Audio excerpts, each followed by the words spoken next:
In the secluded Jiang village, nestled amidst the vast mountains, resides a small community of merely 100 souls. At this moment, the full moon hangs high in the sky, casting a serene glow over the world, which seems to be enveloped in slumber. Yet, within Jiang village, a group of 10 children of varying ages sits cross-legged, their palms facing the heavens, gazing at the luminous orb above, breathing deeply and rhythmically, shrouded in a mist that dances around them. Before these children stand a robust man clad in animal skins, who speaks in a deep voice. For us, the moonlight is an invaluable resource for cultivation, especially tonight, the 15th day of the month, when its brilliance is at its peak. Therefore, do not squander this time. Strive to absorb as much moonlight as possible to open your meridians and enhance your strength. His words elicit no response, for all the children are wholly absorbed in their practice of harnessing the moonlight. However, a solitary youth, approximately 15 or 16 years old, sits some distance away, surrounded by an array of at least 100 various herbs and animal bones.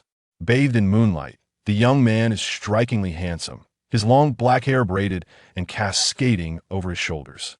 He possesses a well-proportioned physique, also clad in animal skin, while his exposed skin bears numerous scars of varying lengths.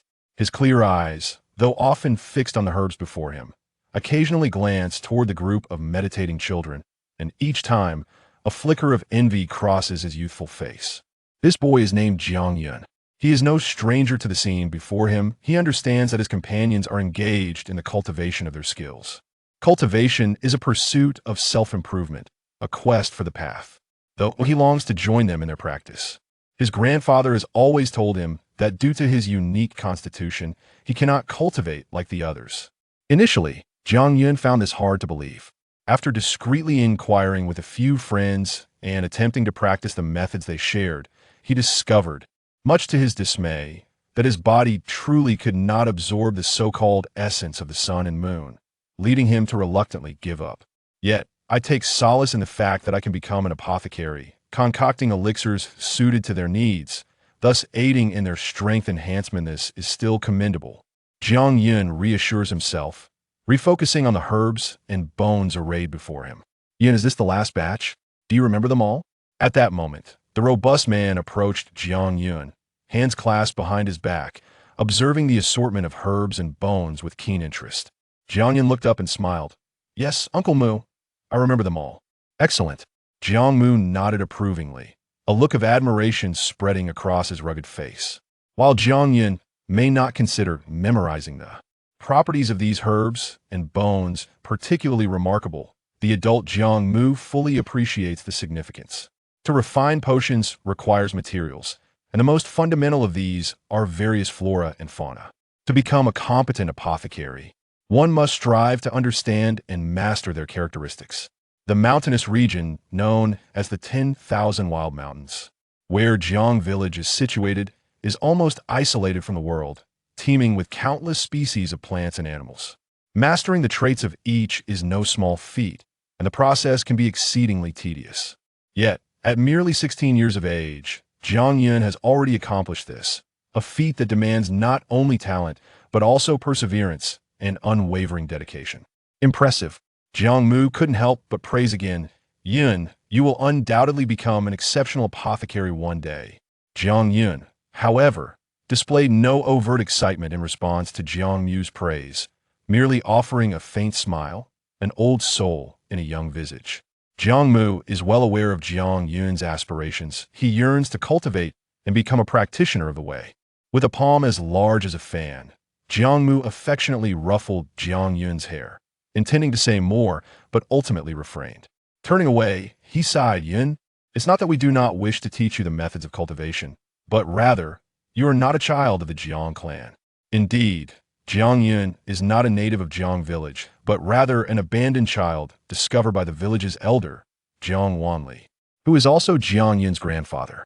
This is no secret, even Jiang Yun is well aware of it. Though he is not biologically part of Jiang village, the villagers have never treated him as an outsider. After 16 years of shared life, in their eyes, Jiang Yun is one of them. After a brief moment, Jiang Mu gazed up at the full moon and called out, "All right, little ones, the time for cultivation has ended." With a rustle, The children sprang to their feet, relieved to be free from the rigors of practice. Though they understand the importance of cultivation, they are still children, and sitting still for hours is quite a trial.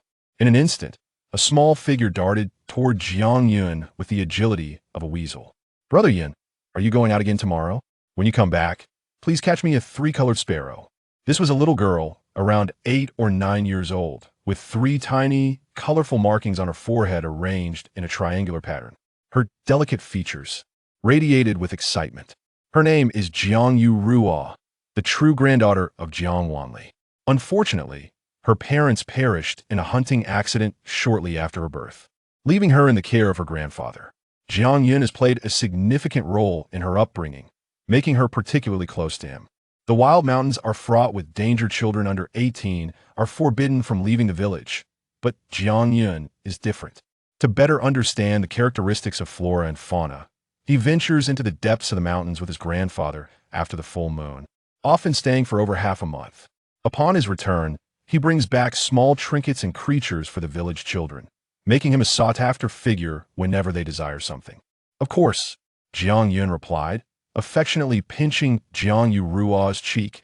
"I will certainly catch you a 3-colored sparrow when I return. Yun, come back for bath." Just then, an elderly voice echoed from afar, followed by Jiang Mu, who scolded the children. All right, you little ones, hurry off to bed.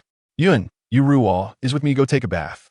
The children immediately scattered, and Jiang Yun stood up, giving Jiang Yu Ruo's cheek one last squeeze before greeting Jiang Mu and making his way toward a small house deep within the village.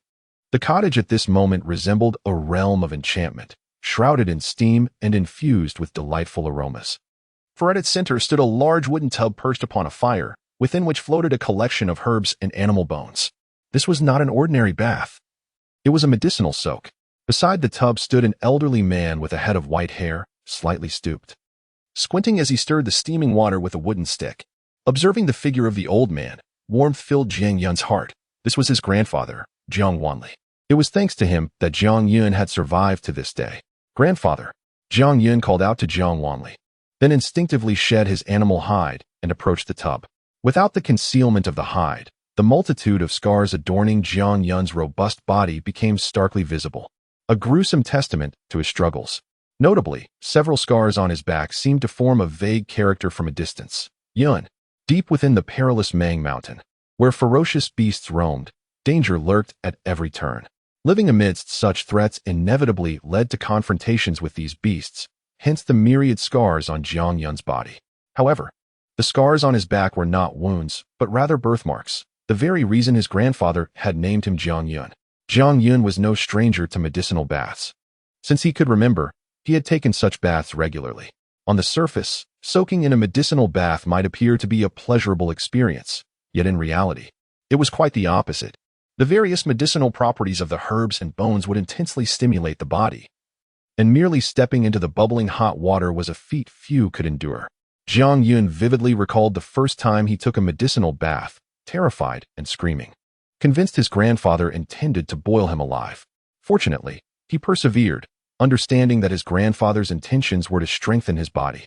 Although he could not cultivate, the years spent in medicinal baths had enhanced his physical constitution, rendering him far stronger than many of his peers. With his eyes closed, Jiang Yun submerged his entire body, including his head, into the water, feeling the searing warmth and the various medicinal properties incessantly stimulating his physique. After several hours, he suddenly heard his grandfather's voice clearly. "Yun, do you wish to cultivate?" With a splash, Jiang Yun nearly leaped out of the water, astonished as he gazed at his grandfather, momentarily rendered speechless with excitement. Though Jiang Yun had never left the vast Mang Mountain, he was aware that beyond its borders lay a more expansive world, teeming with various clans, humans, demons, and spirits alike, all venerating the path of cultivation.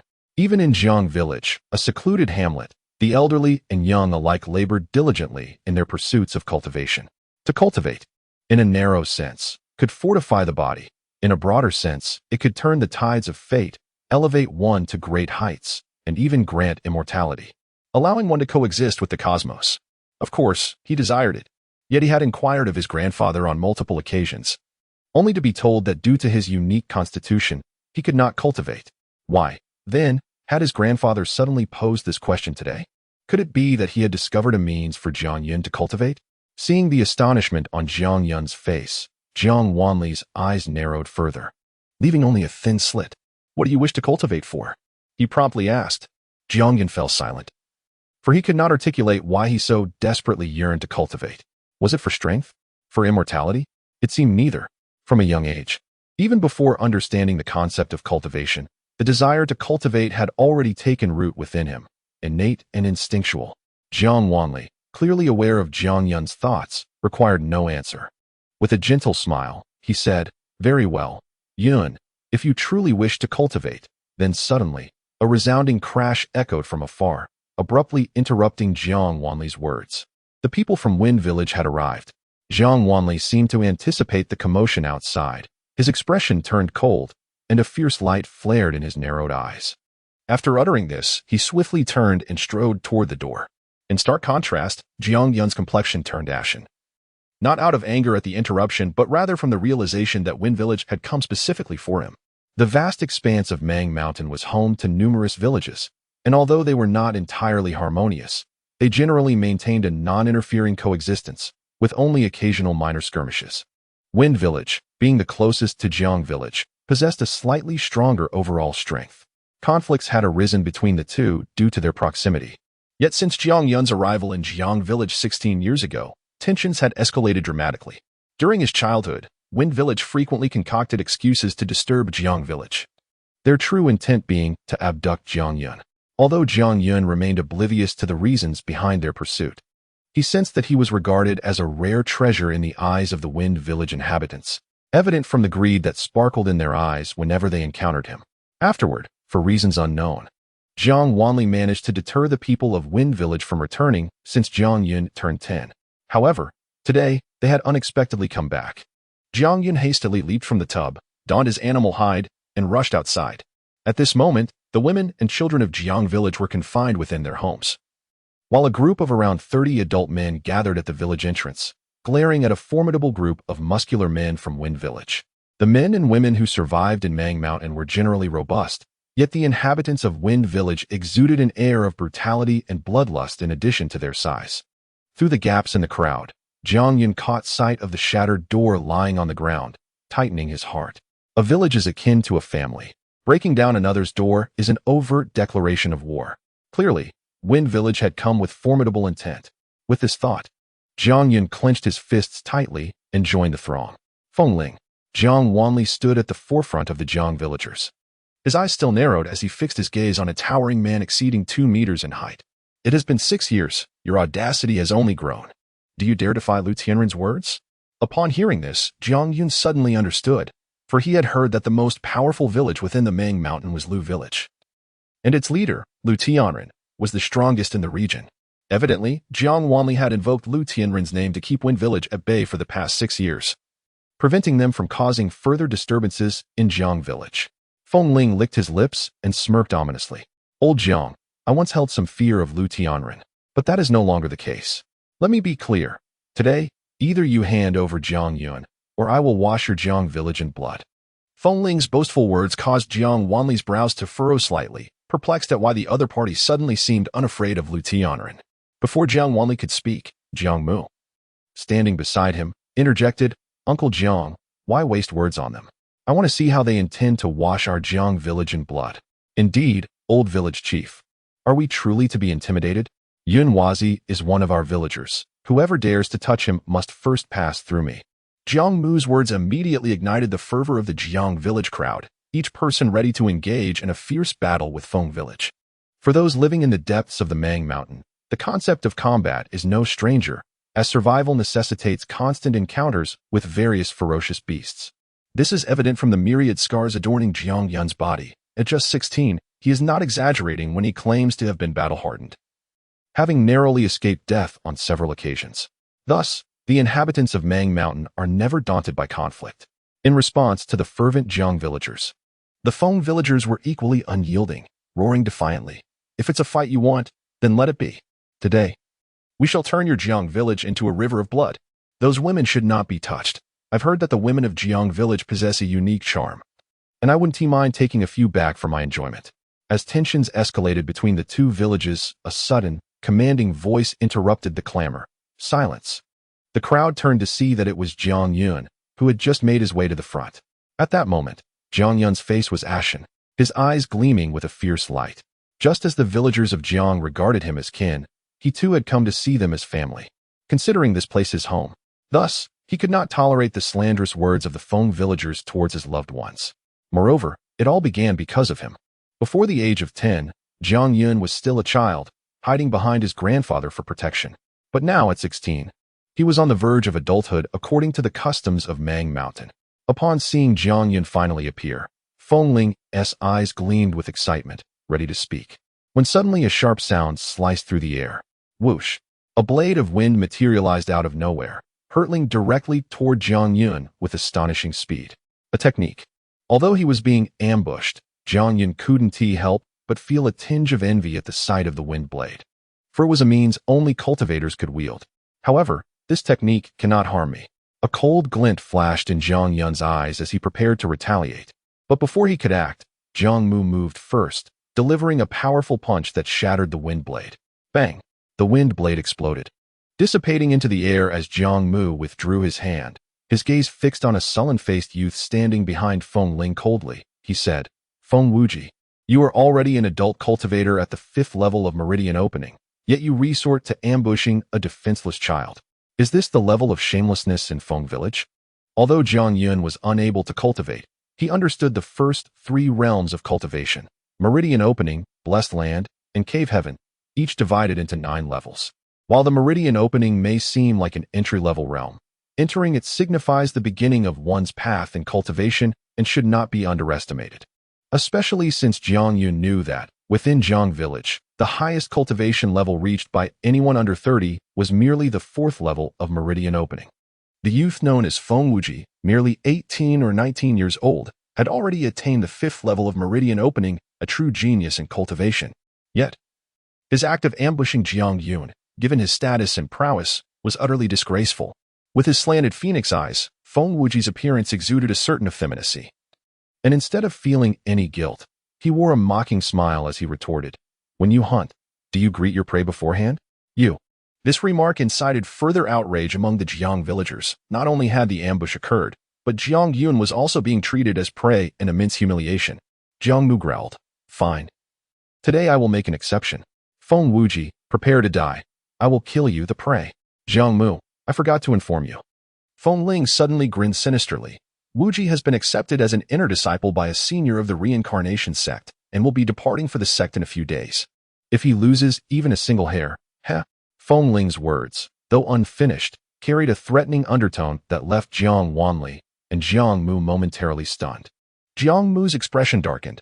No wonder you look down on Lu Tianren. You've latched onto the great tree of the reincarnation sect. Feng Ling replied triumphantly. Now you understand, right? Lu Tianren cannot protect you any longer. If you wish to avoid annihilation, obediently hand over Jiang Yun and submit to Feng Village from now on. Hand over my brother? The reincarnation sect, no matter how powerful, cannot dictate matters in Mang Mountain. Villager, we will fight them. Indeed, what nonsense is this reincarnation sect? I'll kill Feng Wuji and see what they can do about it. Feng Ling's words incited the Jiang clan once more. Neither surrendering Jiang Yun nor submitting to Feng Village was an option they could tolerate. Suddenly, another sound of slicing air echoed as a black arrow shot from Jiang Yun's hand, embedding itself in the ground before Feng Wuji. Simultaneously, Jiang Yun declared coldly, Feng Wuji, do you dare to draw this arrow? The previously noisy atmosphere fell silent, all eyes fixated on the black arrow that stood before Feng Wuji. The arrow was a challenge, representing Jiang Yun's declaration of war against Feng Wuji. In the customs of Mang Mountain, when conflicts arise between two villages to prevent large-scale bloodshed, they often resolve disputes through duels. A duel is initiated by one party issuing a challenge and selecting one or more individuals to compete. Regardless of who issues or accepts the challenge, they represent their respective villages. Generally, challengers seek opponents of similar strength to enhance their chances of victory. However, Jiang Yun's challenge to Feng Wuji was utterly unexpected. Given that Jiang Yun could not cultivate and was merely a mortal, though physically capable and having traversed the depths of Mang Mountain multiple times, Feng Wuji was already a cultivator at the 5th level of Meridian Opening. To challenge Feng Wuji was akin to a stumbling child daring a robust adult, an act of folly. Feng Wuji was momentarily taken aback, but soon smirked derisively. I wish to know if you, Jiang Yun, can truly represent Jiang Village? Brother Yun, allow me to fight in your stead. A youth nearly half a head taller than Jiang Yun stepped forward anxiously. His name was Jiang Lei, currently the strongest of Jiang Village's younger generation, at the 4th level of Meridian Opening. Jiang Mu lowered his voice. Yin Wazi, you are being reckless. Do you not understand how formidable the 5th level of Meridian Opening is? You stand no chance against him. Others shouted. Brother Yun, do not worry. As long as we are here, no one can take you away. Amidst the concern of his kin, Jiang Yun felt a warmth in his heart. Yet his resolve to challenge remained steadfast. He addressed Feng Wuji. While I may not represent Jiang Village, I can represent myself, Jiang Yun. If I lose, I will willingly accompany you. Very well. Feng Wuji suddenly reached out, a gust of wind pulling the arrow from the ground into his hand.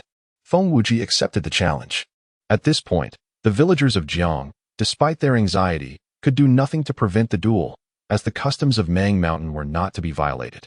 However, when they beheld Jiang Wanli, who remained silent and expressionless even at this moment, a slight sense of reassurance settled within them. The villagers of Jiang didn't truly comprehend the extent of Jiang Yun's abilities as a mere mortal. After all, most of Jiang Yun's time in the village was devoted to identifying medicinal herbs and concocting elixirs, never engaging in combat, and his companions, aware of his inability to cultivate, avoided challenging him to spar in order to preserve his pride. Thus, the one who understood Jiang Yun best was undoubtedly Jiang Wanli. His calm demeanor indicated his confidence in Jiang Yun. Yet, the crowd still struggled to believe that no matter how formidable Jiang Yun might be, he could possibly contend with Feng Wuji, a practitioner at the 5th level of the Meridian Opening stage. Haha, boys, step aside and witness Wuji's prowess. Feng Ling, filled with delight, retreated several meters with the people of Feng Village, creating ample space for the impending clash between Jiang Yun and Feng Wuji. The people of Jiang Village did not withdraw. Instead, they all stepped forward, standing resolutely behind Jiang Yun. For them, even if this battle ended in defeat, they would support Jiang Yun with their actions. Standing 2 zhang apart, Feng Wuji and Jiang Yun faced each other. Feng Wuji's face bore an unmistakable sneer as he regarded Jiang Yun. Since becoming an inner disciple of the reincarnation sect, he had ceased to regard not only Jiang Village but the entirety of the 10,000 wild mountains. He certainly held no regard for someone like Jiang Yun, who could not even be deemed a practitioner. Suddenly, Feng Wuji placed his left hand behind his back, extending only his right hand, and declared, Jiang Yun, to demonstrate my pity for you, I shall use but one hand. Feng Wuji's words incited further discontent among the villagers of Jiang. For a practitioner at the 5th level of the Meridian Opening stage, he could already project spiritual energy and employ techniques, such as the wind blades he had previously unleashed against Jiang Yun. The distinction between using one hand and two was negligible when manipulating spiritual energy. Jiang Yun, however, maintained his composure and replied, suit yourself, but I hope you won't use this as an excuse when you lose. With a hum, a tempest suddenly erupted around Feng Wuji, lifting his long hair high, while his eyes blazed with fury, clearly incited by Jiang Yun's words. In his rage, Feng Wuji struck first. He raised one hand, grasping the air, and a whirlwind coalesced into a sharp blade, shooting towards Jiang Yun with a whoosh. This was the same technique he had employed in a sneak attack against Jiang Yun before, but at that crucial moment, Jiang Mu had intervened to save him. Now, Feng Wuji was eager to see how Jiang Yun would respond. This wind blade, though slower than the previous one, carried significantly more force, cutting through the air and generating a heavy shockwave, clearly an attempt by Feng Wuji to instill a sense of pressure upon Jiang Yun. Yet, at that moment, everyone witnessed a blur. Jiang Yun, who had been standing still, vanished. In the next instant, Feng Wuji felt a tightening at his throat. As Jiang Yun appeared before him like a specter, his finger pressed against Feng Wuji's throat. Bang! The wind blade, having lost its target, exploded in midair, followed by an eerie silence. Everyone stood frozen in shock. No one had anticipated that Jiang Yun could move with such astonishing speed, evading the wind blade and traversing the 2 zhang distance to Feng Wuji in an instant. If Feng Wuji had executed such a maneuver, it would not have surprised anyone, given that he was a practitioner capable of enhancing his speed with spiritual power. However, Jiang Yun possessed no spiritual energy whatsoever. The sheer velocity he exhibited, relying solely on his physical prowess, was utterly unfathomable. Although Feng Wuji remained unscathed, had Jiang Yun's finger been replaced with a blade, a mere exertion of pressure could have easily pierced Feng Wuji's throat, taking his life. Clearly, at this moment, the outcome of this contest had been determined. You have lost. Under the gaze of all, Jiang Yun withdrew his finger and stepped back a few paces, re-establishing distance from Feng Wuji before speaking calmly. You. Feng Wuji finally regained his composure, uttering a single word before his voice faltered. Though he longed to unleash a torrent of curses, he found no justification to do so. While Jiang Yun's victory seemed to stem from a stroke of luck, it was undeniable that Feng Wuji had underestimated him. This doesn't count. You little bastard. I will kill you. Feng Wuji's face contorted with rage as he let out a ferocious roar, a whirlwind erupting around him. He raised both hands, unleashing 4 wind blades that surged towards Jiang Yun with lightning speed, one to the left, one to the right, one forward, and one backward. Feng Wuji could not accept that a mere mortal, incapable of cultivation, had bested a practitioner of the 5th level of the meridian opening stage. In his humiliation and fury, he completely disregarded his earlier promise to use only one hand. Now, all he desired was to defeat, even kill, Jiang Yun to avenge his disgrace. No one anticipated that Feng Wuji would strike at Jiang Yun after already losing. Such an action was a grave taboo. Moreover, according to the rules of the Wild Mountains, unless it was a life-and-death battle, one could injure or incapacitate their opponent but must never resort to lethal force. Consequently, Feng Wuji's actions brazenly violated the established regulations. Now, with the distance between Jiang Yun and Feng Wuji diminished, the narrow confines meant that no matter how swift Jiang Yun was, he could not evade the 4 wind blades. Stop! Jiang Mu shouted urgently, poised to rush forward, but a hand blocked his path, halting his advance. Uncle Jiang? Jiang Mu was momentarily taken aback. Staring at the hand's owner, Jiang Wanli, clearly puzzled as to why he was being prevented from aiding Jiang Yun. Yet, in the next moment, understanding dawned upon him. And everyone else soon grasped it as well. Jiang Yun, completely disregarding the 4 wind blades that surrounded him, fixed his gaze resolutely upon Feng Wuji and took a step forward. Boom, boom, boom, boom. The 4 wind blades struck Jiang Yun with tremendous force, erupting in a series of explosions that conjured a miniature whirlwind, sending debris flying. Yet Jiang Yun emerged from the tempest, stepping forward once more to stand before Feng Wuji, this time pressing a gleaming dagger against his throat. If Jiang Yun's initial victory had seemed fortunate and opportunistic, this time, he had entirely disregarded the oncoming wind blades, even enduring their assault with his own flesh. His second triumph served as irrefutable proof that his strength was not inferior to Feng Wuji's. Furthermore, the marks left by the wind blades on Jiang Yun's body were merely faint impressions, leaving everyone astounded, save for Jiang Wanli, whose eyes, still narrowed, revealed a glimmer of satisfaction. Do not underestimate Jiang Yun's capabilities as a non-practitioner who had never engaged in combat. His experience in battle was remarkably rich. Even the villagers of Jiang were unaware that from the age of 6, when he and Jiang Wanli ventured deep into the wild mountains and encountered ferocious beasts, Jiang Wanli began to gradually reduce his own involvement in combat. By the time Jiang Yun turned 10, Jiang Wanli had nearly ceased to intervene altogether. It is easy to imagine that the number of encounters Jiang Yun had with these beasts over the span of 10 years was incalculable. Moreover, according to Jiang Wanli's observations, starting from the age of 10, Jiang Yun began to actively mimic the characteristics of the beasts during their battles to enhance his own combat skills. In addition to the medicinal baths he has taken over the years, Jiang Yun possesses formidable strength, agility, and a robust physique, even without being a cultivator.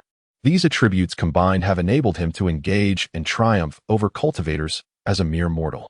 You have lost again. In the profound silence, Jiang Yun's voice reverberated once more. The 4 seemingly light words struck like thunderclaps upon the hearts of all present, especially the word again, which was a stark humiliation for Feng Wuji. Well done, Yin boy. Kill him, kill him. The people of Jiang village, snapping back to reality, erupted in fervor, some even hoping for Jiang Yun to slay Feng Wuji. After a surprise attack and a refusal to acknowledge defeat, it was evident to all that Feng Wuji was exceedingly treacherous. To let him go would invite endless troubles. Besides, he had already violated the rules of Mang Mountain. Even if Jiang Yun killed him, the people of Feng village would have no grounds for complaint. Jiang Yun, do you dare? Feng Ling, now agitated, bellowed and charged forward with all the members of Feng village. After a brief contemplation, Jiang Yun sheathed his dagger. Yet his other hand struck out like the wind. With a resounding thud, his fist slammed into Feng Wuji's chest, sending him flying, while Jiang Yun deftly retreated several paces. Jiang Yun, witnessing Feng Wuji being sent flying by a single punch, Feng Ling's eyes nearly bulged from their sockets. He disregarded Feng Wuji entirely and charged directly at Jiang Yun. At that moment, Jiang Wanli finally spoke. Feng Ling, if you dare to act recklessly again within Mang Mountain, even the reincarnation sect cannot shield you. Feng Ling halted abruptly, aware that Jiang Wanli's warning was not mere bluster. With Feng Wuji having broken the rules of Mang Mountain, it was justified for Jiang Yun to kill him. If they were to act again, they would face a united assault from all the villages of Mang Mountain. Even the reincarnation sect, no matter how formidable, would not offend the entirety of Mang Mountain for the sake of a single inner disciple. You will pay for this. Leave. Confirming that Feng Wuji had merely sustained a few broken ribs and was not in mortal danger, Feng Ling shot a fierce glare at the people of Jiang village, particularly at Jiang Yun, before waving his hand and leading his villagers away, with Feng Wuji being carried off. But then, an unexpected turn of events occurred. With a crack, Feng Wuji suddenly exerted force with both hands, snapping the arrow Jiang Yun had shot at him, his gaze fixed on Jiang Yun, filled with malice. According to the rules of Mang Mountain, pulling out an arrow shot by an opponent signifies acceptance of the challenge. Thus, breaking the arrow signifies no mercy. Clearly, regardless of the passage of time, one of them would inevitably perish at the hands of the other. Jiang Yun, 5 years from now, I will surely kill you. If you dare to flee, I will make your Jiang village pay. While Feng Wuji's threats echoed throughout the village, the people of Jiang village exhaled deeply as the members of Feng village finally disappeared, at least temporarily bringing closure to the matter. The relieved villagers immediately surrounded Jiang Yun. Jiang Mu, with a hearty punch, slapped Jiang Yun on the shoulder, exclaiming, "Kid, who would have thought you were so formidable?" Jiang Lei chimed in, "Indeed, Yun. I've never seen you fight. I didn't realize you were this powerful. We must spar more often." Jiang Yun's unexpected performance had astonished everyone and filled them with immense joy. For he was their kin, and they naturally wished to see their family grow strong. "All right, disperse." Jiang Wanli gestured. "Yin boy, come back with me." At this moment, Jiang Yin had reverted to his usual demeanor, smiling at the crowd before following Jiang Wanli back to the modest dwelling. The steam in the room had dissipated, revealing its simple surroundings. "Sit down, I have something to discuss with you." After instructing Jiang Yun to take a seat, Jiang Wanli fell into contemplation, seemingly pondering how to broach the subject. Jiang Yun also had matters weighing on his mind, Feng Wuji's threat as he left, and the unfinished words of his grandfather regarding whether he could cultivate. However, he dared not voice his concerns. The atmosphere in the room grew heavy until, after a moment, Jiang Wanli finally spoke. "Did you spare Feng Wuji because you were afraid to kill?" Jiang Yun was momentarily taken aback. He had not expected his grandfather to pose such a question after a long pause. He quickly shook his head. "No, to me. He is no different from those ferocious beasts." "Then, were you worried that killing him would provoke retaliation from the reincarnation sect?" "Yes." This was indeed the reason Jiang Yun had shown mercy. Although he was unfamiliar with the reincarnation sect, it was clear that if Feng village dared to disregard Lu Tianren, killing Feng Wuji would undoubtedly bring trouble to Jiang village. Jiang Wanli continued, "Do you understand now?" "I understand. Even if I let him go, he will not spare me, nor will he spare our village." Jiang Yun's eyes glimmered with cold resolve as he spoke each word deliberately.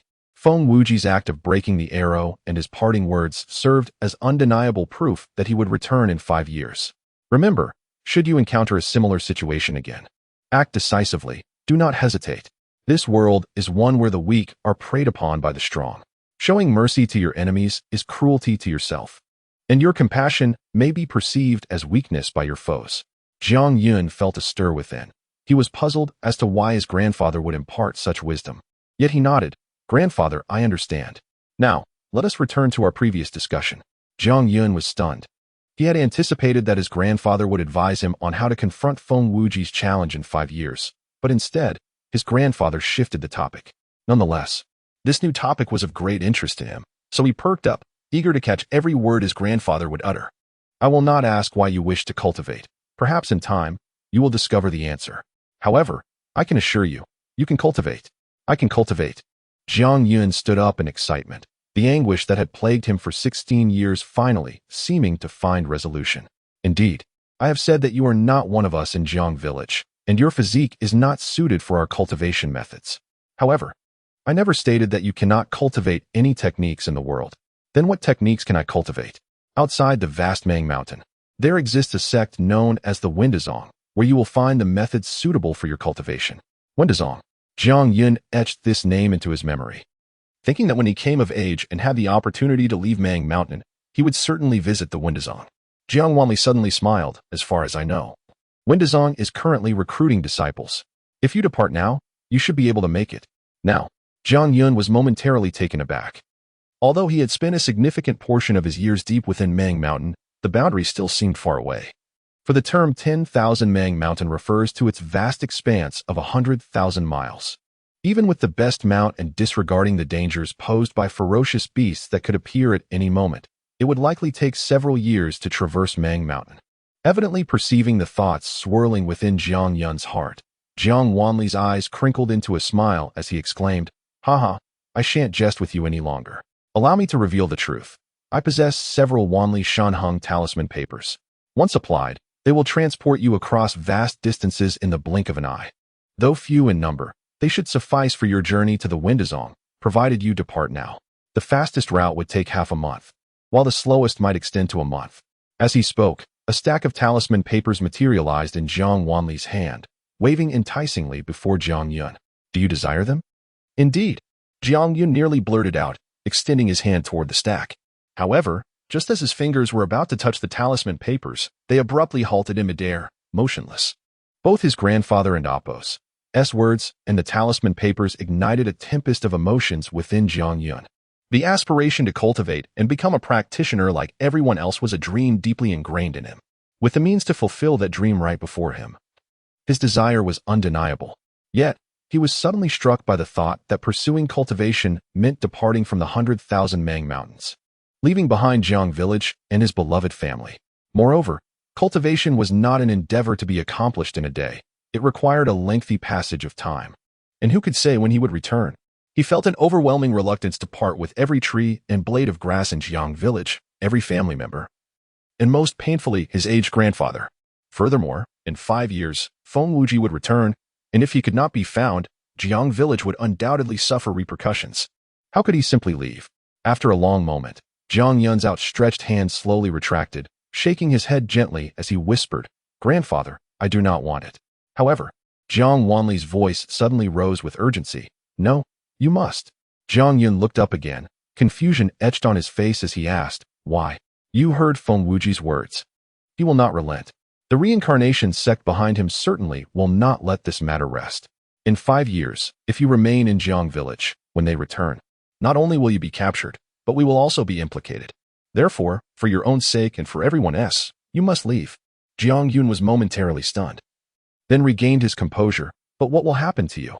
If they cannot capture me, they will surely take it out on you." "Grandfather, I cannot leave. I would rather let them take me." "Haha." Jiang Wanli chuckled. "Rest assured, as long as you are not in Jiang Village, they will not be overly harsh with us. After all, the Mang Mountains have their own rules." Seeing that Jiang Yun still seemed to hesitate, Jiang Wanli continued, "What? Do you not trust your grandfather? Surely, he would not gamble the lives of the hundreds in Jiang Village to deceive you." This statement alleviated some of Jiang Yun's doubts. Indeed, while Jiang Wanli was his grandfather, he was also the village elder, and he could not possibly risk the lives of so many for mere trickery. Nonetheless, Jiang Yun remained somewhat skeptical. "So, if I leave, you truly will be safe?" "Absolutely," Jiang Wanli assured him. After a brief silence, Jiang Yun clenched his teeth, nodded resolutely, and once more reached out to grasp the stack of talisman papers, declaring, "Very well, I shall leave." Though he had made his decision, Jiang Yun's heart remained heavy with reluctance, clutching the talisman papers in silence, resembling a statue. Observing Jiang Yun's demeanor, Jiang Wanli, understanding his unspoken thoughts, said gently, "Child, do not be too sorrowful. Life is inherently filled with farewells. Furthermore, your departure does not mean you will not return. If you succeed in your cultivation, you will be able to traverse the vast distances at will. Moreover, if you grow strong enough, No one from Feng Village or the reincarnation sect would dare to bully us, right? Eventually, you could take Yuro, Zhonglei, and all of us out of the 100,000 Mang Mountains to experience the broader world. This heartfelt reassurance moved Jiang Yun deeply, reigniting the spark in his eyes. And a newfound determination graced his youthful face. With resolute conviction, he nodded vigorously, saying, "Grandfather, you need not worry. I will return in 5 years. And I will not only deal with Feng Wuji but also take you all away from here." Jiang Wanli laughed heartily. "Excellent. I await the day of your return." With a newfound purpose, Jiang Yun's sentiments of parting and reluctance began to dissipate, and he began to examine the talisman papers in his hands with meticulous attention. Jiang Wanli spoke again. "Child, I must confess, apart from these talismans, I possess nothing else of worth to bestow upon you, so..." Before Jiang Wanli could finish, Jiang Yun interjected, "Grandfather, I require nothing else. Besides, you often tell me that a man without sin may still suffer for possessing precious things. If one lacks the ability to protect them, carrying them only invites calamity. Ha! It is commendable that you grasp this concept." Jiang Wanli exclaimed with laughter. After a brief pause, he continued, "When do you plan to set forth?" The topic of departure cast a shadow over Jiang Yun's mood once more. After a moment's contemplation, he replied, "The day after tomorrow." "Very well. Go about your affairs. I too shall rest." Jiang Wanli did not inquire why Jiang Yun would depart in 2 days. As he turned to leave, he noticed Jiang Yun still standing there, lips moving as if he wished to say something more. Feeling a tug at his heart, Jiang Wanli waved his hand and turned back, saying, "When we meet again, I shall reveal your origins." With that, Jiang Wanli lay down on the small bed, falling silent. Jiang Yun exhaled a long breath, the very question he yearned to ask, but dared not voice lingering in his mind. Although he had come to consider himself a part of Jiang Village, the mystery of his own origins haunted him, refusing to fade. Carefully tucking the stack of talisman papers close, Jiang Yun cast a grateful glance at his grandfather, who was already resting, before turning to leave. On that day, Jiang Yun did not venture far. He remained in Jiang Village, chopping wood for some, washing clothes for others, and playing games with the children. As night fell and tranquility enveloped the village, Jiang Yun quietly slipped away from Jiang Village, returning only the following midnight, bearing a large beast skin pack. His left hand led a 5-legged beast resembling a horse, while a red string coiled around his right index finger, securing a small bird adorned with 3 colors. Like a specter, Jiang Yun traversed the familiar terrain of Jiang Village, and with each house he passed, he gently placed an item from his beast skin pack, murmuring softly, "Brother Lei, you have long desired a Jinghong beast as a steed. I have caught one for you. Uncle Ming, during your last excursion into the mountains, you lost your dagger. I have procured a tiger tooth dagger for you." As Jiang Yun engaged in these acts of kindness, he remained oblivious to the watchful eyes of Jiang Wanli and Jiang Mu, who stood silently atop a distant tree, observing him. At last, the pack was emptied, leaving only the 3-colored bird in Jiang Yun's grasp as he stealthily approached the room of Jiang Yuro. "Who is it?" Unexpectedly, upon Jiang Yun's entrance, Jiang Yuro stirred from her slumber, her voice drowsy with inquiry. Jiang Yun quickly lowered his voice. "Sure, it is I." He hurried forward, presenting the 3-colored bird to the still sleepy Jiang Yuro. "Look, I have brought you something." "Ah, a 3-colored bird." Jiang Yuro's eyes widened with excitement, instantly alert and seizing the bird in her hands. Observing Jiang Yuro's joyful demeanor, Jiang Yun affectionately reached out and gently pinched her little face, saying, "All right. Hurry and sleep. We shall play again tomorrow." Jiang Yuro eagerly nodded in agreement. Suddenly, as if recalling something, she lowered her voice and said mysteriously, "Brother Yun, I have something for you too." Jiang Yun chuckled. "What is it?" He watched as Jiang Yuro pulled out a black object from beneath her pillow and placed it into his hand. Upon inspection, he realized it was a black triangular stone, roughly the size of a palm, and felt cold to the touch. "Brother Yun, this is a treasure. Take good care of it. Don't lose it." Jiang Yun couldn't help but chuckle at the thought of where Jiang Yuro might have found such a stone, believing it to be a treasure. Nevertheless, he nodded and said, "All right." As he spoke, he tucked the stone into his bosom, unaware that a faint glow flickered across its surface. Jiang Yuro, still worried, urged him again, "You mustn't lose it. I don't know what it is, but it truly is a treasure. Rest assured, I shall keep it safe. Now, you hurry and sleep." Jiang Yun secured the 3-colored bird to the bedpost, tucked Jiang Yuro in, and quietly sat by her side, watching her until she finally drifted off to sleep. Only then did he silently rise and make his way towards the small house where he had lived for 16 years. Standing outside the house, Jiang Yun hesitated for a long moment, but ultimately chose not to enter. He merely stood at the door and softly said, "Grandfather, I am leaving." To avoid the sorrow of farewell, Jiang Yun resolved to depart without disturbing anyone in Jiang village. However, unbeknownst to him, his grandfather had been silently following him all day, watching over him until his safe return. At that moment, Jiang Wanli indeed heard Jiang Yun's words, and he too hesitated, contemplating whether to reveal himself and offer Jiang Yun some parting advice. Ultimately, he remained still, kneeling on the ground. Jiang Yun reverently bowed 3 times towards the small house, saying, "Grandfather, you can rest easy. I will return within 5 years at the latest." Rising to his feet, he cast a lingering gaze over every corner of the village, finally gritting his teeth and turning to step towards the village entrance, leaving the village behind. Upon reaching the village entrance, Jiang Yun knelt once more, bowing 3 times to the entire Jiang village and all its inhabitants, expressing his gratitude for their nurturing over the past 16 years. With a firm stomp of his foot, Jiang Yun finally turned and strode away. 16 years ago, he had arrived empty-handed, and now he departed in the same manner, save for the single stone gifted to him by Jiang Yuro.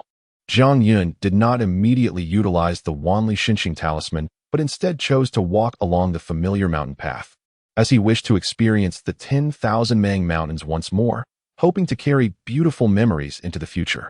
"Uncle Jiang, are we really letting Yunzi leave like this? He has hardly interacted with anyone. How will he survive out there?" Observing Jiang Yun's increasingly distant figure from atop the large tree at the village entrance, Jiang Mu could no longer contain himself, hoping Jiang Wanli might change his mind and allow Jiang Yun to stay, or at the very least, accompany him on his departure. Jiang Wanli remained silent until Jiang Yun's figure completely vanished from sight, at which point he slowly turned his head, his eyes which had been squinted suddenly widening.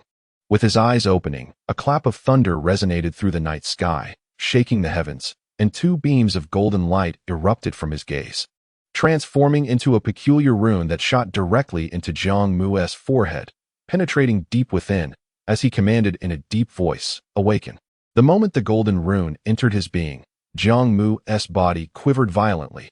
An immense aura surged forth, causing the entire tree to tremble, and even the surrounding Jiang village shook slightly as if in the midst of an earthquake, this aura rapidly spreading outwards in all directions. At this moment, Jiang Wanli spoke again, "Rein it in." Jiang Mu suddenly shivered. The aura he had been emanating vanished without a trace, leaving him appearing as he did before. Yet within his forehead, 8 colorful marks had appeared, and his eyes sparkled with golden light, as if he were an entirely different person. Exhaling deeply, Jiang Mu raised an eyebrow and looked towards Jiang Wanli, asking, "A clear dream?" Jiang Wanli nodded gently. "For Yunzi?" "Indeed." Jiang Mu then inquired, "Uncle Jiang, what exactly is Yunzi's origin?" "I do not know." Jiang Mu's expression turned to one of shock as he exclaimed, "Uncle Jiang, you do not know Yunzi's background. Yet you have gone so far as to employ the art of the clear dream, even bringing along over 100 members of our Jiang clan to accompany him for 16 years? A favor owed a loyal task." Hearing Jiang Wanli's emotionless tone, Jiang Mu dared not press further. In the midst of the clear dream, he had been oblivious, yet now that he had awakened, he was acutely aware of his clan elder's identity and temperament, understanding that it would be best not to know the identity of the person for whom he had exerted such effort. After a moment of contemplation, Jiang Mu looked again in the direction where Jiang Yun had vanished and asked, "Uncle Jiang, should we not eliminate the Feng clan and the reincarnation sect, especially that Feng Wuji? Their existence will inevitably pose a threat to Yunzi." Jiang Wanli narrowed his eyes once more, shaking his head. "A threat also brings motivation. Feng Wuji is indeed quite gifted, and his survival will provide some benefit to Yunzi's growth." Pausing briefly, Jiang Wanli continued, "As for the Feng clan, they are already scarce, and their actions hardly warrant death. Their desire to capture Yunzi was merely an accidental sensing of his aura. Believe me, I nearly succumbed to the temptation of cooking Yunzi myself back then." Hiss. Jiang Mu could not help but gasp. Could it be that Yunzi is a congenital Dao body? Jiang Wanli's brow furrowed slightly, indicating that this question had also confounded him for some time. "It seems like it, yet it also does not. I cannot ascertain it. Regardless of what type of body it is, I have already concealed it using our Jiang clan's secret arts. Jiang Mu, still feeling somewhat unsatisfied, asked, Uncle Jiang, are we truly not going to take further action regarding Yunzi? I can manage him for a moment, but not for a lifetime. Besides, although he is not of our clan and cannot cultivate our techniques, everything I could offer him during these 16 years has been done. What happens next will depend on his own fortune. Jiang Mu nodded in agreement. Indeed, to have spent 16 years by your side, should that be known, countless would be envious, not to mention the medicinal baths you personally concocted. Even the realm lords would be envious. A suspected congenital Dao body. Coupled with your true transmission of medicinal arts, Yunzi's future achievements are boundless. I wish I could stay and witness it. Jiang Wanli shot Jiang Mu a glare. By all means, feel free to remain here. Jiang Mu, startled, quickly waved his hands. The fortunes of the progeny are their own. Yunzi has his own destiny, and I shall not linger to disturb his cultivation. All right, awaken the others. Yunzi has left, and it is time for us to return home. One last question, Uncle Jiang. While Yunzi cannot cultivate our clan's techniques, you possess countless arts that would stir the realms. Why not teach him, instead of sending him to the Windazong? That would only delay him. This question left Jiang Wanli silent for a moment before he replied. The reason we are here is that Yunzi's fate lies within this place. And as for Windazong, I cannot see through it. What? Jiang Mu's eyes widened in disbelief as he exclaimed, in this humble realm, are there still places you cannot perceive? There are indeed many concealed wonders in every region that elude my understanding. Enough of this. Let us converse upon our return. Lately, I have been feeling restless, as if something significant is about to transpire. Otherwise, I would not be so anxious for Yun to depart.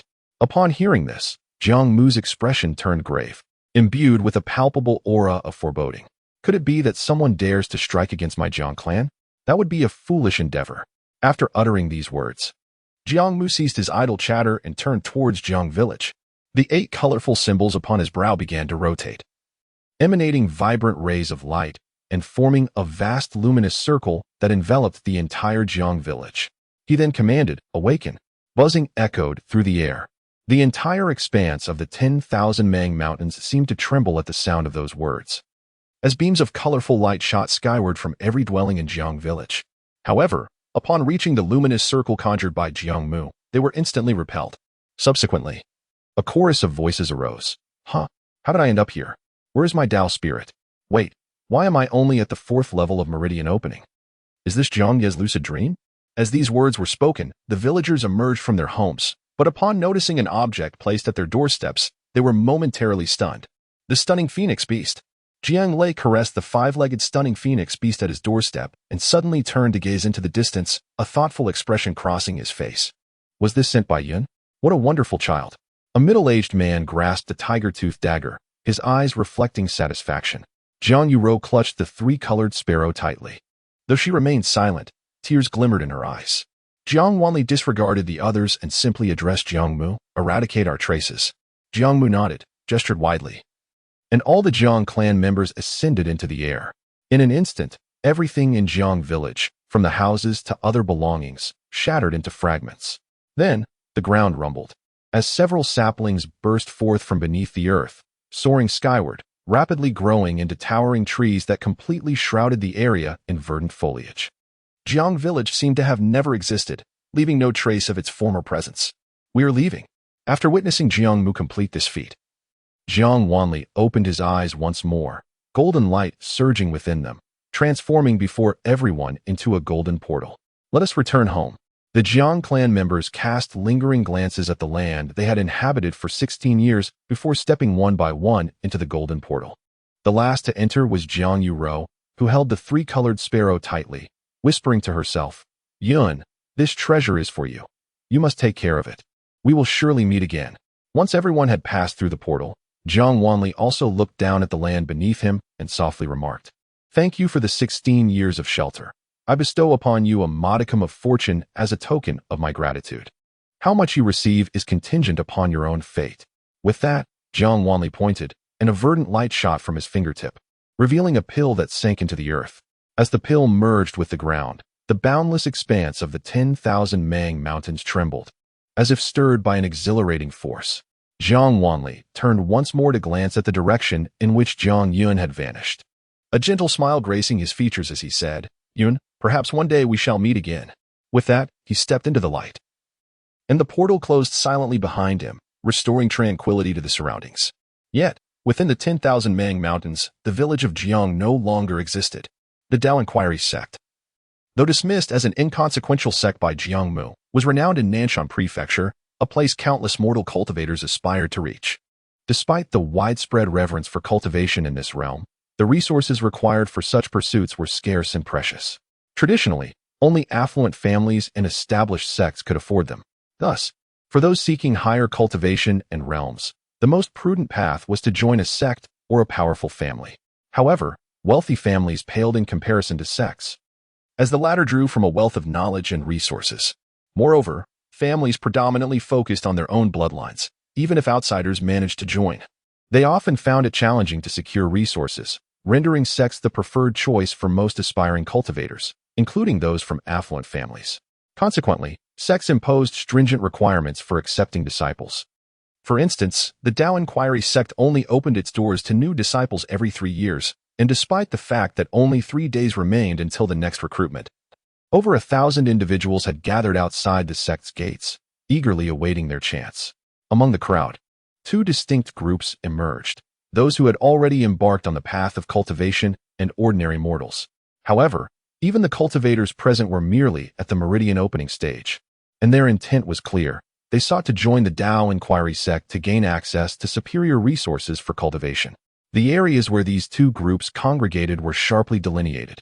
Cultivators looked down upon mortals, while the latter regarded cultivators with a sense of awe, leading to mutual observation without interference.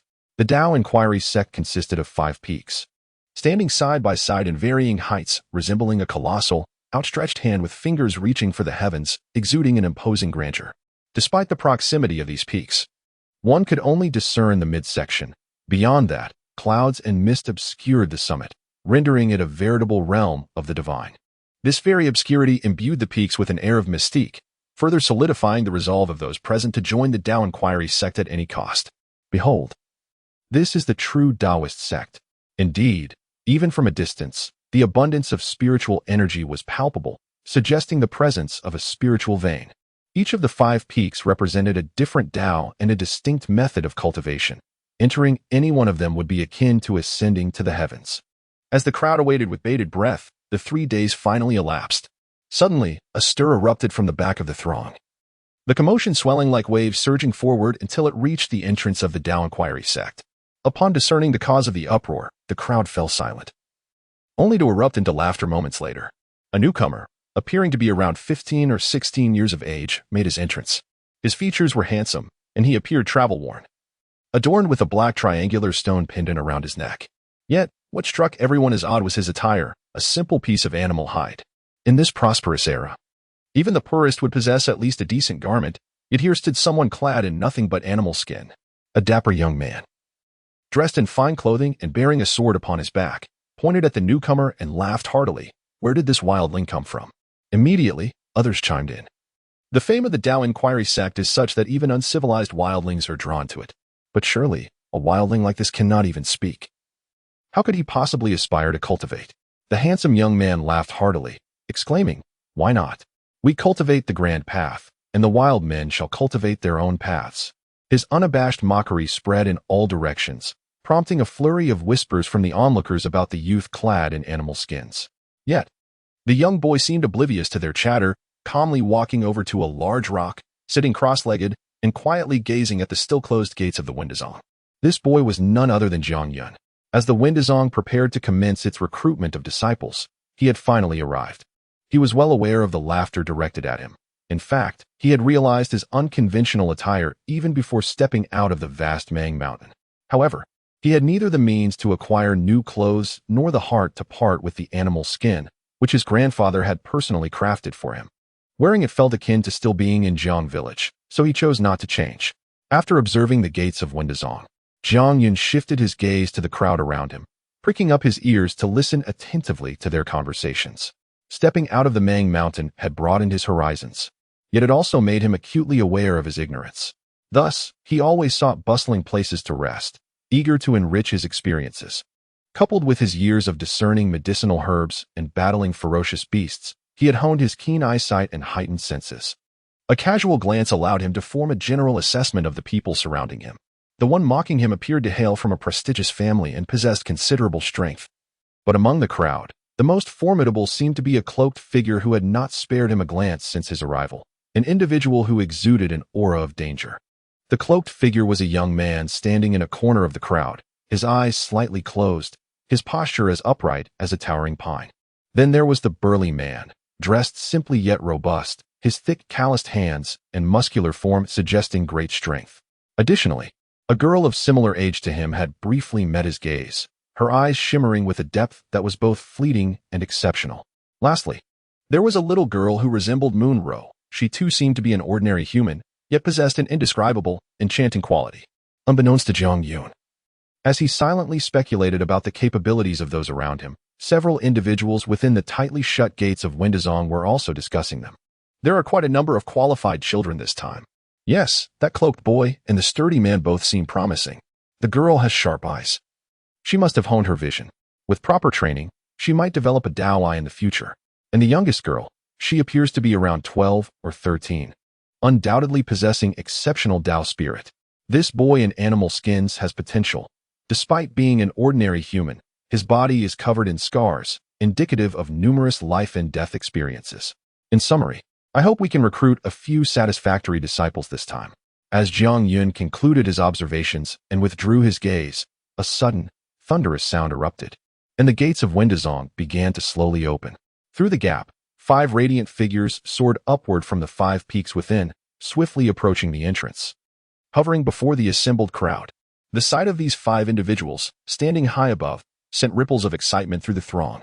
Only those in the Foodie realm can perform such aerial maneuvers. Could it be that all 5 were Foodie realm practitioners? Indeed, Windazong possesses profound heritage. The Foodie realm is a level beyond imagination.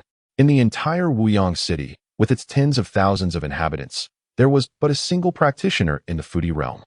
Jiang Yun, though not a practitioner himself, was aware of this fundamental knowledge. The first 3 realms of cultivation are Tongmai, Foodie, and Dongdian. While he was uncertain if there were Foodie realm cultivators in the Mang Mountain, he knew that his grandfather, Jiang Wanli, the strongest in Jiang village, was merely at the 9th level of Tongmai. The emergence of 5 Foodie realm practitioners from Windazong, 4 men and 1 woman, all seemingly youthful, instilled in Jiang Yun a strong sense that he had indeed arrived at the right place. As these 5 figures hovered in the air, each emanating immense pressure akin to towering mountains, the crowd instinctively bowed their heads, unable to meet their gaze. The 5, their expressions impassive and their eyes cold, scanned the crowd before the young man who appeared to be of similar age to Jiang Yun stepped forward and announced, "I am Xiao Yishu. Today, Windazong opens its doors to recruit disciples, and I shall briefly outline the rules. Our sect does not discriminate based on age or cultivation level. There are merely 3 assessments to evaluate Dao heart, Dao spirit, and Dao body." To be candid, Jiang Yun had harbored some concerns.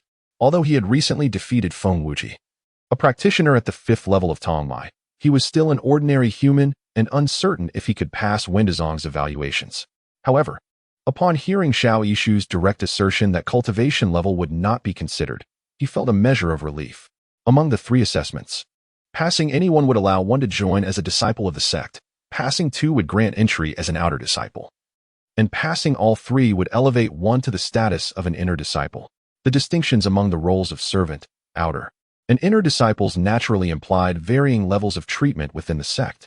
Jiang Yun could not help but think of Feng Wuji, who had already been accepted as an inner disciple by the reincarnation sect, indicative of his commendable aptitude. If Jiang Yun wished to rival him, the most prudent course would be to strive for inner disciple status as well. Xiao Yishu continued, "There will be dangers during the assessments. While death is unlikely, injuries are quite probable. Therefore, I urge everyone to assess their own abilities and refrain from recklessness. Should any accidents occur, our sect will not bear the responsibility." Pausing momentarily, Xiao Yishu's expression turned stern, his tone laced with a hint of menace as he asserted, "Windazong is a Dao sect for humans and only accepts human disciples. If any of you belong to the demon race, kindly remove yourselves. Do not entertain the notion of deceit. Once the recruitment begins, should we discover any deceit, we shall not hesitate to take action." Jiang Yun had heard of the demon race. In this world, all beings possess spiritual essence, and apart from humans, various other species. including common plants and animals, may cultivate and ascend to become demons. Although humans and demons are both sentient beings, the prevailing belief has long been that those who are not of one's own kind possess different hearts, leading to a history of discord and even hostility between the two. As Xiao Yishu's words fell, the young man who had earlier ridiculed Jiang Yun pointed at him, declaring, "You must be of the demon race." Jiang Yun's brow furrowed slightly, a glint of coldness flashing in his eyes. This individual had already mocked him, and now, before the Wendazong representatives, he accused him of being a demon. Though Jiang Yun lacked worldly experience, he was innately astute and recognized that this person bore him no grudge. He was merely seeking attention, attempting to elevate himself by belittling others. For such individuals, one can either respond with fierce retaliation or choose to ignore them altogether. After a moment of anger, Jiang Yun opted for the latter, recognizing that as a newcomer in an unfamiliar place, it was wiser to avoid unnecessary conflict. The words of the handsome youth prompted a wave of laughter, yet they also stirred discontent among some. A tall, robust man clad in simple attire could no longer restrain himself and spoke up. "Hui Yuan, this young fellow may dress oddly, but there is no need for you to target him so persistently." In response, the handsome youth named Hui Yuan widened his eyes and retorted, "Tang Yi, which of your eyes sees me targeting him? I merely inquired why he dresses like a monster." "Enough." Xiao Shu's voice suddenly cut through the air, his two simple words striking like heavy hammers upon both Hui Yuan and Tang Yi. The two men simultaneously emitted a muffled grunt. Hui Yuan staggered backwards several steps before colliding with someone behind him, while Tang Yi managed to halt his retreat with a fierce shout. In this tense moment, neither dared to speak further. Although Tang Yi remained relatively composed, a subtle flicker of resentment flashed in Hui Yuan's gaze directed at Xiao Yishu. Jiang Yun narrowed his eyes slightly, recognizing the strength of the blessed land realm. Merely a couple of words could effectively intimidate two cultivators. Without further regard for the two, Xiao Yishu turned his attention to Jiang Yun, holding his gaze for a moment before announcing loudly, "You have 10 breaths of time. After that, the assessment will commence." The 10 breaths were evidently allotted for the departure of the demon clan, and indeed, 6 or 7 figures swiftly darted out of the crowd, fleeing as if their lives depended on it. Clearly, they belonged to the demon race. Jiang Yun, however, did not focus on those fleeing figures. Instead, he nodded in acknowledgement to Tang Yi, as a gesture of gratitude for his earlier defense.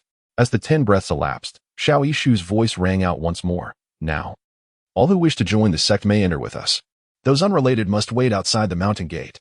Among the gathered crowd, many had come to escort their family members, and these individuals were not permitted to enter the Wendazong.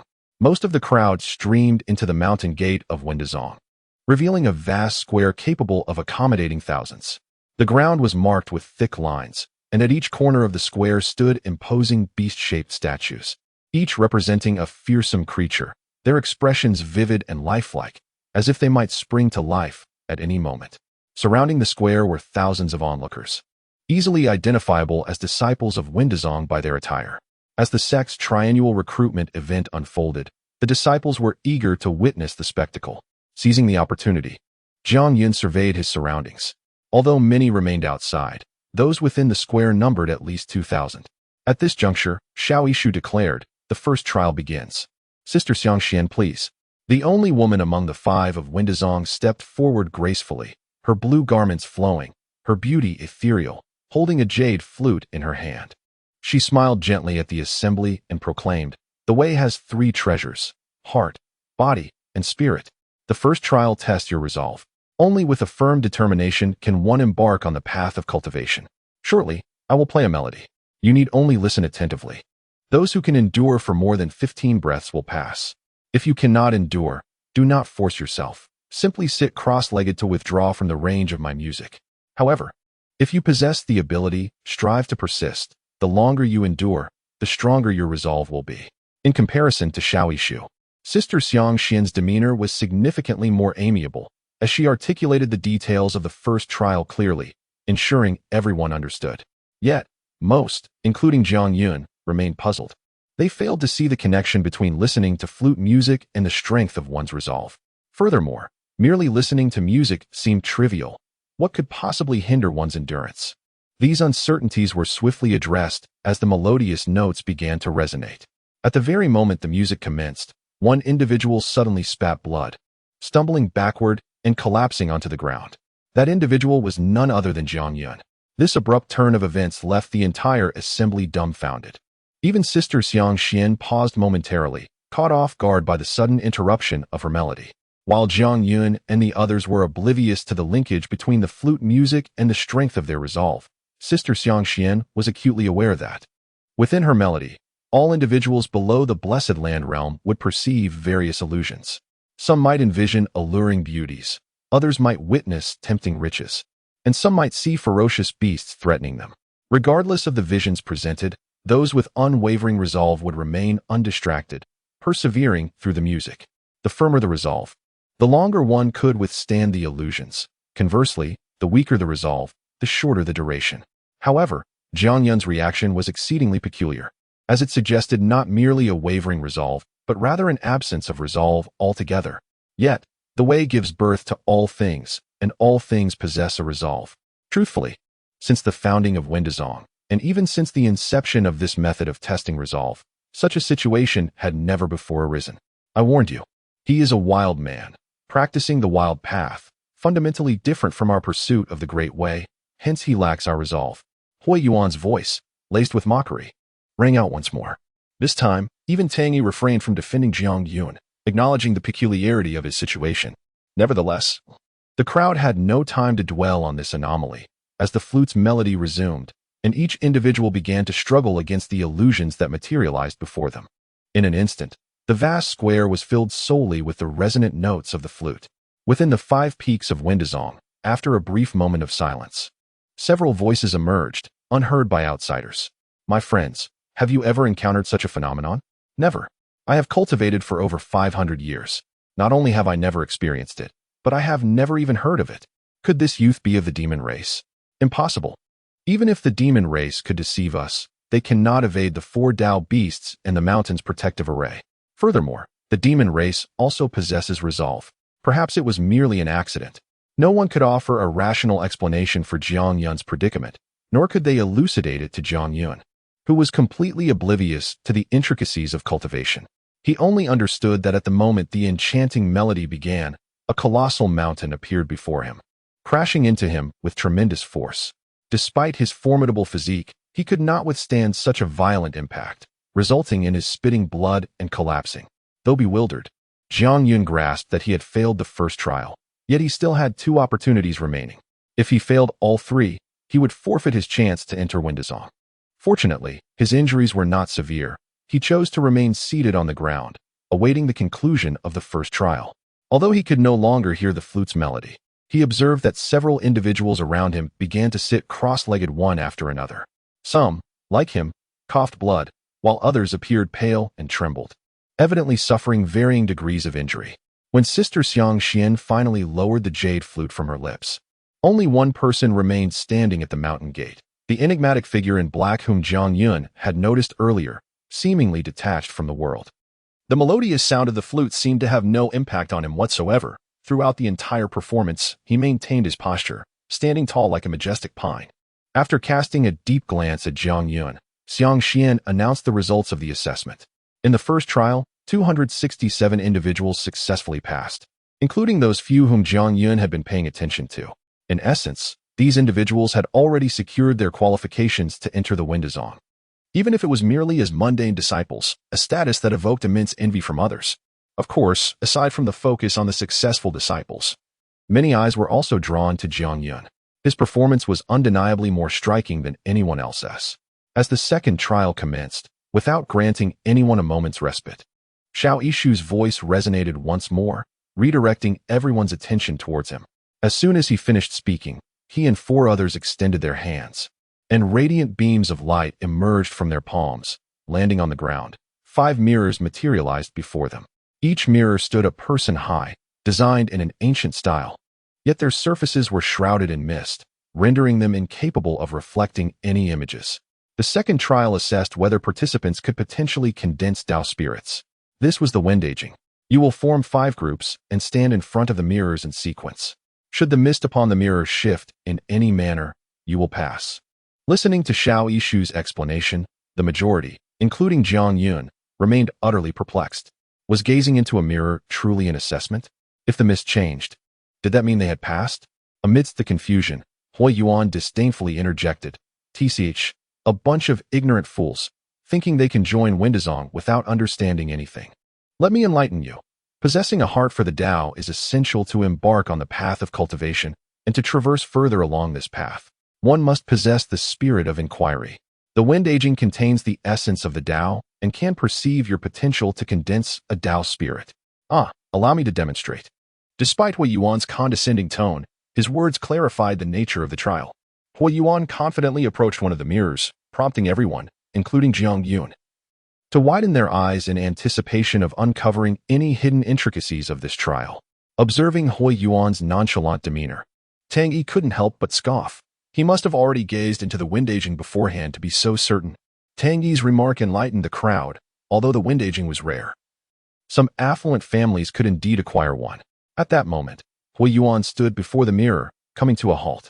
Oddly enough, as he paused, the mist upon the mirror momentarily stilled before swirling violently. "Pass. Others, hurry up and proceed in line." As Xiao Yishu's voice rang out, Hui Yuan sauntered off, having successfully cleared both trials, which indicated he was at least an outer disciple of the Windazong. With Hui Yuan's triumphant demonstration, the others eagerly lined up, each hastening towards the 5 mirrors. Despite the large number of participants, the mirrors reacted swiftly. As soon as someone approached, the mist would immediately exhibit either movement or stillness. Naturally, Jiang Yun stood among the crowd, observing the mixed emotions around him, his heart growing increasingly anxious. As the preceding participant successfully stirred the mist, it was finally Jiang Yun's turn. Taking a quiet, deep breath, he positioned himself before the wind aging. Suddenly, an anomaly occurred. With a thunderous explosion, the mirror detonated. Jiang Yun, unprepared, was thrown into the air by the force of the blast, landing heavily on the ground. The entire Windazong fell into a hushed silence. All eyes, akin to those witnessing a marvel, fixated on Jiang Yun, who had just crashed to the ground. If Jiang Yun's performance during the first trial had been a fluke, this time was beyond any semblance of coincidence. To stand before the wind aging and cause it to explode was unprecedented. After all, while every being possessed a heart for the Tao, many could not condense a Tao spirit. Without a Tao spirit, the most one could do was render the mist upon the mirror motionless. If every individual incapable of condensing a Tao spirit could cause the mirror to explode, any sect would need to prepare thousands of wind aging for their recruitment process. Jiang Yun, having fallen, remained baffled. However, he acutely sensed that, at the moment of his fall, 5 or 6 invisible gazes descended from above, scrutinizing him from every angle. As these gazes finally departed, Jiang Yun exhaled quietly and glanced down at the black triangular stone hanging from his chest. Earlier, as he stood before the wind aging, it seemed as though a faint light had flickered upon the stone, but the explosion had occurred immediately after, causing him to be propelled away. Yet now, it appeared that the stone bore no luminescence, merely an inert object, leading him to suspect he had merely imagined it. After a profound silence, the crowd regained their composure, beginning to murmur amongst themselves. "What just happened? I have no idea. Could it be that this beast-skinned fellow possesses extraordinary talent?" "Nonsense, extraordinary talent." Hui Yuan's derisive voice interjected once more. "It's quite simple. This boy's aptitude is so abysmal that even the wind aging couldn't bear it, and simply self-destructed." While Hui Yuan's jest was lighthearted, many could not deny that it was indeed a possibility. Xiao Yishu suddenly cleared his throat gently. "Enough noise. The others should form 4 lines and continue. Young man, please step out of the square." Regarding Jiang Yun, Xiao Yishu appeared somewhat speechless, despite the destruction of a wind aging.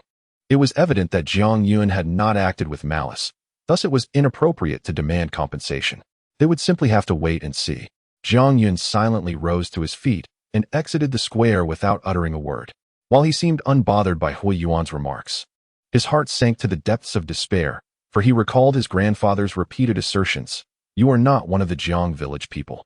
Your physique does not suit our cultivation methods. Grandfather, it appears my constitution is incompatible with any cultivation approach." In that moment, Jiang Yun felt a flicker of doubt regarding his grandfather's intentions. Perhaps his true purpose in bringing him to the Windazong was to distance him from the threats posed by Feng Wuji and Feng Village.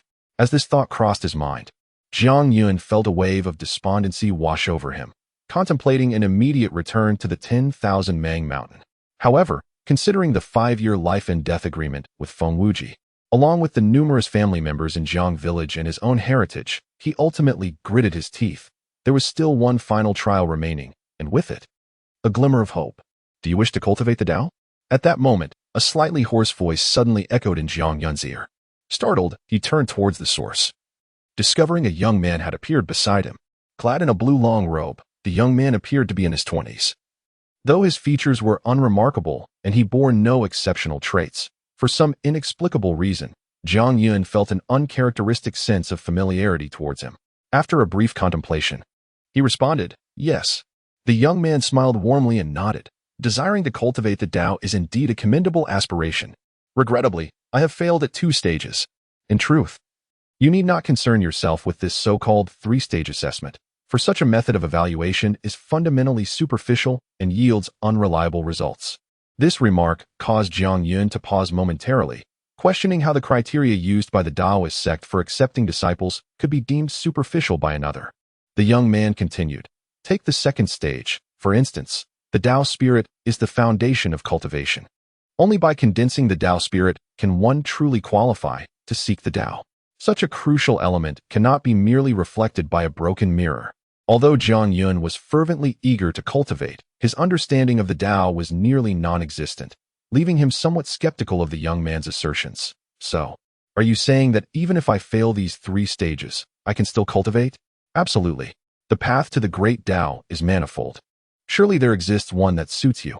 Jiang Yun felt a spark of hope and wished to inquire further, but at that moment, the 2nd stage's assessment concluded, and astonishingly, only a little over 70 individuals had passed, with merely 7 managing to clear 2 stages in succession. With a wave of his hand, the 5 members of the Taoist sect gathered the remaining 4 Tao mirrors, and Xiao Yishu promptly announced, "We shall now proceed to the final stage of the assessment, which tests your possession of the Tao body." Jiang Yun's spirit lifted slightly. Although he was unaware of what the Tao body entailed, he presumed it must relate to the physical form. Despite lacking a Tao heart and being unable to condense the Tao spirit, his robust physical constitution might afford him a chance to pass this stage. Yet, he was uncertain how to navigate this Tao body challenge. Xiao Yishu produced numerous white pills, each the size of a pea, which transformed into beams of white light that gently settled before each individual on the square, except Jiang Yun. Frowning, Jiang Yun attempted to speak, but Xiao Yishu preempted him. "You last." It was evident that Jiang Yun's unusual performance had caught Xiao Yishu's attention, prompting him to place Jiang Yun at the end to avert any further surprises. Jiang Yun had no objections, calmly nodding, though he noted a furrowed brow and a fleeting glimmer of strangeness in Xiao Yishu's gaze when he glanced at the young man beside Jiang Yun. Xiao Yishu resumed his address to the group. "This is the Tao body pill. Upon ingestion, it will transform into Tao Qi within your body. If it overflows from your physique, it indicates that you possess a Tao body, thereby marking your success in this stage. Begin taking it now." The group, accustomed to Xiao Yishu's succinct explanations, despite their lingering confusion, dared not ask further questions. One by one, they grasped the floating pills before them and swallowed them. In mere moments, they witnessed Hui Yuan suddenly open his mouth and expel a long stream of milky white gas. As this gas erupted, everyone, even Tang Yi, who had previously clashed with him, gazed on with envy. Hui Yuan was, thus far, the only one to successfully pass all 3 stages. Shortly, he would become an inner disciple of the Taoist sect, embarking on a path of unfathomable potential. Following Hui Yuan, one by one, others began to exude gas from their 9 orifices, though each emitted only a single stream, as it appeared that all were nearing the conclusion of the 3rd stage assessment. Suddenly, 2 soft sounds were heard, revealing a girl of 16 or 17 whose eyes simultaneously expelled 2 streams of milky white gas, each about a foot in length. The 2 gaseous streams intertwined in the air before gradually dissipating. While most remained oblivious to the significance of this spectacle, Xiao Yishu and his colleagues were instantly taken aback, with gasps of astonishment echoing from the 5 mountain peaks. This girl possessed a dual Tao body, and her conduits were her eyes, truly a rarity. Haha. The prospect of the Tao I is within reach. I must secure her. It is said that the reincarnation sect, Xianyun Temple, and the Cave of 10,000 Demons have also seen dual Tao bodies emerge. Who would have thought our Taoist sect would witness such a phenomenon? Truly a cause for celebration. Indeed, junior sister, You must exert yourself further, ideally allowing this girl to achieve minor Dao proficiency before the mirage opens. If so, our harvest will undoubtedly be substantial. Aside from her, along with the steadfast black-clad youth and Hui Yuan, the revitalization of our Taoist sect seems promising. Concurrently, the young man beside Jiang Yun nodded appreciatively, a dual Dao body, indeed rare. Jiang Yun, perplexed, inquired, what is a dual Dao body? Just as the Dao heart exists, all beings possess a Dao body. However, the vast majority lie dormant, with only a select few having their Dao body flow freely through the 9 orifices. One orifice open signifies a single Dao body, while 2 orifices denote a dual Dao body. The more unobstructed the Dao body, the easier the path of cultivation. Yet, Dao bodies with more open orifices are increasingly rare. As you have witnessed, single Dao bodies are most common, while dual Dao bodies and above are truly exceptional, with the strongest being the 9 Dao body, which possesses open conduits in all 9 orifices, an exceedingly rare phenomenon. After a brief pause, the young man shook his head. No, the 9 Dao body cannot be deemed the strongest. That title belongs to the 10,000 Dao body, which possesses more than 9 orifices, with even every pore being open, also referred to as the innate Dao body. However, this is merely a legend, and I have yet to hear of anyone possessing an innate Dao body. As the young man's words concluded, the 3rd stage assessment came to an end, marking the conclusion of the Taoist sect's triennial disciple recruitment. Ultimately, only 2 individuals cleared all 3 stages, Hui Yuan and the black-clad youth. 10 others passed 2 stages, including Tang Yi and the girl with the dual Dao body, while nearly 400 managed to clear 1 stage, among them the youngest girl whom Jiang Yun had previously noticed. However, no one intended to leave, for Jiang Yun remained. All eyes turned towards him, eager to see if he would once again exhibit any extraordinary traits. Xiao Yishu remained silent, tossing a Dao body pill before Jiang Yun, who, after a moment's hesitation, grasped the pill and swallowed it whole. Jiang Yun distinctly felt the pill dissolve upon entering, transforming into countless streams of milky white gas that surged toward his 9 orifices and every pore of his body. This provoked a sudden leap of his heart. Could it be that he possessed an innate Dao body? Yet, at the very moment the milky white gas approached his 9 orifices and pores, the hundreds of scars adorning his body quivered imperceptibly. With that tremor, all the milky white gas instantly vanished, as if it had never existed. The quivering of the scars was so subtle that even Jiang Yun himself was oblivious, let alone the onlookers fixated on him. Thus, in their eyes, this 3rd stage assessment, though Jiang Yun exhibited no further anomalies, concluded with the inevitable result of failure. Jiang Yun, too, wore a bitter smile, without passing a single stage. He had definitively lost his eligibility to join the Taoist sect. Shaking his head, he quietly addressed the young man beside him. Farewell. He promptly turned to depart toward the mountain gate of the Taoist sect. Having lost his qualification, there was no reason for him to linger.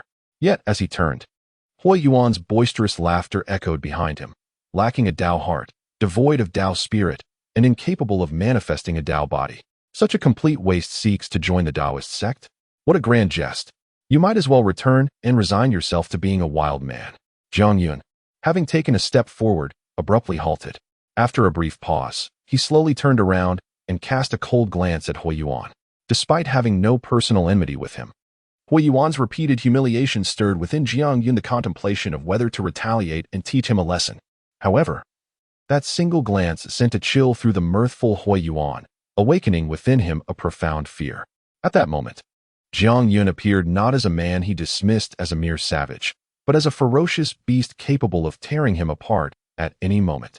Ultimately, Jiang Yun withdrew his gaze and turned back, continuing his path towards the mountain gate, for he felt disheartened and was loath to engage with Hui Yuan.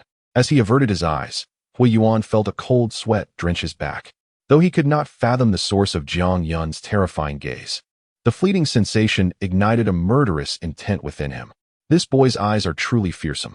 However, to dare glare at me, he shall not escape my wrath. I must inform my second uncle. Once he leaves the sect of inquiry, I shall have him eliminated. As Hui Yuan's thoughts raced, the young man who had stood beside Jiang Yun suddenly called out to his retreating figure, "Young brother, please hold."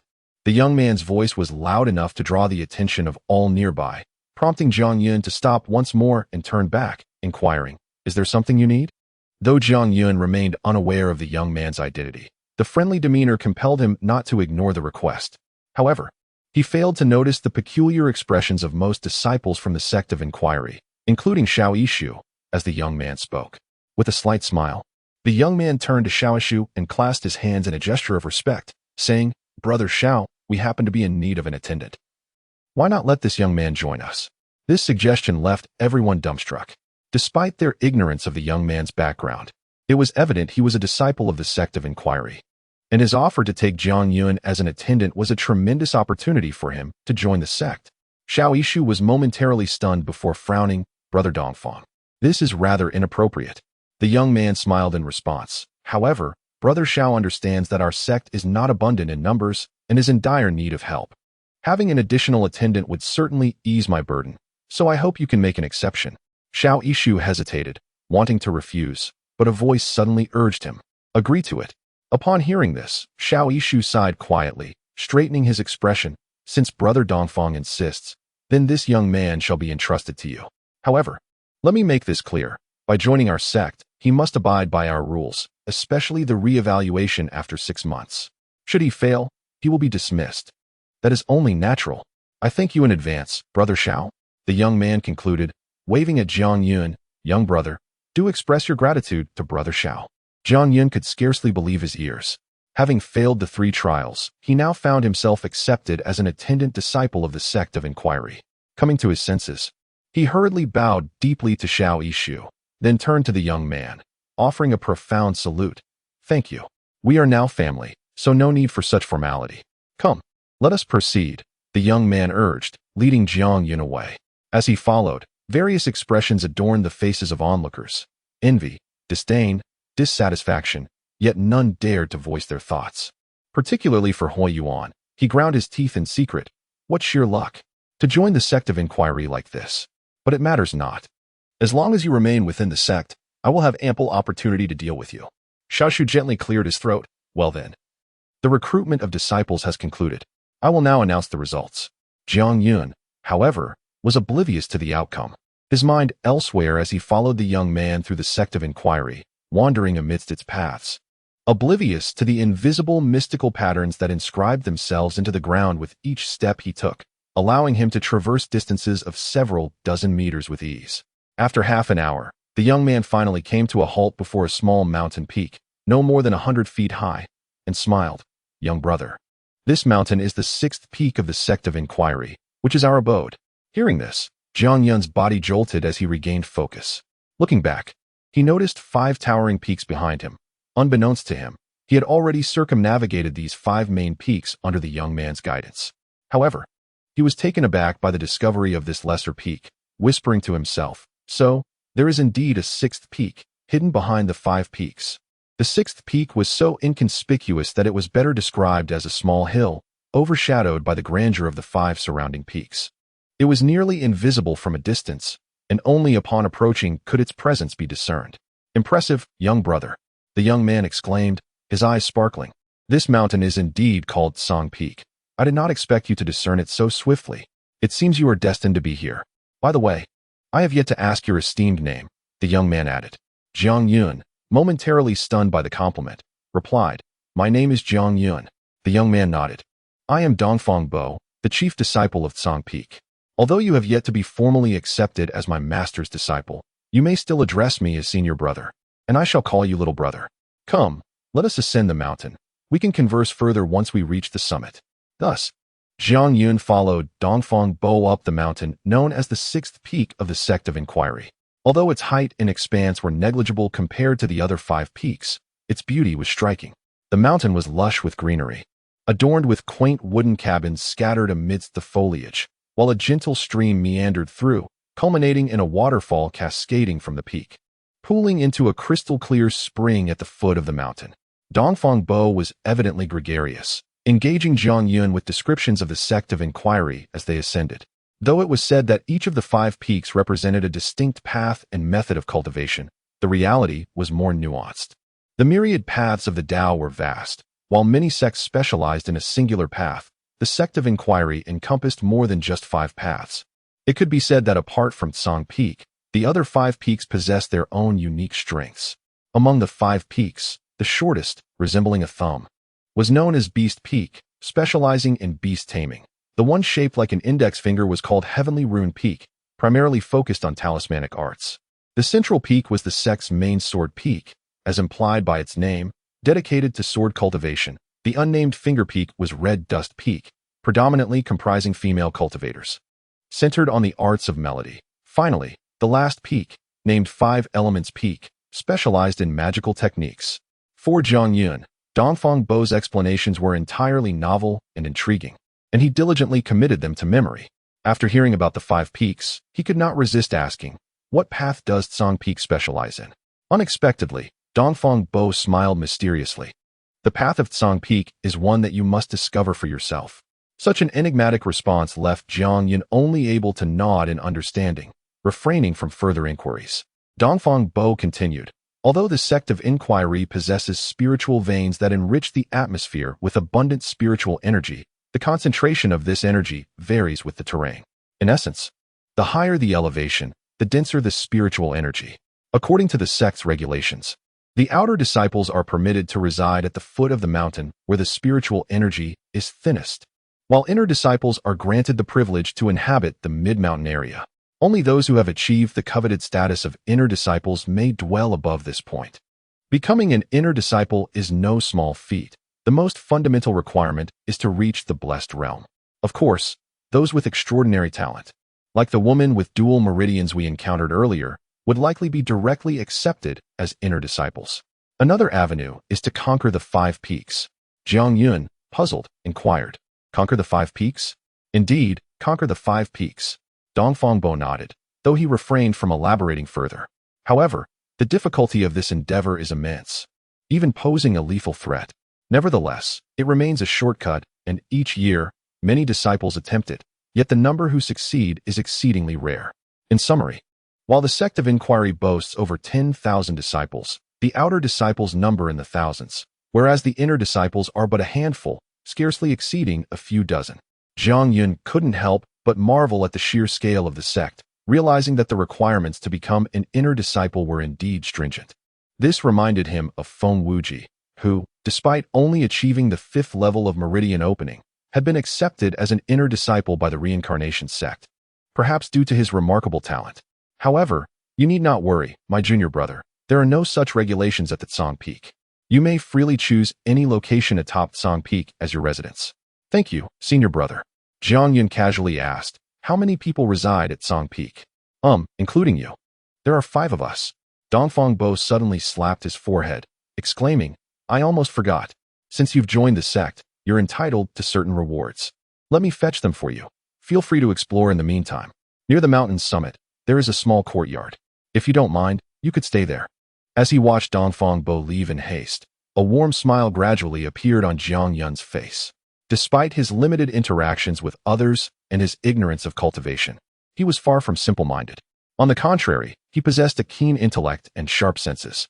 During the ascent, he had surmised that this so-called 6th peak of inquiry was likely just a mountain used for storage. Given the cluttered wooden huts he had passed and the peculiar expressions on the faces of Xiaoishu and others when they looked at Dongfang Bo. Furthermore, aside from himself, there were only 4 others on the entire peak, leading Zhang Yun to boldly speculate that these 4 were likely tasked with guarding the various items. As for his own status as a menial disciple, it merely signified an additional guardian for Tsang Peak.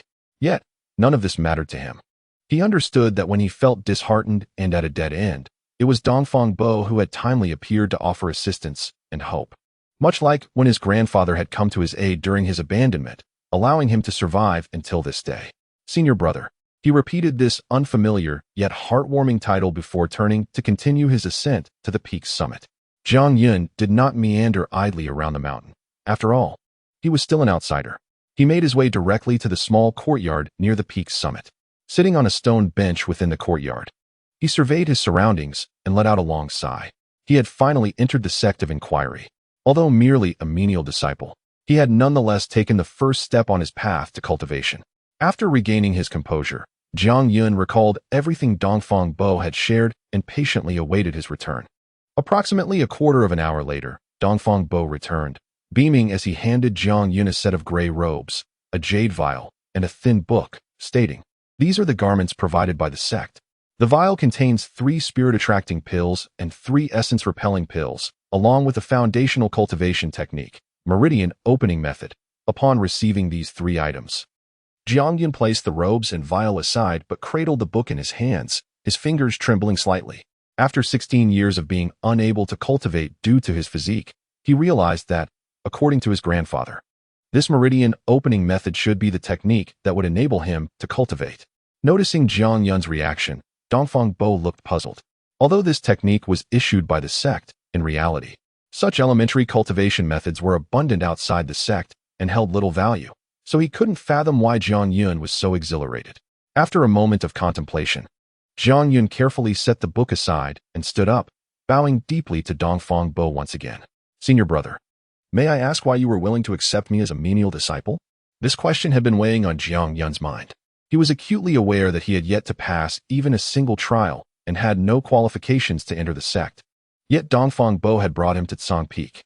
Even if it was merely as a menial disciple, it still granted him entry into the sect of inquiry. If it were merely out of kindness, many others like him had failed trials. Why had he chosen Jiangyun? Dongfang Bo smiled gently. "Because you are sufficiently peculiar." Jiangyun was taken aback. Peculiar? This answer was entirely unexpected and left him further bewildered.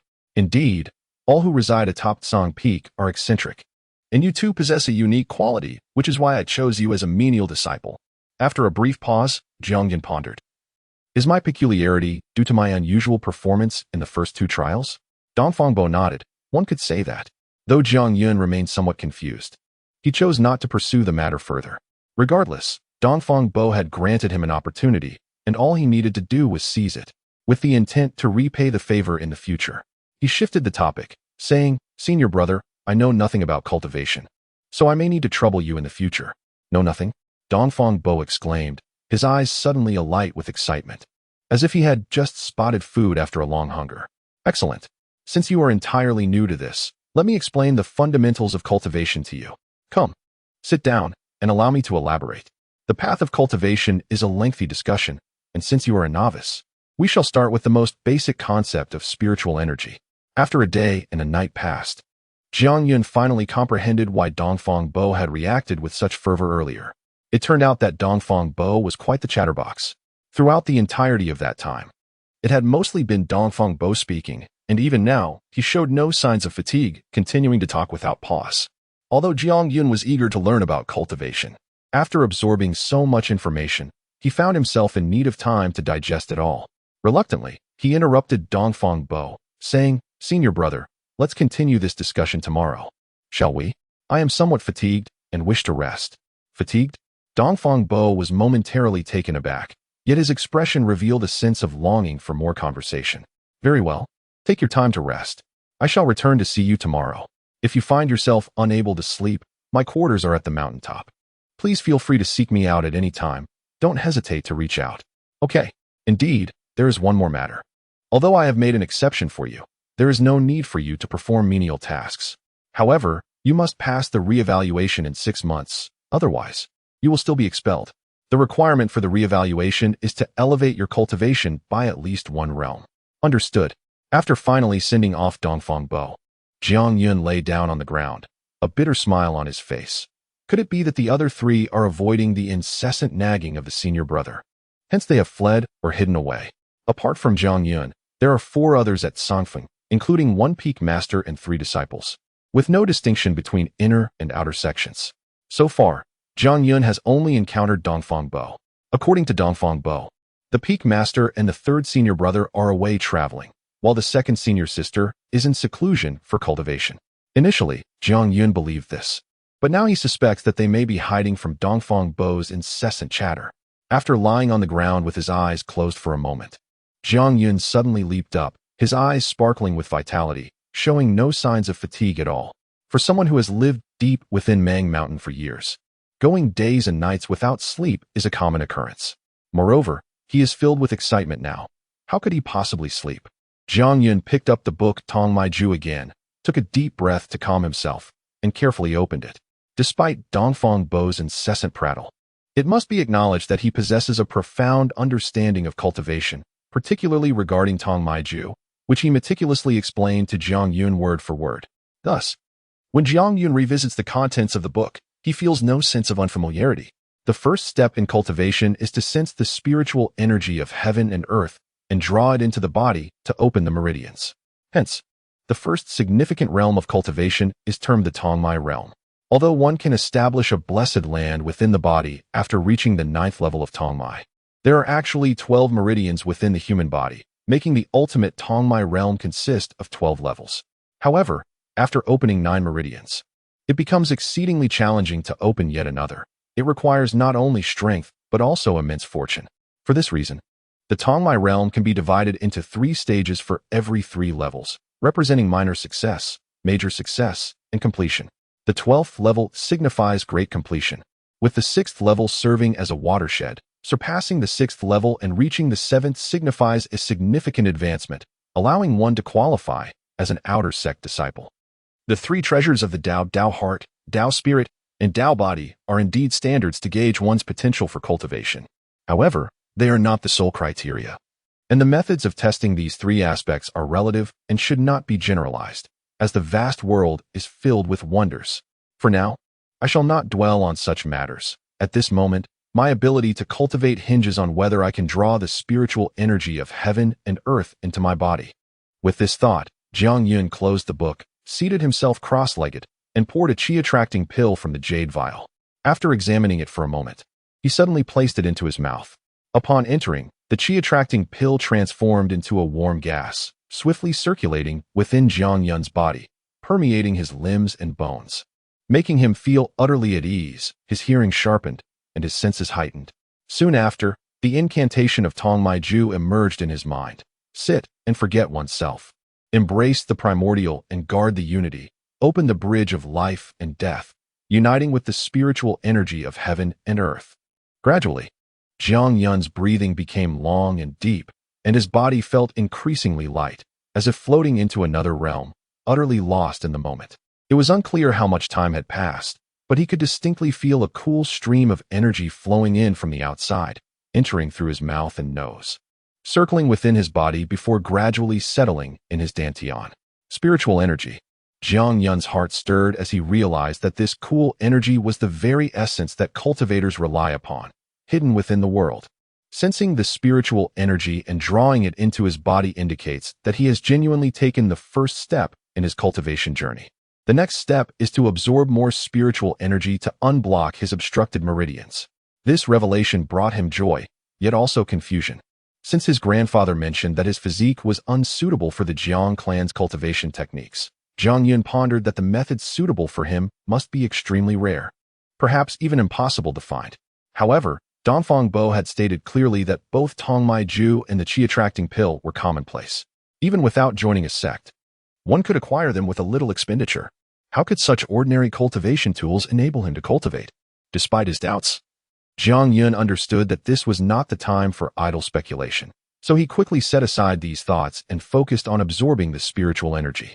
Meanwhile, in a small room at the peak of Tsanfeng, Dongfang Bo, also seated in meditation, suddenly opened his eyes and looked towards Jiang Yun's location, raising an eyebrow as he murmured to himself, "For the first time in my life, he has managed to draw in spiritual energy in such a short span.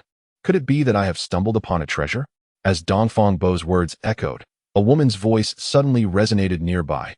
"Senior brother, is this the 4th junior brother you sought? Quite peculiar, isn't it?" To this, Dongfang Bo responded with a smile, showing no surprise. Lacking Tao heart, Tao spirit, and blocked Tao body, what could be more peculiar? As for whether he is truly the 4th junior brother, that depends on whether he has a connection with the master. The woman's voice paused before continuing. If that's the case, it is indeed somewhat strange.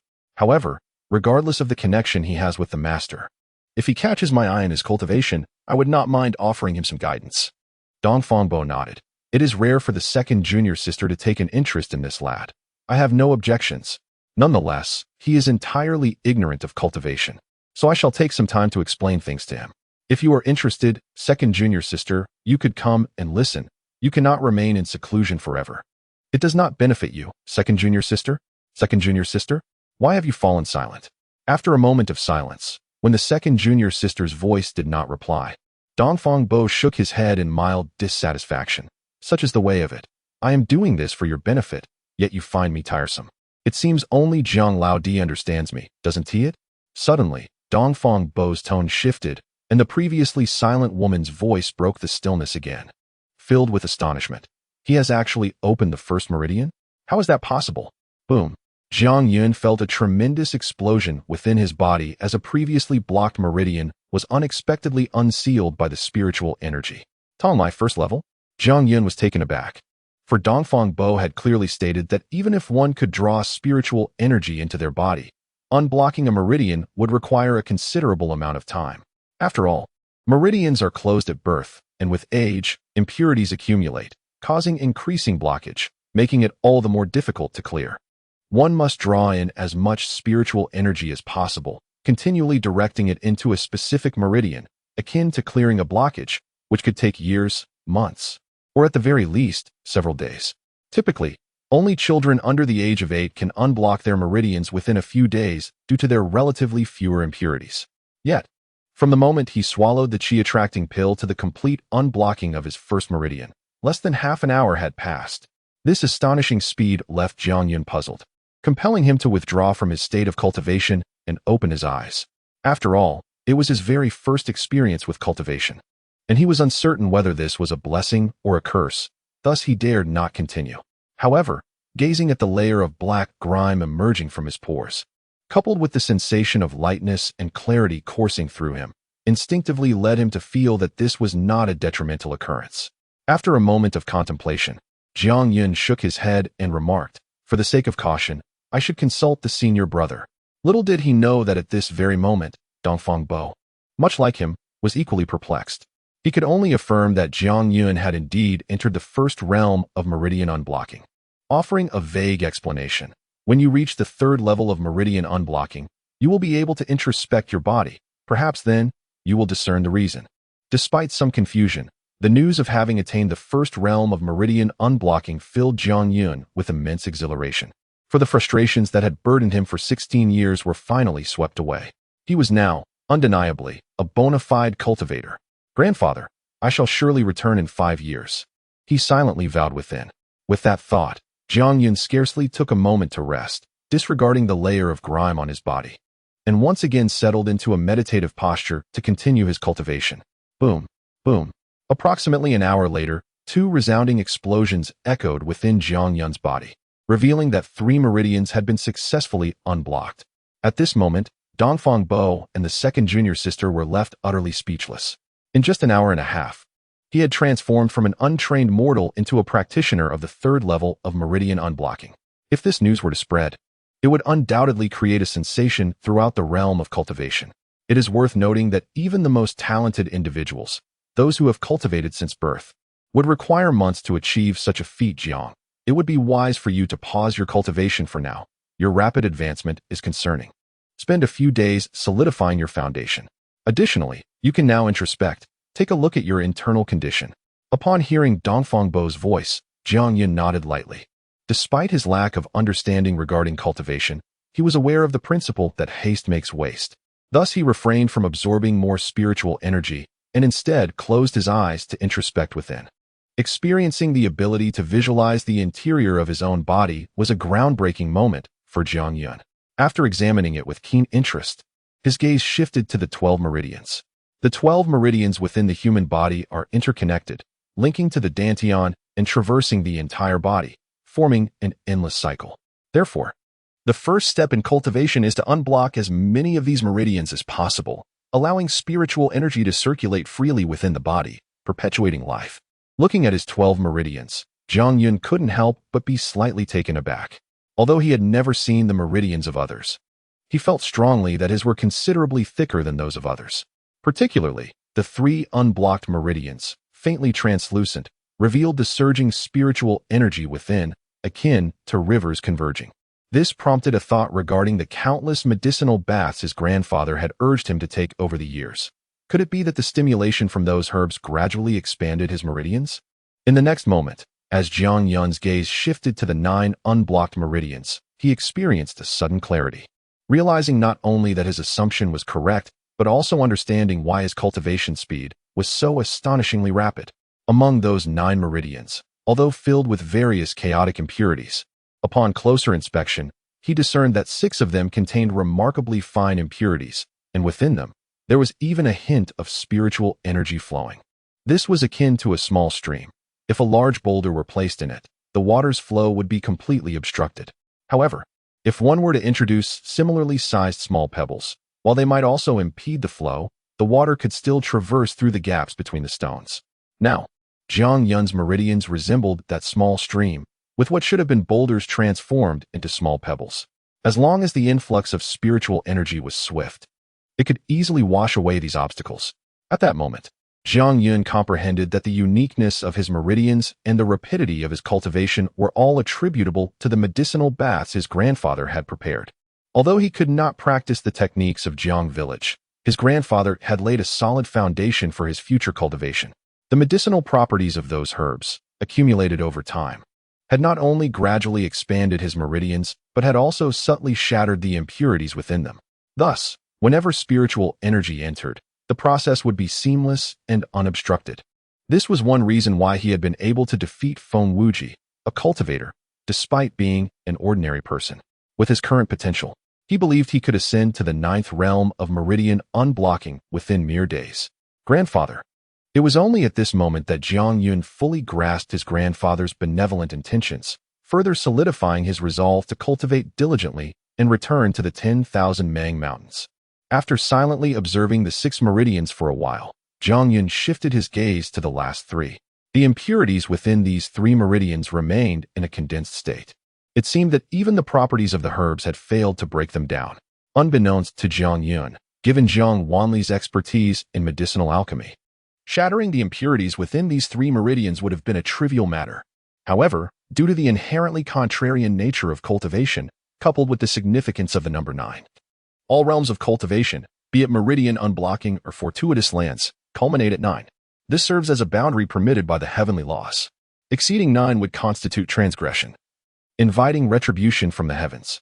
Even Jiang Wanli dared not easily breach this limit.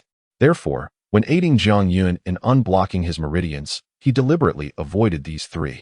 Jiang Yun withdrew from his introspection, rinsed his body with some clean water, and refrained from further cultivation, instead focusing on stabilizing his newfound realm. The following morning, Dongfang Bo reappeared before him, surveying him with keen interest before exclaiming, "Jiang, you have truly opened my eyes." This also validates my earlier assertion that the so-called 3 trials are nothing but mere theatrics. Before Jiang Yun could respond, Dongfang Bo shifted his tone, adding, "However, there must be some secret about you. Otherwise, your performance during the trials would not have been so extraordinary. Rest assured, regardless of your secret, the 4 of us from Tsangfing will not pry or harbor any covetous thoughts. Just be cautious outside.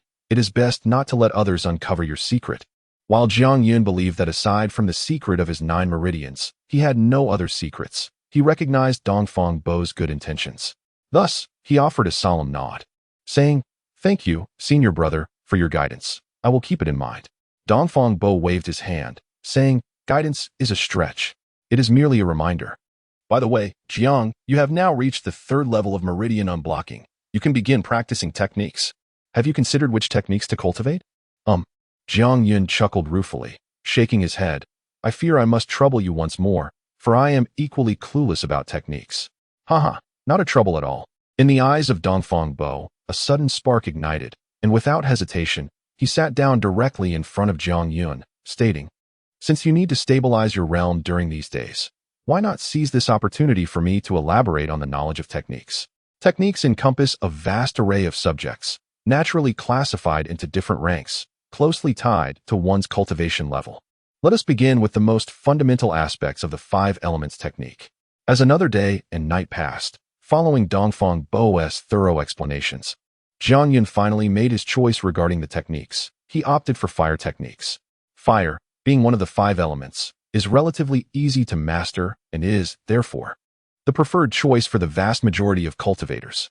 Moreover, through Dongfang Bo's insights, Jiang Yun learned that fire techniques are not only essential for offensive capabilities, but also for alchemy and artifact forging. Although Jiang Yun was now able to cultivate, he would not forsake the efforts he had invested in alchemy over the past 16 years. Thus, Choosing fire techniques was a decision that served dual purposes. In addition to the fire techniques, under Dongfang Bo's recommendation, Jiang Yun also chose to pursue swordsmanship. Swordsmanship, in essence, is a form of technique that requires a sword for execution. Historically, sword cultivators are renowned for their formidable offensive strength, particularly in the Tao Summit, where the path of the sword is predominantly followed. Hence, selecting swordsmanship is a decision that bears no detriment. Initially, it was only possible to access the sect's library for techniques by becoming an outer disciple. However, Dongfang Bo cheerfully volunteered to make the trip for Jiang Yun. After uttering this statement, he departed with enthusiasm, leaving Jiang Yun filled with gratitude and further convinced of this elder brother's well-meaning, albeit talkative, nature. Despite some initial skepticism regarding Dongfang Bo's eagerness to approach him, Jiang Yun could not shake the inexplicable sense of closeness he felt towards him. Coupled with his own lack of resources, which left little for others to covet, Jiang Yun chose to trust Dongfang Bo. Through their brief interactions over the past few days, Jiang Yun became increasingly assured that his trust was well placed. Dongfang Bo soon returned, presenting Jiang Yun with a storage ring. Now that you possess spiritual energy, you can activate the storage ring, he explained. Though its space is limited, it suffices for your current needs. Inside, you will find a set of introductory fire techniques and a sword manual, along with a simple iron sword. However, as for the refinement of techniques, I cannot guide you further. Fortunately, your second senior sister is quite adept. If you can convince her to mentor you, the benefits will be immeasurable. After bidding farewell to Dongfang Bo, Jiang Yun curiously examined the storage ring. As he poured his spiritual energy into it, a hazy space of approximately 1 meter in diameter materialized before him, revealing 2 tomes within. The storage ring, a type of spatial magical artifact, is an essential item for cultivators, with varying grades of quality. This particular ring was of a lower grade, hence its limited capacity. While recalling the knowledge about magical artifacts that Dongfang Bo had shared, Jiang Yun retrieved the 2 tomes. Just as he was about to open them, a sudden rumble echoed from his stomach. A wry smile crossed his face. Despite having become a cultivator with spiritual energy to stave off hunger, he had not eaten for 2 days and nights. After clearing 3 meridians and expelling numerous impurities from his body, his stomach finally protested. Reluctantly, Jiang Yun set the tomes aside and reached for a jade vial, pouring out a pill of hunger suppression. He was no stranger to elixirs, having crafted countless pills under his grandfather's guidance over the past 16 years. However, he had never concocted a pill of hunger suppression. As food was abundant in the Mang Mountain, with various plants and animals available for consumption, most of the pills he had refined were for healing and detoxification. His extensive experience in alchemy had fostered a profound interest in various pills, and having previously consumed the Tao Body pill and the Qi Induction pill without much thought due to the circumstances, he now scrutinized the pill of hunger suppression in his hand. He intended to discern the differences between the elixirs consumed by cultivators and those he had crafted in Mang Mountain. The pill of hunger suppression was about the size of a cherry, pale yellow with a slightly grainy surface that emitted a faint fragrance when held to his nose. Jiang Yun mused, crafted primarily from rice, incorporating Tende fruit and green willow juice. I wonder how the alchemist achieved this. Clearly, the technique and timing were lacking. Otherwise, the surface would not appear so coarse, which naturally affects its efficacy. Though Jiang Yun spoke lightly of it, had his remarks reached the ears of other cultivators, particularly alchemists, they would be utterly astonished. It is crucial to note that alchemy requires not only materials, but also a detailed formula, specifying the precise ratios and methods for crafting a particular elixir. Such formulas are treasures for alchemists, as each one is the result of countless failures and is rarely shared. Yet, Jiang Yun was able to identify the ingredients contained within the pill of hunger suppression merely through its aroma. While he did not deduce the exact formula, this was an exceedingly rare feat. He felt confident that, given sufficient materials and a few attempts, he could refine the pill of hunger suppression, and its efficacy would undoubtedly surpass that of the one he held. However, at that moment, Jiang Yun was not in a position to concoct a pill of hunger suppression. After studying it for a while, he prepared to consume it. Suddenly, an unexpected event occurred. The triangular black stone hanging from his chest emitted an ethereal glow, and with a sharp crack, the pill of hunger suppression he intended to ingest exploded. This familiar scene instantly reminded Jiang Yun of the earlier explosion of the Tao mirror, confirming that he had not been mistaken. Moreover, He observed more clearly this time that as the pill of hunger suppression detonated, a speck of light, no larger than a sesame seed, was abruptly drawn into the black stone. As the speck of light vanished, the black stone returned to its tranquil state, as if nothing had transpired, save for the remnants of the pill of hunger suppression dusting Jiang Yun's fingers. What could this mean? Jiang Yun stood there, bewildered, with only the certainty that the black stone had absorbed something from the pill of hunger suppression. The black stone was the sole item Jiang Yun had taken from Jiang village, gifted to him by Jiang Yuro with specific instructions to treasure it. Truth be told, he had never regarded it as a treasure, dismissing it as mere childishness on Jiang Yuro's part. Nevertheless, since it was a gift from her, he treated it with care, as it served as a connection to Jiang village. Now, it seemed that this stone might indeed be something extraordinary.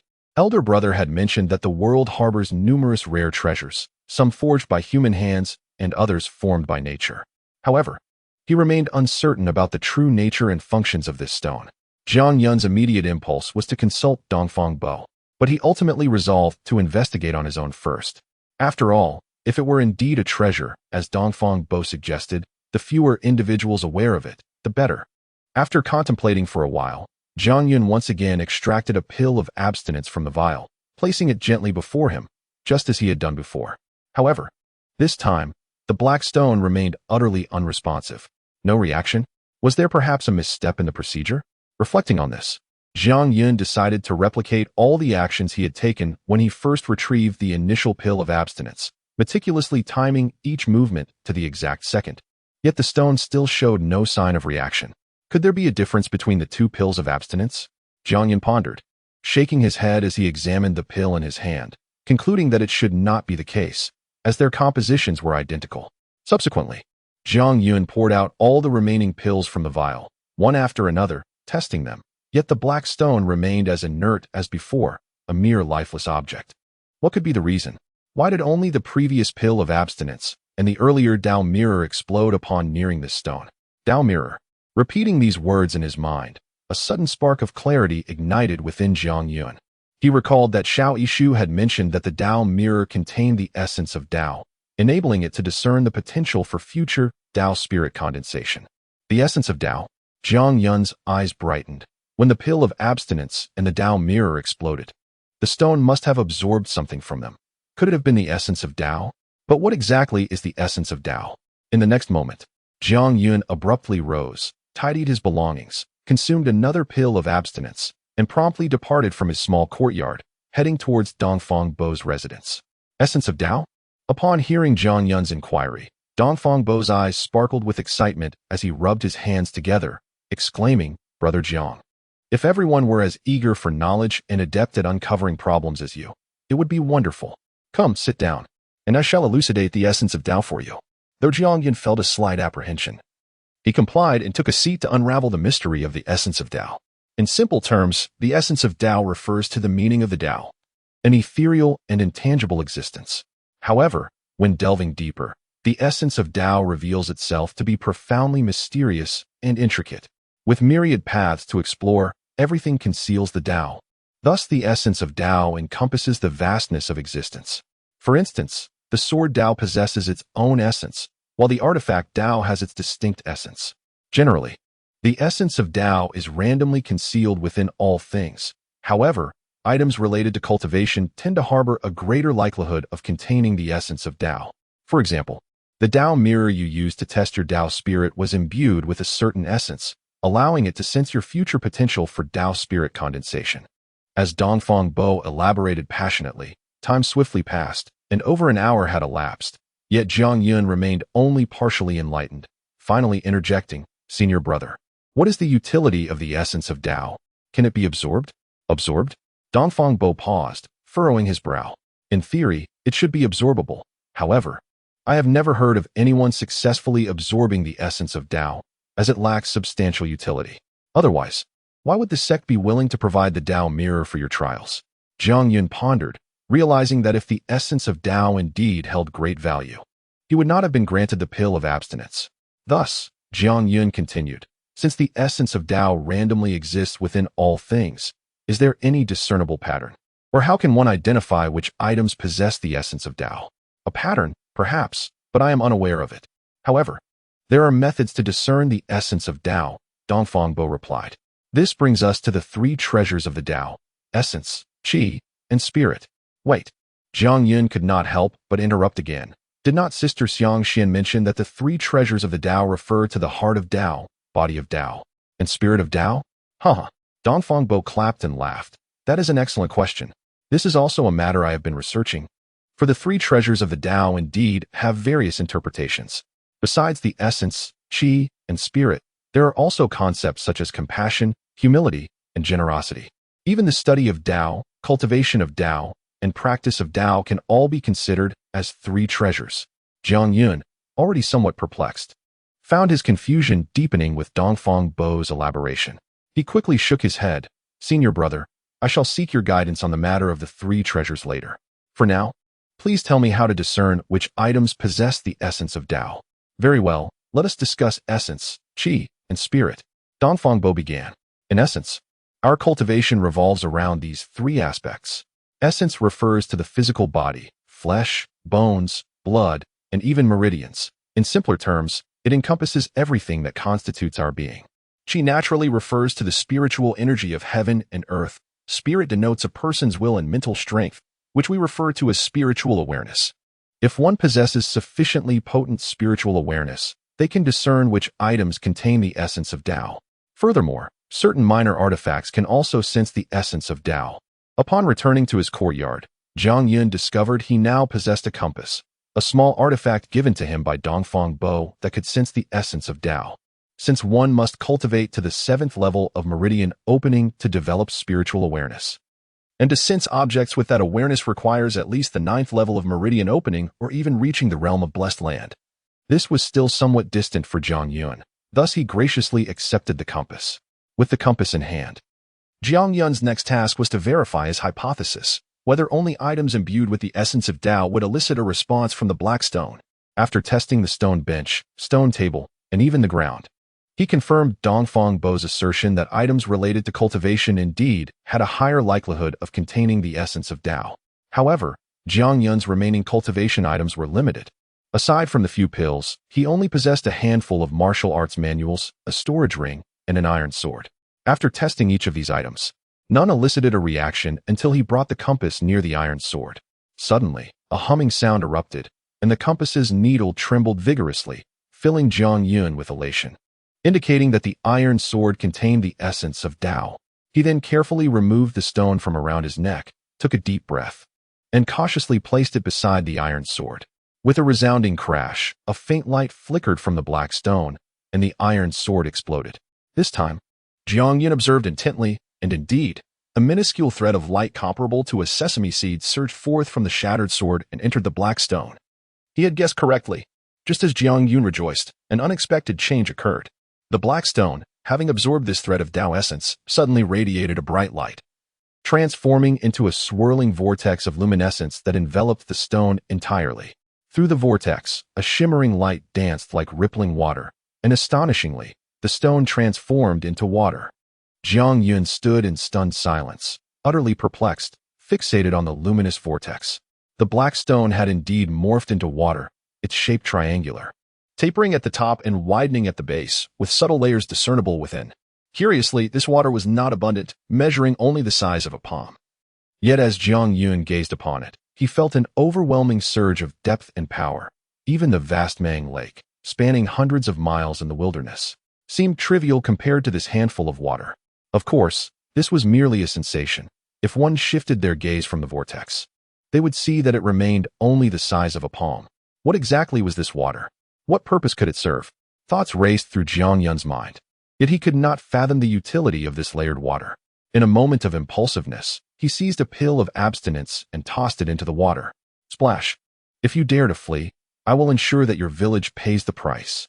Though Feng Wujia's menacing words echoed through the village, the inhabitants of Jiang village breathed a sigh of relief as the people from Feng village finally vanished from sight. At least for the moment, this matter had reached a temporary resolution. With the tension lifted, the villagers swiftly surrounded Jiang Yun. Jiang Mu, with a hearty punch to Jiang Yun's shoulder, exclaimed, "Kid, I never imagined you had such depth." Jiang Lei, with a playful glint in his eye, added, "Indeed, Brother Yun, I have never seen you in action. Who would have thought you possessed such prowess? We must engage in more sparring sessions henceforth. Jiang Yun's performance today had genuinely astonished the crowd, bringing them immense joy. For he was their kin, and they naturally wished to see their loved ones grow strong. All right, everyone disperse. Jiang Wanli gestured. Yun, come back with me.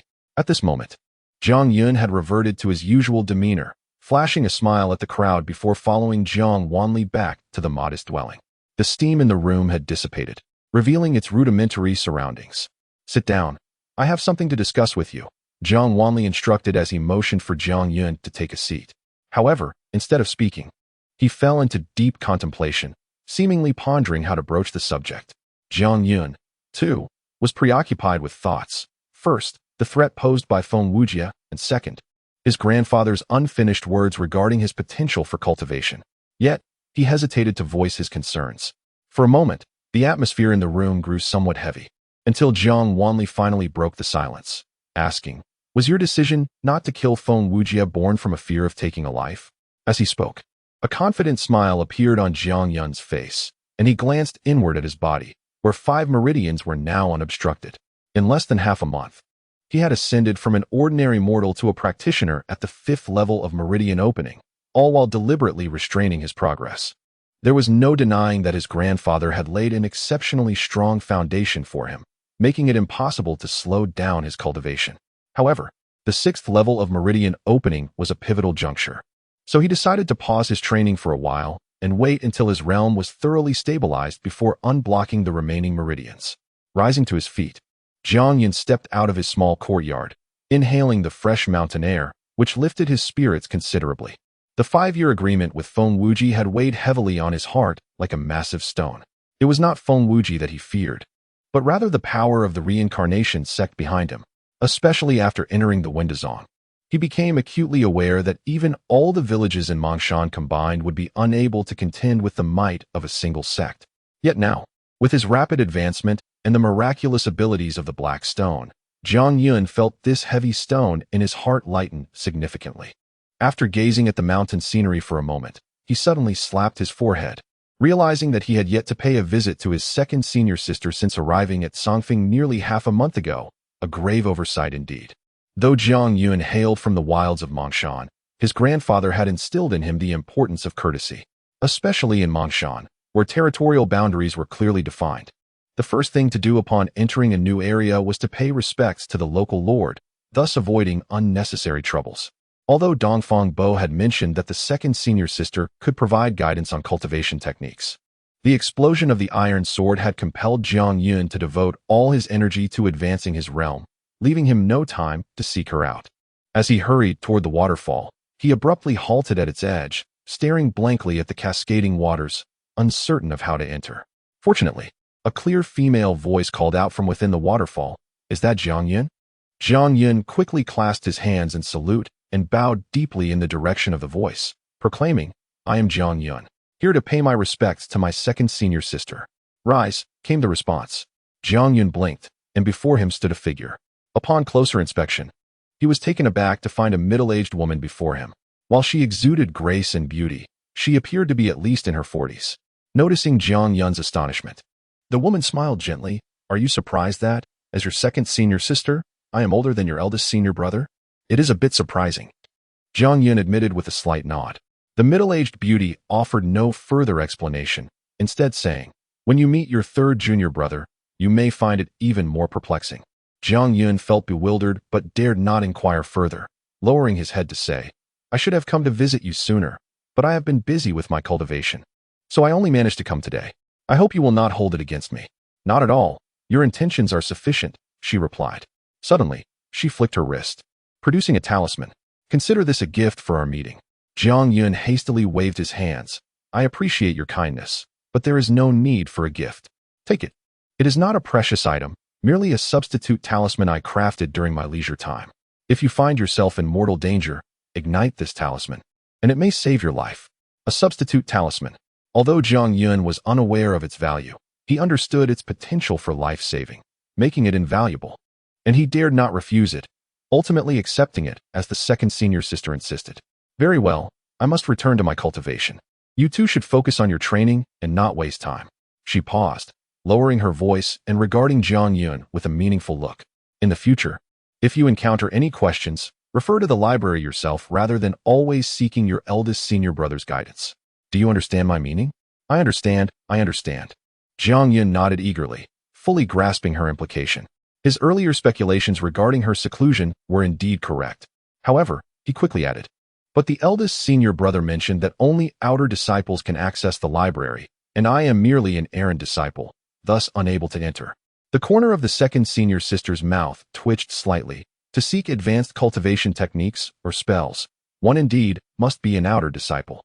However, if you simply wish to acquire basic knowledge about cultivation, all disciples are permitted entry.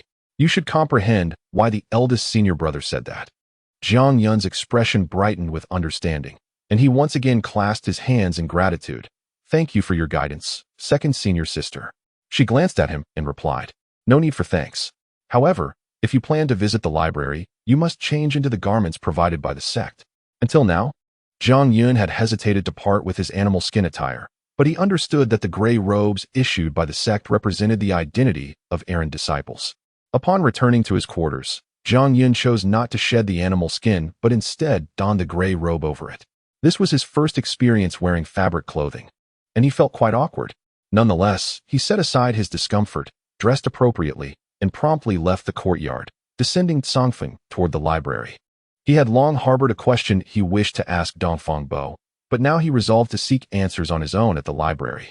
The library was located at the foot of the main peak, Jiandao Peak. Although Jiang Yun had previously been shown around the Windazong by Dongfang Bo, he had been so awestruck at that time that he had not paid attention to the route, leaving him to inquire for directions now.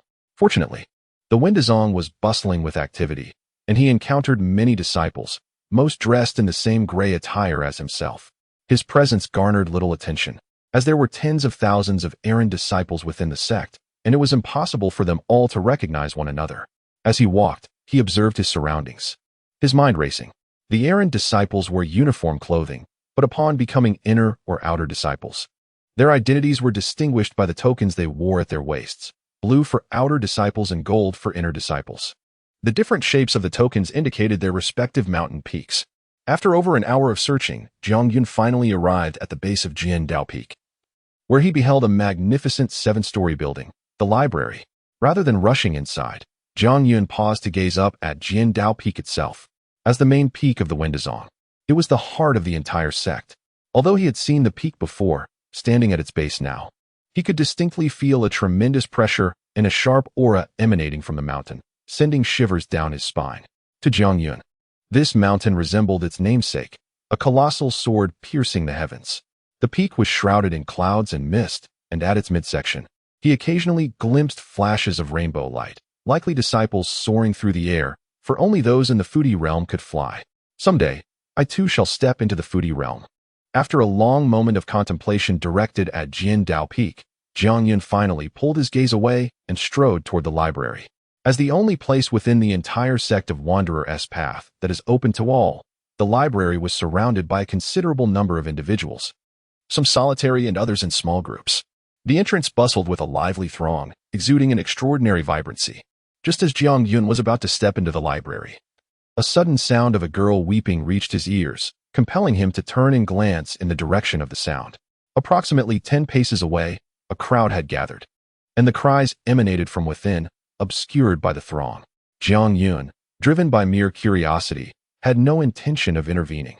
Unable to see the situation clearly, he was about to avert his gaze when, at that moment, the crowd shifted, revealing a gap. Through this opening, Jiang Yun beheld the source of the sorrow, an innocent girl no older than 12 or 13. Upon seeing her, a stirring occurred within Jiang Yun, as he recalled that she was among the few individuals he had noticed outside the sect earlier. The girl exuded a peculiar aura, and her resemblance to Zhang Yuro left a lasting impression on him. He even remembered that she had just passed through the Dao Spirit test and had been assigned as a labor disciple, though he was unaware of her current location within the peaks. Had it been anyone else crying, Jiang Yun might not have paid heed. However, the sight of this girl reminded him of Jiang Yuro, prompting him to hesitate momentarily before finally stepping forward. Standing at the periphery, listening to the murmurs of the onlookers, Jiang Yun gradually discerned the reason for the girl's distress. It turned out she had been assigned to the 100 Beasts Peak as a labor disciple, tasked with tending to a ferocious creature known as the Azure Wolf. Initially, there was nothing amiss, but the previous day, an outer sect disciple had entrusted her with a 20-year-old Azure Wolf, instructing her to watch it carefully for 2 days. She had indeed kept the wolf confined in a cage. However, upon awakening that morning, she discovered the lock had been gnawed through, allowing the Azure Wolf to escape and mingle with other wolves, rendering it indistinguishable. The outer sect disciple was due to return the following day to reclaim the wolf, and if she failed to produce it, trouble would surely ensue. This predicament was a matter of varying severity, but the girl was far too young and timid, leaving her utterly distraught. As a labor disciple, she had no recourse but to seek help near the library. Despite the sympathy of those around her, they were ultimately powerless to assist, as only the inner and outer disciples of the 100 Beasts Peak possessed the expertise to determine the age of ferocious beasts, and such disciples seldom had the inclination to aid a mere laborer. Upon grasping the entirety of the situation, Jiang Yun shook his head with a smile, parting the crowd as he approached the girl. "Do not cry. I will help you find the Azure Wolf." Upon hearing his words, the girl ceased her tears, quickly lifting her head to gaze at Jiang Yun with tear-filled eyes, exclaiming in delight, "Senior brother, can you truly help me?" The onlookers were momentarily stunned, not expecting anyone to step forward to offer assistance. However, upon noticing the attire Jiang Yun wore, skepticism washed over their faces. How could a labor disciple possibly ascertain the age of a ferocious beast? Nevertheless, Jiang Yun paid no heed to the crowd's reaction, nodding affirmatively. "Wonderful." The girl's expression transformed from despair to joy as she grasped Jiang Yun's arm, pleading, "Senior brother, if you are unoccupied, could you help me find the Azure Wolf right away?" Of course. Thus, under the watchful eyes of the crowd, the girl led Jiang Yun away, heading towards the 100 Beasts Peak. Unbeknownst to them, a stout man in gray attire within the crowd furrowed his brow and muttered angrily, "Who is this labor disciple meddling in affairs that do not concern him? I must follow him. If he disrupts Sister Feng's plans, the blame will inevitably fall upon me." Led by a young girl, Jiang Yun made his way towards the 100 Beasts Peak. Perhaps it was the first time someone was willing to assist her, which brightened the girl's mood. She bounced along the path, chattering incessantly, and through her words, Jiang Yun gleaned some understanding of her situation. The girl was named Lu Xiaoyu, just 12 years old, 2 years older than Zhang Yuro, and she had already attained the second stage of meridian opening. Interestingly, Lu Xiaoyu's background bore a resemblance to Zhang Yuro's. Both were orphans, with only their grandfathers for company. However, when Jiang Yun inquired about her grandfather, Lu Xiaoyu hesitated and was reluctant to share, mentioning only that her grandfather had brought her to the sect of inquiry before leaving, hinting at some unspoken sorrow. Jiang Yun, respecting her privacy, refrained from pressing further. Yet this shared experience deepened his concern for her. Regrettably, as a servant disciple himself within the sect of inquiry, he could not offer her any substantial help. But he did share his living quarters with her, assuring her that she could seek him out if she encountered any difficulties, promising to assist her to the best of his ability. Upon hearing this, Lu Xiaoyu's eyes sparkled with joy, and she nodded vigorously in agreement. After more than an hour, the two finally approached the 100 Beasts Peak. Even from a distance, they could hear the cacophony of animal roars and bird calls, accompanied by a series of unpleasant odors wafting through the air. This prompted Jiang Yun to frown, as he gained a clearer understanding of the plight of servant disciples in the sect of inquiry. In comparison, his own circumstances felt almost ethereal. Seemingly anxious that Jiang Yun might find the environment intolerable, Lu Xiaoyu quickly spoke up, "Brother Jiang, it is indeed noisy and the smell is rather foul here. I also found it unbearable when I first arrived, but you get used to it over time." Jiang Yun sighed inwardly. He was not one to be easily fazed. In the depths of Mang Mountain, he had even slept wrapped in the carcass of a ferocious beast. His heart ached more for Lu Xiaoyu, a girl so young, condemned to live in such conditions, which he found quite pitiful. This realization, however, underscored the arduous nature of the path of cultivation. "It's all right," Jiang Yun replied with a smile. "Where is the beast pen you oversee?" The tasks of servant disciples varied according to their assigned peaks. For those at 100 Beasts Peak, their primary responsibility was the care of various ferocious beasts, each disciple having their own designated beast pen. Lu Xiaoyu pointed toward a cluster of simple houses at the foot of the mountain and said, "That's our residence. Passing through there, you'll find a valley, and the beast pen is inside." Although the beast pens were individual enclosures, the multitude of feral creatures at 100 Beasts Peak posed significant danger to the servant disciples, who lacked any understanding of beast taming. Therefore, all beast pens were consolidated for safety, and formations were set up at the valley's entrance and exit to prevent any potential stampede by the beasts. Despite these precautions, numerous servant disciples still fell victim to the feral creatures each year. Standing at the valley's entrance, Zhang Yun gazed inward, involuntarily inhaling sharply. Before him lay a vast valley covering hundreds of acres, featuring a diverse array of terrains, flatlands, forests, deserts, swamps, and even a sizable lake.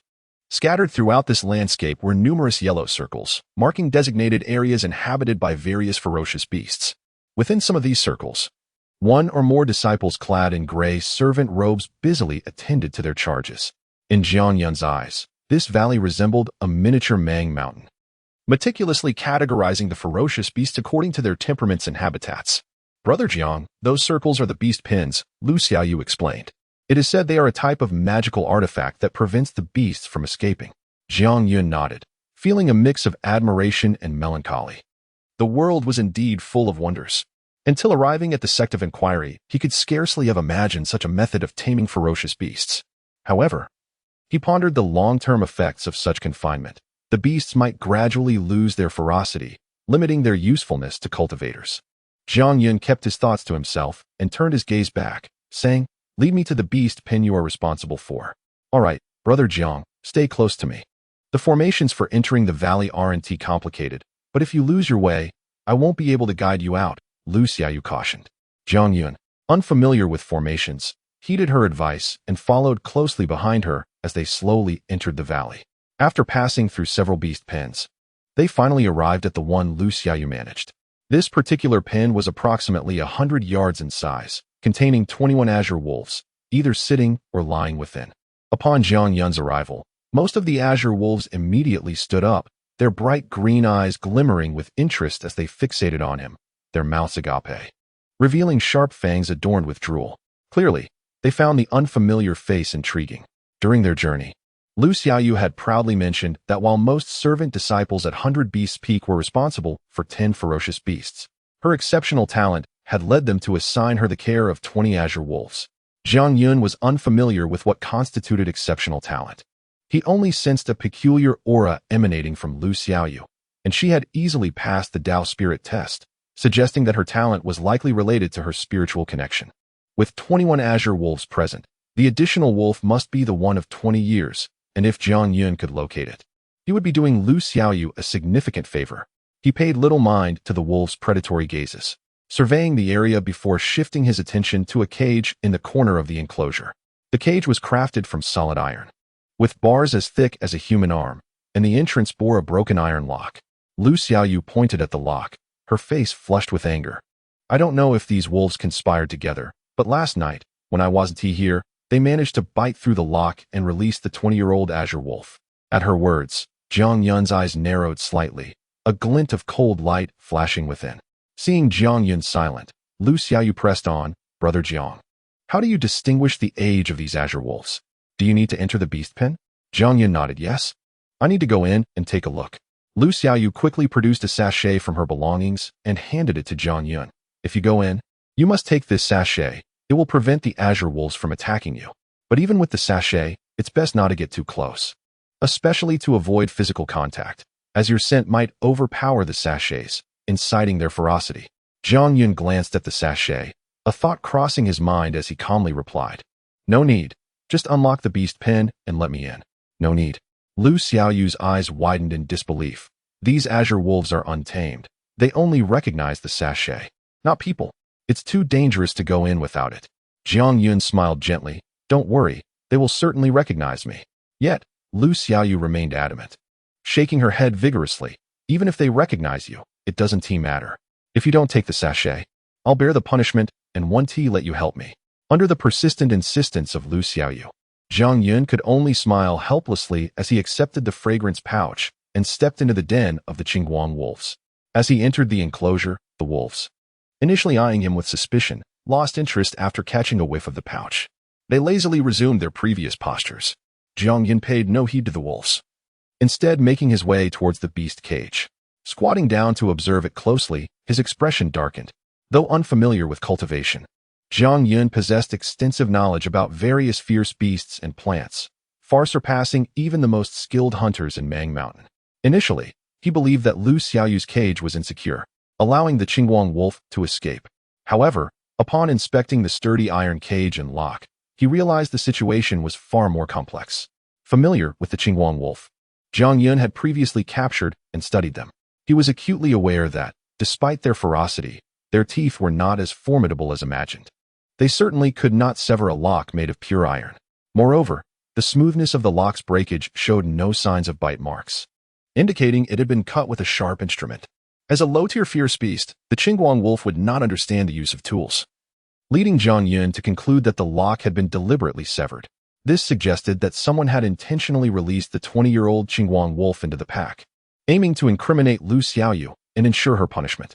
Since entering the beast enclosure required knowledge of the valley's formations and the use of the fragrance pouch, Zhang Yun surmised that the individual responsible for severing the lock must belong to the 100 Beasts Peak, and it was highly likely that this individual was the outer sect disciple who had entrusted Lu Xiaoyu with the Qingguang wolf.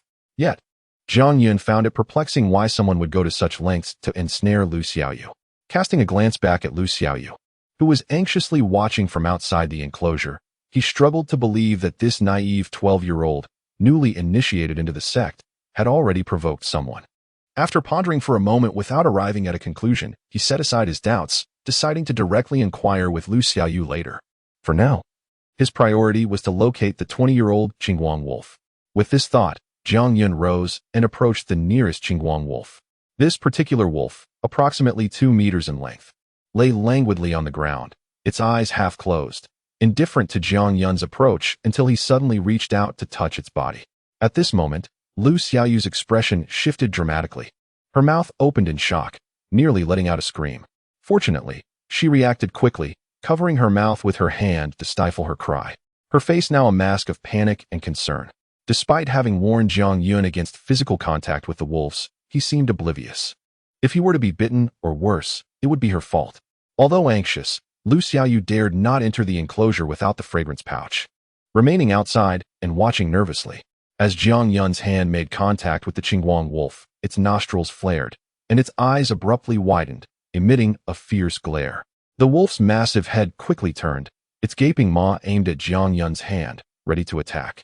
However, at that moment, Zhang Yun began to chant softly, his eyes suddenly widening in intensity. Simultaneously, the numerous scars on his concealed body trembled imperceptibly. An extraordinary phenomenon occurred. The Qingguang wolf, initially poised to launch an assault, shuddered involuntarily under Zhang Yun's piercing gaze. The ferocity in its eyes vanished, and its mouth snapped shut, instead emitting a whimper of submission, allowing Zhang Yun's hand to rest upon its body. Even the other 20 Qingguang wolves instinctively curled up, trembling in fear, unwilling to meet Zhang Yun's gaze. It is well known that prolonged exposure to specific environments cultivates unique presences within individuals. For instance, warriors who have survived countless battles or butchers among mortals exude a potent aura of bloodlust and ferocity. After 16 years in Mang Mountain, Zhang Yun had slain countless fierce beasts, and over time, a bloody aura that instilled dread in fierce creatures had developed around him. While most humans may be unaware of this aura, fierce beasts possess a keen sensitivity to it. In Mang Mountain, this overwhelming presence would compel beasts to flee in terror, which is why Zhang Wanli had taught Zhang Yun a simple incantation to suppress it. This is also why Zhang Yun did not require the fragrance pouch. Now, as Zhang Yun released this aura, it surged forth like a torrential flood, overpowering the scent of the fragrance pouch and saturating the entire beast enclosure. The 21 Qingguang wolves could scarcely endure such a terrifying bloodthirsty presence, instinctively huddling together, paralyzed with fear. Next, Zhang Yun began to methodically stroke the bodies of the Qingguang wolves. Creatures, including humans, undergo gradual changes in their bones as they age. As an apothecary, Zhang Yun had stringent requirements regarding the age of materials when concocting potions, while the age of plants could be determined through sight, smell, and taste. Assessing the age of fierce beast bones required the creature to be slain, an inconvenient process. Often, he only needed a few hairs from the beast, rendering killing unnecessary. Thus, Jiang Yun had developed a unique skill over time, bone touching. Through this technique, he could accurately ascertain the ages of various fierce beasts. In mere moments, Jiang Yun identified the 20-year-old Qingguang wolf, gently patting its head and gesturing towards the damaged beast cage. The wolf obediently walked into the cage. As Jiang Yun emerged from the enclosure with the cage in hand, Lu Xiaoyu rushed towards him, her face a mix of excitement and disbelief. Jiang Shixiang, you scared me to death just now. I thought those Qingguang wolves would eat you. Thank goodness you're fine. But how did you manage that? It seemed like the wolves were terrified of you. All thanks to the fragrance pouch you gave me, Jiang Yun replied casually, smiling as he returned the pouch to Lu Xiaoyu. Once Lu Xiaoyu had safely stowed the pouch, Jiang Yun pondered for a moment before asking, have you offended anyone since joining the sect? Offended anyone? Lu Xiaoyu appeared taken aback by the question, eventually shaking her head. Since entering the sect, I've been assigned here to tend to the Qingguang wolves. Apart from cultivating, I hardly interact with anyone. How could I possibly offend someone? Jiang Shixiang, why do you ask? Jiang Yun could see that Lu Xiaoyu was speaking the truth. After some hesitation, he decided against revealing the reality to her, not wanting to cause her unnecessary worry. Instead, he smiled and said, it's nothing, just a casual inquiry. We are still newcomers in this unfamiliar place. We should proceed with caution. We wouldn't want to inadvertently offend anyone and land ourselves in trouble. Yes, yes. Lu Xiaoyu nodded repeatedly, saying, my grandfather told me the same thing, to diligently cultivate here and not to concern myself with other matters. Brother Jiang, rest assured, I will not provoke anyone. Jiang Yun smiled and replied, that is good. Now that the wolf has been found and you are free of troubles, I shall take my leave. Should you encounter any further difficulties, feel free to seek me at Songfeng. Although Jiang Yun was aware that someone was undoubtedly scheming against Lu Xiaoyu, as a mere servant disciple, he felt powerless to assist her and could only hope she remained vigilant. Lu Xiaoyu hurriedly nodded at Jiang Yun, saying, thank you so much. Brother Jiang, if I hadn't met you, I truly would not know what to do. Allow me to escort you out of the valley. After leaving the valley, Jiang Yun waved farewell to Lu Xiaoyu and turned towards the direction of the library pavilion. However, just as he took a step, he suddenly halted, turning sharply to see a short, stout man in gray hurriedly averting his gaze, swiftly darting back into the valley. Jiang Yun's senses were remarkably acute. As he emerged from the valley, he immediately detected the presence of a short, stout man who was stealthily observing him. Even though he had noticed the man's gaze, the latter reacted swiftly and retreated into the valley. At that moment, Lu Xiaoyu had also entered the gorge. Without anyone to guide him, Jiang Yun hesitated to rashly intrude into the formation, so after a moment of contemplation, he turned away. However, he had already etched the stout man's appearance into his memory and speculated that although the man was merely a servant, it was unlikely he was the one plotting against Lu Xiaoyu. Nevertheless, there must be some connection between them. Jiang Yun dismissed the matter for now, realizing that with his current status, he had no authority to meddle. Fortunately, within the sect, while sparring among fellow disciples was permitted, any form of lethal conflict was strictly prohibited. Even if someone were to cause trouble for Xiaoyu, at the very least, her life would not be in jeopardy. For Jiang Yun, who hailed from Mang Mountain, the rules of the Tao sect were as sacred as the traditions of his homeland, unbreakable and inviolable. Thus, he did not overly concern himself with Lu Xiaoyu's situation. However, having just left Mang Mountain, he remained unaware that in this world, rules were immutable, but people were not. Indeed, some individuals could entirely transcend these regulations. Setting aside thoughts of Lu Xiaoyu for the moment, Jiang Yun made his way to the library pavilion, stepping through its grand entrance. Upon crossing the threshold, it felt as if he had entered another realm. Silence enveloped him, interrupted only by the faint rustle of turning pages. Before him stood a stone tablet inscribed with a few sparse lines introducing the library pavilion. The pavilion boasted 7 levels. The first was open to all sect members, while access to the second and beyond required at least the status of an outer disciple. Naturally, the higher the level, the greater the status required. Each individual was permitted to enter thrice a year, and if they wished to visit more frequently, they would need to exchange contribution points for additional access. The library pavilion strictly forbade fighting and noise, and all books could only be perused within its confines. They were not to be taken outside without permission, though some texts could be copied if one had sufficient contribution points.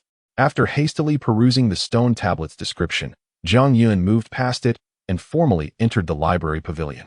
The first floor was vast, Despite the presence of hundreds of disciples, it did not feel crowded. Bookshelves lined the walls, categorized and filled with varying volumes. Above each shelf, inscriptions indicated the subjects of the books contained within. A cursory glance revealed that there were likely over 10,000 tomes on this level alone. While the sheer number left Jiang Yun astounded, it was quite normal, considering the vastness of knowledge pertaining to cultivation. With each person possessing unique insights on various aspects of the Tao, resulting in an abundance of texts. Jiang Yun did not rush to select a book. Instead, he wandered the first floor to gain an overall sense of its offerings before finally approaching the shelf he sought and retrieving a hefty tome. This book detailed the types of cultivation and their broad classifications. As he flipped through its pages, absorbing the myriad descriptions of cultivation, his expression gradually darkened. After a full day had passed, he finally closed the book gently, returned it to its place on the shelf, and turned to leave the library pavilion, striding silently towards the Tsang Peak. Throughout his journey, Jiang Yun maintained a somber demeanor, his silence punctuated only by the sound of his hurried footsteps. Even as he sensed someone trailing him, he dismissed the urge to glance back until he reached the foot of Tsang Peak. Halt! A cold voice suddenly called from behind him. Although Jiang Yun stopped, he neither turned nor spoke, remaining as still as a statue. Behind him stood a gaunt man with a slightly yellowed complexion, identifiable by the blue dragon-shaped token hanging from his waist as an outer disciple of the 100 Beasts Peak. Beside him lay a large tiger, its fur a striking yellow. Observing Jiang Yun's unyielding posture, the gaunt man furrowed his brow, irritation evident on his face as he sneered. A mere servant dares to act aloof. It seems a lesson is in order. Go, bite off one of his arms, and teach him a lesson. At his command, the yellow tiger leapt into the air, its jaws wide open as it lunged menacingly at Jiang Yun. Just as the tiger was about to pounce, Jiang Yun abruptly turned, his eyes ablaze with fierce intent, casting a chilling gaze upon the beast. Although Jiang Yun did not exude any bloodlust at that moment, the tiger, being of a higher tier than the azure wolf, sensed the danger and instinctively altered its trajectory midair. This unexpected reaction left the gaunt man bewildered, unable to comprehend why his tiger would behave in such a manner. Yet, just as the tiger narrowly evaded Jiang Yun, the latter swiftly extended a finger, striking the creature's neck with astonishing speed. A simultaneous cry of anguish erupted from both the gaunt man and the tiger. The former, realizing that Jiang Yun's seemingly gentle touch had struck precisely at the tiger's vulnerable spot. The tiger crashed heavily to the ground, and the man dashed forward, his eyes narrowing as he glared at the writhing creature. "You dare to injure my pet? I will kill you," he shouted. Barely had the words left his mouth when he formed a seal with his hands, and fine fur began to sprout upon his yellow face, a tremendous aura rising from his emaciated form. Cough! Just then, a sudden fit of coughing echoed from the summit of Tsang Peak, and Dongfang Bo appeared before the gaunt man. "Brother from 100 Beasts Peak, it has been some time since I last met your sect's leader. How about we pay him a visit together?" Oddly enough, Dongfang Bo's words seemed to carry a certain charm, causing the aura emanating from the gaunt man to dissipate like a receding tide, revealing a look of resignation on his yellow face. Within moments, he returned to his original state, producing a golden light from his waist that enveloped the fallen tiger, causing it to vanish from sight. Without sparing a glance at Dongfang Bo, he addressed Jiang Yun, who remained motionless. "Remember this, little servant. My name is Su Qingshan. I will settle the score for injuring my pet. And keep your distance from Lu Xiaoyu. Do not meddle in her affairs again." With that, Su Qingshan turned and departed. Throughout Su Qingshan's appearance and departure, Jiang Yun did not cast a single glance in his direction. At that moment, he merely offered a respectful nod to Dongfang Bo before ascending Tsang Peak, entering his small courtyard, and closing the door behind him. Observing Jiang Yun's retreating figure, Dongfang Bo opened his mouth as if to speak, but ultimately shook his head in silence, recognizing that Jiang Yun was clearly grappling with some inner turmoil. Returning to his abode, Jiang Yun surprisingly refrained from his usual cultivation, instead reclining on his bed with his eyes closed, appearing as if he had fallen into slumber. Yet, his brow remained furrowed in deep thought. After a brief moment, he suddenly parted his lips, reciting word by word, "The Tao begets all things. All beings may cultivate the Tao, yet the methods of cultivation vary greatly among different clans. The human clan cultivates by absorbing the spiritual essence of heaven and earth. The demon clan, by ingesting the solar and lunar energies." After silently reciting the passage, A bitter smile appeared on Jiang Yun's face as he murmured to himself, "No wonder I cannot cultivate the methods of Jiang village.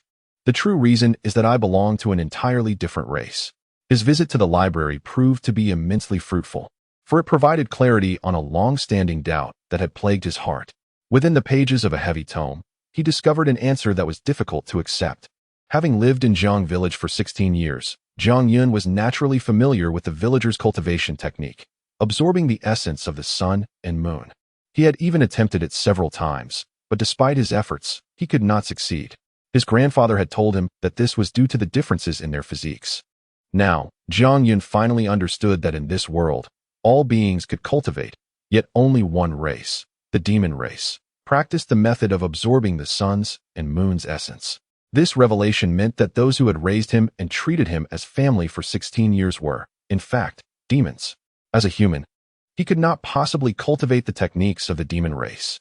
Thus, within the doctrines of the human path, he could freely cultivate even the most basic methods without hindrance. After lying on his bed for an indeterminate time, Jiang Yun suddenly opened his eyes, a look of determination shining within them. He quietly declared, "So what if they are demons? Even if my grandfather and the others are demons, in my heart, they will forever be my family. I, Jiang Yun, will always be a part of Jiang village." Initially, the shocking truth had left him unable to accept it, but now that he had come to terms with it, the gloom in his heart dissipated entirely. He gazed upwards, exhaling deeply, and felt an immediate lightness in his spirit. Sitting up, he continued to speak to himself. "In that case, I must strive to cultivate diligently so that I can protect them in the future." Jiang Yun's knowledge of the demon race was limited. He understood that the relationship between humans and demons was fraught with tension, even hostility. He believed that he must eventually lead the people of Jiang village away from the dangerous 10,000 wilderness mountains. But if they were discovered to be demons, it would surely invite trouble. Thus, he needed to grow stronger swiftly. Just then, a voice called from outside, "Jiang, are you all right?" It was Dongfang Bo. Jiang Yun recalled the events from earlier, and though he was unafraid of Su Qingshan, Dongfang Bo's timely arrival had helped him evade danger. Grateful for his concern, Jiang Yun quickly stood and replied, "Senior brother, I'm fine." As he spoke, he opened the door. Dongfang Bo remained outside, surveying Jiang Yun as if to confirm he had emerged from his previous days. With a gentle nod, he smiled. "That's good to hear. The person you encountered was an outer disciple of the 100 Beasts Peak. You injured his pet, so he will not let this go easily. Be cautious in the future." Dongfang Bo did not ask why Jiang Yun had clashed with an outer disciple, nor did he blame him for causing trouble, which filled Jiang Yun with even more gratitude as he nodded repeatedly. Dongfang Bo glanced at Jiang Yun with a hint of dissatisfaction. "Also, since you are new to the sect, feel free to ask me any questions you have. Don't be shy. Have you discovered any new issues these past few days?" Jiang Yun sensed that Dongfang Bo was aware of his visit to the library. He sheepishly replied, "Not at the moment, but thank you for your concern." "Very well," Dongfang Bo said with a hint of disappointment. "Then I'll let you be. I need to have a chat with your second senior sister. Take care, senior brother." After seeing Dongfang Bo off, Jiang Yun fell back into contemplation, not about Jiang village this time, but about Lu Xiaoyu. Su Qingshan's attack and his warning upon leaving made it clear that someone wished harm upon her. Moreover, it seemed Su Qingshan was not the true mastermind. Otherwise, he would not have shown himself so easily. Jiang Yun had merely assisted Lu Xiaoyu, yet an outer disciple had come to teach him a lesson, indicating that the true orchestrator possessed a higher status, likely an outer disciple, or even an inner disciple. This thought troubled Jiang Yun greatly. Initially, he believed that only outer disciples were involved in plotting against Lu Xiaoyu, and that by becoming an outer disciple himself, he could protect her. However, if the threat stemmed from an inner disciple, then even his status as an outer disciple would be of no use. After all, inner disciples were the true core of the sect, and in any conflict between inner and outer disciples, the sect would invariably side with the inner disciples. Ultimately, Jiang Yun could not devise a satisfactory solution and could only shake his head. Regardless of what they intend to do, at least Xiaoyu's life is not in jeopardy. As for his injury to Su Qingshan's pet and the threats of retaliation, he dismissed them entirely. However, he pondered another matter. The mere presence of his senior brother had clearly instilled fear in Su Qingshan, who had left without a word. This led him to reconsider the identities of his senior brother and the other three at the library. They were likely not merely caretakers of trivial matters as he had initially thought.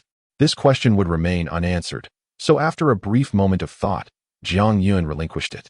Acknowledging that regardless of their identities within the sect, his senior brother was undoubtedly his benefactor. Jiang Yun then redirected his focus to his cultivation. He had reached the 5th level of the meridian opening stage, equivalent to Feng Wuji's level. However, Feng Wuji was likely already within the reincarnation sect, and as an inner disciple, he would undoubtedly receive special treatment from the sect. Jiang Yun suspected that Feng Wuji's current cultivation was far beyond the 5th level. I cannot afford to be complacent. I must work even harder. With his senior brother advising him to solidify his foundation, Jiang Yun decided to study some techniques. Techniques had always been one of his motivations for cultivating. During his time in the wilderness mountains, he had witnessed the villagers employ various techniques, especially his grandfather, who would effortlessly wield his finger to deal with ferocious beasts. What seemed like a casual gesture could cause the earth to tremble and swallow the beasts whole, or cause wild grass to grow uncontrollably, ensnaring the beasts in vines. Even the wind blades that Feng Wuji had unleashed during their confrontation had sparked a twinge of envy within him, but at that time, he was merely a mortal. Now, having become a cultivator and reached the 5th level of meridian opening, he could finally channel spiritual energy and perform techniques. With this thought, Jiang Yun retrieved an introductory fire technique and began studying it earnestly. After a full day had passed, a spark the size of a fingernail suddenly erupted from the tip of his outstretched index finger, emitting a faint warmth. Observing the flickering flame, which seemed on the verge of extinguishing, excitement welled up within Jiang Yun, but this exhilaration was fleeting, quickly replaced by confusion.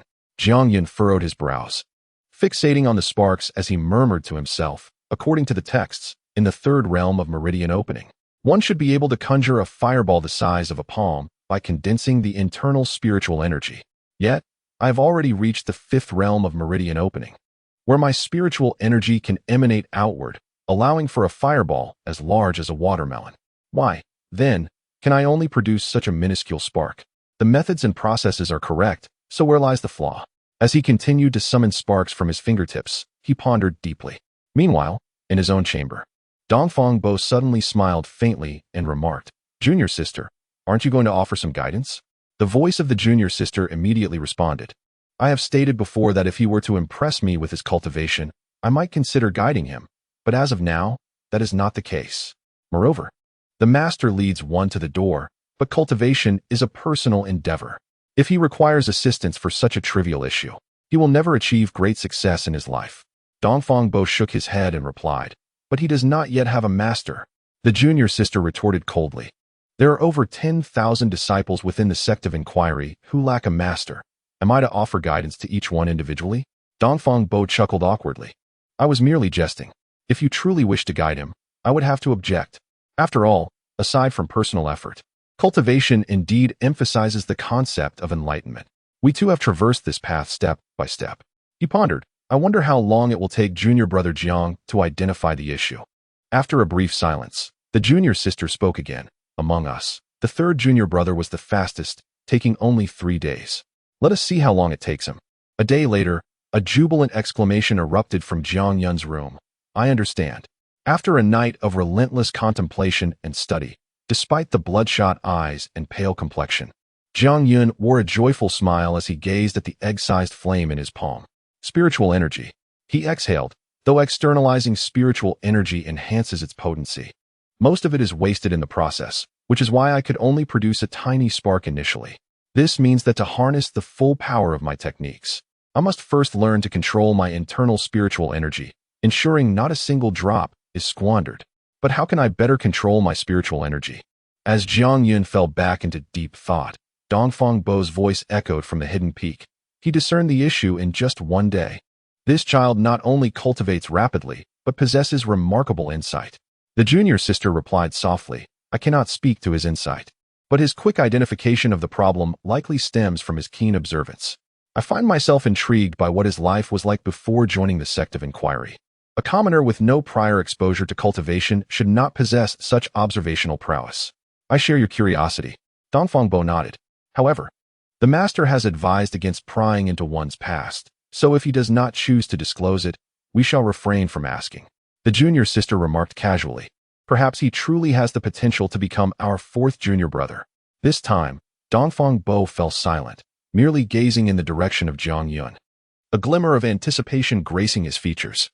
At that moment, Jiang Yun burst out of his room, rummaging through the ground in the courtyard for quite some time, and soon amassed a collection of small stones, each the size of a fist. Without returning indoors, he plopped down on the ground, spreading the stones before him, alongside a stone bowl, and fixed his gaze upon the stones. A strand of spiritual energy shot forth from his fingertip, suddenly surging into the stones. Like a whirlwind, the dispersed spiritual energy stirred the stones, and Jiang Yun continuously directed more energy from his fingertips into the stones. This spectacle naturally captured the attention of Dongfang Bo and the junior sister. What is he doing? The junior sister wondered. It appears he intends to use spiritual energy to gather all the stones into the bowl. She chuckled, trying to run before he has learned to walk. While this may be a clumsy method, it could indeed enhance his control over spiritual energy, yet he has overlooked a crucial step. After countless attempts, during which he exhausted his internal energy without managing to lift even a single stone, Jiang Yun paused, falling once more into contemplation. Suddenly, his eyes lit up. No, spiritual energy is ethereal, akin to wind.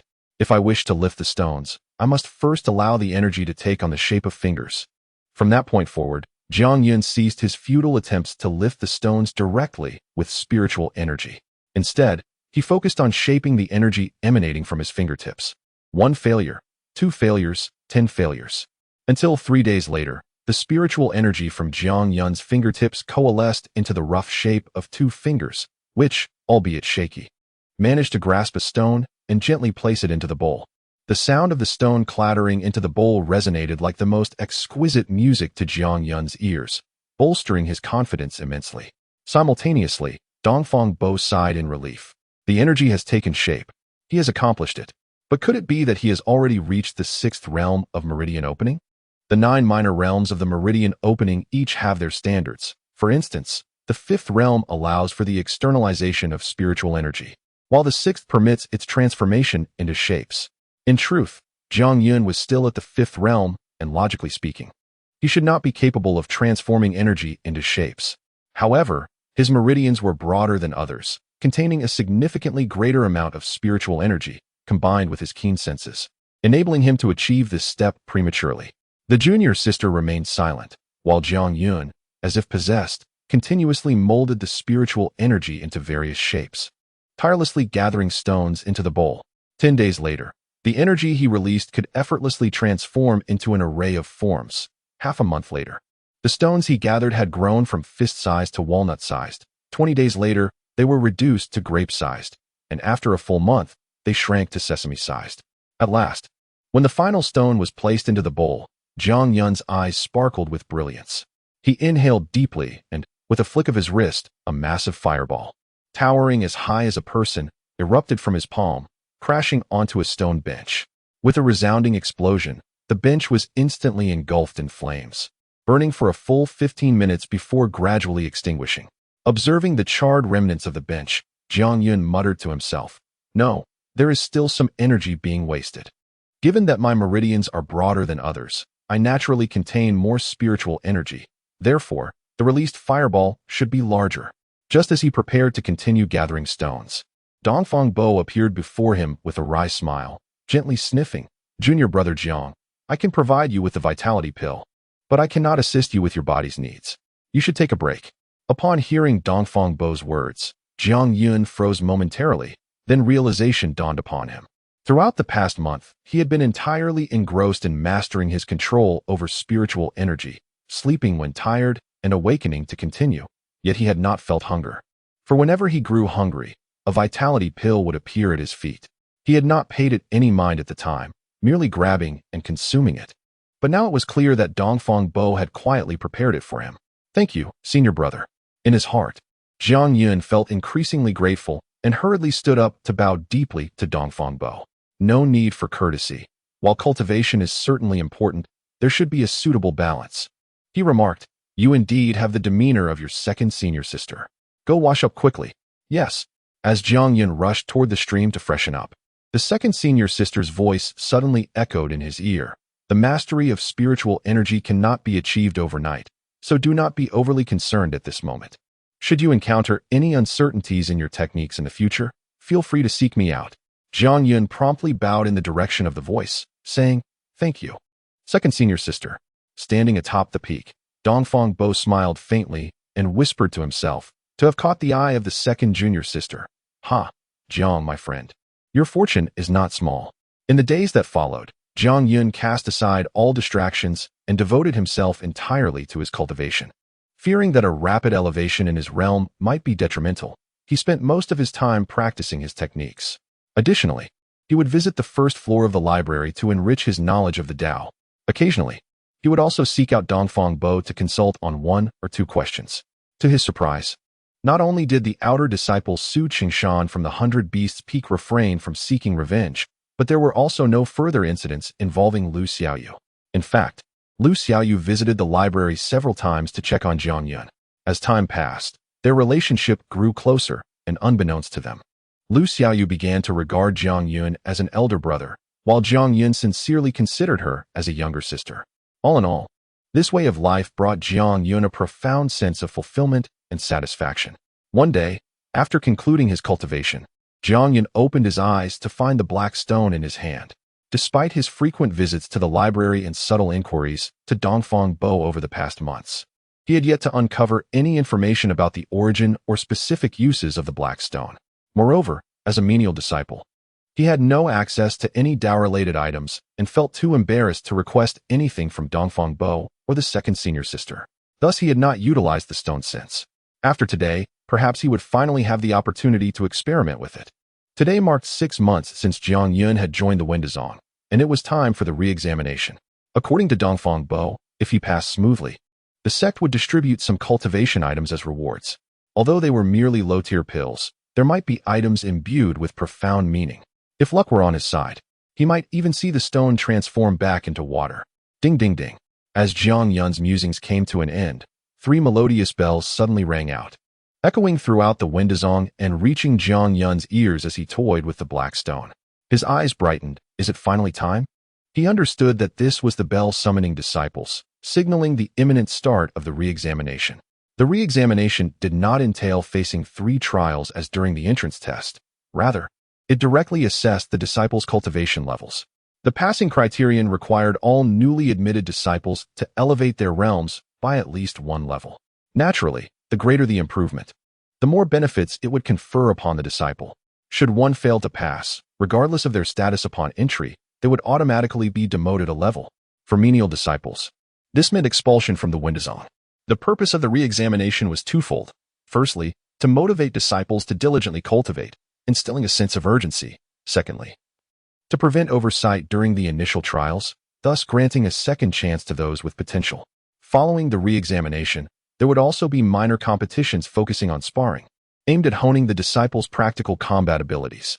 Some individuals may possess exceptional aptitude for cultivation but lack combat experience, rendering them ineffective in battle, ultimately leading to their demise at the hands of weaker opponents. Indeed, for any sect to thrive, it must engage in competition. As Jiang Wanli had once advised Jiang Yun, in this world, the weak are prey to the strong. Hence, the sect does not prohibit sparring among disciples. In fact, each peak organizes a small competition annually, and every 3 years, the entire sect holds a grand tournament. In summary, the re-examination was of utmost importance to all newly admitted disciples. Throughout the history of the Windazong, there have been numerous instances where individuals who performed poorly in the entrance trials excelled during the re-examination, leading to their advancement in status. It is even said that Fang Yuxuan, currently hailed as the foremost inner disciple of the sect, achieved a remarkable 4-level elevation during his re-examination and showcased his prowess in the competitions, propelling him from an outer disciple directly to inner disciple status, ultimately becoming a disciple of the sect's master. As the ethereal glow flickered in his hand, the black stone was once again concealed within his dantian. Upon stepping outside, he found Dongfang Bo smiling at him. "Are you nervous, Jiang?" Jiang Yun smiled back. Not at all, though he had only spent half a year at the Windazong. With the guidance of Dongfang Bo, a master of theoretical knowledge, and his second senior sister, skilled in techniques, along with his own comprehension and the wealth of texts in the library, Jiang Yun was no longer the novice who knew nothing of cultivation. Dongfang Bo merely spoke casually. Yet he vividly recalled how Jiang Yun had entered the third level of the Meridian opening stage in just an hour and a half, and the incident where he had injured a tiger with a mere finger. Even he could not discern the current level of Jiang Yun's cultivation. Thus, he harbored no concerns regarding the re-examination. By the way, did your second senior sister teach you the minor technique you needed? She did. Recently, Jiang Yun had sought guidance from his second senior sister on a method to conceal his cultivation level, intending to reserve some strength for the re-examination. While many sought to gain fame during the re-examination, Jiang Yun preferred to remain atop the library peak, cultivating alongside Dongfang Bo and his second senior sister, rather than becoming a disciple among the 5 peaks of Wendazong.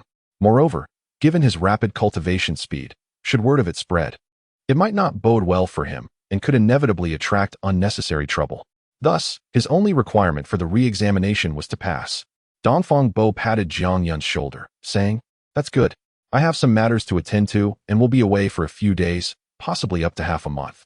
I won't accompany you for today's re-examination." "All right." Dongfang Bo nodded at Jiang Yun, waved his sleeve, and a verdant leaf appeared beneath him. It swiftly grew, soaring to a considerable length. In a flash, the leaf glimmered, carrying Dongfang Bo as he ascended into the sky, disappearing in an instant. Although Jiang Yun and Dongfang Bo had become quite familiar, he had never inquired about Dongfang Bo's cultivation level, nor had he witnessed him perform any techniques until today. However, Jiang Yun was not overly astonished. He assumed that both Dongfang Bo and his second senior sister were at least of the foodie realm, making their ability to fly on a vessel quite normal. As he watched Dongfang Bo's figure recede into the distance, Jiang Yun pondered another matter. He had keenly sensed a hint of gravity hidden deep within Dongfang Bo's gaze. "Master brother, have you encountered some trouble?" Despite a hint of doubt in Jiang Yun's heart, he refrained from inquiring further since his senior brother remained silent. Moreover, if there were indeed troubles that even his senior brother could not resolve, it was unlikely he could offer any assistance. Nevertheless, Jiang Yun felt uneasy, so he decided to head to the waterfall to inform his second senior sister about the situation. However, upon arriving at the waterfall, he was taken aback to discover that she had vanished as well.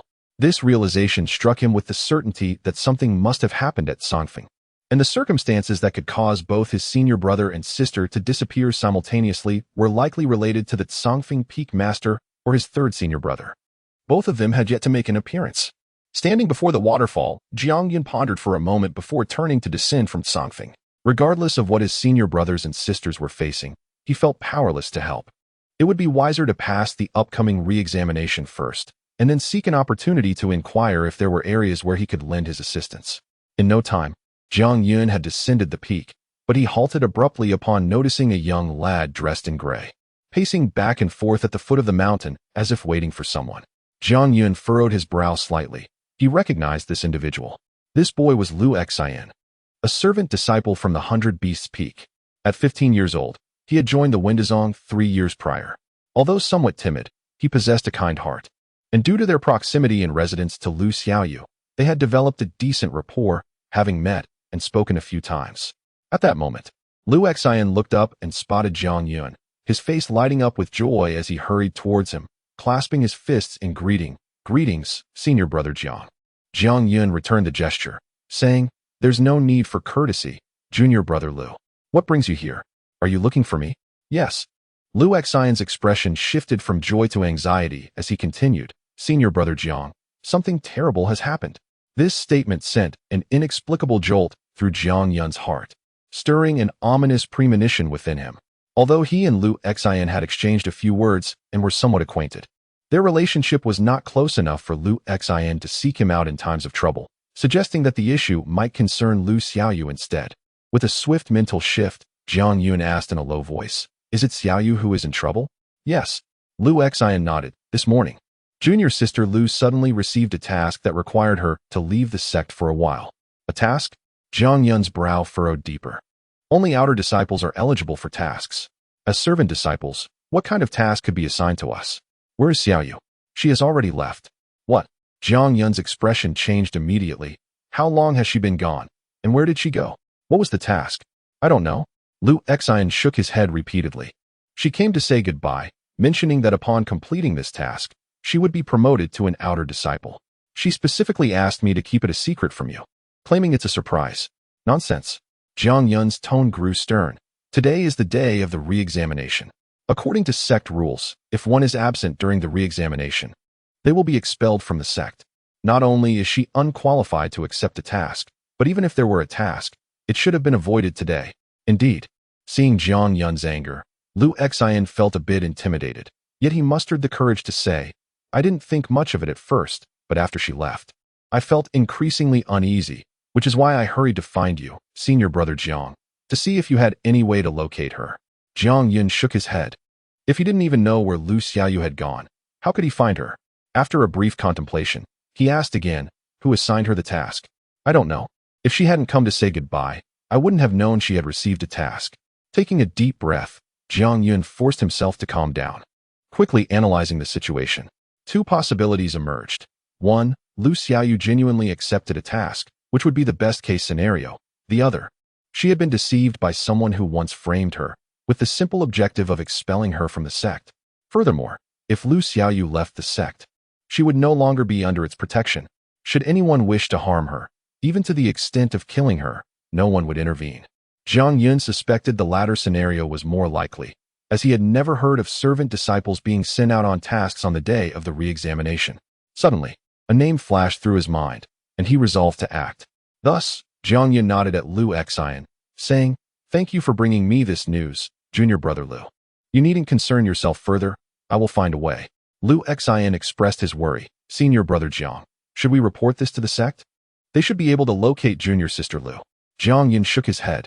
For one, he couldn't be certain which possibility was true, and even if Lu Xiaoyu had indeed been framed, reporting it without any evidence would be futile.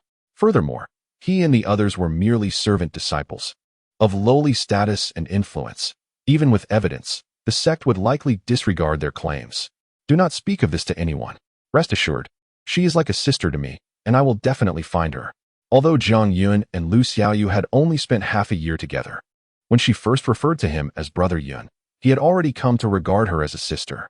Now that Lu Xiaoyu had left the sect on the day of the re-examination, regardless of the truth, Jiang Yun could not turn a blind eye. After sending Lu Xian away, Jiang Yun's gaze suddenly shifted towards the direction of the 100 Beasts Peak, his eyes gleaming with fierce determination as he muttered to himself. If it is indeed the latter scenario, I hope Xiaoyu is unharmed. If, however, she encounters any misfortune, regardless of who you are, I will ensure you pay the price. With that, Jiang Yun, expressionless, set off towards the venue for the re-examination. The re-examination was still held in the square within the Windazong Mountain Gate. Along the way, he encountered countless figures, comprising new disciples, older disciples, and even a notable number of outer disciples, highlighting the sect's emphasis on this re-examination. Without acknowledging anyone, Jiang Yun pushed his speed to the limit. Although he had not specifically trained in speed-enhancing techniques, he was naturally adept at it. Coupled with the abundant spiritual energy within him, his pace had more than doubled compared to 6 months prior. In less than half an hour, he arrived at the square. At this moment, several hundred individuals were already gathered, among whom Jiang Yun recognized a few familiar faces, including Tang Yi, Hui Yuan, and the tall figure in black who stood like a steadfast pine, alongside a young woman with dual attribute physique. They were all outer disciples, after joining the Windazong. They had been taken away by their respective peaks for focused training, resulting in Jiang Yun not having seen them for 6 months. It was evident that this half-year had been fruitful for them, as each person exuded a much stronger aura than when they first arrived. However, their personalities remained largely unchanged. Especially Hui Yuan, who continued to joke and tease his fellow disciples, his tone laden with disdain, sparing even the robust Tang Yi from his jabs. In contrast, Tang Yi had become considerably more subdued. The difference in status between inner and outer disciples left him hesitant to confront Hui Yuan as he once did. With a fleeting glance at the individuals gathered in the square, Jiang Yun swiftly redirected his gaze towards the surrounding crowd, continuously scanning until he spotted a short, stout man clad in gray. It's you. A glimmer of cold light flashed in Jiang Yun's eyes as he swiftly maneuvered through the throng. Soon arriving at the side of the rotund man, the man was intently observing several live female disciples on the square, but suddenly felt a tightening grip around his neck. Turning his head, he was met with the sight of a handsome young man, one hand firmly clasped around the nape of his neck. It's you. The stout man exclaimed in shock. Jiang Yun maintained an emotionless stare, lowering his voice as he spoke. Excellent. You remember me. which means you must understand why I seek you out. The stout man regained his composure quickly, sneering coldly. Kid, I certainly know what you want. It's about that little girl, isn't it? But I want to say a word. What can you do to me? Break my neck here? Do you have the guts? He was aware of the sect's prohibition against interdisciples killings, especially in such a public space surrounded by thousands of watchful eyes, so he felt emboldened and unafraid. Of course, I wouldn't dare harm you here. Thus, let us find another location. Jiang Yun's words barely left his mouth when the stout man felt the pressure around his neck intensify. And in an instant, his body was lifted off the ground with ease by Jiang Yun. Concurrently, Jiang Yun's other hand struck swiftly at his throat, rendering him unable to utter another sound. In the next moment, Jiang Yun was dragging him through the crowd, his ample sleeves concealing the act, making it appear as if he was merely resting his arm around the man's shoulders, leaving no one suspicious. Thus, Jiang Yun brazenly exited the square with his captive. The majority of disciples from the sect were gathered in the square for the re-examination, so finding a secluded spot was not difficult. With his speed, Jiang Yun swiftly brought the stout man to an isolated area, allowing him to touch the ground once more, yet his grip remained unyielding, tightening further. Speak. The stout man was utterly petrified by Jiang Yun's strength, fully aware of his own limitations. Being lifted so effortlessly and transported to such a distance made it clear that Jiang Yun could easily snap his neck if he wished. Yet, he stubbornly retorted, You wouldn't dare kill me. I wouldn't dare, Jiang Yun replied, placing a hand over the man's dantian, his tone chilling. But if I were to strike down, you would be utterly incapacitated. The dantian is the gathering place of spiritual energy, the very foundation of a person's cultivation. A severe injury could lead to a loss of cultivation or even render one completely powerless, inferior to a mere mortal. Witnessing the murderous intent in Jiang Yun's eyes and feeling the heat radiating from the hand on his dantian, the stout man panicked, exclaiming, I'll talk. I'll tell you everything you want to know. The stout man was never particularly brave, and now he was thoroughly terrified. Almost without prompting, he divulged everything regarding Lu Xiaoyu. As the stout man recounted the events, Jiang Yun's expression grew increasingly grim. By the time the man finished, Jiang Yun's heart sank to an abyss, his eyes ablaze with fury. The situation was, in essence, quite straightforward. For reasons unknown, although Lu Xiaoyu had only cleared one hurdle to become a servant disciple, she had caught the attention of an elder from the Beast Peak. The elder planned to accept Lu Xiaoyu as a disciple, promoting her from a servant to an inner disciple, provided she successfully passed the re-examination. Such occurrences, while rare within the sect, were not unheard of, typically eliciting envy towards Lu Xiaoyu for her fortuitous circumstances. However, this news reached a senior sister from the Beast Peak, who had initially been the elder's chosen disciple. Upon learning that the elder's intention had shifted to Lu Xiaoyu, her fury and resentment were palpable. Shortly thereafter, a 20-year-old Qingguang wolf infiltrated the wolf pack, an attempt by the senior sister to expel Lu Xiaoyu from the sect. Coincidentally, Jiang Yun's emergence aided Lu Xiaoyu in overcoming that peril, much to the senior sister's wrath, ultimately leading her to incite Su Qingshan to teach Jiang Yun a lesson.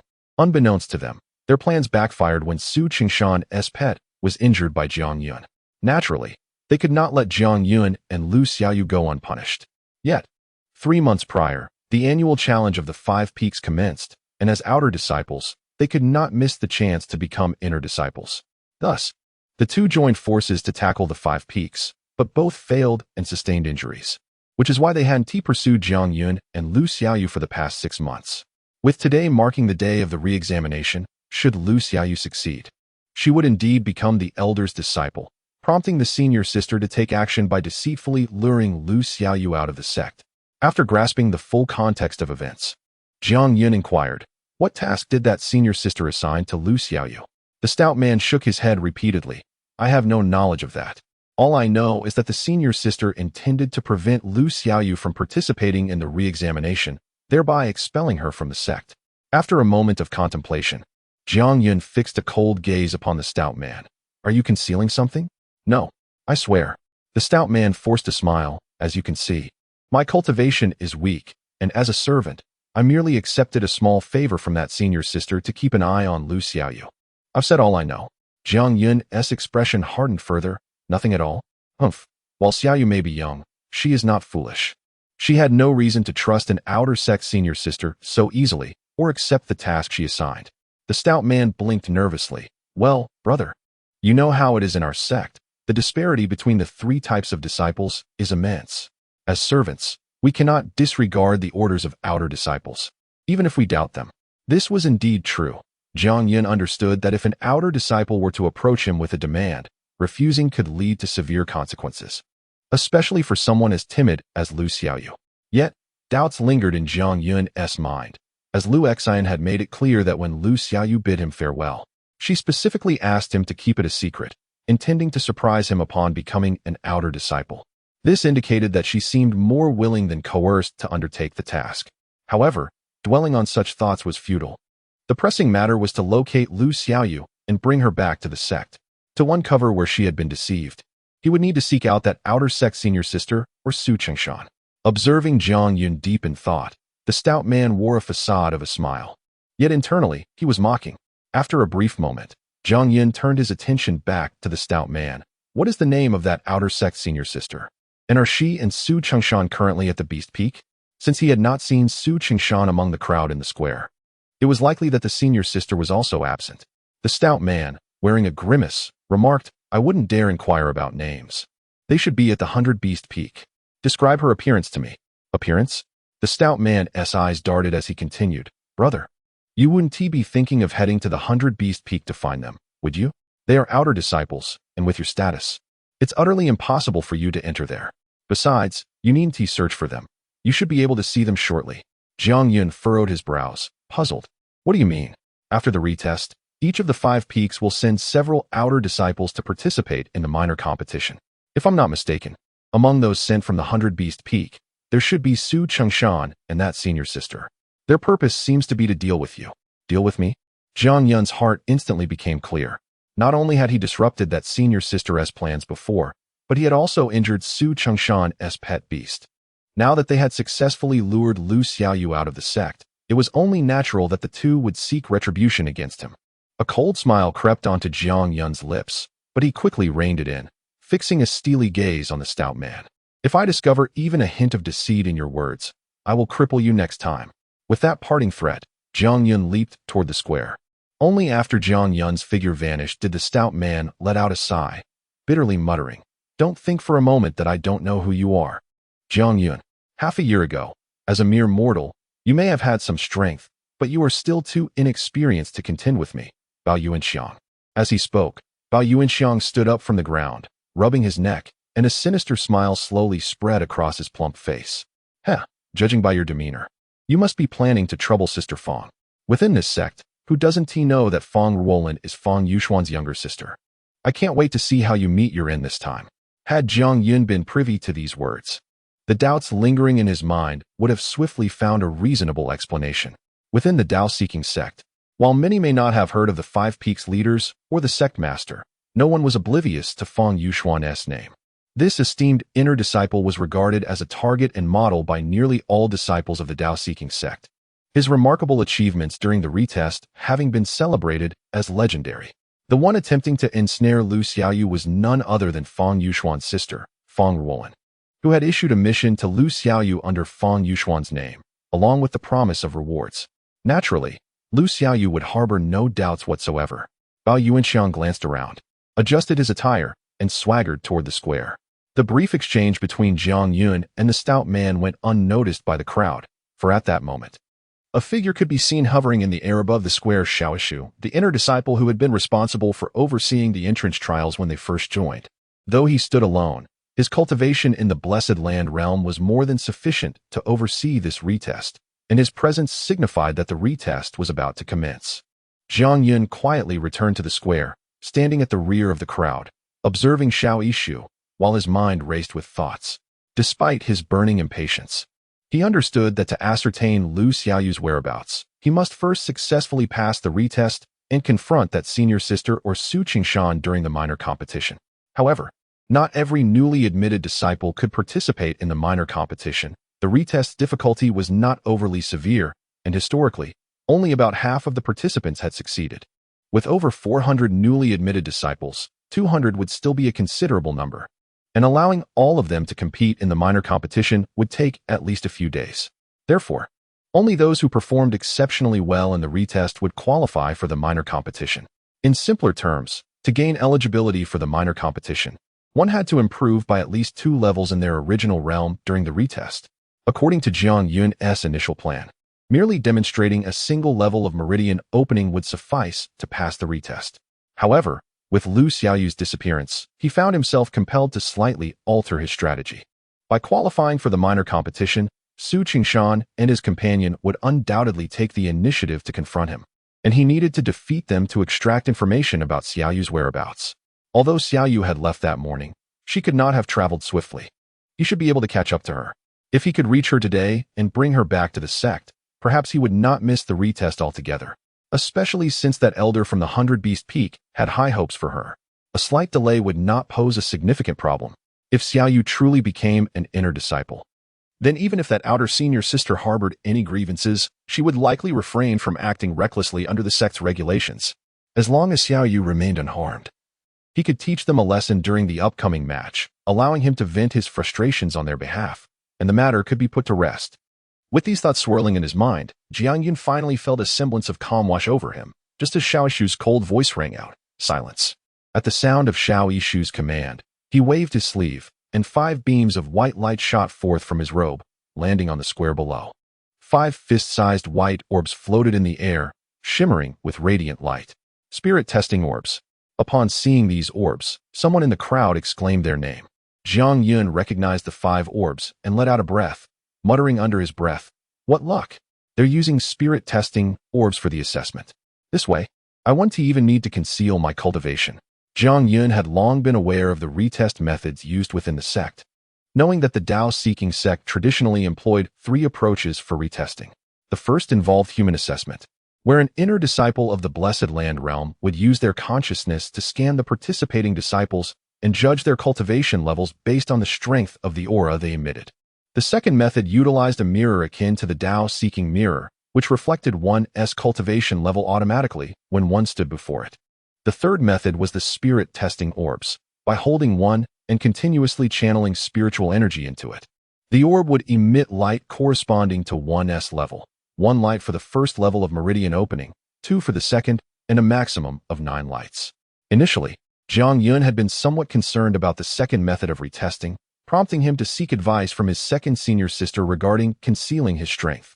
However, that concern was now rendered unnecessary. The amount of spiritual energy he infused into the spirit testing orb was entirely under his control. Should anyone learn of Jiang Yun's thoughts, they would undoubtedly consider him an oddity. For the retest, everyone sought to extract every ounce of potential from themselves, who would deliberately conceal their strength. All right, everyone, please line up according to the order of inner and outer disciples, along with the miscellaneous roles. Xiao Yishu's succinct voice rang out again, but mid-sentence. He suddenly halted, his gaze sweeping sharply over the crowd. As Xiao Yishu's eyes landed on Jiang Yun at the back of the assembly, Jiang Yun felt a flicker of unease, accompanied by a wry smile. Indeed, upon spotting Jiang Yun, Xiao Yishu's brow furrowed slightly, and he pointed directly at him, declaring, "You." The last one. The rest of the crowd naturally followed Xiao Yishu's finger to look at Jiang Yun. Most of them instantly came to a realization, and even those who were initially confused noted it amidst a deliberately mocking remark. "Oh, isn't that the luckless wild man from before? Huh, judging by your aura, you must still be a wild man, right? I wonder if anyone will come to take you as a disciple this time." 6 months ago, during the assessment of the 3 initiation trials, Jiang Yun's performance was undeniably remarkable, and despite failing to pass, he was fortuitously accepted as a servant disciple, which led many to remember him. The speaker was none other than Hui Yuan, whose face was marred with derision. Yet a glimmer of murderous intent lurked deep within his gaze.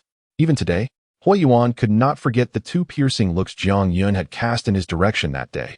At times, he would be jolted from his meditative state, feeling a prickling sensation akin to being watched.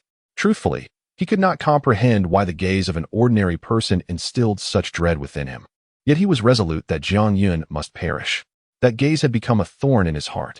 If Jiang Yun remained alive, it would profoundly affect his state of mind and his future path in cultivation. Over the past 6 months, he had yearned to eliminate Jiang Yun. But upon entering the Wendazong, He had already attained the third level of the Meridian realm, and the challenge of ascending to the next level in just half a year was formidable. Thus, he found himself devoid of the time and opportunity to deal with Jiang Yun. Now, upon seeing Jiang Yun again, Hui Yuan's murderous intent surged, especially upon realizing that Jiang Yun still appeared to be an ordinary person.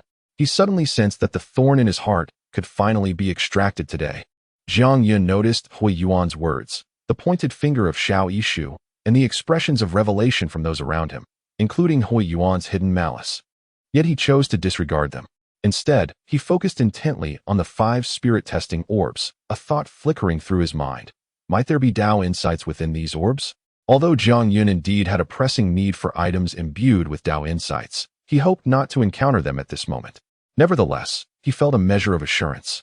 For the dark stone residing in his dantian should prevent any disastrous outcomes, even if the orbs contained Tao insights. The retest begins.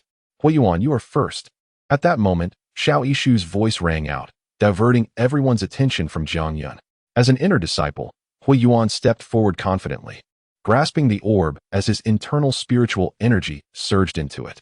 Buzz, buzz, buzz. As the spiritual energy flowed in, the orb began to tremble, and a milky white glow emanated from within, gradually illuminating the air. 1 beam, 2 beams, 4 beams, 5 beams. Witnessing the 5 beams of light, expressions of envy and astonishment spread across the faces of those present, even eliciting a rare nod of approval from Xiao Yishu, who remarked, "Indeed, Junior Brother Hua entered at the 3rd level and has remarkably advanced 2 levels in half a year. Truly commendable for an inner disciple." Each new disciple's cultivation level was meticulously recorded upon entry, so Xiao Yishu was well aware of the initial standings of the over 400 disciples. Hui Yuan's face beamed with pride at Xiao Yishu's praise. This moment of triumph was the culmination of his arduous training over the past 6 months. Achieving a mere 1-level increase was trivial. It was the 2-level ascent that showcased his excellence. Clearly, he had achieved his goal, and as he basked in the admiration of those around him, he masked his triumph with a facade of humility, bowing deeply to Xiao Yishu and expressing his gratitude. However, no one noticed the cold smirk that had replaced his humble smile as he recalled the moment Xiao Yishu had effortlessly dismissed him and Tang Yi with just 2 words.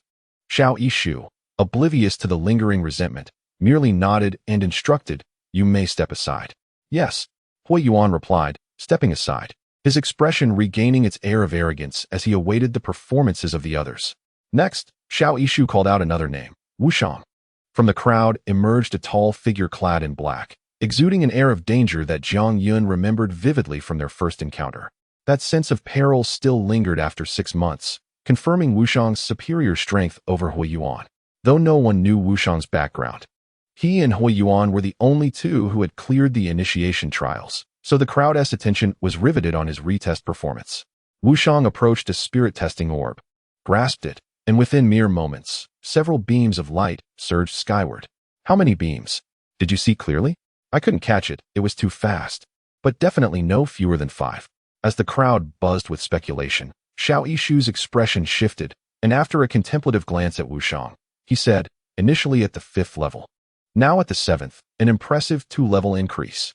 While Hui Yuan and Wushang's accomplishments seemed comparable at a glance, the underlying reality was starkly different. Hui Yuan had progressed from the 3rd to the 5th level, while Wushang had ascended from the 5th to the 7th. All cultivators understood that the higher the level, the greater the challenge of advancement, rendering any comparison moot. Moreover, Jiang Yun was acutely aware that Wushang's 7th level was not his true power. He was concealing his cultivation. Xiao Yishu recognized this as well, which is why he had scrutinized Wushang. It baffled him that someone would deliberately conceal their power during such a precious opportunity for retesting. A moment when everyone would strive to demonstrate their utmost capabilities.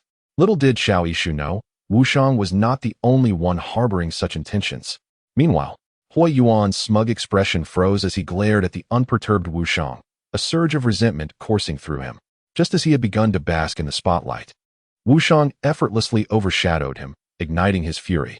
The 3rd participant to step forward was a young woman possessing a dual meridian physique, who astonishingly increased her cultivation by 3 levels, advancing from the 2nd to the 5th level. While her achievement drew astonishment, the crowd tempered their surprise, recalling her dual meridian nature and her initial modest level. With the successful retests of the 3 inner disciples concluded, it was time for the outer and servant disciples to take their turns. As they formed 5 lines to approach the spirit testing orbs. As time passed, the retest gradually neared its conclusion, yielding results consistent with previous years, with only about half achieving success. Among those, 8 individuals managed to elevate their levels by 2, including Hui Yuan and Wu Shang, along with Tang Yi from the outer disciples. While the remaining 5 had once been ordinary mortals. Only the dual meridian girl achieved a 3-level increase, while the rest merely advanced 1 level. Regardless, all these successful candidates could breathe a sigh of relief, for they would officially become members of the Windazong from this day forth. Conversely, those who failed the retest faced demotion to servant disciples or the grim prospect of departing from the Windazong, perhaps even abandoning the path of cultivation altogether. At last, all eyes turned to Zhang Yun, who remained standing in a corner of the square. Even those disciples facing demotion or expulsion could not help but gaze in his direction. They still wished to witness the performance of the wild man, who had failed the initial test, yet had fortuitously found himself in a favorable situation during today's retesting. With a flourish of his sleeve, Xiao Yishu collected 4 spirit testing orbs, leaving only 1 remaining, before turning to Zhang Yun and saying, "Perhaps it would be best if you refrain from testing." As a practitioner of the fortune realm, Xiao Yishu felt no trace of spiritual energy emanating from Zhang Yun. Therefore, he believed that this individual, lacking in both a heart of Tao and spiritual aptitude, and with a body disconnected from the Tao, remained an ordinary person even after 6 months of cultivation. His urging for Zhang Yun to forego the test stemmed from a lingering concern that the spirit testing orb might inexplicably explode once more. Zhang Yun touched his nose and replied with a wry smile, "If you do not mind, Senior Brother Xiao, I would still like to proceed with the test." Despite Xiao Yishu feeling a twinge of displeasure at Zhang Yun's determination, he could not outright deny him participation in the retest. Thus, he adopted a stern expression and said, "Very well, then make haste." As Zhang Yun calmly approached the spirit testing orb, the onlookers could not help but begin to murmur among themselves. Senior Brother Xiao is looking out for him, wanting to spare him embarrassment, yet he is oblivious to the truth.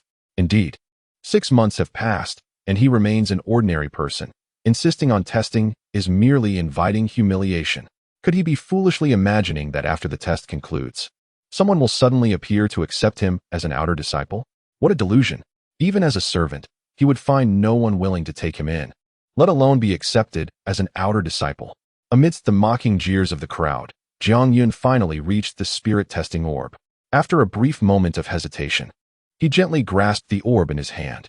Although Zhang Yun held the spirit testing pearl in his palm, he did not immediately infuse it with spiritual energy, for he awaited a reaction from the black stone residing in his dantian. After all, it was merely conjecture that the stone would react upon encountering an object imbued with the essence of Tao. However, his stillness led the onlookers to assume he was either fearful or intentionally stalling, tightening even Xiao Yishu's furrowed brow. Just as Xiao Yishu prepared to urge him again, his eyes widened in astonishment. He could distinctly feel streams of spiritual energy surging from Zhang Yun's palm into the spirit testing pearl. This was impossible. The sight sent shockwaves through Xiao Yishu's heart, overwhelming him with disbelief. 6 months prior, Zhang Yun's performance in the entry trials had already proven his disconnection from the path of cultivation, yet now he exhibited spiritual energy. Although Xiao Yishu was unaware of the exact level of Zhang Yun's advancement, possessing spiritual energy signified that he was at least a cultivator. Unlike Dongfang Bo, who dismissed the entry trials as superficial, Xiao Yishu regarded them as the sole criterion for determining one's potential for cultivation. Yet, this standard was shattered by Zhang Yun's unexpected performance, leaving him unable to comprehend the implications. Simultaneously, several voices echoed within the 5 peaks of inquiry. This little fellow not only possesses spiritual energy, but I cannot discern his cultivation level. It was not surprising that he had spiritual energy, as the entry trials were merely auxiliary assessments, and unexpected outcomes were not uncommon. Otherwise, there would be no need for retests. However, his indiscernible cultivation was indeed peculiar. It is not so strange. Do not forget where he has been for the past 6 months. At the utterance of this remark, the voices abruptly ceased. As if hiding peak were a taboo topic they were reluctant to broach. In stark contrast to their silence, the square erupted in commotion. As other disciples became aware of the spiritual energy emanating from Jiang Yun's hand gripping the spirit-testing pearl. What happened? He actually has spiritual energy. Indeed. I can sense it too. It seems quite abundant. But he was clearly a person devoid of any ability. How could he have become a cultivator? Hui Yuan's eyes also reflected shock, though it was fleeting, as he muttered, even if he has spiritual energy, what could he have achieved in 6 months? At most, he might have reached the first or second level. Before Hui Yuan could finish his thought, a violent tremor suddenly resonated. Originating from the spirit-testing pearl Jiang Yun held tightly. The pearl quivered slightly, revealing a milky white light gradually intensifying within, until it radiated into the air. 1, 2, 3. 3 beams of milky white light blossomed like a flower above the spirit-testing pearl, captivating the gaze of all present. In that moment, the entire sect fell into a profound silence. Everyone's eyes widened and mouths agape, fixated on the 3 beams. Even the usually aloof figure of the black-clad man, Wu Shang, lifted his gaze towards the spectacle, a flicker of brilliance igniting in his eyes. 3 levels of meridian opening. While this rank was not particularly high, many disciples gathered in the square had already attained this level, so it was not remarkable. However, the significance of this achievement was monumental, as it appeared in a being who had failed even the most basic test just half a year prior, a mere mortal devoid of any Tao body, Tao heart, or Tao spirit. It was noteworthy that the so-called 1 in 10,000 dual Tao body had only advanced 3 levels in 6 months. Moreover, like Xiao Yishu, most regarded the entry trials with steadfast conviction, thus the impact of this revelation was magnified. Some could not help but murmur, advancing 3 levels in 6 months. Although he was immortal back then, while it may not match senior brother Fang Yuxuan's accomplishments, this feat could certainly attract the attention of some elder or peak master. Perhaps another disciple will rise from the ranks of menial labor to the inner sect? As if to validate these thoughts, 3 figures suddenly appeared in the sky above the square, moving with such speed that none could discern their arrival. Each figure hovered in midair, enveloped in a kaleidoscope of colors, obscuring their appearance, while an overwhelming aura akin to a mountain solidified the very air around the square. Greetings, esteemed peak masters. The first to regain composure was Xiao Yishu, who promptly knelt before the 3 figures. His words snapped the other stunned disciples back to reality, and they quickly realized that these 3 figures were indeed the most formidable beings within the sect. With a rustle, all immediately prostrated themselves on the ground, for they rarely even glimpsed a single elder or peak master, let alone 3 at once. Yet, they understood that it was Jiang Yun, the only person still standing in the square, who had drawn the attention of these 3 venerable figures. Jiang Yun himself was momentarily taken aback by the sudden appearance of the 3 figures, forgetting to release the spirit-testing pearl. His gaze fixed upward at these seemingly insurmountable powerhouses. He was aware that only those who had reached the cave heaven realm in the sect could attain the status of elder or peak master, a realm far beyond what he could even dare to envision at present. Yet now, these powerful figures stood just a couple of yards above him. Their gazes locked onto him. Fortunately, he soon regained his composure, hastily releasing the spirit-testing pearl and clasping his fists in respect. Bowing deeply to the 3 elders, disciple Jiang Yun pays his respects to the peak masters. How audacious, to stand before the peak masters and not kneel. A voice, albeit soft, was loud enough for everyone to hear, emanating from the kneeling Hui Yuan, instantly making all realize that Jiang Yun remained standing. Jiang Yun, too, heard the remark. His body trembled slightly, yet he maintained his stance, refusing to bow. For his grandfather had taught him since childhood, a man's knees are made of gold. One should not kneel easily before anyone except one's parents or teachers, not even heaven or earth. Though the figures in the sky were beings he needed to revere, they were not his parents or teachers, thus he chose to remain standing. A cold snort resonated from one of the 3 figures, indicating some dissatisfaction with Jiang Yun's refusal to bow. However, this was not the time for reprimands. Their interest lay in the results Jiang Yun had displayed during the retest. In just 6 months, he had transformed from a mere mortal to a cultivator at the 3rd level of meridian opening, a feat that piqued their curiosity, compelling them to personally manifest in hopes of taking Jiang Yun under their wing. Do not bow. As the luminous aura surrounding one figure dissipated, an elder clad in blue robes with long, flowing hair appeared before all. With a gentle wave of his sleeve, he lifted Jiang Yun's bent form and inquired, "What is your name?" Jiang Yun.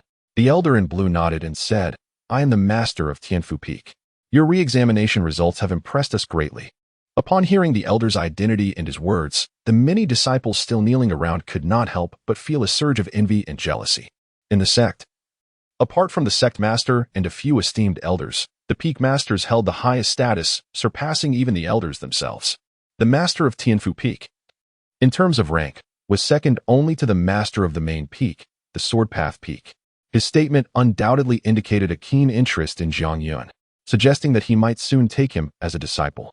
However, to everyone's surprise, after silently moving his lips a few times, the elder suddenly produced a pill from his hand and said, "This is the Tao body pill you consumed upon entering the sect. Take it again."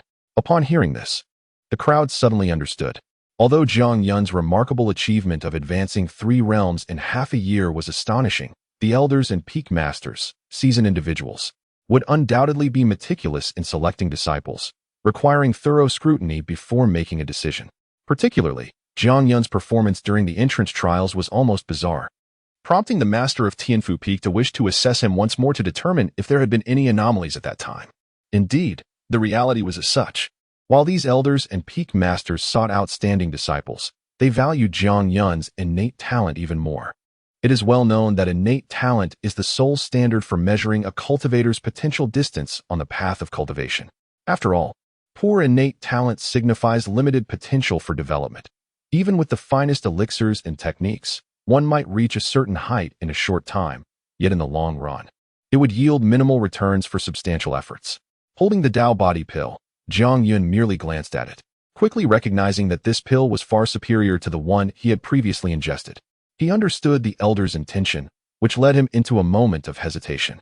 Initially, Jiang Yun had planned to merely pass the re-examination, but in order to participate in the upcoming minor competition, and considering that he might need to employ techniques during it, he had allowed the spirit testing orb to emit 3 beams of light. After all, it was common knowledge that reaching the 3rd level of meridian opening allowed for the use of techniques, even though he had concealed his cultivation level during the spirit test. Should it be revealed during the minor competition, such a deceitful act could lead to unnecessary trouble. Thus, Jiang Yun reluctantly revealed his 3rd level of meridian opening. While he anticipated that his performance might attract the elders and peak masters' attention, he had also prepared a countermeasure, intending to decline under the guise of the Tsongfeng. Although Jiang Yun was unclear about the exact status of the Tsongfeng in the sect and the identities of Dongfang Bo and others, after the incident with Su Qingshan, he vaguely sensed that the Tsongfeng was far more complex than he initially thought. Furthermore, while refusing the elders and peak masters would certainly offend them, it would not violate any sect rules. After all, Jiang Yun had no intention of becoming a disciple of any of them. He merely wished to remain in the Tsongfeng, and thus, offending them was of little concern. Yet, he did not expect that the master of Tianfu Peak would still wish to further examine his Tao body. After a brief contemplation, Jiang Yun ultimately swallowed the Tao body pill. Moments later, a flicker of disappointment crossed the elder's face, as after consuming the Tao body pill, Jiang Yun showed no reaction whatsoever, indicating that his Tao body was utterly inept. This also implied that such talent was the most inferior. Next, the elder's lips moved silently again, and another figure encased in a yellow light suddenly appeared before Jiang Yun, revealing a middle-aged man dressed as a scholar. The man said nothing but directly extended his hand over Jiang Yun's head. Instantly, Jiang Yun felt a tightening in his body, followed by a powerful aura surging through the man's palm into him, circulating rapidly within him as if it were a realm without boundaries, leaving him unable to resist. He understood that the elders and peak masters were still not willing to give up on him and wished to personally investigate his physical condition. To be frank, Jiang Yun's heart was racing. He feared that his true cultivation level might be exposed, along with the black stone hidden within his dantian. Unbeknownst to him, as the powerful aura from the scholar surged into his body, the hundreds of scars scattered across his body subtly vibrated. Moments later, the man withdrew his hand, a look of realization dawning on his face. Without uttering a word, he turned to leave, but in the elder's ear, his voice echoed, "This child's Tao body is indeed inept, devoid of any spiritual essence, and the likelihood of him condensing a Tao spirit in the future is nearly non-existent. However, his meridians are slightly finer than average, which likely explains his ability to advance 3 realms in half a year." Upon hearing this, the disappointment on the elder's face deepened, and he nodded slightly. The difficulty of unblocking finer meridians was naturally comparatively lesser. The next moment, the elder finally shifted his gaze away from Jiang Yun and turned to Xiao Ishu, saying, "Ishu, please continue presiding over the proceedings." After leaving these words, the elder and the other two figures vanished as suddenly as they had come. This series of events left the surrounding disciples bewildered, yet most quickly grasped the situation, evidently. After personally examining Jiang Yun's condition, the three elders and peak masters had abandoned their intention to take him as a disciple. In other words, Jiang Yun's innate talent was simply too mediocre to sustain their interest. This outcome naturally elicited varied reactions from the disciples. While a few expressed sympathy for Jiang Yun, the vast majority reveled in schadenfreude. Especially, Hui Yuan laughed without restraint, exclaiming, "Ha ha ha, I thought this wildling would genuinely strike gold this time. But it seems he has ended up with nothing to show for it. What a pity." In contrast, Jiang Yun remained expressionless, though he inwardly sighed with relief. Although he was unaware of what the scholarly man had truly seen within him, it was evident that his actual cultivation level in the black stone had not been discovered. As for their waning interest in him, this result was precisely what he desired. With the departure of the three elders and peak masters, Xiao Ishu rose from the ground, inhaled deeply, and after casting a complex glance at Jiang Yun, he spoke, "The cultivation level testing concludes here. Next, I will call out the names of those who remain. All others may exit the square. Hui Yuan, Wu Shang, Lu Yurong, Tang Yi, Jiang Yun." Soon, only 10 individuals remained in the square. Those whose cultivation levels had surpassed 2 realms during the re-examination and who were set to participate in the minor competition, though Jiang Yun was among them. The others had similarly lost interest in him, redirecting their attention to the remaining 9, discussing in hushed tones who might have the greater chance of victory in the upcoming competition. Then, Xiao Ishu suddenly turned his gaze to a lion-shaped statue in the corner of the square and declared, "Fellow disciples, you may reveal yourselves." With a resounding roar, the moment Xiao Ishu's words fell, the lion-shaped statue began to tremble violently, giving the impression that it was about to come to life. This scene naturally left many newly initiated disciples, including the 10 selected individuals led by Jiang Yun, visibly astonished, clearly unaware of what had transpired. In contrast to their shock and confusion, the older disciples surrounding them wore expressions of understanding, yet they remained fixated on the statue. Suddenly, after a tremor, a brilliant light erupted from the gaping maw of the beast statue, illuminating an area nearly 10 yards in diameter. Within the radiance, several silhouettes could be discerned. Jiang Yun's heart stirred as he pondered. This must be the so-called teleportation formation, capable of transporting individuals over considerable distances in a brief span of time. However, he had not anticipated that the formation would be concealed within the beast statue. He wondered if the remaining 3 beast statues also harbored similar formations. Moments later, the light emanating from the statue began to retract, the vibrations subsiding until everything returned to its original state. Yet, within the square, in addition to Jiang Yun and his 9 companions, there were now 10 more individuals. Among them were both men and women of various appearances, yet each bore an unmistakable air of pride. The blue tokens they wore at their waists indicated that they were outer disciples from the 5 peaks. The very opponents Jiang Yun and his companions would soon confront in the minor competition. The purpose of this minor competition was primarily to expose new disciples to the nature of battles among cultivators, thereby enriching their experience and knowledge. Thus, in every minor competition, the opponents faced by the new disciples were primarily older disciples from the 5 peaks, mostly outer disciples. Although the event was labeled as mutual sparring, it was, in fact, more of a mentorship, with older disciples guiding the newcomers. Given that most new disciples had not yet engaged in actual combat, their chances of victory were slim, leading inner disciples to generally refrain from participating in such minor contests. The appearance of these 10 outer disciples signified the imminent commencement of the minor competition, and their dramatic entrance incited excitement and discussion among the onlookers. Among the 10, Jiang Yun quickly spotted a yellow tiger, approximately 10 feet in length, and recognized that the fierce-faced man glaring at him beside the tiger was Su Qingshan. However, Jiang Yun paid Su Qingshan no mind, merely glancing past him before directing his gaze toward a female disciple nearby. This woman, adorned in purple attire and donning a blue dragon-shaped token at her waist, appeared to be in her early 20s. Though not exceptionally beautiful, she possessed above-average looks, marred only by a red birthmark at the corner of her right eye. which detracted from her overall allure, imparting a hint of unruliness. With 2 representatives from each peak, this woman must be the senior sister who had ensnared Xiaoyu. As Jiang Yun scrutinized her, it seemed she had also noticed his gaze. Just then, Su Qingshan whispered something in her ear, causing a cold smirk to appear on her face and her look toward Jiang Yun to become increasingly mocking. At that moment, the voice of Xiao Yishu resounded once again. These 10 are the outer disciples from the 5 peaks, your opponents today. You may freely choose one to initiate a challenge, but choices must not be repeated. If you fail to select, they will choose you. Regardless of victory or defeat in the minor competition, the sect would provide certain rewards. I choose him. As Xiao Yishu's words faded, Su Qingshan eagerly stepped forward, pointing a finger at Jiang Yun. The crowd momentarily fell silent, puzzled by Su Qingshan's urgency as an older disciple. However, Jiang Yun understood all too well that Su Qingshan was there for revenge.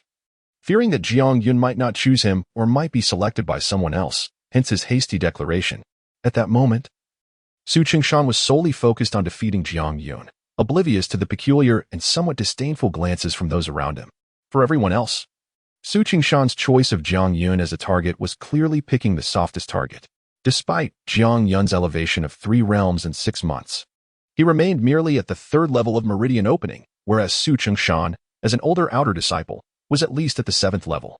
Moreover, as a disciple of the 100 Beasts Peak, Su Qingshan also had a pet beast, making it effectively a 2-on-1 situation against Jiang Yun. This was blatant bullying. Cough. Xiao Yishu cleared his throat, casting a deep glance at Su Qingshan before turning to Jiang Yun. Junior Jiang, as a new disciple, you have one opportunity to refuse. New disciples may challenge older disciples, who cannot refuse. However, the reverse is true, as new disciples can decline, providing a measure of protection for them. Following Xiao Yishu's declaration, Jiang Yun immediately responded without hesitation, I refuse. Everyone was unsurprised by Jiang Yun's answer. Anyone in his position would undoubtedly decline a match against Su Qingshan if they wished to avoid defeat. Although challenging another opponent would likely also result in defeat, it was certainly preferable to a 2-on-1 scenario. Su Qingshan's expression darkened at once, and he opened his mouth to protest, but Xiao Yishu nodded, saying, very well. Let us begin with you. Choose your opponent. Jiang Yun extended his hand, pointing at the purple-clad woman with the birthmark, saying, I choose her. Upon realizing Jiang Yun's choice, the entire venue fell into an odd silence, even Xiao Yishu displaying a peculiar expression, while Bao Yuanqiang, hiding among the crowd, wore a smug grin. Su Qingshan was eager to select Jiang Yun as his opponent, yet Jiang Yun sought another disciple from the 100 Beast Peak to challenge. Though the crowd remained uncertain of Jiang Yun's intentions, one thing was clear. There was some unresolved history between him and the 100 Beasts Peak. However, it seemed Jiang Yun was unaware of the identity of the purple-clad woman he had chosen. As for the purple-clad woman, upon hearing Jiang Yun select her, she was momentarily taken aback but soon erupted into laughter, her eyes glinting with derision. After Xiao Yishu shifted his gaze back from the purple-clad woman to Jiang Yun, he frowned slightly. Are you certain you want to choose her as your opponent? Jiang Yun affirmed, yes. Very well. Xiao Yishu nodded and suddenly clasped his fists in respect to the purple-clad woman. Junior sister Fang, your opponent will be this junior brother Jiang Yun. Agreed. The purple-clad woman replied with a light laugh. I will certainly guide junior brother Jiang well. At this moment, Jiang Yun was eager to confront the purple-clad woman and demand the whereabouts of Lu Xiaoyu, focusing all his attention on her. Oblivious to the strange expressions on the faces of those around him and the polite demeanor Xiao Yishu displayed toward her, an inner disciple. All right. The others should quickly choose their opponents as well. We shall commence the minor competition immediately. Once the other 9 new disciples had chosen their opponents, Xiao Yishu announced loudly, according to the order of your standings, you will engage in the minor competition sequentially. Remember, the purpose of this competition is primarily to spar. So please refrain from using excessive force. Pausing, Xiao Yishu glanced at Jiang Yun and the purple-clad woman. You two will be the last to compete. Although Jiang Yun felt anxious, knowing that each passing moment reduced his chances of discovering Lu Xiaoyu's whereabouts, he understood that since Xiao Yishu had spoken, his words constituted the rules, which he must abide by without question. As for the woman clad in purple, her timing for appearance was of little consequence. With a faint smile, she gently pulled Su Qingshan back a few steps.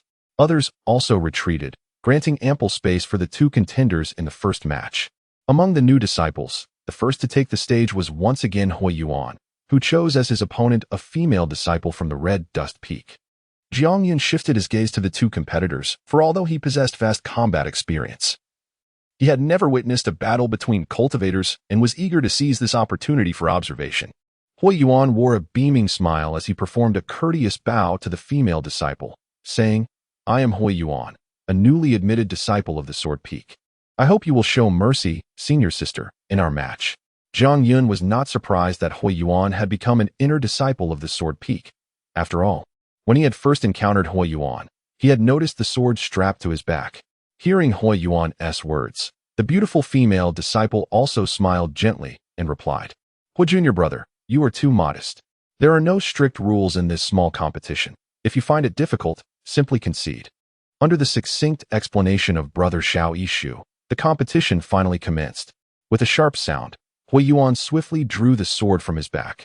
Observing the weapon, many faces displayed envy. The sword measured approximately 3 feet in length, its entire body a pristine white, resembling a crystal creation.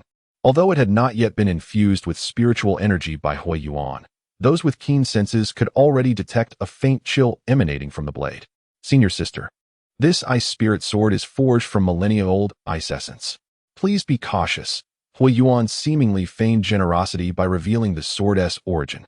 However, before his words could fully dissipate, he flicked his wrist and thrust the sword forward at blinding speed. This action resembled a sneak attack.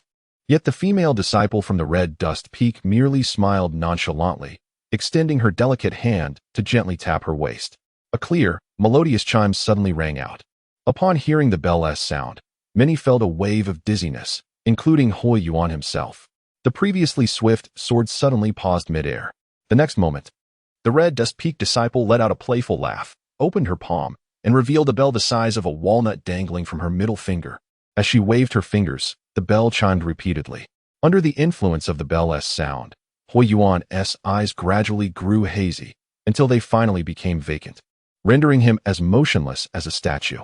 "Brother Xiao, does he still need to concede?" The female disciple lightly placed a finger on Hui Yuan's forehead. Glancing at Xiao Yishu, it was evident to all that Hui Yuan had lost, unable even to voice his concession, prompting Xiao Yishu to shake his head and declare, "In this round, Sister Ding wins." Jiang Yun's pupils constricted slightly. While he had never held high hopes for Hui Yuan, he had not anticipated such a swift defeat. After a moment of contemplation, he understood. The Red Dust Peak excelled in the art of sound, employing various auditory techniques in combat. Much like Sister Xiang Xian's flute music during the initial entrance examination, which could disturb one's mind and ensnare their spirit. However, the bell's sound was not comparable to the flute. Sister Xiang Xian's melody enveloped over 2,000 people, while Sister Ding's bell targeted only Hui Yuan. The strength of inner disciples far surpassed that of outer disciples, yet it must be noted that Hui Yuan did not truly belong to the ranks of inner disciples. This last remark, though indicative of Jiang Yun's disdain for Hui Yuan, was nonetheless factual. Only those who had reached the Blessed Land realm could genuinely be called inner disciples, while outer disciples were required to attain the 7th level of meridian opening. Individuals like Hui Yuan and Tang Yi, who became inner and outer disciples by passing the entrance trials, were fundamentally inferior to those who had diligently cultivated to the Blessed Land realm or the 7th level of meridian opening. Thus, the majority were not surprised by Hui Yuan's swift defeat. The only exception was Hui Yuan himself, whose handsome face flushed crimson as he glared at the Red Dust Peak disciple, his eyes nearly ablaze with fury. However, no one was concerned with his feelings. As Wu Shang had stepped forward, having reached the 7th level of meridian opening, Wu Shang was on par with outer disciples and his chosen opponent, whether by design or coincidence, was none other than Su Qingshan. Among the 10 outer disciples, Su Qingshan, though not the strongest, was undoubtedly within the top 3 in terms of true strength, especially considering he had a pet beast. It is worth noting that not every outer disciple of the 100 Beasts Peak possessed a pet. Naturally, the duel between these two garnered even greater attention from the crowd. Su Qingshan's eyes remained fixed with resentment on Jiang Yun, leaving even Jiang Yun himself bemused. Despite having injured his pet beast, he had only exerted a modicum of force. At most, it would merely cause the tiger to rest for 2 or 3 months. Was such hatred truly warranted? He remained oblivious to the fact that Su Qingshan had initially approached the challenge with complete confidence, but the injury to his pet, inflicted by Jiang Yun, had stripped him of his greatest advantage, ultimately leading to his failure. In reality, even without the injury to his pet, his odds of success in the challenge were exceedingly slim, yet he stubbornly attributed all his failures to Jiang Yun. Begin. With Xiaoshu's command, Su Qingshan remained motionless. But his pet tiger leaped forward, charging at Wushang. Clearly, Su Qingshan regarded Wushang with disdain, merely deploying his pet beast. In the face of the charging tiger, Wushang remained unmoved until the beast pounced upon him with its gaping maw aimed at his neck. A gasp arose from the onlookers. If the tiger were to bite down, Wushang's head would surely be severed. Although they knew Su Qingshan would not truly harm Wushang, many still closed their eyes, unwilling to witness the unfolding scene. Just then, a piercing tiger roar pierced the air, followed by a hoarse voice declaring, "If this is your skill, I am utterly disappointed." That voice clearly did not belong to Su Qingshan. The crowd hurriedly turned their attention back to the arena, only to discover Wushang, clad in black, still standing firm. The tiger that had been biting his neck had retreated to Su Qingshan's side, blood dripping from its maw. What had just transpired? The explanation came from an elder disciple, who casually remarked, "It seems Wushang's body was simply too tough, causing the tiger's teeth to shatter." The audience was left astounded. How could a human body be tougher than a tiger's teeth? Moreover, this tiger was at least a fourth-tier ferocious beast. The elder disciple continued, "In truth, this is not merely Wushang's toughness, but rather a technique from the earth attribute, rock solid. In simpler terms, it fortifies the body to resemble stone. Moreover, judging by Wushang's appearance, he has likely mastered this technique." Su Qingshan was left dumbfounded, unable to fathom that Wushang, who had only joined the sect for half a year, could wield earth techniques to such an extent. However, just as he prepared to take matters into his own hands and teach this seemingly more arrogant than Jiang Yun a lesson, Wushang suddenly spoke again. "Forget it. I'm no longer interested." With that, he extended a hand and pointed towards Su Qingshan. Buzz! A beam of green light shot forth from his hand with such speed that most onlookers could only catch a fleeting glimpse of a green shadow slicing through the air, arriving instantaneously before Su Qingshan. Only a select few, including Jiang Yun, could discern that what had emerged from Wushang's hand was, in fact, a verdant vine, which had now ensnared Su Qingshan entirely. A sharp spike, as thick as an arm, protruded from the vine, pressing ominously against Su Qingshan's forehead, quivering gently.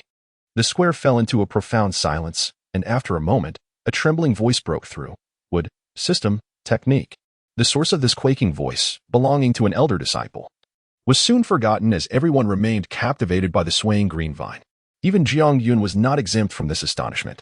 However, his awe stemmed not from the intricacy of Wushang's technique, but rather from its resemblance to the practices of his grandfather, Jiang Wanli. In his earlier ignorance of techniques, he had now come to understand that while his grandfather could wield a variety of techniques, the most powerful and frequently employed were indeed of the wood system. Whether it be earth or wood techniques, both belong to the elemental arts. Once a practitioner reached the third level of the meridian opening stage, they could learn them. Wushang, having joined the Winda sect, was directly accepted as an inner disciple of the five elements peak, making mastery of the elemental arts unremarkable. However, the path of technique lies not in quantity, but in finesse. Attempting to grasp too many at once leads to fragmentation. Mastery of any single technique, be it reaching its utmost limit or simply attaining proficiency, demands considerable time and effort. Some practitioners dedicate their entire lives to one technique, illustrating its complexity and subtlety. For novices, the first step should not be to learn as many techniques as possible, but rather to select the one that suits them best. Only after achieving proficiency should they contemplate mastering another. While there is no fixed standard for what constitutes proficiency, it at least requires a level of control that aligns with one's own realm, allowing for the technique's full potential to be realized. For instance, the requirement for fire techniques at the third level of meridian opening is merely to produce a fireball the size of a palm, whereas at the fifth level, the fireball must reach the size of a watermelon. Jiang Yun was intimately aware of this. Although he had trained in fire techniques and swordplay under Dongfangbo's guidance, he had not touched the sword in 6 months, persistently delving into fire techniques, and even now he could not claim to have mastered them. Yet, Wushang had joined the sect nearly 6 months ago and could effortlessly wield 2 techniques, demonstrating an astonishing level of control that left onlookers in awe. At this moment, Su Qingshan's face drained of color. Despite his reluctance to accept defeat at the hands of a mere novice, the ever-swaying sharp spike forced him to acknowledge his loss. Concede. As soon as Su Qingshan uttered his surrender, the spike retracted into the vine, which gradually became transparent until it vanished entirely, as if it had never existed. Wu Shang turned and returned to his original position, remaining still. It was evident that he had not exerted himself fully during this contest. After a brief pause, the spectators gradually regained their senses. Although this match lacked grandeur, Wu Shang's prowess and technique left an indelible mark in everyone's minds, even instilling a sense of trepidation in Xiao Yishu's gaze toward him. As for Hui Yuan, his expression darkened significantly, having once passed the entry trials alongside Wu Shang. He believed himself to be equal in all respects, yet both the previous assessment and this contest highlighted the considerable gap between them. Among all, Jiang Yun remained the most composed. He had sensed danger from Wu Shang long ago, and this display merely confirmed his intuition. The competition continued. Despite Wu Shang's victory, it did not imply that all new disciples possessed such formidable strength. Even Lu Yurong, a girl with a dual-channel physique, succumbed to her opponent. The only unexpected outcome came from Tang Yi, a robust man who was a rare physical cultivator. Although he ultimately lost, he managed to endure longer than anyone else, leaving his opponent from the Tianfu Peak in a rather precarious state, having nearly exhausted all their talismans. With the conclusion of 9 matches, the new disciples' record stood at 1 victory and 8 defeats, an outcome that, while surprising, was largely anticipated. Jiang Yun, Fang Ruolin. Finally, Xiao Shu announced the names. And it was only then that Jiang Yun learned the name of the female disciple who had ensnared Lu Xiaoyu. The two stood at the center of the square, locking eyes amidst the lingering silence. While the crowd could envision the outcome of this bout, they remained curious as to why Jiang Yun, capable of summoning 3 elder peak masters who departed without a word, would choose Fang Ruolin as his opponent. It was well known that although she was merely an outer disciple, her brother's status commanded respect, and even inner disciples would think twice before provoking her. This was evident from Xiao Yishu's earlier courteous demeanor towards her. Yet, did Jiang Yun not recognize Fang Ruolin's identity? Or did he possess an even greater backing that emboldened him to challenge her in this minor competition? After a brief moment of mutual gaze, Jiang Yun suddenly spoke. "You must know my purpose." He did not directly inquire about Lu Xiaoyu's whereabouts, fully aware that under the watchful eyes of the crowd, Fang Ruolin could not admit to anything, as it would contravene sect rules. "I know," Fang Ruolin replied, her smile bright, yet her eyes glinted with disdain. "But even if I told you now, by the time you arrived, you would find nothing left. Besides, why should I tell you? A mere servant disciple lacks the qualifications to question me." Jiang Yun's expression darkened. "Will you speak or not?" With a series of delicate giggles, Fang Ruolin extended a finger, beckoning him. "If you wish to know, defeat me first." "Very well," Jiang Yun responded decisively. In the blink of an eye, he vanished from his spot, reappearing directly before Fang Ruolin, pointing a finger at her throat. This unexpected turn startled the onlookers, still immersed in the conversation between Jiang Yun and Fang Ruolin, even causing Xiao Yishu and Wu Shang to show expressions of surprise. Jiang Yun's speed was astonishing. Among the gathered crowd, scarcely a few could perceive his movement. Though Jiang Yun held no desire to harm Fang Ruolin and harbored a disdain for her, as a man of stature, he deemed it beneath him to assault a woman. Thus, he intended only to impart a small lesson to her. Fang Ruolin's expression shifted, equally astonished by Jiang Yun's speed. However, her reaction was swift.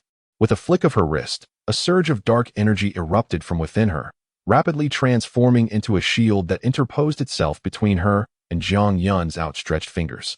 A gasp echoed through the crowd as they had just been awestruck by Jiang Yun's velocity, and now they were further astounded by the shield before Fang Ruolin. It was a second-tier defensive artifact, the Black Armor Shield, crafted from the hide of the spiked tortoise. To possess a second-tier artifact as an outer sect disciple was indeed a testament to her lineage as someone's younger sister. It was likely that her possessions included more than just this singular second-tier artifact. As if to validate the murmurs of the onlookers, Fang Ruolin, seeing her shield successfully block Jiang Yun, let out a delicate laugh. A surge of purple light radiated from her fingertip, revealing a purple marten the size of a palm that burst forth from a ring on her hand, darting toward Jiang Yun like a tempest. The sight of the purple marten sent another wave of gasps rippling through the crowd. A 6th-tier ferocious beast, the purple gold marten. This creature, feeding on gold and silver, was not only incredibly swift, but possessed razor-sharp teeth capable of reducing even gold to dust, let alone human flesh. Most alarmingly, The marten's teeth harbored a lethal golden poison that dissolved upon contact with blood, making even the slightest wound a perilous affair, as the poison would rapidly integrate into the bloodstream, rendering treatment exceedingly difficult. For an outer sect disciple to command a sixth-tier ferocious beast was indeed a spectacle, evoking envy and admiration. Having a fortunate brother certainly made a difference. Ferocious beasts were categorized into 9 ranks, corresponding to the 9 levels of the Meridian opening realm. A sixth-tier beast was equivalent to a cultivator at the 6th level of this realm. Whether it was the second-tier artifact or the 6th-tier beast, it was rare for even inner sect disciples to possess both simultaneously. With the second-tier defensive shield firmly protecting her, Fang Ruolin found herself in an invulnerable position, and now, with the swift 6th-tier beast attacking Jiang Yun, the audience could almost foresee the imminent conclusion of this imbalanced contest. Yet, at that moment, a fierce glint ignited in Jiang Yun's eyes as an overwhelming aura of bloodlust erupted from his body, surging forth toward the approaching purple gold marten. Simultaneously, he retracted the finger that had been obstructed by the black armor shield, transforming it into a fist that came crashing down upon the shield. Bang! Crack! The sounds resonated in succession. The first was the impact of Jiang Yun's fist striking the shield. The second was the emergence of a massive fissure across the black armor shield. And then came the third sound, with a resounding crash. The second-tier artifact shattered into 2 pieces, the dark light dissipating and revealing Fang Ruolin's face, which was now etched with terror. As for the 6th-tier ferocious beast, the purple gold marten, it had already collapsed at Jiang Yun and Apos' feet, curled into a trembling ball. The entire Wendazong fell into a profound silence once more. All eyes were fixated in disbelief upon the shattered black armor shield and the quivering purple gold marten, unable to comprehend the scene before them. To shatter a second-tier artifact with sheer physical strength and intimidate a 6th-tier ferocious beast into submission with a mere glare, what manner of phenomenon was this? It was well known that even among cultivators of the fortune realm, breaking a second-tier artifact with raw physical power in a single strike was nigh impossible, unless one was a pure-body cultivator. Furthermore, intimidating a 6th-tier beast with a mere gaze was something even the most esteemed inner sect disciples could scarcely achieve. As the crowd stood dumbfounded, the voice of an elder clad in blue suddenly rang out from the 5 peaks of Wendayodo. Song Shitty, are you certain you did not misjudge? This child's Tao body is truly devoid of any understanding, lacking in spiritual essence, merely possessing slightly finer meridians than others? After a brief silence, another voice, tinged with dissatisfaction, interjected, Brother Lon, as a distinguished Dantian cultivator, could I possibly misinterpret the clarity of one's Tao body? Please do not take offense. I question nothing of your judgment, but the prowess displayed by this individual is indeed quite extraordinary. After a slight pause, the elder in blue resumed, Wan Shitty, as the master of the 100 Beasts Peak, could you provide insight into the matter of the purple gold marten? Certainly. A deep voice responded. Just now, when this lad glared, my pet revealed that he emanated a potent aura of bloodlust, a scent undetectable to us, but acutely sensed by ferocious beasts. Such an aura can only result from the slaughter of numerous ferocious creatures. The blue-clad elder was taken aback. Are you suggesting that this child has slaughtered a multitude of ferocious beasts before joining Wendazong? His reactions are swift, and his strikes are executed with precision. Though his methods may be simple and brutal, they are undeniably effective, indicating considerable combat experience, came the response. A substantial number of slain ferocious beasts, the elder in blue mused. Before speaking again, the only region in Nanshan Prefecture with a significant concentration of ferocious beasts is the 10,000 Savage Mountains. However, that is the territory of the demon race, a forbidden zone for humanity. Jiang Yun, could he have emerged from the 10,000 Savage Mountains? At the mention of this, even the elder in blue could not suppress a hint of astonishment. The 10,000 Savage Mountains were a place so perilous that even formidable beings like them dared not tread lightly. Thus, they could hardly fathom how an otherwise unremarkable young man could survive in such a treacherous environment. Suddenly, another steady voice interjected. Your conjectures are likely correct. Only such a background could elucidate why this child exhibits such formidable strength and instills fear in ferocious beasts. Upon the conclusion of this assessment, we must dispatch someone to thoroughly investigate his origins. If he indeed hails from the 10,000 Savage Mountains, it would imply a connection with the demon race, perhaps even suggesting he is a spy sent to infiltrate our Wendazong. The mention of this caused a ripple of concern among the crowd, for the voice belonged to the master of the sword peak, the main peak of Windazong. They were taken aback that such a minor contest could capture his attention. However, when they considered Feng Ruolan's status, it became understandable, as Feng Yuxuan was the most cherished disciple of the sword peak's master, and naturally, he would extend his concern to her as well. Yet, the master's final remarks served as a stark reminder to all present. The relationship between humanity and the demon race had always been fraught with conflict, and their struggles had never ceased. The instances of demons bribing humans to infiltrate our human sects were not uncommon. Of course, such treachery was mutual. If the demons could corrupt humanity, so too could humanity corrupt the demons. Regardless of the race, once such spies were uncovered, they would be met with lethal force. Indeed, brother, the elder in blue nodded. Yet he remained reluctant to concede. However, if we set aside the origin of this child, does his exhibited strength not hold any potential for cultivation and development? The steady voice replied coolly, strength alone, intimidating ferocious beasts. These are merely the tactics of a rustic brute. In the path of cultivation, the most critical factor is innate talent. Without it, all is naught. It was evident that the master of the sword peak held Jiang Yun in low regard. The elder in blue could not help but sigh. What a pity for this child, were it not for his lack of talent. I would have been inclined to take him under my wing. However, Brother Wan, since he possesses the ability to intimidate ferocious beasts, would it not be entirely appropriate for him to join your sect? A deep voice resonated once more. Brother Lon, you jest. This young man could join any peak. But he must absolutely not join our 100 Beasts peak. As Brother Song just mentioned, this individual lacks any spiritual essence. And the art of beast taming relies fundamentally on spiritual affinity, not merely the capacity to intimidate ferocious beasts. The elder Lan Yi sighed in resignation. That is indeed true. Let us observe further. These voices gradually faded into silence. In the square, as the black armor shield was destroyed and the purple gold marten capitulated, Jiang Yun's fingers once again pressed against Feng Ruolan's throat. Despite her pale complexion, Feng Ruolan remained relatively composed. Suddenly, she clenched her silver teeth, and an empty right hand conjured a bright yellow talisman, which she hurled fiercely towards Jiang Yun's dantian. Jiang Yun could hardly anticipate that, under such circumstances, Feng Ruolan would still dare to strike at him. Although he harbored the intention to crush her throat with a single finger, he ultimately refrained from violating the rules of the sect and withdrew his hand, hastily retreating. With a thunderous roar, the talisman suddenly exploded.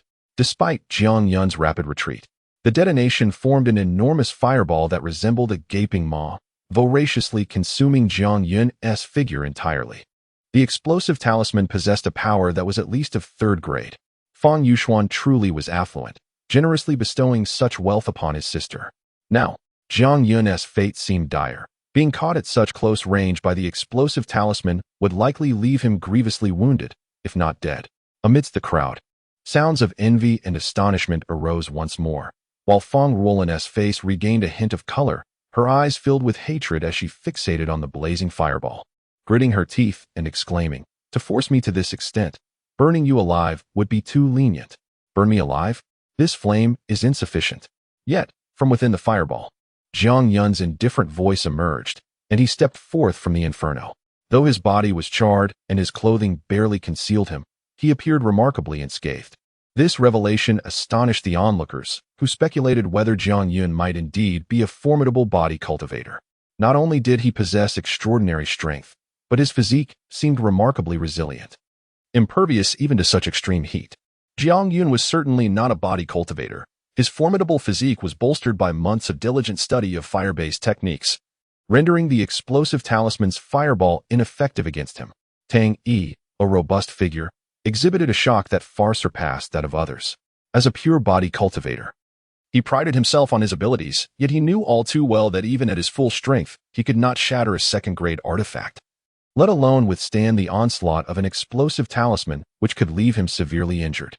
Among the crowd, apart from astonishment, many bore expressions of fear, including Su Qingshan, Hu Yuan, and the stout man named Bao Yuanxiang, who had been hiding among the throng. In particular, Su Qingshan suddenly realized that Jiang Yun's prior rejection of his challenge was indeed a stroke of luck. In every aspect, he fell far short compared to Feng Ruolan. If Feng Ruolan found herself in such a predicament, he would have surely been defeated long ago. Bao Yuanxiang's mind raced. He never envisioned Jiang Yun would be so formidable, and he began to worry about whether Jiang Yun might discover the secrets he had withheld.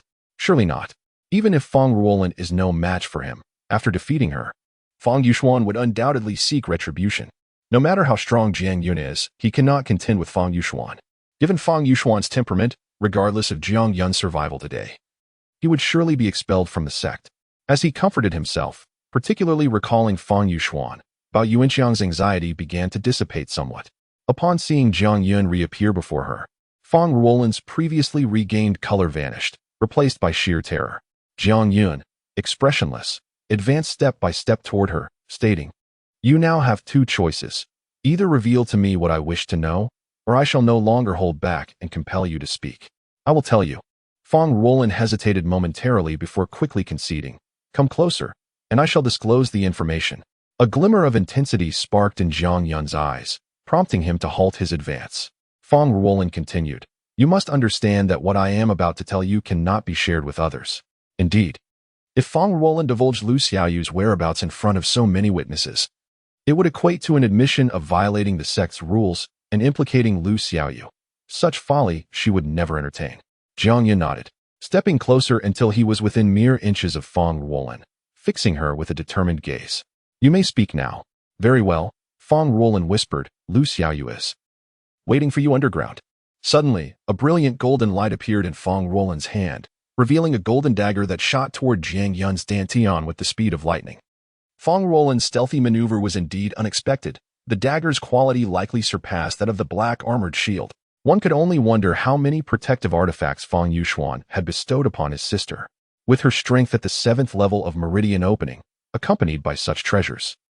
The crowd was left utterly speechless by the endless array of treasures adorning Fang Ruolin. Yet, some began to comprehend that while she possessed numerous valuable items, she was still a genuine 7th-level practitioner, her own strength considerable.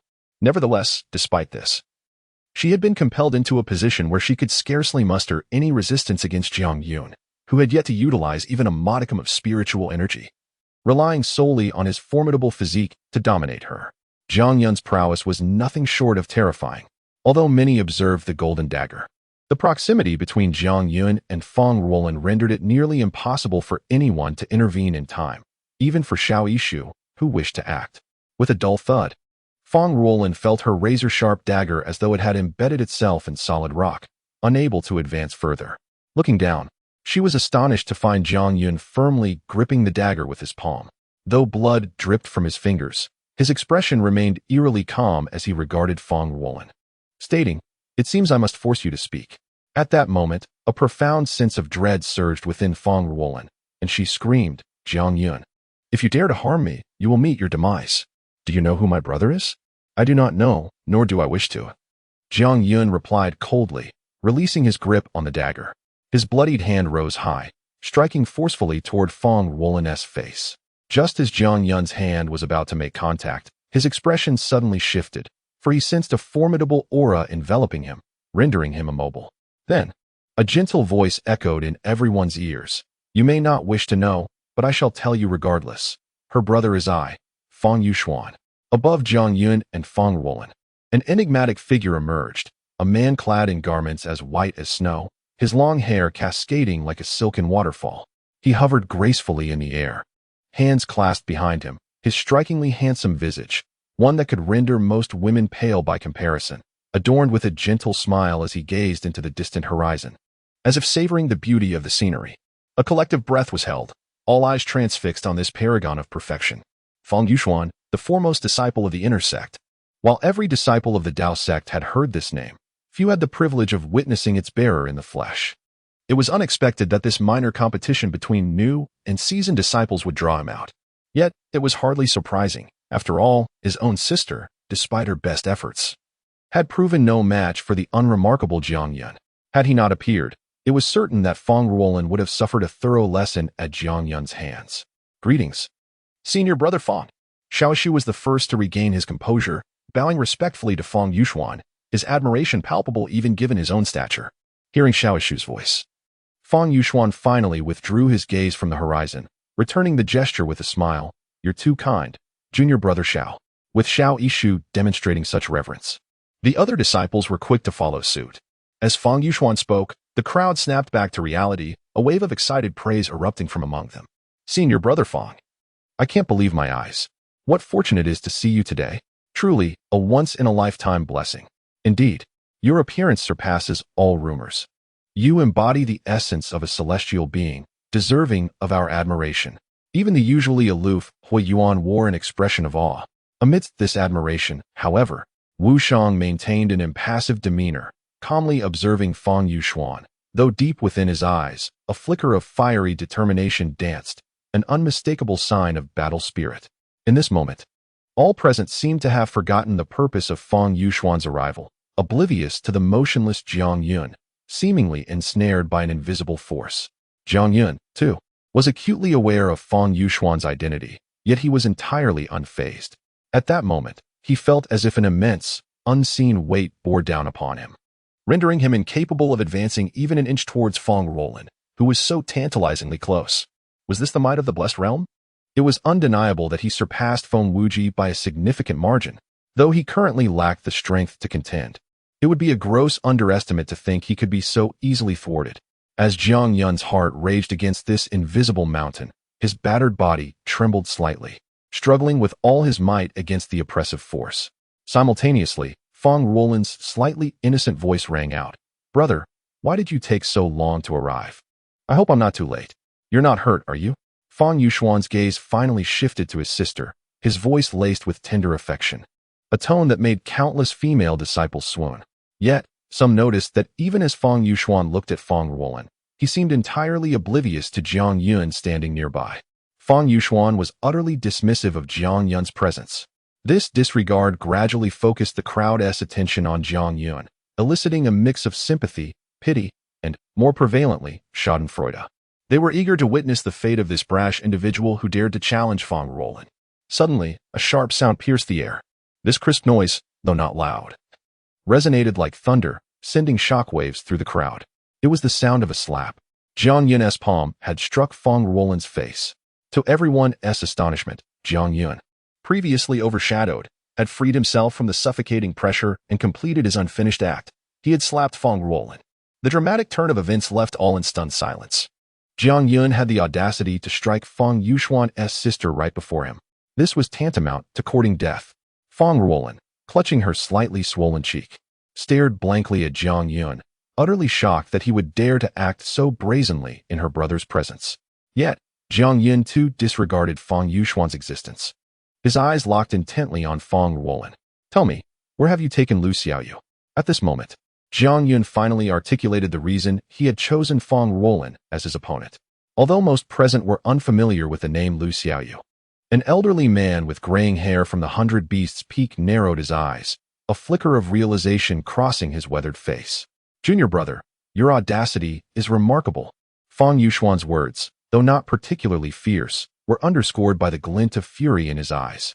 He was well aware of his sister's clandestine actions and was indifferent to their revelation, yet he cared deeply for his reputation. Jiang Yun's slap was not merely a blow to Fang Roland. It was a direct affront to Fang Yuxuan himself. With a sudden gesture, Fang Yuxuan flicked his fingers, and Jiang Yun's body was abruptly propelled backward as if struck by a colossal force, crashing heavily to the ground. Gasping for breath, Jiang Yun felt as though a heavy hammer had struck his chest, fracturing ribs and sternum.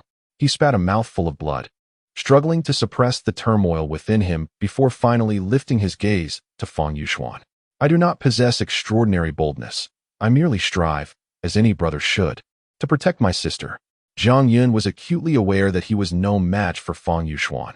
Yet, as he had stated, if he considered Lu Xiaoyu a sister, he would do everything in his power to protect her, even if it meant confronting the foremost disciple of the Tao sect. As he spoke, Jiang Yun bore the pain and slowly rose to his feet, fixing his gaze once more on Fang Roland. "Tell me, where is Xiaoyu?" "Huh?" Fang Yuxuan suddenly laughed. "Like me? Do you think you are worthy? Being your sister is hardly a blessing, for you, as her brother, lack the ability to protect her." The sarcasm in his words failed to provoke Jiang Yun. He appeared to disregard Fang Yuxuan's taunts entirely, his gaze burning fiercely as he addressed Fang Roland. "If you do not speak, I shall compel you to do so." With that, Jiang Yun raised his wrist, and a fireball, the size of an egg, manifested in his palm, hurtling toward Fong Ruolin. In truth, the true power of Jiang Yun's fireball far exceeded this, but having just broken free from Fong Yuxuan's oppressive grip, he had nearly exhausted all his strength and energy. If he could indeed unleash a fireball of commensurate power to his cultivation level, the ensuing events would likely take a different turn. For the present incarnation of Jiang Yun possesses a genuine cultivation level of the 7th layer of meridian opening. In merely 6 months, he has ascended from an ordinary mortal to the 7th layer of meridian opening, a remarkable leap of 7 levels. Even if his innate talent were truly mediocre, and even if his meridians were somewhat narrower than others, he would undoubtedly attract the attention and interest of all formidable beings within the sect of Wandao. Alas, his spiritual energy is nearly depleted. Boldly, even though the fireball that Jiang Yun launched posed no real threat, this spectacle finally incited genuine fury in Fong Yuxuan. As the foremost disciple of the inner sect, witnessing his sister being struck by Jiang Yun was a significant blow to his pride. He could not have anticipated that Jiang Yun would dare to retaliate. An affront to his identity and authority. Fong Yuxuan abruptly raised his hand, pointing at Jiang Yun from afar. Instantly, a sound of air being torn filled the air, and a finger-sized hole appeared on Jiang Yun's left chest, blood gushing forth and dyeing him crimson. Meanwhile, the fireball he had thrown dissipated silently into the void. Jiang Yun trembled, his body swaying before he collapsed to the ground once more. Yet, even in this dire state, he defiantly lifted his hand again, pointing towards Fong Ruolin, from which a nearly invisible serpent of fire shot forth, continuing its advance towards her. However, as soon as the fire serpent left his fingertip, it promptly vanished, just as Fong Yuxuan materialized before Jiang Yun. At this moment, Fong Yuxuan wore a serene smile, his hands clasped behind his back once more, as if the anger provoked by Jiang Yun had dissipated into thin air. He looked down at Jiang Yun with an expression devoid of rage or joy, his demeanor seemingly as calm as a gentle breeze. The square fell into silence once more, yet the focus of the crowd had shifted. Many gazes were now fixed upon Jiang Yun. In truth, after Jiang Yun had slapped Fong Ruolin, a profound silence had enveloped the sect of Wandao. Whether among the thousands of disciples in the square or the exalted elders and peak masters within the 5 peaks, everyone appeared to have suddenly lost the ability to speak. Silently observing Jiang Yun as he repeatedly fell and rose again under Fong Yuxuan's pressure. At this juncture, it was evident that Jiang Yun no longer had the strength to stand. It must be said, this Jiang Yun, whom they all had dismissed, had continuously delivered powerful shocks to their sensibilities. The disparity in strength between the meridian opening realm and the blessed land realm is akin to a chasm. Even a practitioner at the 9th layer of meridian opening would be utterly powerless against one at the 1st layer of blessed land. Yet, Jiang Yun persisted against all odds. Perhaps his resistance was akin to a mantis trying to stop a chariot, foolish and self-deprecating, but the courage and tenacity he displayed garnered admiration from many. Moreover, at this point, through inquiries and the exchange between Jiang Yun and Fong Ruolin, many had begun to piece together the events leading to this confrontation. It could be asserted that throughout this ordeal, Jiang Yun had committed no wrongdoing. As he had stated earlier, he merely sought to protect his sister.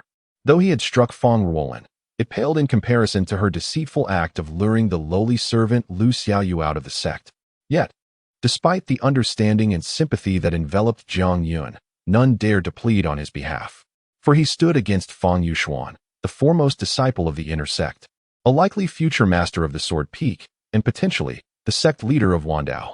Even if they were unafraid of Fong Yuxuan, they were acutely aware that his master was the peak master of Sword Peak, reputed to be the strongest sword cultivator within Wandao, known for being fiercely protective of his own. After a brief pause, a faint golden light began to emanate from Fong Yuxuan, forming a translucent golden barrier that enveloped both him and Jiang Yun. Only then did he speak again, saying, "Kneel and plead for mercy, sever a hand, and I shall spare your life.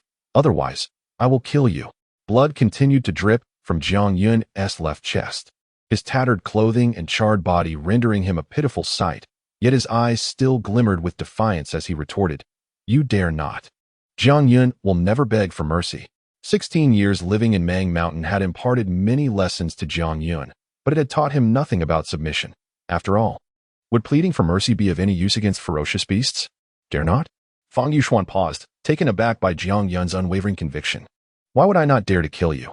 To be honest, even now, he was unaware of Jiang Yun's true identity. In his eyes, Jiang Yun was but an insignificant insect. Had it not been for Fong Ruolan's provocation, he would not have appeared at all. Thus, upon hearing Jiang Yun's response, he speculated whether Jiang Yun had some hidden background or support. Otherwise, why would he not fear Fong Yuxuan? In truth, Jiang Yun did have support, namely Dongfang Bo and his second senior sister. Had they been present within Wandao to witness this scene, they would have surely intervened. Unfortunately, they were not here.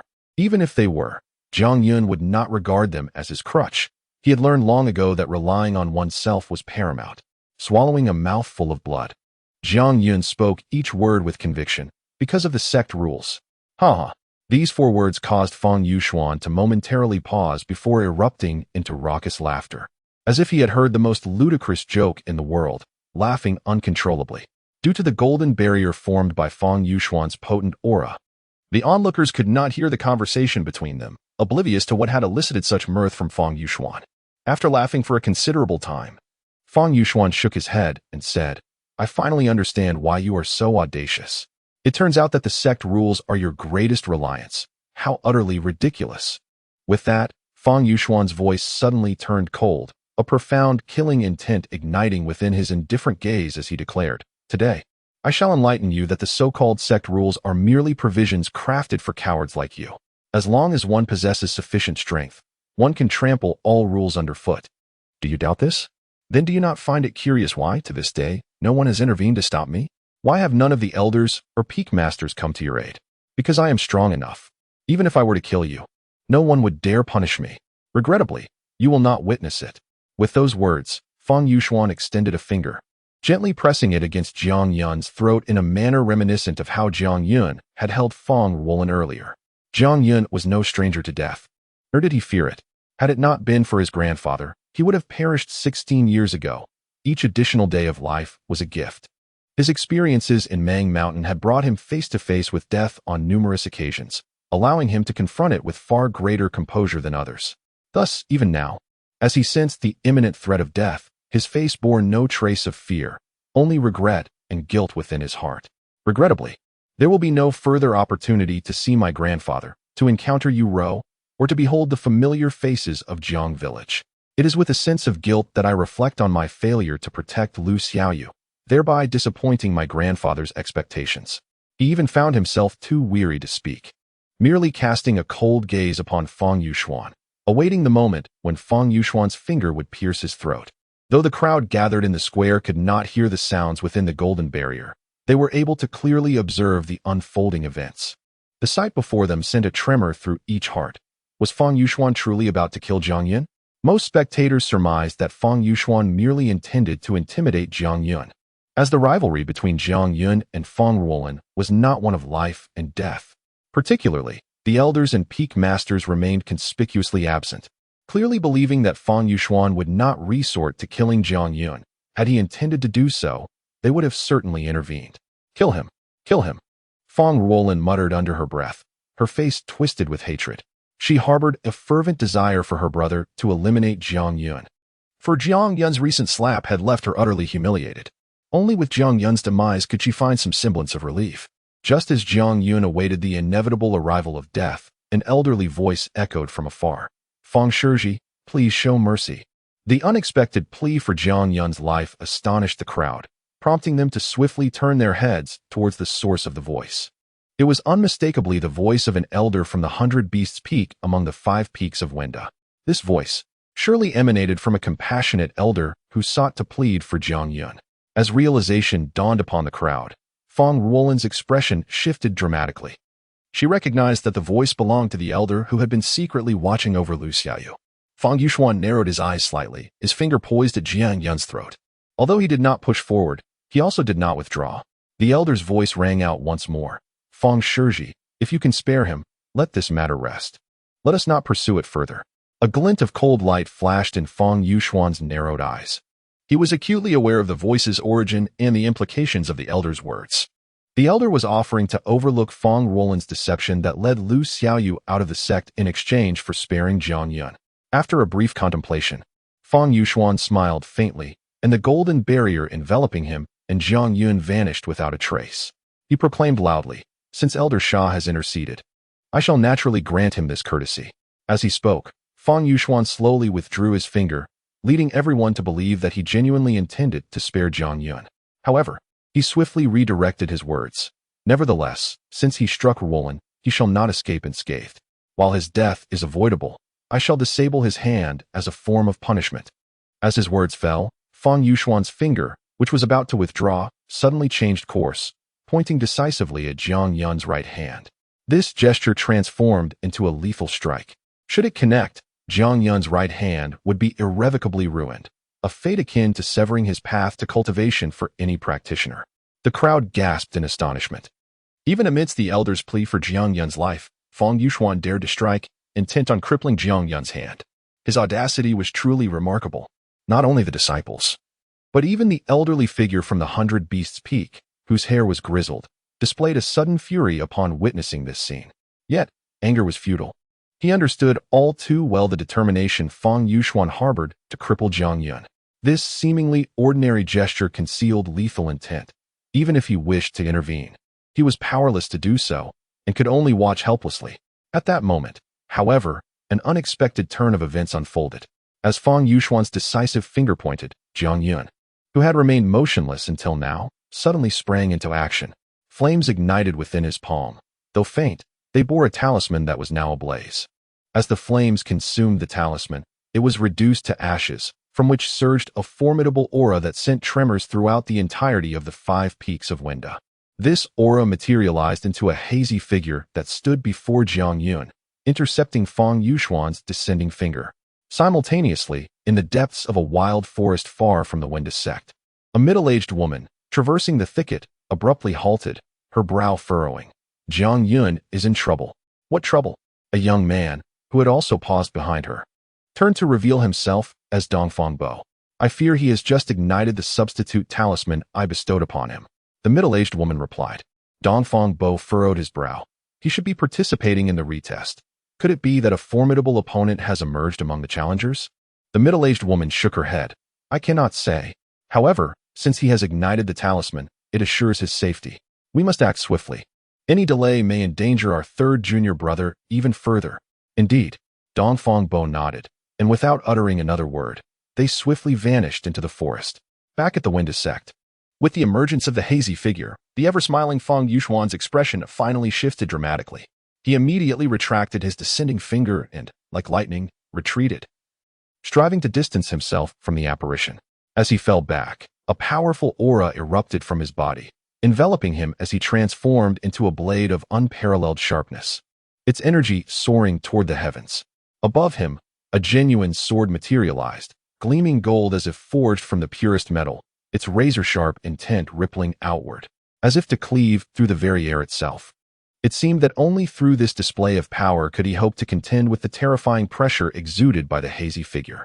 This tumultuous turn of events left the majority of disciples in the square bewildered. They could only sense that Fang Yuxuan was exerting his full strength, and indeed, by virtue of this overwhelming aura, he deserved to be hailed as the foremost disciple of the inner sect. This spectacle, of course, drew the attention of the elders and peak masters within the 5 peaks of Wenda. Several radiant figures flickered into motion, clearly intent on reaching the square. Yet at that moment, an indifferent voice suddenly resonated in their ears. "Do not move." Upon hearing this impassive command, all the elders and peak masters halted immediately. Within the sword peak, a robust middle-aged man clad in yellow shifted his expression, urgency evident as he exclaimed, "Sect leader. The strength of this figure is evidently far superior to Yuxuan's. If we do not intervene, Yuxuan may be in grave danger." The speaker was none other than the sect leader of Wenda. His voice rang out once more. "When Jiang Yun's life was in peril, why did you not act?" The yellow-clad man was taken aback. "Him? He cannot be compared to Yuxuan. Furthermore, he is likely from the 10,000 Wilderness Mountains, a spy sent by the demon clan. Wei Shidi, do you possess any evidence?" Upon this inquiry, the yellow-clad man fell silent, as did the others. They had merely speculated Jiang Yun's origins from the 10,000 Wilderness Mountains, lacking any proof of his being a spy for the demon clan. Though the voice of the master no longer resounded, the figures of those present dared not make a single move. Only atop the 100 Beast Peak, An elderly man with graying hair exhaled deeply, despite his body remaining utterly still. Simultaneously, in the square, confronted by the fully unleashed prowess of Feng Yuxuan, a vague silhouette suddenly manifested, a blurred sword shadow, casually waving it towards Feng Yuxuan. The nonchalant gesture resembled swatting away a fly, without even stirring a whisper of wind. However, for Feng Yuxuan, his expression shifted dramatically. He distinctly sensed a vast, terrifying sword energy enveloping his entire being. An oppressive force from which he could not hope to escape. Should this sword energy desire, it could effortlessly cleave him into countless pieces. In that moment, he bore a striking resemblance to Zhang Yun when he had been subdued not long ago. Finally, accompanied by a heart-wrenching scream that pierced the heavens, the dreadful sword energy transformed into a raging tempest, sweeping Feng Yuxuan far into the distant sky, precisely towards the direction he had gazed upon earlier. In full view of the crowd, Feng Yuxuan vanished inexplicably, or rather, he disappeared beneath the casual stroke of the silhouette's sword. Following his disappearance, the indistinct figure promptly faded as well, leaving the disciples in the square exchanging bewildered glances, each more perplexed than the last. No one could ascertain whether Feng Yuxuan had voluntarily vanished out of fear or if he had been forcibly made to disappear by some unknown technique of the vague figure. This enigma could likely only be unraveled by Feng Yuxuan himself. No, perhaps Zhang Yun could also provide insight. For the obscure figure had clearly appeared after he had burned a talisman. Thus, all eyes turned once more towards Zhang Yun, while his face remained expressionless. A hint of astonishment flickered in his eyes. The talisman was, of course, the substitute talisman gifted to him by the second senior sister, a means of saving his life. Typically unaccustomed to seeking assistance, Zhang Yun had nearly forgotten the existence of the substitute talisman until an elder from 100 Beast Peak had interceded on his behalf, prompting him to recall it suddenly. Yet, he had not anticipated that the talisman would summon a blurry figure of such formidable strength, especially that final casual sword wave, which to others might have seemed inconsequential, but to Zhang Yun, it radiated a blindingly white sword light, leaving nothing else in its wake. As for the origins of that figure, he too was utterly in the dark. All he knew was that it was certainly not the second senior sister. Regardless, this substitute talisman had indeed saved his life, and a warmth surged within him. Gritting his teeth, Zhang Yun rose from the ground, striding purposefully towards the dazed Feng Ruolin, coldly demanding, "Tell me, where is Xiaoyu?" At this moment, the most confused individual was undoubtedly Feng Ruolin. In her heart, her brother was the most powerful being, omnipotent. Yet now, he had inexplicably been made to vanish by a vague silhouette. Upon hearing Zhang Yun's words, Feng Ruolin's body trembled slightly, finally retracting her gaze from the horizon to focus on Zhang Yun. Though her eyes still brimmed with resentment, they no longer held contempt, especially upon seeing Zhang Yun's blood-soaked form, which caused her to shudder involuntarily. Without her brother's protection, she dared not be arrogant, and thus, gritting her teeth, she reluctantly replied, "I sent her to the beast trapping forest to help me capture a blue light wolf." The beast trapping forest. A chilling glint erupted in Zhang Yun's eyes, piercing like a tangible force into Feng Ruolin's gaze, rendering her unable to meet his eyes. Fortunately, in an instant, the coldness faded, and he turned to leave, but his voice echoed in her ears. "If anything happens to Xiaoyu, I will make you pay double." Facing the direction of 100 Beast Peak, Zhang Yun clasped his fists and bowed deeply. Straightening his posture, he began to walk slowly towards the mountain gate of the Windazong. Though he was nearly depleted, both physically and spiritually, with significant injuries coursing through him, he did not falter in his steps. He needed to rush immediately to the beast trapping forest. Although Windazong comprised only 5 or 6 peaks, it was built upon the mountains, surrounded by a continuous range of hills. Where there are mountains, there are forests. Thus, the beast trapping forest is a vast expanse of trees growing upon the mountains. This forest spanned a considerable area, aptly named for the many fierce beasts that congregated within. While its number of ferocious beasts could not compare to the vastness of the Mang Mountain, it was certainly not a place anyone could enter carelessly. Windazong had specifically laid down powerful restrictions throughout the forest, leaving only one entrance, allowing human entry and designating it as a training ground for disciples. Particularly for 100 Beast Peak, the significance of the beast trapping forest was paramount, as all the pets of both inner and outer disciples had to be captured from within. However, Even the disciples of 100 Beast Peak dared not venture too deeply into the forest, only lingering around its periphery, for the deeper one went, the stronger the beasts became. Yet now, Lu Xiaoyu, a mere second-realm miscellaneous disciple, had been deceived by Feng Ruolin into venturing into the beast-trapping forest to capture a blue-light wolf. It was no wonder she had claimed that even if Zhang Yun discovered Lu Xiaoyu's whereabouts, it would be too late to intervene. Moreover, the beast-trapping forest was not far from Windazong. At a swift pace, one could arrive in half an hour.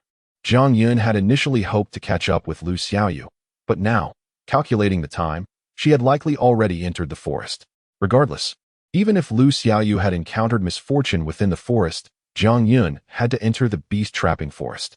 As he observed Zhang Yun's somewhat staggering figure recede into the distance, the numerous disciples in the square fell silent. Even Xiao Yishu opened his mouth as if to say something, but ultimately shook his head, saying nothing, allowing Zhang Yun to vanish from sight.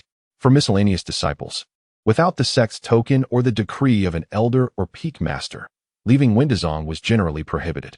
Thus, as Zhang Yun's figure appeared at the mountain gate, two guarding disciples were about to step forward to obstruct him when a sudden voice rang out, causing them to retract their steps and allow Zhang Yun to exit through the grand gates of Windazong. Unaware of the guard's unusual behavior, Zhang Yun stepped beyond the mountain gate, his pace unbroken as he rounded a bend in the mountain path. Only when he was certain no one could see him did he stagger slightly, collapsing onto the ground. Injuries and exhaustion were as commonplace for Zhang Yun as the air he breathed, hardly weighing on his mind. The multitude of scars adorning his body serving as testament to this. Familiar with the various flora and fauna in the Mang Mountain, he could swiftly locate herbs and fierce beasts to treat his wounds and recover his strength. Thus, at this moment, he gasped for breath while instinctively scanning his surroundings. However, after surveying the area, a bitter smile crept across Zhang Yun's face. This was outside the mountain gate of Windazong, though the foot traffic was sparse. How could there be any herbs in such a place? With a reluctant withdrawal of his gaze, Zhang Yun finally lowered his head to inspect his own body. His sternum and ribs were shattered in half, and there was a gaping wound just an inch away from his heart on the left side of his chest. Additionally, his internal organs had shifted slightly, indicating internal injuries. Such wounds might pose a grave danger to others. However, for Zhang Yun, they were not life-threatening. The real issue was the exhaustion from his repeated confrontations with Feng Yuxuan, rendering him so weak that even moving a finger became exceedingly difficult. At this moment, his priority should have been to return to Songfeng and recuperate thoroughly, yet he was acutely aware that time was not on his side. He needed to hasten to the beast-trapping forest to find Lu Xiaoyu. Taking a deep breath, Zhang Yun gritted his teeth and pressed his hands against the ground, summoning all his strength in a desperate attempt to stand once more. Just then, a fleeting image caught his eye, and an elderly man with graying hair appeared before him, his face a tapestry of wrinkles, and his murky eyes fixed intently upon him, revealing a hint of admiration from the depths of his gaze. Zhang Yun's expression turned cautious as he regarded this unexpected visitor, who spoke calmly. "I am Sha Jingshan, one of the elders of the 100 Beast Peak." Upon hearing the elder's voice and the identity he proclaimed, Zhang Yun immediately understood. Sha Jingshan was the elder who had been observing Lu Xiaoyu and intended to take her as his disciple. It was also this elder who had interceded on his behalf when Feng Yuxuan had been about to take his life.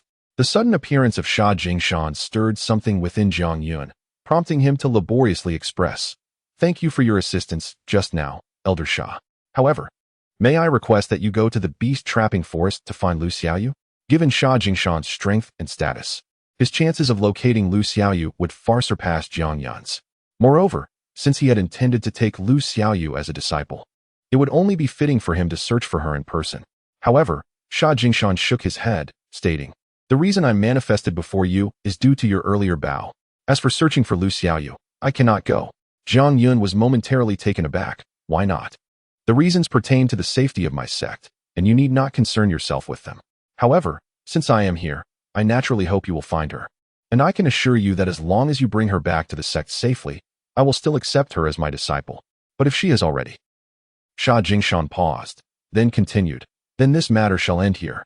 I will not trouble Feng Ruolin, and you would do well not to provoke her either. Otherwise, next time, there may be no one left to plead for you." Zhang Yun felt a twinge of confusion regarding Sha Jingshan's inability to venture into the beast-trapping forest. But the latter part of his statement darkened his expression once more. Sha Jingshan's implication was clear. Should Lu Xiaoyu still be alive, he would intervene on her behalf. But if she were to meet with misfortune, he would not offend Fang Yuxuan for the sake of a deceased outer disciple. Sha Jingshan evidently comprehended Jiang Yun's thoughts. Yet he offered no further explanation. He raised his hand and tossed a jade vial before Jiang Yun, saying, "Within this vial are 3 types of elixirs that will aid in your recovery and rejuvenation of your spiritual energy." He added, "I am aware of your ability to intimidate fierce beasts and that you may have emerged from the Mang Mountain. But let me caution you, the beasts within the beast-trapping forest are not to be underestimated. Remember, the boundary is 100 miles. Do not venture deeper into the forest than that. Furthermore, I understand you may harbor grievances towards my actions, but in time, you will realize that sometimes we are all bound by circumstances beyond our control." With that, Sha Jingshan vanished without a trace. If not for the jade vial still clutched in his hand, Jiang Yun might have doubted whether this encounter had been merely a dream. The elder's words resonated within Jiang Yun, yet he had no time for contemplation. After a brief moment of reflection, he opened the jade vial, revealing 9 elixirs in 3 distinct colors, 3 of each hue. He poured out the 3 differently colored elixirs. Although he was unaware of their names or specific effects, he could discern their purposes upon a slight whiff. One was for treating bone injuries, another for internal injuries, and the last for restoring spiritual energy. In a murmured soliloquy, Jiang Yun unhesitatingly swallowed all 3 elixirs. He was in urgent need of regaining his strength swiftly to enter the beast-trapping forest and locate Lu Xiaoyu. As for any potential treachery within the elixirs, he harbored no concerns, for with Sha Jingshan's prowess, he need not resort to such subterfuge to deal with him. As the elixirs entered his system, they transformed into 3 warm currents that coursed through Jiang Yun's body. Mere moments later, he sprang to his feet. Although the elixirs were effective, they could not restore him to his former state in such a short span. They merely replenished a modicum of his spiritual energy, granting him the strength to move. As he made his way toward the beast-trapping forest, he reflected on the events that had transpired, his expression growing increasingly somber. Initially, Jiang Yun had believed that Fang Ruolan's deception of Lu Xiaoyu was merely an attempt to expel her from the sect.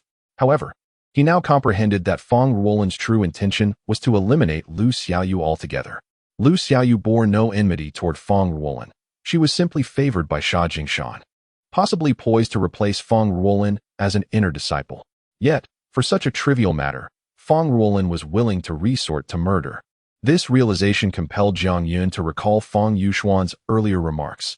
Rules and regulations exist solely for the weak. Only the strong can trample them underfoot. This statement bore profound significance for Jiang Yun.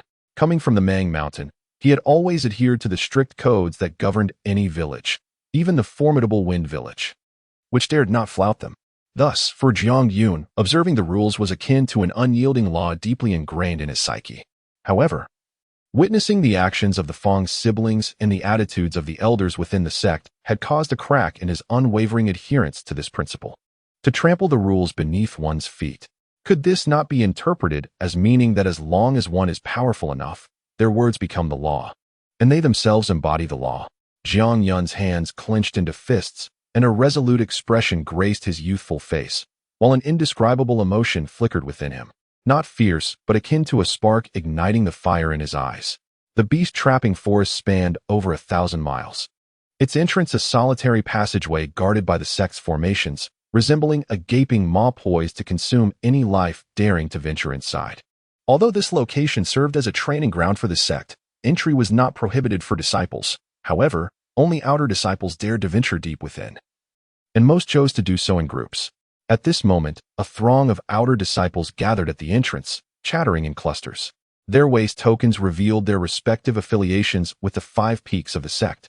They congregated here, awaiting their companions, knowing that more members would enhance their safety as they entered the forest. "Where is Senior Brother Wang? Once he arrives, we will have enough people," one disciple remarked. "What about Junior Brother Li? He said he would enter the beast-trapping forest today. Surely he isn't too afraid to go." As time drew near, the 5 of us felt it was sufficient. Perhaps we should not wait any longer. Suddenly, the noisy crowd fell silent as Jiang Yun's figure came into view. Upon witnessing his disheveled appearance, clad in the drab gray garb of a servant, disdain spread across their faces and murmurs ensued. "Who is this? A servant disciple daring to enter the beast-trapped forest? Look at his pitiful state. It seems he has just endured a severe beating. Could it be he seeks to end his life in the beast-trapped forest? If one wishes to die, they need not come here. A simple leap from a hilltop would suffice, certainly preferable to being torn apart by those ferocious beasts. Zhang Yun paid no heed to the surrounding chatter. His gaze was fixed on the dark entrance of the beast-trapped forest. Without pause, he stepped past the onlookers and entered the forest. His entrance ignited a fresh wave of commotion. Some outer disciples were tempted to follow him in curiosity, but ultimately, they reconsidered for the sake of their own safety and abandoned the idea. Soon, Zhang Yun's venture into the forest would be forgotten, for he was merely a servant disciple, the lowest tier within the sect, and no one would concern themselves with the life or death of a servant. Typically, those who entered the beast-trapped forest for the first time displayed signs of anxiety. However, Zhang Yun was a stark contrast, standing upon the somewhat damp earth, inhaling the rich amalgamation of scents from the flora and soil. His eyes gently closed. A hint of nostalgia graced his features, as if he were transported back to the depths of the 10,000 wilderness mountains. Moments later, Zhang Yun reopened his eyes, their glow extinguished. After surveying his surroundings, he swiftly moved to a nondescript patch of grass, grasping a handful of blades and applying them to his body with haste. Beasts possess an acute sensitivity to human scent, particularly the scent of blood, and since Zhang Yun did not come for hunting, he wished to avoid wasting time on these creatures. Thus, he endeavored to mask his own scent and the iron tang of blood to prevent attracting throngs of beasts. Once satisfied that no trace of his scent lingered, Zhang Yun resumed his examination of the woods, aware that he knew nothing of this environment. To locate Lu Xiaoyu, he first needed to choose a general direction.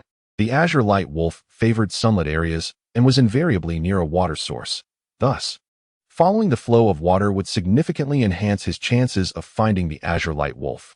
Zhang Yun quickly settled on a direction and proceeded at a brisk pace. It must be noted that while the beast-trapped forest could not compare to the 10,000 wilderness mountains, as he ventured deeper, he indeed encountered a considerable number of fierce beasts. Drawing upon his knowledge of their behaviors, he easily evaded them. However, gazing at these creatures sparked a question in his mind.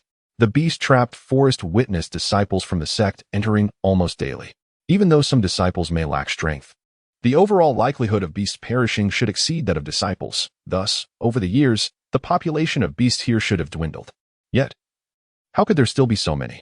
In the wilderness mountains, villages routinely hunted beasts for survival, and regardless of the village, hunting was conducted with great restraint. Simply put, total extermination was avoided, and continuous hunting in the same area was strictly prohibited. Hence, Zhang Yun found the situation in the beast-trapped forest perplexing. However, he did not dwell on it, for the sect specialized in cultivation, and with disciples from 100 Beast Peak who excelled in beast taming. Perhaps they employed unique methods to ensure the beast population remained stable. Yet, as he journeyed deeper, his confusion only grew. Not only was the number of beasts he encountered significant, but their levels consistently remained under a fixed threshold, none above the 7th tier. Within the sect, the stark contrast in rank dictated the disciples' living quarters, but for beasts, it was not the same. As the saying goes, 2 tigers cannot coexist on the same mountain. But it does not imply that apart from one tiger, no other beasts exist in the domain.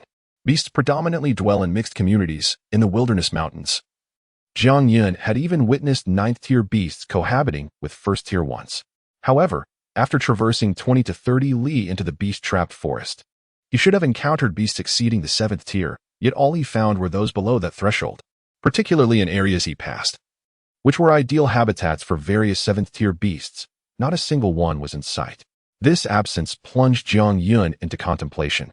Yet he ultimately attributed the anomaly to the sect, especially recalling a prior statement from Shajing Mountain, "Do not venture 100 li deep into the forest." It seemed the sect had employed some special means to restrain beasts above the 7th tier beyond the 100 li boundary, a strategy designed to safeguard the disciples who entered. 4 7th-tier beasts equated to the 7th level of meridian opening, the very realm of outer disciples.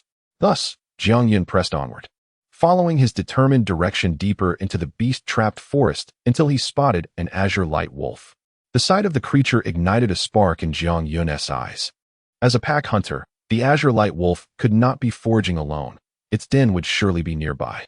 His heart raced involuntarily, and forcing himself to remain calm.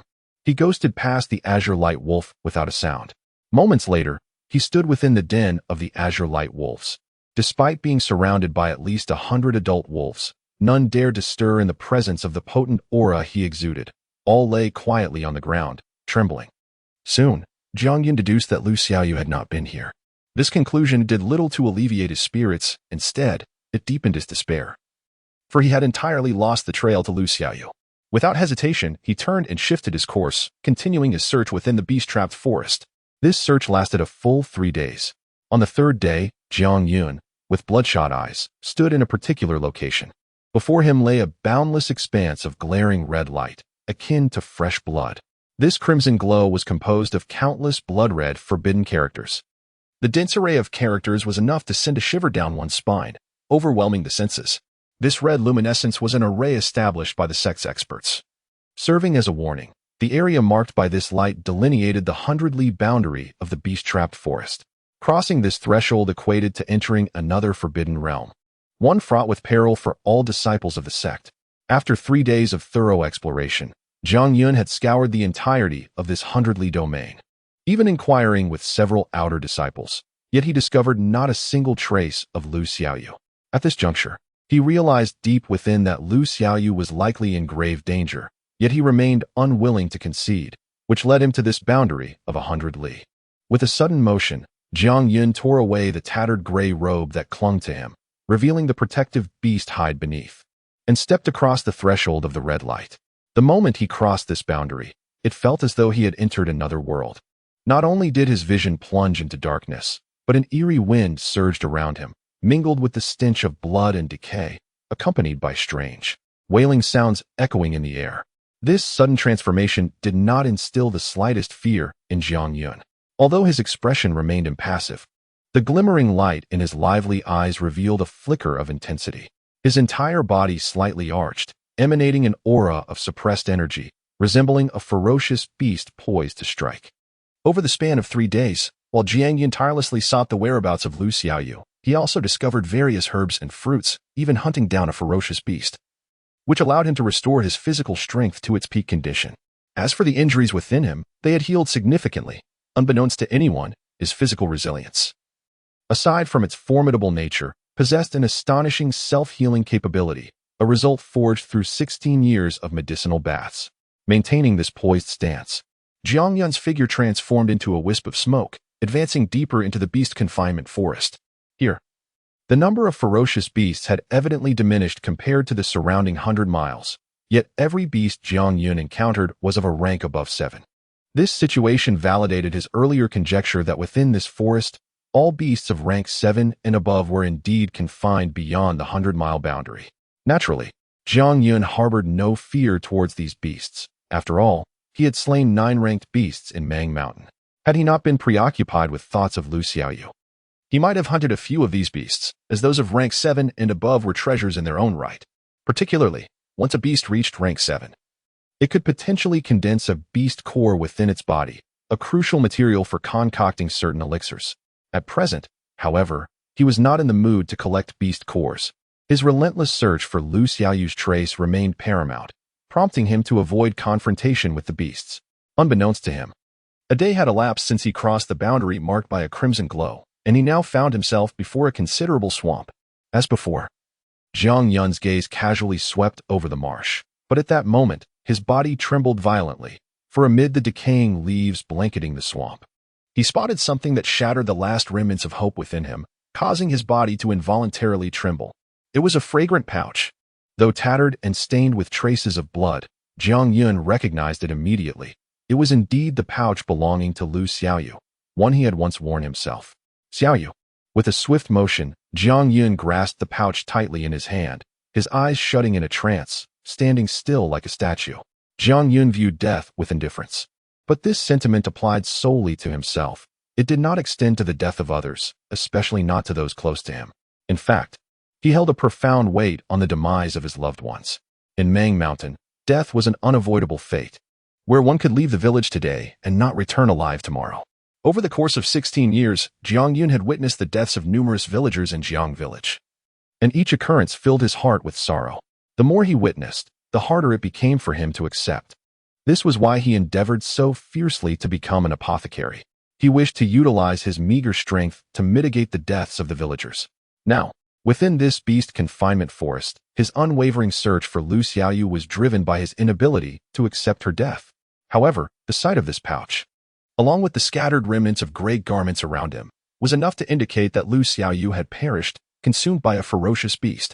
Suddenly, several fist-sized bubbles erupted from the swamp, and beneath the myriad of decaying leaves, a pair of blood-red eyes stealthily emerged, fixated on the motionless Jiang Yun. After a brief silence, the multitude of decaying leaves surged into the air as if a whirlwind had erupted beneath the swamp. Within this tempest, a creature of about a foot in length revealed itself, opening its gaping maw to lunge at Jiang Yun. With a resounding thud, the seemingly petrified Jiang Yun reacted, seizing the creature by the neck and slowly lifting his head. His own blood-red eyes radiated a fierce light, and the hundreds of scars on his body trembled violently, unleashing a torrent of overwhelming bloodthirsty energy from his being. In his grasp was a beast resembling a crocodile. Jiang Yun recognized it as a mud lizard, a rank 7 beast that thrived in swamps. While he was unaware of the exact beast that had slain Lu Xiaoyu, the presence of her pouch in the swamp indicated that this mud lizard was undoubtedly involved in her demise. Die? With this word escaping his lips, Jiang Yun's grip tightened, and with a sickening crack, he snapped the mud lizard's neck. Following this, his other hand plunged into the creature's abdomen, slicing through it with ease like a razor, revealing a colorful array of entrails, among which lay a bead the size of a longan, its beast core. Yet, Jiang Yun paid no heed to the beast core. Instead, he meticulously examined the entrails spilling from the mud lizard, even unperturbed by the filth as he sifted through them. After a moment, he furrowed his brow and remarked, "This mud lizard hasn't eaten for at least 3 days. It wasn't the one." With a thud, he cast the mud lizard's corpse aside and seated himself cross-legged, seizing his arm and forcefully slicing it open, blood cascading down in torrents from the 5 jagged wounds. Jiang Yun disregarded his injuries. Instead, he reined in his aura. His eyes slightly closed as he murmured, "Xiaoyu, I'm sorry. I arrived too late, but rest assured, I will avenge you, starting with these beasts." The scent of his flowing blood began to waft in all directions, gradually attracting the attention of nearby ferocious beasts. However, upon spotting Jiang Yun seated there, they did not rush forward. Instead, they crouched in place, silently observing. For beasts of rank 7 and above, despite their intellect being incomparable to that of humans, they possessed a modicum of awareness, recognizing that the situation was amiss, thus refraining from attacking. With the beasts remaining stationary, Jiang Yun did not move either. He understood them well. He knew that if he lost control and attacked now, he might kill 2 or 3 beasts, but the rest would undoubtedly flee without hesitation. Thus, he waited, waiting for the beasts to grow impatient, waiting for them to strike first.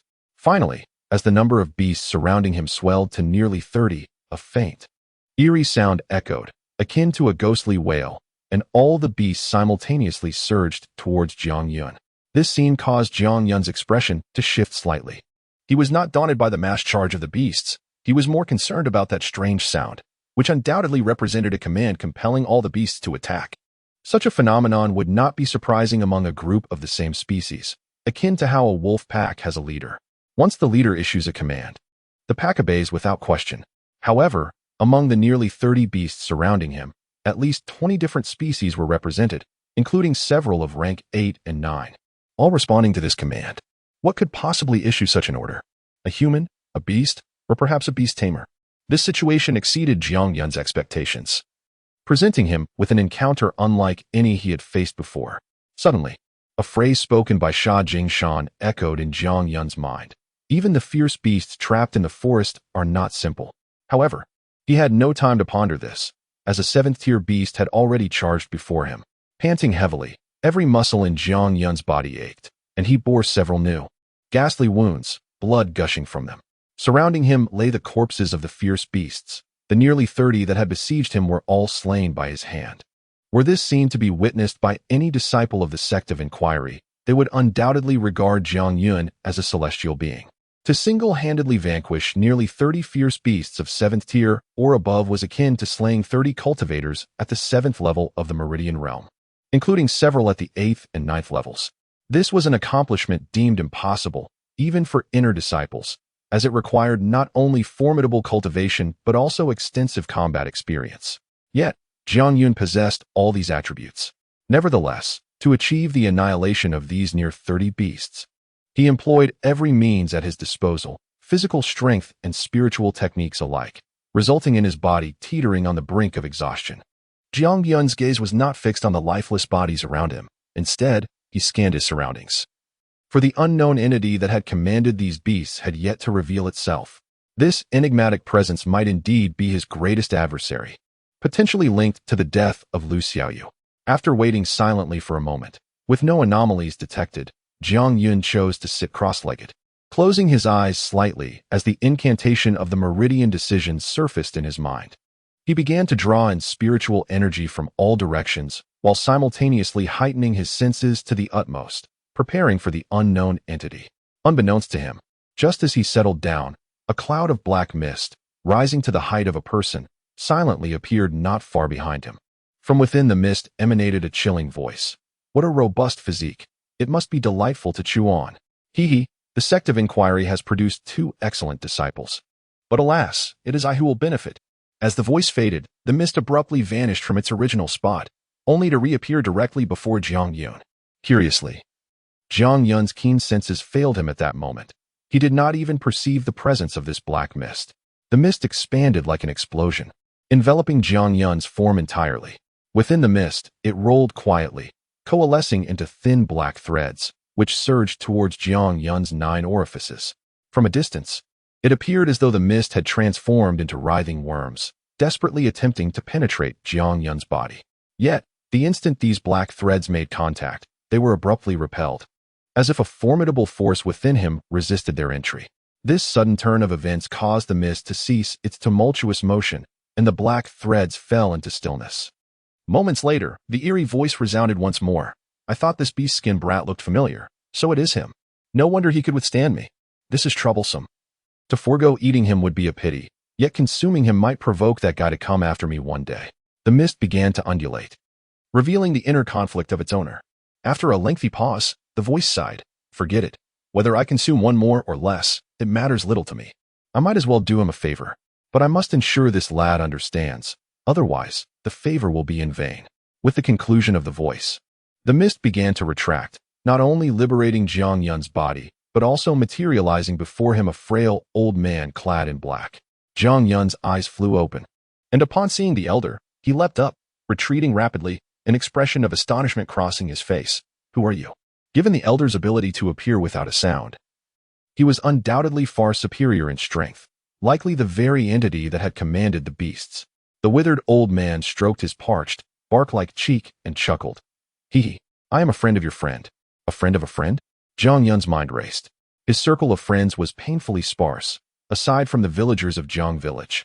The only individuals he could consider friends were Dongfang Bo, his second senior sister, and Lu Xiaoyu. Hesitating briefly, he furrowed his brow and asked, Do you know my senior brother? In Jiang Yun's estimation, the villagers could not possibly be involved, and Lu Xiaoyu likely did not have such a powerful friend. Since this beast-trap forest was near the sect of inquiry, the elder could only be a friend of Dongfang Bo. He is your senior brother? The old man appeared momentarily taken aback, but soon nodded affirmatively. Indeed, I have had a deep connection with your senior brother for quite some time. Upon hearing this, Jiang Yun's trust in the elder grew, yet he remained vigilant, clasping his hands and greeting from a distance. I am Jiang Yun. Though I am not yet a disciple of my senior brother, he has shown me immense kindness. Since you are his friend, you are naturally my friend as well. May I know your name? The old man chuckled awkwardly. You can call me Old Hay. Jiang Yun paid no mind to this moniker, nor did he inquire if the one who had commanded the beasts was the elder. With a flick of his wrist, a fragrant pouch appeared in his palm, and he urgently asked, Old Hay, have you seen the owner of this pouch? She is a little girl, around 12 or 13 years old, like me, and also a servant disciple of the sect of inquiry. Old Hay. The corners of the elder's mouth twitched, clearly bemused by Jiang Yun's address. However, after glancing at the pouch, he nodded. I have seen her. Jiang Yun felt his breath quicken. Is she still alive? Well, Old Hay thought to himself. She is alive, but she is already in my belly. Should I regurgitate her? After a moment of hesitation, he continued. First, Tell me what your relationship is with that little girl. She is my sister. Sister? The muscles on old Hei's face twitched again, and he felt an urge to weep. Although he was instructed to care for this lad, he was not informed that he had a sister. Now, he felt he had suffered a great loss. If he released one, he would have to release another. However, since he had already freed one, releasing another would not be a significant burden. With this in mind, old Hei suddenly pointed behind Jiang Yun. She is alive, though her vitality is somewhat diminished, in a tree hollow over there. Jiang Yun was overwhelmed with both shock and joy, forgetting to express his gratitude as he swiftly turned and dashed toward the direction indicated by old Hei. In his exuberance, he failed to notice that the instant he turned, old Hei's form silently erupted, transforming back into a cloud of black mist, which swiftly sank underground, reappearing beside a tree hollow, where a figure emerged from within the swirling mist. Xiaoyu. Indeed, not far away in a tree hollow, Jiang Yun spotted Lu Xiaoyu lying unconscious. He hurriedly dashed forward and grasped her wrist. After inspecting her, he breathed a sigh of relief. Lu Xiaoyu was unharmed, merely weakened, likely due to her days of hiding here without food or water. With a heavy thud, the exhausted Jiang Yun collapsed beside Lu Xiaoyu. It was only then that he felt a complete release of tension, and an overwhelming fatigue washed over him. He had not closed his eyes for 4 days and nights, and the relentless slaying of ferocious beasts had drained him to the point where he lacked the strength to even stand. At that moment, he heard Lao Hei's voice behind him. You, my boy, possess a remarkably strong physique, and your sister exhibits extraordinary talent. TSK, you two siblings are truly impressive. Jiang Yun suddenly remembered that he had not yet expressed his gratitude to Lao Hei. Struggling to turn around, he clasped his fists and bowed, saying, Thank you. Brother Lao Hei. Lao Hei waved his hand dismissively. No need for such formalities. I am merely doing your master brother a favor. Now hurry back. This place is far from safe. Understood. Finding Lu Xiaoyu, Jiang Yun had no intention of lingering in the beast-trapping forest any longer. He retrieved a jade vial gifted by Sha Jingshan, poured out a spirit-replenishing elixir, and first placed it into Lu Xiaoyu's mouth before taking one for himself. Jiang Yun did not notice the intensity of Lao Hei's gaze fixed on the elixirs, nor could he resist swallowing hard. Once his spiritual energy was somewhat replenished, Jiang Yun stood and addressed Lao Hei. Brother Lao Hei, aren't you coming with us? Lao Hei shook his head. I will not be joining you. In that case, we siblings bid you farewell. Brother Lao Hei, should you ever require my assistance in the future, you may find me at the Songfing Mountain of the Windazong. Upon hearing this, Lao Hei's facial muscles twitched for the 3rd time, though he remained silent, merely gesturing with his hand before stomping the ground forcefully, causing his figure to vanish without a trace. Observing the enormous cracks in the ground left by Lao Hei's departure, Jiang Yun swallowed hard before hastily lifting Lu Xiaoyu into his arms and striding towards the direction of Windazong. Meanwhile, Lao Hei's figure reappeared, watching Jiang Yun's retreating silhouette, stroking his chin and muttering to himself, that fellow is exceedingly clever. Not only has he taken 2 human disciples, but he has also brought them to the Windazong. With their qualifications, becoming inner disciples is assured, and they may even ascend to the status of legacy disciples. Once they attain that rank, all the secrets of Windazong will be unveiled to them, and I shall undoubtedly reap the benefits. At the very least, I will surely be able to leave this place. It seems my favor has proven exceedingly worthwhile. However, this lad appears quite naive, seemingly oblivious to my true identity. Quite intriguing indeed. Boom. As his words fell, Lao Hei's form erupted once more into a swirl of black mist, this time enveloping numerous figures of varying sizes, drifting slowly deeper into the beast-trapping forest. For Jiang Yun, the 4 days spent within the beast-trapping forest were but a fleeting moment. However, within Windazong, significant events transpired over the same duration. Firstly, at the conclusion of the reassessment, not only did the leaders and elders of the 5 peaks appear, but even the secluded sect master made an appearance, encouraging the multitude of disciples with a few words. Secondly, the identities of several new disciples underwent changes. For instance, Wushang was directly taken as a disciple by the master of the 5 Elements Peak, although he was already an inner disciple. Being accepted by the Peak Master carried different implications, as the Peak Master's disciples are likely to become the next Peak Master themselves. While many envied Wushang's fortune, they acknowledged it was well-deserved, given his remarkable talent and mastery of 5 elements techniques. Aside from Wushang, Tang Yi, an outer disciple, also caught the attention of an elder proficient in body cultivation. Although he was not directly taken as a disciple, it was evident to all that should Tang Yi elevate his realm further and become an inner disciple, it would be only a matter of time. Lastly, the sect offered exceptionally generous rewards for the new disciples participating in the minor competition, significantly surpassing previous offerings. Indeed, some items made even inner disciples like Xiao Yishu envious. Yet, none of these developments bore any relation to Jiang Yun. Even the peak masters and elders failed to mention him. Neither his formidable physical prowess nor the talisman he ignited at the critical moment. It was as though the conflict between him and the Feng siblings had never occurred. He seemed to evaporate from existence. In light of this, aside from a handful of disciples who felt indignant for Jiang Yun, most were unfazed.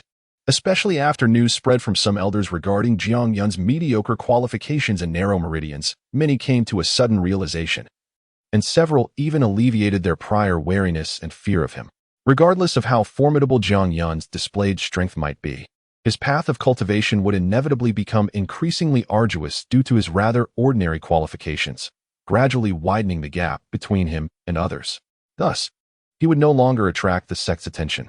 After merely 4 days, Jiang Yun began to fade from the public eye, until one evening, covered in blood, he reappeared at the mountain gate of Wendazong, cradling the unconscious Lu Xiaoyu. This event once more sent ripples through the sect.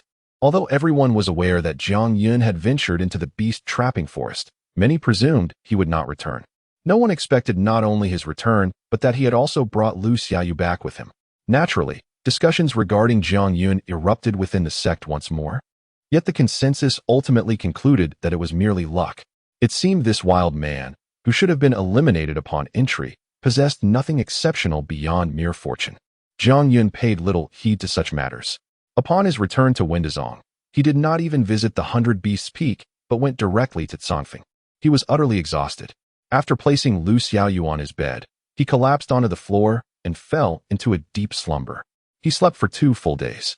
When he finally awoke, the first sight that greeted him was Lu Xiaoyu's tear-streaked, swollen eyes, startling him. He quickly sat up, asking, "What's wrong, Xiaoyu? Has someone been bullying you?" "No." Lu Xiaoyu vigorously shook her head, desperately trying to suppress her tears, but they flowed uncontrollably. Eventually, she buried her face in Jiang Yun's embrace and sobbed heartily. Jiang Yun was completely taken aback, while Jiang Yurong had cried in his arms before. She had never wept so mournfully. He was at a loss for how to respond. Fortunately, after some time, Lu Xiaoyu's cries gradually subsided. She lifted her head, wiped her tears, and somewhat shyly said, "Brother Yun, I've heard from Master." "Master?" The mention of a master caught Jiang Yun off guard. But he quickly realized that during his period of slumber, the elder from Sha Jingshan must have visited and, as he had promised, accepted Lu Xiaoyu as a disciple upon her return. This meant Lu Xiaoyu had now officially become an inner disciple of Sha Jingshan. Indeed, this was the case. Just as Jiang Yun had fallen asleep, the elder from Sha Jingshan arrived at Cangfeng, rousing Lu Xiaoyu from her slumber and recounting the events without reservation. It is evident that upon learning everything, Lu Xiaoyu's heart was filled with gratitude towards Jiang Yun, which is why she chose not to immediately head to the 100 Beasts Peak, but instead remained here, waiting for Jiang Yun to awaken. Naturally, Sha Jingshan had no objections to this, as he also held a deep appreciation for Jiang Yun, particularly surprised that Jiang Yun was indeed able to bring Lu Xiaoyu back safely. In fact, if it weren't for Jiang Yun's rather ordinary talent, he would have considered taking him on as a disciple as well. With a choked voice, Lu Xiaoyu said, "Brother Yun, thank you." Jiang Yun couldn't help but smile gently, replying, "Silly girl, do you really need to say such things to your own brother?" Curiously, Jiang Yun inquired how Lu Xiaoyu managed to traverse the forbidden area marked by red light and ended up in a tree hole, 100 miles away from the beast trapping forest. However, Lu Xiaoyu herself was perplexed, unable to recall even the general outline of her experiences after entering the forest, as if it had all been a dream. Although Jiang Yun found this strange, he chose not to delve deeper since Lu Xiaoyu had returned safely. He smiled and said, "All right, I'm fine now. You should hurry back to the 100 Beasts Peak. I won't leave. Brother Dongfang and the others haven't returned yet. I'll stay here to accompany you for a few more days," Lu Xiaoyu insisted. "No need, silly girl. The most important thing for you right now is to quickly enhance your cultivation. If there's nothing urgent, it's best for you to remain at the 100 Beasts Peak," Jiang Yun advised. His words had the desired effect. After this incident, Lu Xiaoyu realized that if her strength had not been so weak, and if she had possessed enough self-protection, none of these events would have transpired.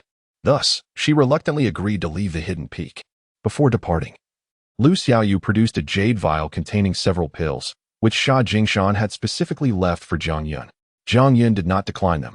Although he had previously held some reservations about Sha Jingshan, now that he had truly accepted Lu Xiaoyu as a disciple, those reservations dissipated.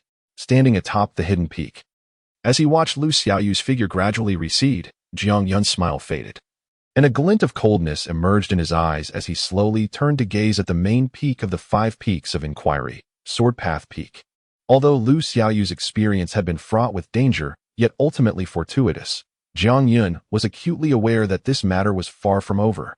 Neither Feng Ruolin nor Feng Yuxuan would let him off the hook, especially Feng Yuxuan, whose proud character would be deeply humiliated by the fact that a mere servant disciple had been whisked away by an indistinct figure at a critical moment. The only way to cleanse that disgrace would be to eliminate Jiang Yun. At present, Jiang Yun's strength was vastly inferior to Feng Yuxuan's, and if Feng Yuxuan truly intended to seek him out for trouble, Jiang Yun had no means to defend himself. Moreover, even if they were willing to let him go, he would not extend the same courtesy to them. As his grandfather had said, in this world, the strong prey upon the weak. Showing mercy to enemies is cruelty to oneself. Rather than waiting for foes to come knocking, it was better to take the initiative to eliminate them. Jiang Yun clenched his fists tightly, slowly retracting his gaze. Yet, when he looked toward the waterfall and the small house atop the peak, concern replaced the coldness in his eyes. His senior brother and second senior sister had yet to return. Could they have encountered some misfortune?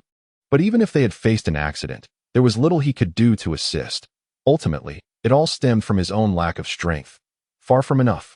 He resolved to follow his second senior sister's example, retreating for a time to regulate his body, and then find a way to swiftly enhance his cultivation.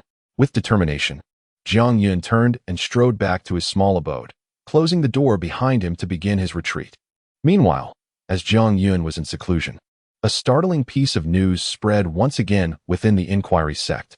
This news was brought back by an inner disciple who, while on a sect mission, needed to venture 100 miles beyond the beast-trapping forest in search of a particular herb.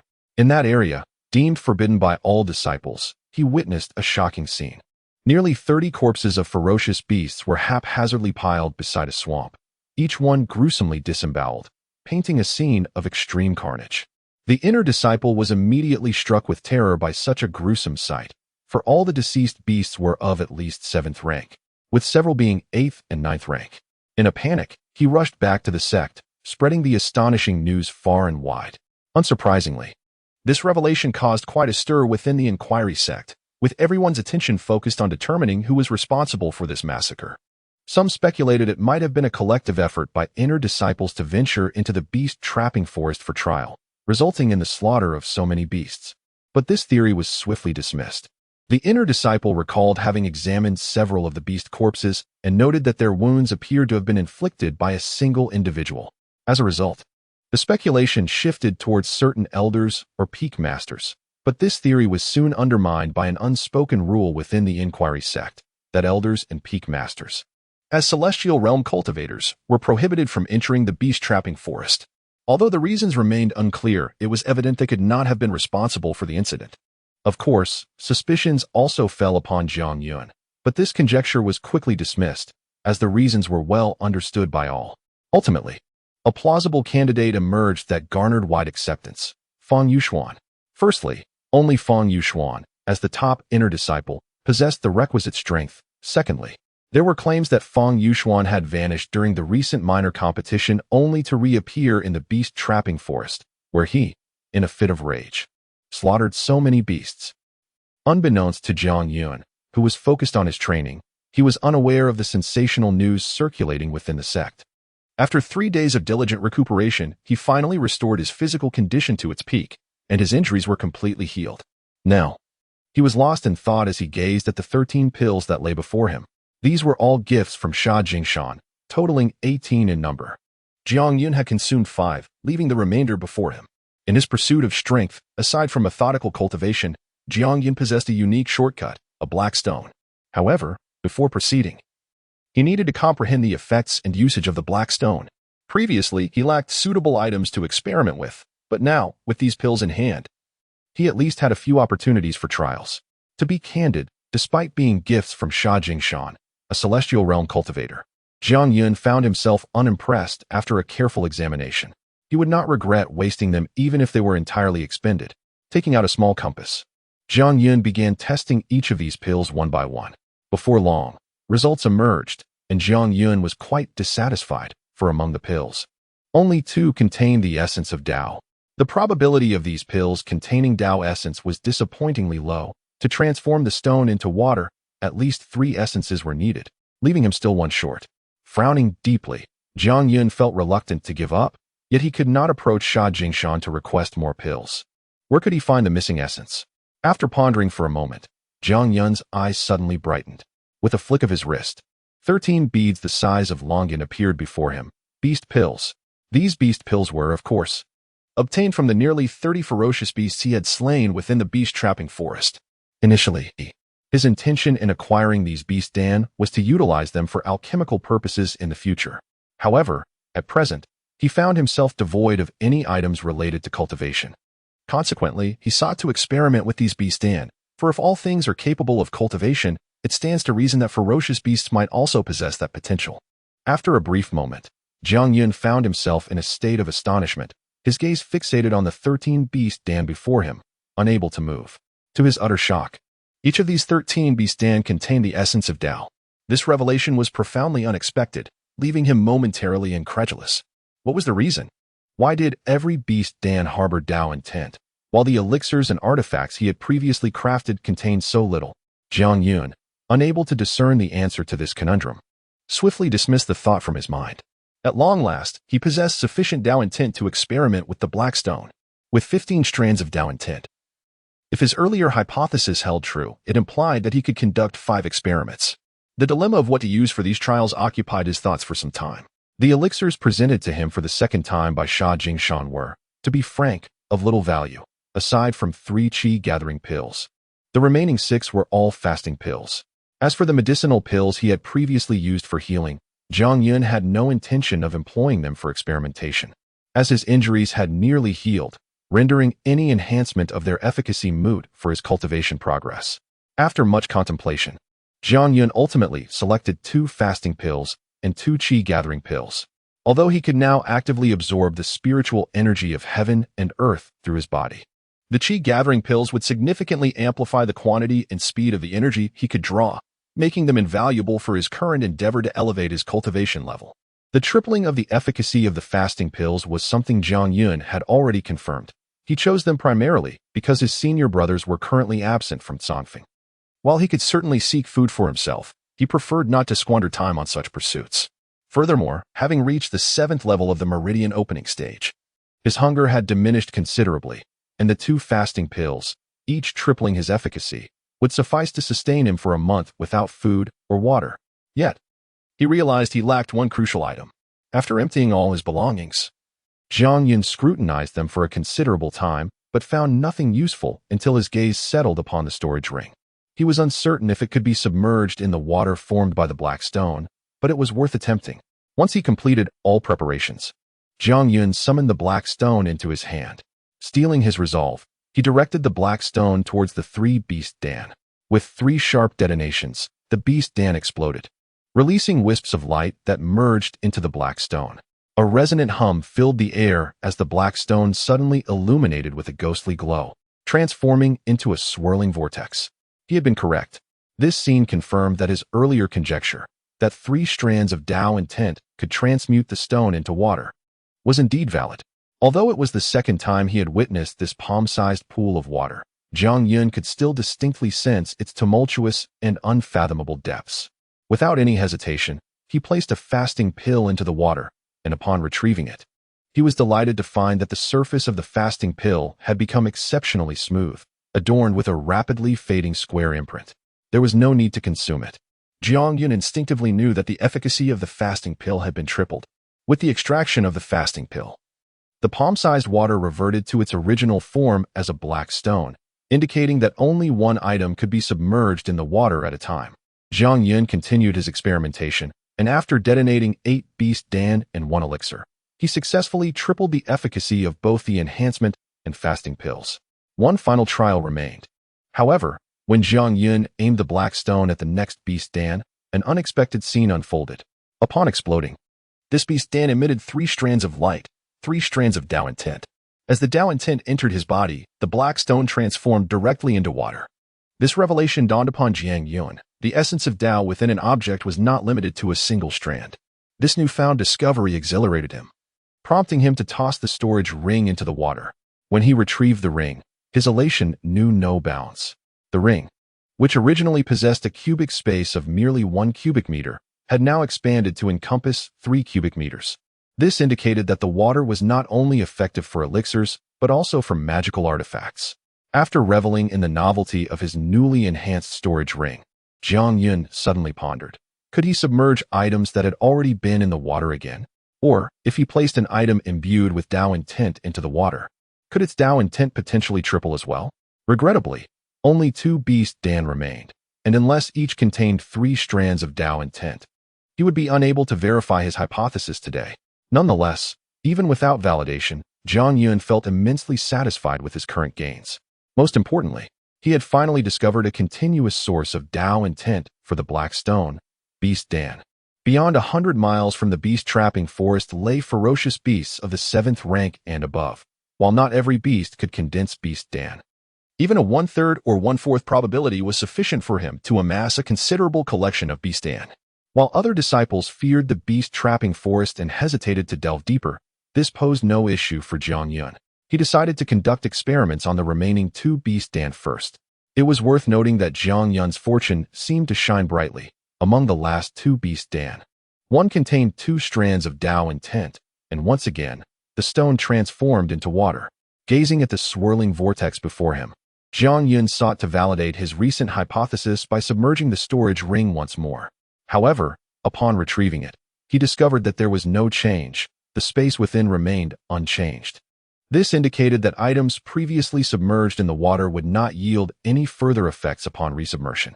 To Jiang Yun's dismay, although the ring had not been re-imbued with a mark, the vortex reverted to stone once the ring was withdrawn. A wasted opportunity. Nevertheless, Jiang Yun remained unperturbed. After all, he currently lacked suitable items to immerse in the water. After gathering all his belongings, Jiang Yun consumed a qi gathering pill. Upon ingestion, it instantly transformed into a torrent, akin to surging waves, forming a vortex that unleashed immense attractive force, drawing in vast quantities of spiritual energy from all directions. As this energy surged forth, it caused the already saturated spiritual energy within Jiang Yun's body to stir vigorously, gradually coalescing and rushing toward the 8th meridian. To be precise, over the course of nearly half a year, Jiang Yun had only advanced 2 levels, from the 5th to the 7th level of the meridian opening stage. The reason for this deceleration in his progress was twofold.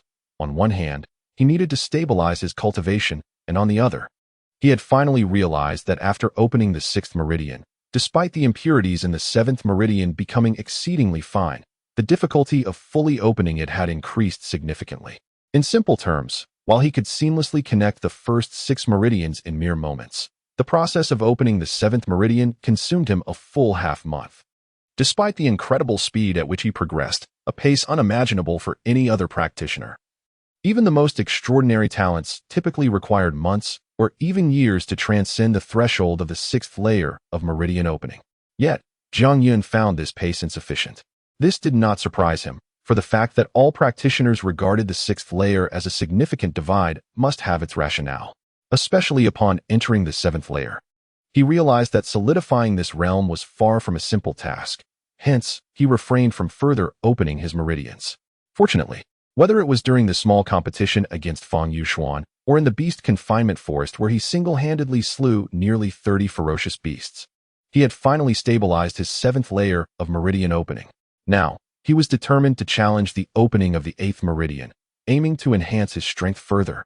3 days later, Jiang Yun gazed within himself, noting that he had only opened a quarter of the 8th meridian, while the effects of 2 spirit-inviting pills had already dissipated. With a frown, he stared into the air, muttering to himself, "These spirit-inviting pills, even with their efficacy tripled, yield too little spiritual energy combined." If only their efficacy could be enhanced further. This thought prompted Jiang Yun to shake his head in self-deprecation. The black stone that tripled the pill's efficacy was already exceedingly rare, yet he found himself unsatisfied, truly a manifestation of greed. Suddenly, an enlightening idea sparked in his mind. Although the stone could only triple the efficacy of the pills, the spirit-inviting pill was merely a low-grade pill. If its efficacy could be tripled again with a high-grade pill, wouldn't that fulfill my desires? While Jiang Yun was adept in alchemy, his grandfather had never informed him about the distinctions between pill grades.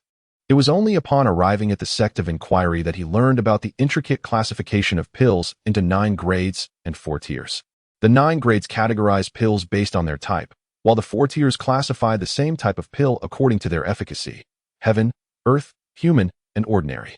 The spirit-inviting pill belonged to the 1st grade, and the one given to Jiang Yun by Sha Jingshan was of the lowest quality among ordinary pills. But where could he find a 1st-grade heavenly pill? Jiang Yun lightly tapped his head, and after a moment, a look of joy illuminated his face. Rather than seeking help from others, I can rely on myself. I just lack the materials. But the beast confinement forest surely has plenty.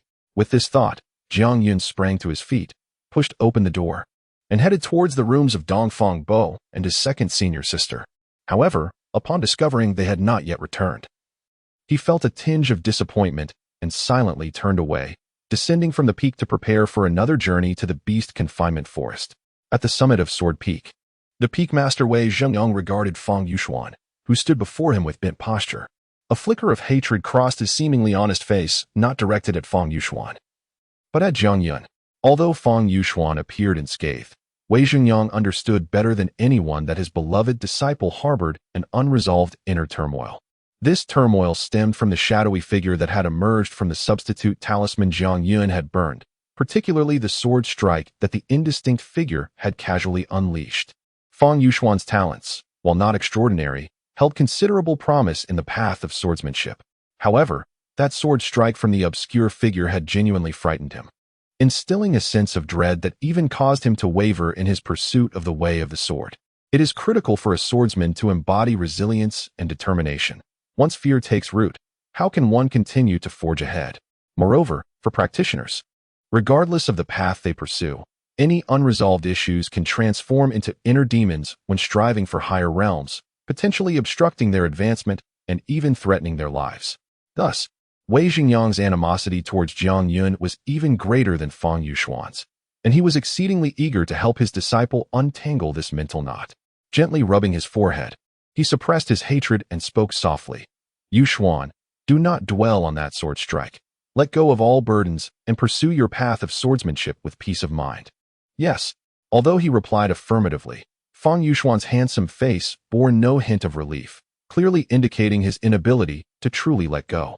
After a pause, Wei Zhengyang continued, from today onward, you shall enter the sword cave for seclusion. As for other matters, I shall handle them for you. At the mention of the sword cave, Fang Yuxuan's body trembled slightly, and a smile finally graced his face as he quickly clasped his fist in gratitude. Thank you, master. Wei Zhengyang then tossed a jade vial to Fang Yuxuan, saying, your sword has already taken shape, and you are on the threshold of comprehending sword intent. Inside this vial are several sword intent pills. I hope this seclusion allows you to truly grasp the sword intent. Once you succeed, I will inform the sect master and ensure you become a disciple of inheritance. Fang Yuxuan held the jade vial tightly, his expression alight with joy.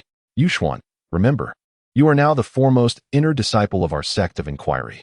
In the future, you may become the peak master of Sword Peak, or even the sect master. When that day comes, and you look back, those ants will still be mere ants. Despite the lingering resentment in Fang Yuxuan's eyes, Wei Zhengyang's words imbued him with a renewed sense of vigor. Master's teachings, I shall remember, Fang Yuxuan declared. However, I have a request. Speak. I want to personally take Jiang Yun's life. As Fang Yuxuan voiced his request, Wei Zhengyang burst into laughter. Good, good. This is the spirit of my disciple, rest assured. I will ensure that the life of that country bumpkin is preserved for you. As Fang Yuxuan took his leave, Wei Zhengyang nodded. The source of Yuxuan's turmoil ultimately lies with Jiang Yun. If he can personally slay Jiang Yun, perhaps he can resolve his inner conflict. Thus, I shall allow Jiang Yun to live a while longer. However, he must be taught a lesson to ensure he remembers this. Zheng Yuan, At Wei Jingyang's call, a young man in green, seemingly of similar age to Fang Yuxuan, appeared before him. Though his appearance was unremarkable, there was an unmistakable aura of menace about him. He clasped his fists and bowed. "Greetings, Peak Master." Zheng Yuan, an inner disciple of Sword Peak, was not a direct disciple of Wei Zhengyang, hence his formal address. Wei Zhengyang nodded. "I have a task for you. If you accomplish it, I will take you as my disciple." Zheng Yuan's eyes brightened. "I shall exert my utmost effort. Go to the hidden peak and give your senior brother a bit of relief. Remember, do not kill him." Zheng Yuan hesitated. "Peak Master, giving him relief is simple. But the hidden peak." Before he could finish, Wei Zhengyang interrupted. "Dongfang Bo and Sidu Jing left several days ago now. Only Jiang Yun remains on the hidden peak. This is a rare opportunity." A cold glint flashed in Zheng Yuan's eyes. "I understand." As Jiang Yun departed from the Cangfeng, he approached the mountain gate where two disciples assigned to guard the entrance instinctively prepared to intercept him. However, to their astonishment, a voice resonated in their ears, causing them to display expressions of shock, thereby allowing Jiang Yun to pass through the gate unimpeded. It was only after Jiang Yun's figure vanished from sight that one of the disciples murmured, "What on earth is this boy's background?" The last time he left the mountain gate, it was Elder Shah's order not to obstruct him, and this time it was the sect master himself who instructed us to let him go, even permitting him to come and go as he pleases in the future. The other disciple shook his head and replied, "Who knows? But this fellow has quite the personality. He doesn't even wear the robes issued by the sect, running around in a beast skin instead. I must admit, he does exude a certain majesty." Jiang Yun's gray servant attire had been nearly reduced to rags during his encounter with Fang Ruolin. He was supposed to head to the Elder's Pavilion to collect a new set, but he had not given it much thought. Wearing beast skin felt more comfortable to him. With familiarity guiding his steps, Jiang Yun swiftly arrived at the boundary marked by the red light within the beast-trapping forest, stepping across without hesitation to re-enter the forbidden area. This time, Jiang Yun's objective was to seek materials for concocting the Qi induction pill, so he did not resort to the same tactic of bleeding to attract fierce beasts as he had previously. However, should he encounter any beasts along the way, he would not shy away. Thus, he journeyed deeper into the heart of the beast-trapping forest. Unbeknownst to Jiang Yun, a swirl of black mist had quietly emerged behind him. Within the mist, the eerie voice of Lao He echoed, "Why has this beast-skin lad returned? Although I have done you a favor by selling your senior brother, you cannot treat this place like your home, coming and going as you please. Furthermore, what is he searching for? Could it be?" Upon hearing a cough, Jiang Yun immediately turned around. Upon recognizing Lao He standing behind him, his face brightened with joy. "Lao He, why are you still here?" Lao He did not respond to the question, but instead pointed at the handful of wild grasses in Jiang Yun's grasp, asking, "What do you need those wild grasses for?" "To concoct pills." "You can concoct pills?" Lao He's eyes widened in disbelief, and a look of astonishment spread across his weathered, bark-like face. "Are you an alchemist? What grade of pills can you concoct?"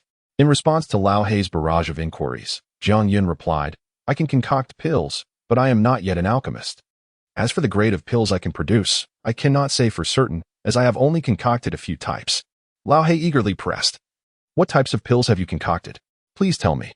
"Celestial Spirit Pill, Moonlight Dew, Purple Orchid Powder, Detoxification Pill, and a few others whose names I do not know." With each name Jiang Yun mentioned, Lao He's jaw dropped further in astonishment. By the time Jiang Yun finished speaking, his mouth was agape to the point that it seemed impossible to close, nearly drooling in his incredulity. In his heart, he was nearly screaming, "Heavens! These pills are exceedingly suitable for our demon race. I understand now. This lad must be a specially cultivated alchemist for our kind." Regaining his composure, Lao He hastily swallowed his saliva and forced a smile. "Young brother, you are far too modest. With the pills you have concocted, you are already worthy of being called an alchemist.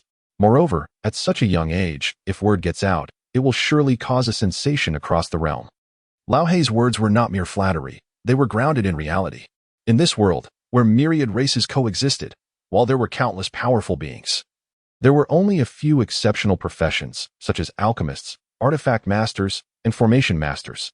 These professions, aside from innate talent, required vast amounts of time and immense dedication. Take Jiang Yun, for instance. He had devoted nearly 16 years to understanding the characteristics of various plants and animals, frequently venturing into the wilds of Mang Mountain. The tedium and dangers he faced along the way were trials that few could endure. Most cultivators pursued strength and longevity, hardly willing to squander their time on such endeavors. Furthermore, even if one could achieve proficiency, it did not guarantee the title of alchemist. An essential requirement was wealth. Alchemy, while seemingly straightforward, necessitated materials that were not readily available. Especially for high-grade pills, the required materials were exceptionally rare, often costing a fortune. Moreover, alchemy was not always successful. Failed attempts meant total loss of materials. Most alchemists, including Zhang Yun, faced numerous failures for each new type of pill they tried to concoct, leading to substantial material consumption. Zhang Yun resided in Mang Mountain, a natural treasure trove that provided him with ample materials, ensuring he never lacked resources. However, for others, materials could only be obtained through gathering or purchasing, and the cumulative cost over years could reach astronomical figures, unaffordable for the average individual. Thus, even within large sects, alchemists were highly valued and rare. For instance, the vast Windazong only had one alchemist. Naturally, all these factors contributed to the esteemed status of alchemists. Any alchemist would receive immense respect and privileges across any region or among any race. It is easy to imagine the shock Lao He felt upon learning that Zhang Yun, at such a tender age, could concoct so many pills. Yet Zhang Yun himself was unaware of his own significance, being relatively inexperienced. He had only perused a few alchemical texts since joining the Windazong, largely dedicating his time to cultivation. At that moment, Lao He gazed at Zhang Yun with newfound eagerness. "Young brother, what kind of pill do you intend to concoct? What materials do you require?" "I wish to concoct the qi induction pill. As for the materials, I am not entirely certain. Based on the scent and taste emitted by the qi induction pill, I suspect it requires 3 ingredients: 1,000-layer flour, hibiscus ball, and dust-clearing grass." Zhang Yun's statement caused Lao He's mouth to drop open once more. To identify the components of a pill solely by scent and taste, without a prescription, was a skill he had never heard of, one that even advanced alchemists might struggle to achieve. Swallowing hard, Lao He internally urged himself to remain calm. Thinking, stay composed. Perhaps this lad is just spouting nonsense. Remember, Lao He, you are an ancient demon. Do not let the words of a young human fool you.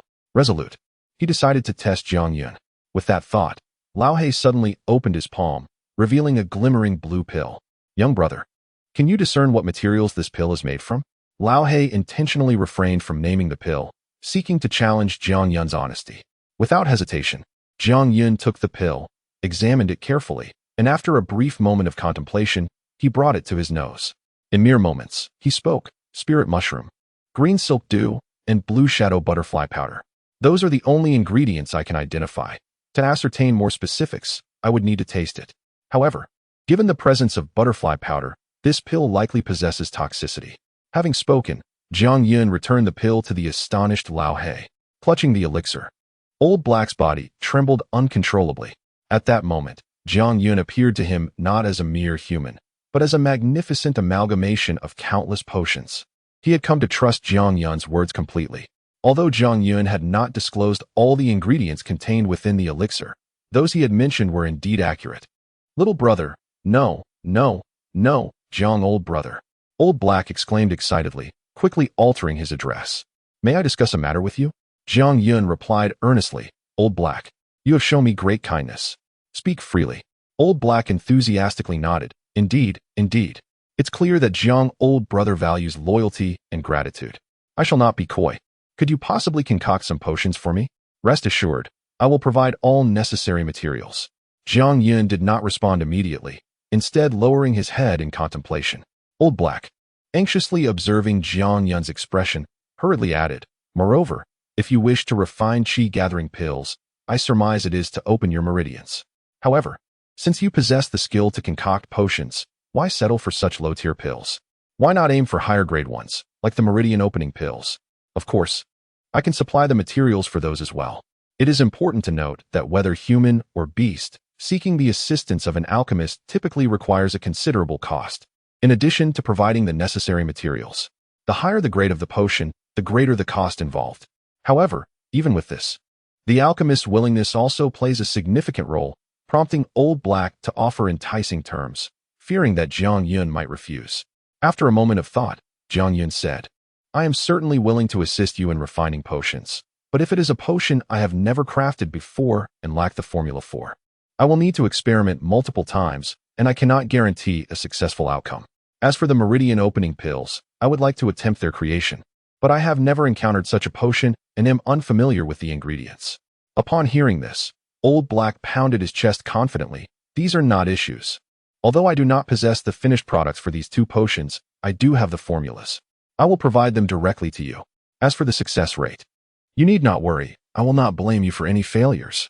The formula. Jiang Yun's eyes brightened. That is even better. I can give it a try. Seeing Jiang Yun's agreement, Old Black became exuberant. As long as you can concoct the potions I need, if there is anything else you require of me, do not hesitate to ask. Jiang Yun scratched his head and said, actually, there is something I would like Old Black to assist me with. Old Black, brimming with confidence, waved his hand. Speak. I need a substantial quantity of beast pills. Beast pills. Old Black's hand froze midair, and he blinked. A substantial quantity. How much is that? The more, the better. A look of difficulty crossed Old Black's face. Although he had no need for beast pills himself, each one represented the demise of at least one fierce beast. Given the vast number Jiang Yun required, it would mean wiping out all the fierce beasts above the 7th rank within the beast trapping forest. That simply could not happen. Jiang Yun noticed Old Black's predicament, which mirrored his own internal conflict. Coming from Mang Mountain, he understood the importance of not exterminating fierce beasts entirely. Thus, he added, it need not be exclusively beast pills. Anything that contains the essence of the Tao would suffice. Anything containing the essence of the Tao. Yes, then we can work with that. Old Black's expression brightened, and with a grand gesture, a heap of sparkling stones appeared before Jiang Yun, varying in size and numbering at least in the hundreds. Spirit stones? Jiang Yun asked uncertainly. Spirit stones, as they are known, are stones infused with spiritual energy, far purer than the ambient spiritual energy in the world. Based on the amount and purity of spiritual energy contained within, spirit stones are classified into 9 grades. With a conversion ratio of 1 to 10, 1 second-grade spirit stone can be exchanged for 10 first-grade ones, and so forth. Spirit stones are not only used for absorbing spiritual energy, but also serve as the most common currency for transactions among cultivators. While Jiang Yun had heard of spirit stones, he had never seen them, as he was merely a servant disciple at the sect of Inquiring Tao, receiving only a few spirit stones each month once he became an outer disciple. Indeed, spirit stones. Each one contains varying degrees of the essence of the Tao. Although Old Black was unaware of Jiang Yun's intentions for these Tao-infused items, he saw no reason to question him, generously saying, these spirit stones are a gift for you. Jiang, old brother. Jiang Yun, feeling slightly embarrassed, replied, this is too much. Old Black feigned a stern expression. What are you being polite for? Just take them. In truth, Jiang Yun had no idea that the spirit stones before him, while appearing plentiful, were all of the lowest grade and not worth much. To cultivators above the earthly paradise realm, they would scarcely be regarded. Furthermore, if Jiang Yun successfully aided Old Black in creating the required potions, a single potion could be worth thousands, even tens of thousands of first-grade spirit stones. Old Black had recognized Jiang Yun's innocence, and thus chose to present him with these first-grade spirit stones. Watching Jiang Yun gleefully store the spirit stones in his storage ring, Old Black smiled broadly. So, Jiang, old brother, when do you plan to begin the refinement? If the materials are ready, I can attempt it right now. All right, follow me. With a flourish of his sleeve, Old Black enveloped Jiang Yun in a whirlwind, and in an instant, he felt himself lifted. The scenery around him shifting rapidly as though riding a cloud. In the blink of an eye, they had departed from their previous location and arrived at an expansive underground cavern. This cavern was vast enough to accommodate thousands of people, and Old Black cheerfully declared, this is my abode. You may concoct your potions here. Jiang Yun curiously surveyed his surroundings. Isn't this still part of the beast trapping forest? Old Black, do you reside in the beast trapping forest? Upon hearing this, Old Black chuckled ominously. Jiang, old brother, do you know what my true identity is? Identity. Jiang Yun was taken aback. Aren't you a friend of my elder brother? As Jiang Yun's words fell, Old Black's gaunt form suddenly erupted into a swirling mass of black mist, rising and falling before Jiang Yun. The temperature in the underground cavern plummeted instantaneously, transforming it into an icy abyss. From within the mist, Old Black's voice emerged, devoid of warmth. I am indeed a friend of your elder brother. But in truth, I am not human. I am a demon. Jiang Yun had pondered Old Black's origins before, yet he had rarely interacted with outsiders throughout his life. Apart from the people of Jiang Village, though he had left Mang Mountain for the sect of Inquiring Tao, his closest acquaintances were merely Dongfang Bo, his second sister, and Lu Xiaoyu. Dongfang Bo was a chatterbox, always discussing matters related to cultivation. His second sister was often in seclusion, and Jiang Yun had only seen her twice. As for Lu Xiaoyu, being younger than him, he felt a certain disconnect. Thus, as Old Black noted, Jiang Yun was indeed remarkably naive, failing to delve deeply into Old Black's background. He merely felt that Old Black bore him no ill will, which was sufficient. Now, witnessing Old Black transform into a swirling mass of black mist and openly declare himself as a demon, Jiang Yun experienced a brief shock, but nothing more. His expression returned to calm as he nodded. So, Old Black, you are a demon. In contrast to Jiang Yun's composure, Lao He was once again taken aback. While he recognized Jiang Yun's naive disposition, he had not anticipated it to be so profoundly innocent. Even upon discovering his true identity and seeing his true form, Jiang Yun exhibited no fear.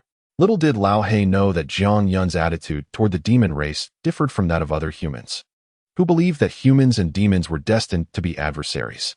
Moreover, having realized that the inhabitants of Jiang Village were, in fact, also demons, and having coexisted with them for 16 years, he naturally felt no aversion or trepidation towards the demon race. The swirling mist ceased its undulation, and Lao He's voice echoed once more within the fog. What is the true form of your senior brother? Senior brother? My senior brother is human, not a demon. Although Jiang Yun was unsure how to distinguish between human and demon, he understood that the Windazong was a sect for humans.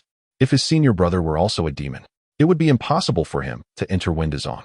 Jiang Yun's response momentarily stunned Lao He, who quickly grasped the situation. Thinking to himself, it seems I have led this young lad to believe that he is human, truly clever. With this realization, Lao He felt an even greater admiration for Jiang Yun's senior brother. As the mist roiled, Lao He's form resumed that of a frail old man, and with a smile, he said, Brother Jiang, you have just arrived at Windazong, and there are some matters you may not yet be aware of. I must enlighten you. What matters? Lao He, hands clasped behind his back, began to pace before Jiang Yun as he spoke. This beast-trapping forest was originally called the demon-trapping forest, and the one trapped here is me.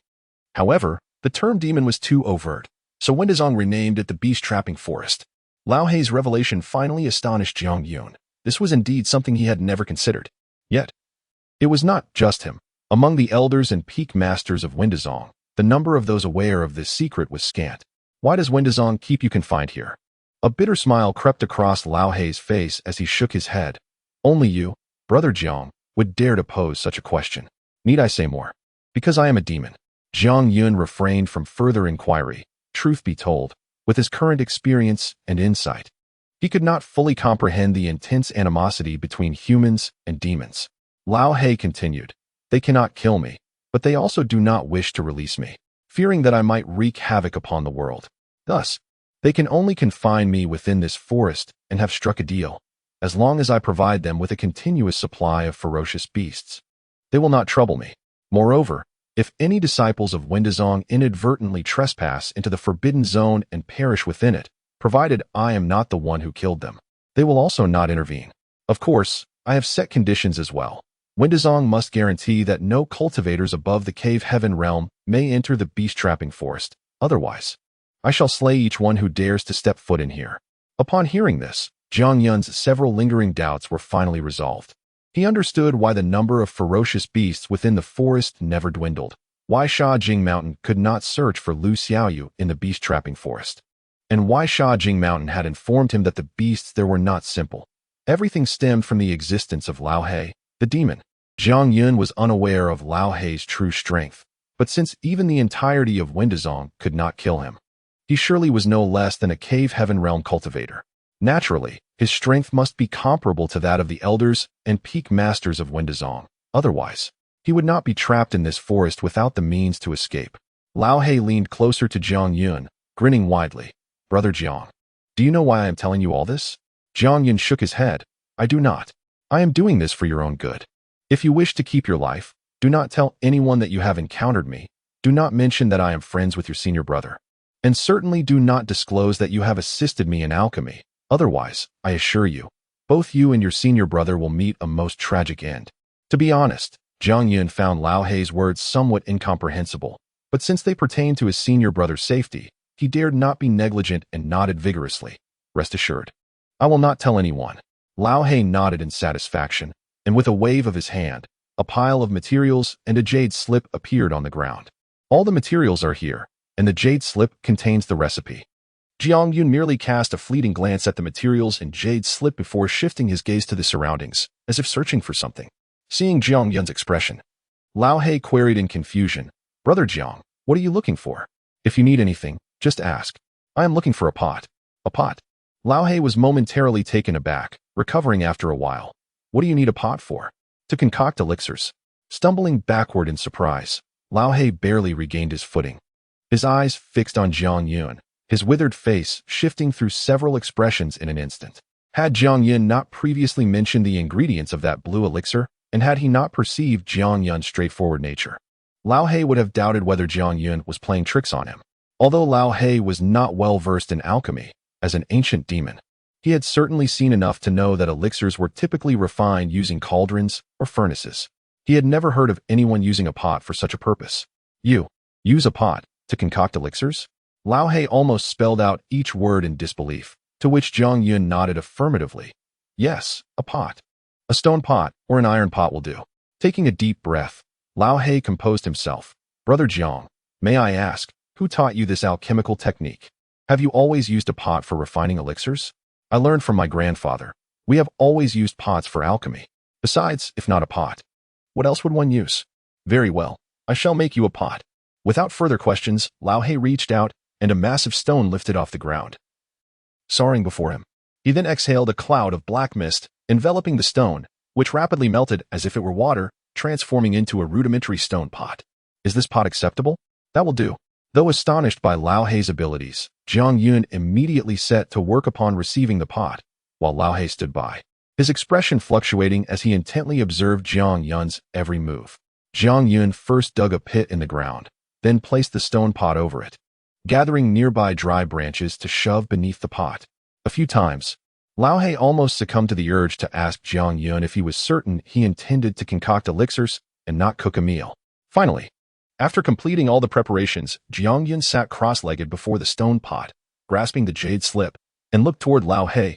Brother Lao Hei, how do I use this thing? The jade slip was a unique tool for cultivators, capable of recording information and transmitting messages, quite common.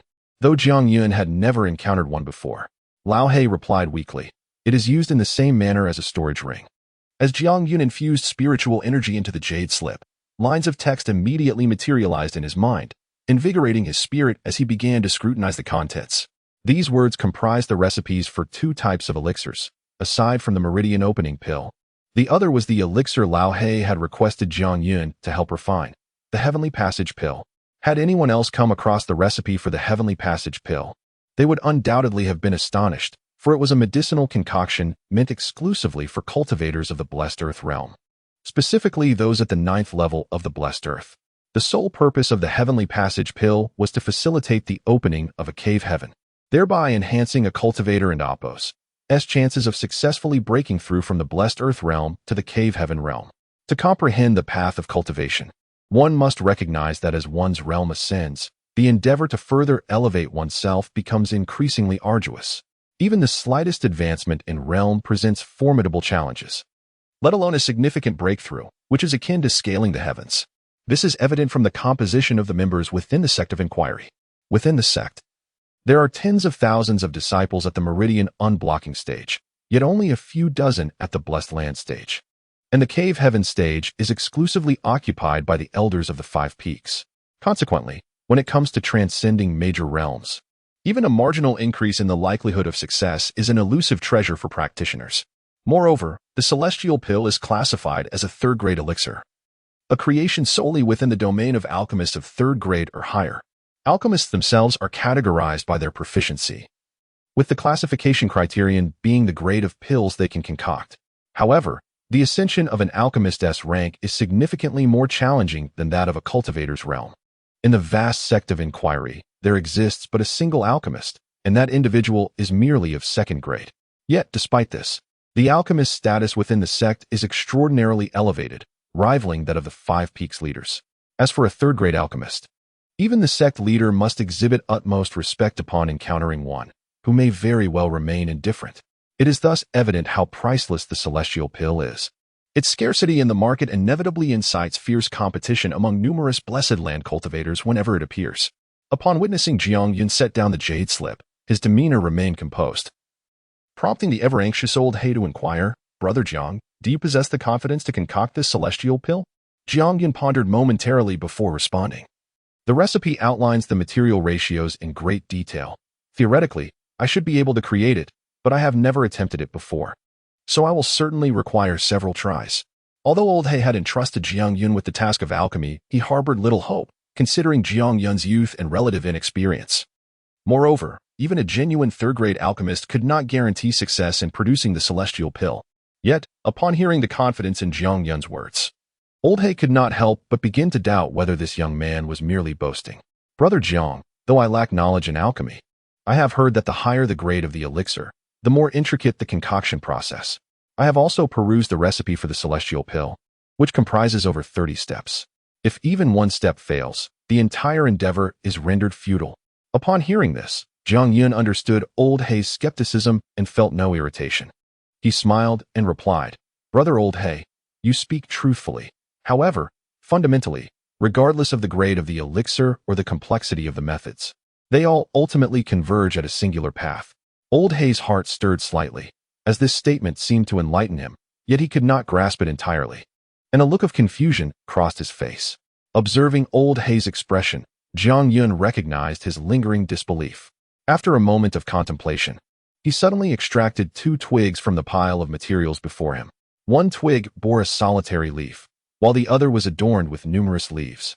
"Brother old He, observe these 2 twigs. The one with a single leaf represents a first-grade elixir, while the other, abundant with leaves, symbolizes a third-grade elixir. Though the latter appears complex and intricate, fundamentally, they are not dissimilar. All leaves grow from branches, all branches sprout from trunks, and all trunks arise from roots.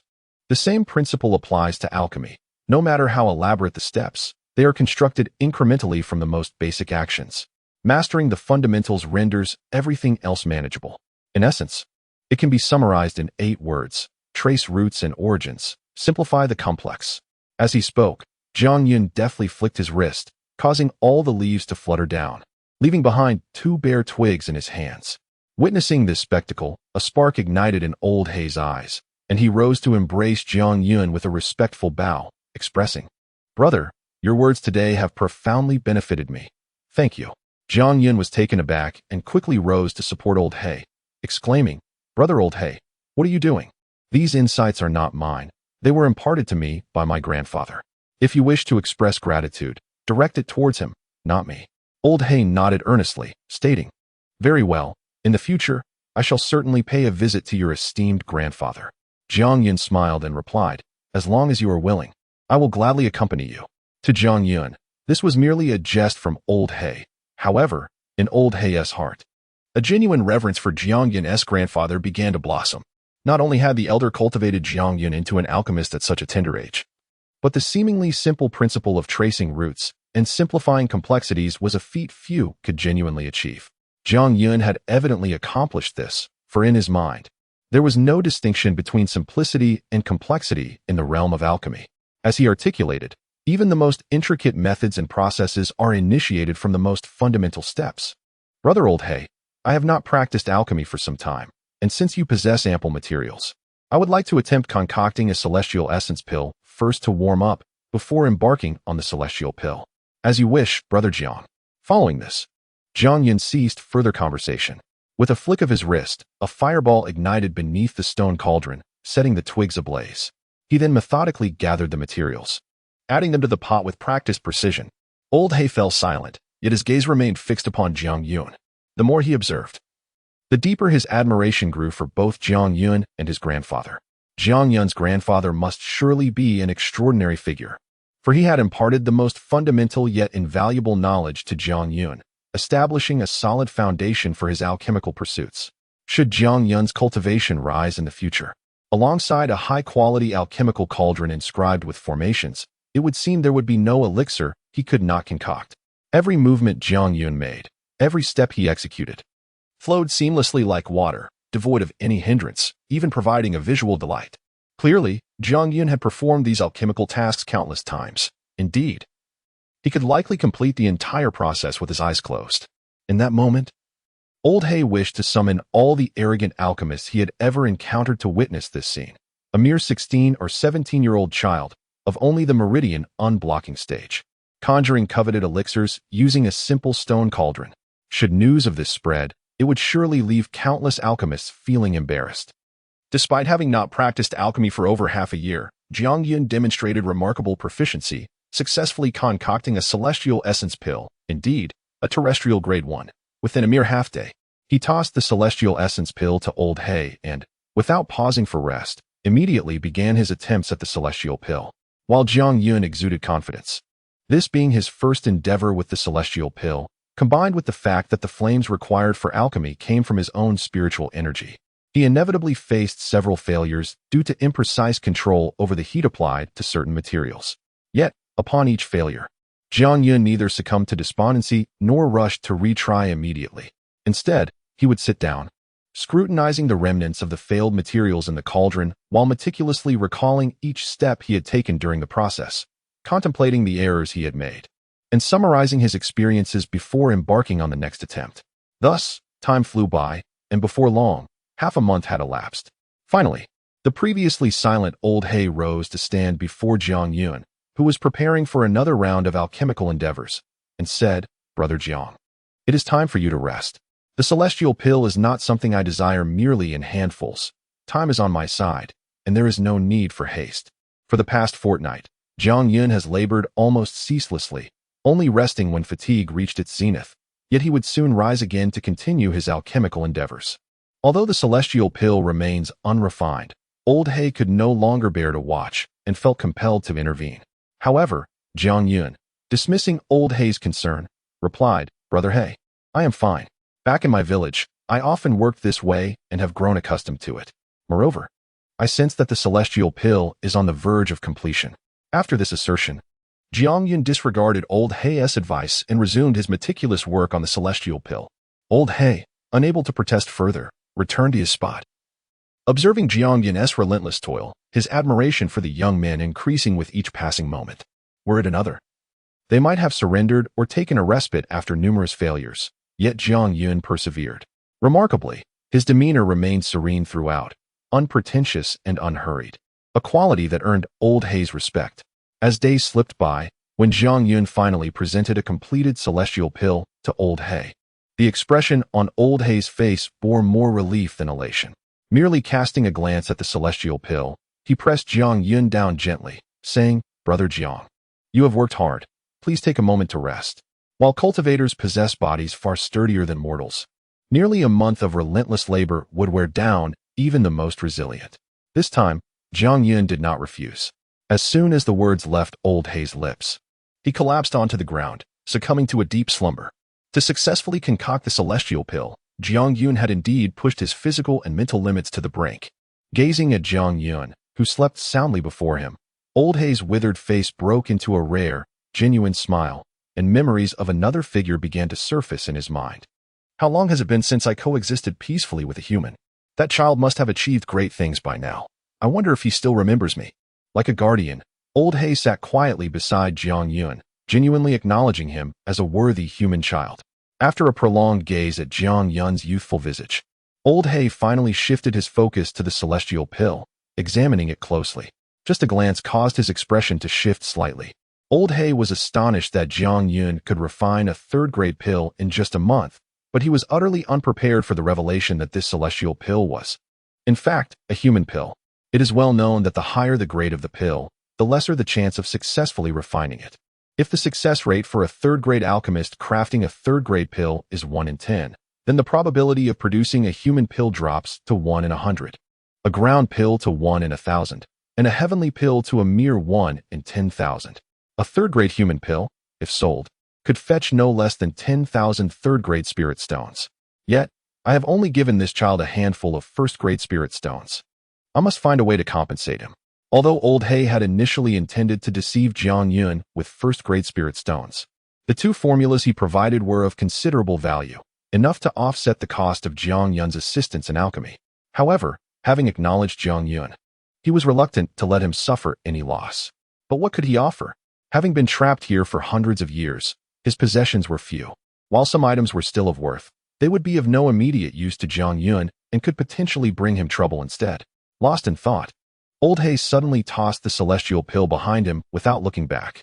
In the void, a fur-covered giant claw emerged, grasping the celestial pill before vanishing without a trace.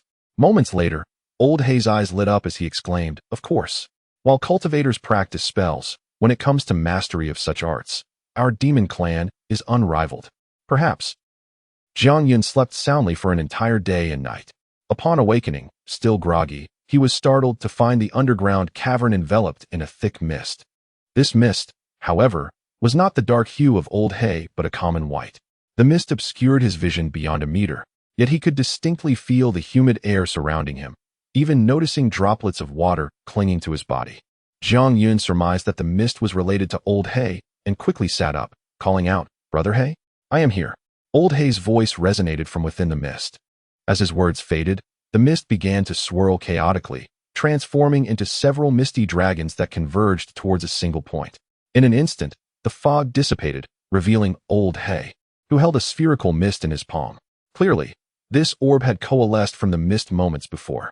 With a gentle grip, Old He caused the mist to silently collapse, not returning to vapor, but transforming instead into a stream of water that trickled through his fingers. However, the moment this stream touched the ground, each droplet suddenly exploded, reverting to mist and rising gracefully once more. In the blink of an eye, the cavern was once again shrouded in thick fog. This time, the mist above had condensed into a heavy cloud, while the lower mist, albeit lighter, made Jiang Yun feel as though he were seated not on solid ground, but atop the very mist itself. This series of transformations left Jiang Yun bewildered, still struggling to comprehend Old He's intentions. At that moment, Old He re-emerged from the mist, wearing a smile as he addressed Jiang Yun, "Brother Jiang, would you like to learn my technique of cloud and mist spells?" Old He's words ignited a spark in Jiang Yun's eyes as he replied without hesitation, "I do." Having no resistance to the allure of spells, Jiang Yun was further intrigued by the extraordinary phenomena he had just witnessed. "I will teach you, but first, I need to understand your cultivation level," Old He stated, sitting cross-legged before Jiang Yun. "I cannot see through your cultivation, but based on the fire techniques you employed during alchemy and your control over spiritual energy, I surmise you are at the 7th level of the meridian opening stage?" "Yes." Jiang Yun nodded in affirmation. Receiving Jiang Yun's confirmation, Old He furrowed his brow slightly. "The 7th level of meridian opening can indeed manipulate spiritual energy. Yet you seem somewhat unskilled in this regard." Jiang Yun sheepishly scratched his head. "Indeed, before coming to the Tao sect, I was merely a mortal, entirely ignorant of cultivation." "Before? Wait." Suddenly, Old He recalled something, interrupting Jiang Yun. Simultaneously, he began to remember that when he was informed of Jiang Yun's appearance, it had been 10 months prior, which meant. Upon this realization, Old He's eyes widened, fixing an intense gaze upon Jiang Yun. "You. Could it be that you are one of the new disciples accepted by the Tao sect?" "Indeed. It has been 7 months since I arrived at the Tao-seeking sect." Hiss. Lao He couldn't help but gasp in astonishment. The surprises that Jiang Yun had brought him were numerous, but none compared to the sheer shock of this moment. "You have spent 7 months, progressing from a mere mortal to the 7th level of the Meridian realm?" "No." Lao He was taken aback again, saying, "But you just mentioned that before coming to the Tao-seeking sect, you were a mortal. For this past month, I have not cultivated at all, so it has taken me half a year to reach the 7th level of the Meridian realm." Jiang Yun was not boasting. He was merely stating the truth. Yet it left Lao He speechless. Initially, Lao He believed Jiang Yun possessed extraordinary talent, but only now did he realize how much he had underestimated him. To ascend from a mortal to the 7th level of the Meridian realm in just half a year was a pace that even he, an old demon, found hard to accept. After a long pause, Lao He finally calmed down and said, "Given this, you must have been accepted as a disciple by a cultivator of the Tao-seeking sect, right?" "No, you might even be a legacy disciple." "Not at all. I am still a servant disciple." Jiang Yun shook his head, unaware of what a legacy disciple was. but clearly he was not one. Lao Hei's eyes widened again. Are the cultivators of the Tao-seeking sect blind? With your talent, you could almost be considered a prodigy. How could they overlook you? What kind of disciple are they seeking? Lao Hei simply could not comprehend why a young individual like Jiang Yun, who not only possessed a formidable physique, extensive combat experience, and a resilient spirit, but was also an alchemist, was being ignored. Such talent was extraordinary, and his future prospects were limitless. In any other sect, he would undoubtedly be pursued by all, not to mention old monsters. Yet the Tao-seeking sect was letting such a precious gem go to waste. I don't know. However, I actually prefer not being taken as a disciple. I feel quite content as I am now. Indeed, Lao Hei agreed. If they don't want you, then so be it. Not many in the Tao-seeking sect possess true skills. Becoming their disciple would only hinder your progress. After a pause, a look of understanding crossed Lao Hei's face. No wonder your spiritual energy is so abundant, yet lacks finesse. It turns out you have had no one to teach you. How about this, my young friend? If you don't mind, I can offer you some guidance. While Dongfang Bo was well-versed in various aspects of cultivation and the second senior sister excelled in magical techniques, Jiang Yun had primarily relied on his own exploration for true cultivation. He hesitated to disturb Dongfang Bo and the second senior sister frequently, and his low status within the Tao-seeking sect limited his access to higher-level texts in the library. Thus, with Lao Hei, an expert of at least the celestial realm, offering guidance, Jiang Yun would not let this opportunity slip by and quickly nodded in agreement. I couldn't ask for more. Thank you, brother Lao Hei. Lao Hei waved his hand. No need to thank me. After all, I have plenty of elixirs that I need your assistance in refining, and this will serve as my compensation. Don't rush back. Stay here with me for a while. We won't be in a hurry to refine the Tongtian pill. Focus on refining the Meridian pill for yourself first. When you have free time, I will teach you some magical techniques. Very well. Jiang Yun felt no sense of belonging to the Tao-seeking sect. His only concern was for Congfeng, and since Dongfang Bo and the others were not there, he was more than happy to remain. Brother Lao Hei, why don't you teach me the cloud and mist technique right now? Lao Hei laughed heartily. Huh? I didn't expect you to be so eager. All right, but first, I need to explain some fundamental knowledge about magical techniques to you. Certainly. While humans are quite adept at the path of magical techniques, it is ultimately the demon clan that excels in it. For magical techniques involve harnessing the myriad forces of the universe for one's own use, such as the commonly seen 5 elements. The demon clan is exceptionally sensitive to these forces, with many demons having evolved directly from them. In casting magical techniques, we demons channel our demonic energy, while you humans utilize spiritual energy. Though the names differ, the essence remains the same. Therefore, as you previously stated in those 8 words, one must trace back to the source and simplify complexity. The cultivation of magical techniques must commence with the fundamental understanding of spiritual energy. You are certainly familiar with spiritual energy, especially starting from the 5th level of the Meridian realm, where the criteria for advancement hinges on mastery over spiritual energy. Upon hearing this, Jiang Yun nodded repeatedly, as he had already noticed this. The standard for the 5th level of the Meridian realm is the external manifestation of spiritual energy. The 6th level is the transformation of spiritual energy into form, and the 7th level is the mastery of objects with spiritual energy. Each minor elevation and level demands a corresponding enhancement in the control of spiritual energy.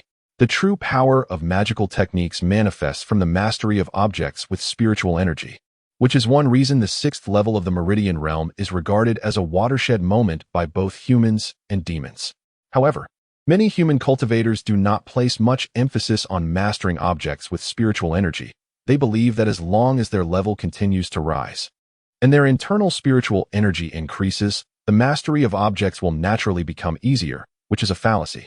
As he spoke, Lao Hei suddenly extended his hand and struck a massive boulder in the distance, resulting in a thunderous crash as the boulder shattered into countless fragments. Immediately thereafter, Lao Hei raised his hand again, and a billowing black mist appeared, enveloping the myriad fragments of stone, which then floated in midair, gradually flying towards the 2 of them. Lao Hei looked at Jiang Yun and said, "This is what most people perceive as the mastery of objects with spiritual energy, which is what you demonstrated earlier." Jiang Yun nodded. Mastering objects with spiritual energy indeed requires using spiritual energy to control material, which was indisputable. However, in the next moment, as Lao Hei raised his hand for the 3rd time, a stunning spectacle unfolded before Jiang Yun. causing him to leap to his feet, his face alight with uncontainable excitement. The black mist had dissipated, yet all the fragments remained suspended in the air, utterly motionless. Upon closer inspection, one could discern that each fragment was ensnared by an almost imperceptible thread of black mist. Mastery of objects does not merely entail controlling a single object. It requires the ability to disperse spiritual energy into countless portions, each capable of governing an object. That is true mastery. When you were refining medicine earlier and gathering materials, you only took one at a time, but I noticed that sometimes it is necessary to add 3 to 5 materials simultaneously, while you remain composed. If you could manage it as I have, wouldn't that be more efficient? Of course, if this method were applied in an attack, the power would also multiply. As Lao He spoke, the countless fragments suddenly sprang to life. Each fragment darted through the air like a shooting star, tracing numerous distinct trajectories, rapidly surrounding Jiang Yun from all sides, leaving him no avenue of escape. Jiang Yun's gaze followed the clear paths created by the black mist in the air, and his excitement gradually transformed into understanding. He murmured, "Mastering objects with spiritual energy ultimately still boils down to control over spiritual energy. It merely becomes more intricate, and the precision required for mastery is heightened." In fact, even when Jiang Yun first studied fire-based magical techniques, he had grasped the significance of controlling spiritual energy, employing the same method of grasping small stones to enhance his control, striving to waste not a single ounce of spiritual energy. Thus, after witnessing Lao He's demonstration, he quickly seized the key points. Lao He kept a close watch on Jiang Yun's expression, and upon seeing the dawning realization on Jiang Yun's face and hearing his words, he knew that Jiang Yun had comprehended the essence of the matter. Nonetheless, he continued to manipulate the airborne fragments, tracing arc after arc for Jiang Yun to observe intently. After a considerable pause, Old Black spoke again. Among cultivators, there are sword cultivators, and the so-called sword control technique, even the ability to fly with instruments, fundamentally stems from the manipulation of spiritual energy. He then inquired, "Now, do you wish to learn the art of traversing the clouds and mist, or would you prefer to further familiarize yourself with the manipulation of spiritual energy?" Without a moment's hesitation, Jiang Yun replied, "Spiritual energy manipulation." Old Black smiled slightly, saying, "Very well. Whenever you feel prepared, I shall teach you." After uttering these words, Old Black withdrew the mist, causing the fragments to fall to the ground as he relinquished control. Jiang Yun, undeterred, settled back into a meditative posture, his hands weaving through the air as tendrils of spiritual energy formed small whirlwinds, drawing towards the scattered stones. Observing Jiang Yun, who was fully engrossed in his manipulation of the stones, Old Black mused, "Achieving precise control over spiritual energy requires little in the way of technique. It necessitates continual practice and familiarization. Yet, this process can be exceedingly tedious, which is why most cultivators are reluctant to dedicate too much time to it. I wonder how long Jiang will persevere." He could not have known that, compared to the nearly 16 years Jiang had spent memorizing the traits of countless flora and fauna, the current task of controlling stones was infinitely more engaging for him. Jiang Yun had not anticipated that his expedition in the beast-trapping forest would last a full 3 months. In fact, had he not been concerned about the prolonged absence from his sect, fearing that if his senior brothers returned and discovered his absence, they might search for him, he would have remained even longer. However, upon returning to the hidden peak with great excitement, he discovered that his senior brother and second senior sister had yet to return, leaving him the sole occupant of the hidden peak. This realization only deepened his worries. Yet he felt powerless to act, unsure of whom to inquire for information. Dejected, he retreated to his small abode. After a moment of contemplation, Jiang Yun raised his wrist, and before him appeared a jade vial alongside 100 first-grade spirit stones. Within the vial were the fruits of his alchemical endeavors over the last 2 months in the beast-trapping forest, 9 chi-attracting pills and 3 meridian-opening pills. The meridian-opening pill, a second-grade elixir, as its name suggests, is used to unblock meridians. While not as precious as the ascending sky pill, it remains a rare treasure for cultivators within the meridian-opening realm. Within the entire sect of the Way of Inquiry, the quantity of meridian-opening pills is limited. The menial disciples can only dream of obtaining one, while outer sect disciples must expend considerable contribution points to acquire even a single pill. Should others learn that Jiang Yun had successfully refined meridian-opening pills, his standing within the sect would rise dramatically, though he might not surpass the esteemed Feng Yushuan. The foremost disciple of the inner sect, he would certainly not fall far behind. Moreover, if word spread of his ability to concoct ascending sky pills, even figures like Wei Zhengyang and the Five Peak Masters would think twice before daring to provoke him. Yet, Jiang Yun had no intention of making such news public, not out of a desire for secrecy, but rather because he did not perceive his alchemical talents as particularly remarkable. Gazing at the jade vial and spirit stones, he refrained from summoning the black stone immediately, instead reflecting on his experiences over the past 3 months. During the last 2 months in the beast-trapping forest, aside from alchemy, he had devoted most of his time to mastering the manipulation of spiritual energy and the art of traversing clouds and mist, leaving no time to ponder other matters. It must be said that Old Black's mastery of techniques was exceptionally profound. Indeed, in Jiang Yun's estimation, even the second senior sister paled in comparison. Thanks to Old Black's diligent guidance, Jiang Yun had reaped substantial benefits, which naturally reminded him of Old Black's identity as a member of the demon race. This led to a significant perplexity. Given that the Way of Inquiry sect was at odds with Old Black, how had he come to be friends with his senior brother? After a moment, Jiang Yun suddenly chuckled, shaking his head. Isn't it true that Old Black and I are friends now? If I can befriend him, then with my senior brother's amiable disposition, what is so strange about him befriending Old Black? With thoughts of his senior brother, Jiang Yun's smile faded, and he ceased his musings, summoning the black stone, which he held firmly in his hand, directing it towards a spirit stone. After detonating over 30 spirit stones, Jiang Yun not only succeeded in tripling the potency of the 9 chi-attracting pills, but also discovered that spirit stones, much like beast cores, contained inherent Tao principles, varying in quantity from 1 to 3. Furthermore, the tripled potency was not merely a simple enhancement. It could even elevate the quality of the pills. The 9 chi-gathering pills refined by Jiang Yun are all of at least human grade. After being immersed in water and subsequently retrieved, 5 of them underwent a transformation in quality. 3 human-grade pills ascended to Earth grade, 1 Earth-grade pill elevated to Heaven grade. And although 1 Heaven-grade pill remained at that level, its efficacy reached an unparalleled perfection, devoid of any impurities. Upon reflecting on this situation for an extended period, Jiang Yun drew a conclusion. It is akin to the practice of cultivation. The efficacy of a pill is analogous to the spiritual energy within the human body. When the spiritual energy is abundant, one can ascend to the next realm. As the efficacy of the pill increases to a certain degree, it too can break through to the next tier. However, regardless of the enhancement in efficacy, the inherent grade of the pill remains unchanged. The classifications of heaven, earth, human, and mortal are merely broad categorizations and do not precisely delineate the actual efficacy possessed by each tier of pills. Thus, the 4 chi-gathering pills that did not experience a change in grade, along with the pills previously given to him by Elder Shah, contained significantly lesser efficacy. Even if their efficacy were to triple, they would still fall short of the standard required to advance in grade. Aside from the advancement of pills, Jiang Yun was astonished to discover that spirit stones could also be submerged in water, after being marked with that peculiar imprint. While the quantity of inherent Tao intent remained unchanged, the amount of spiritual energy increased threefold and became even purer.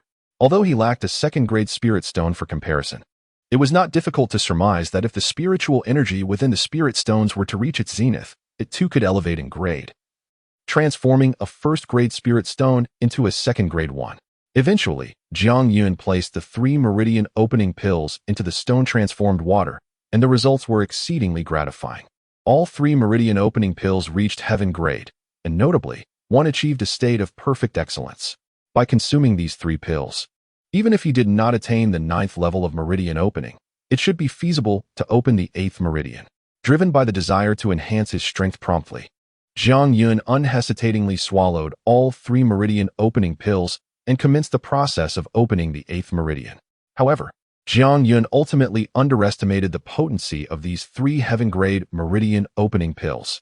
Unlike chi-gathering pills, which draw upon the spiritual energy of heaven and earth to open meridians, meridian opening pills contain spiritual energy derived from plants and maximize its potential.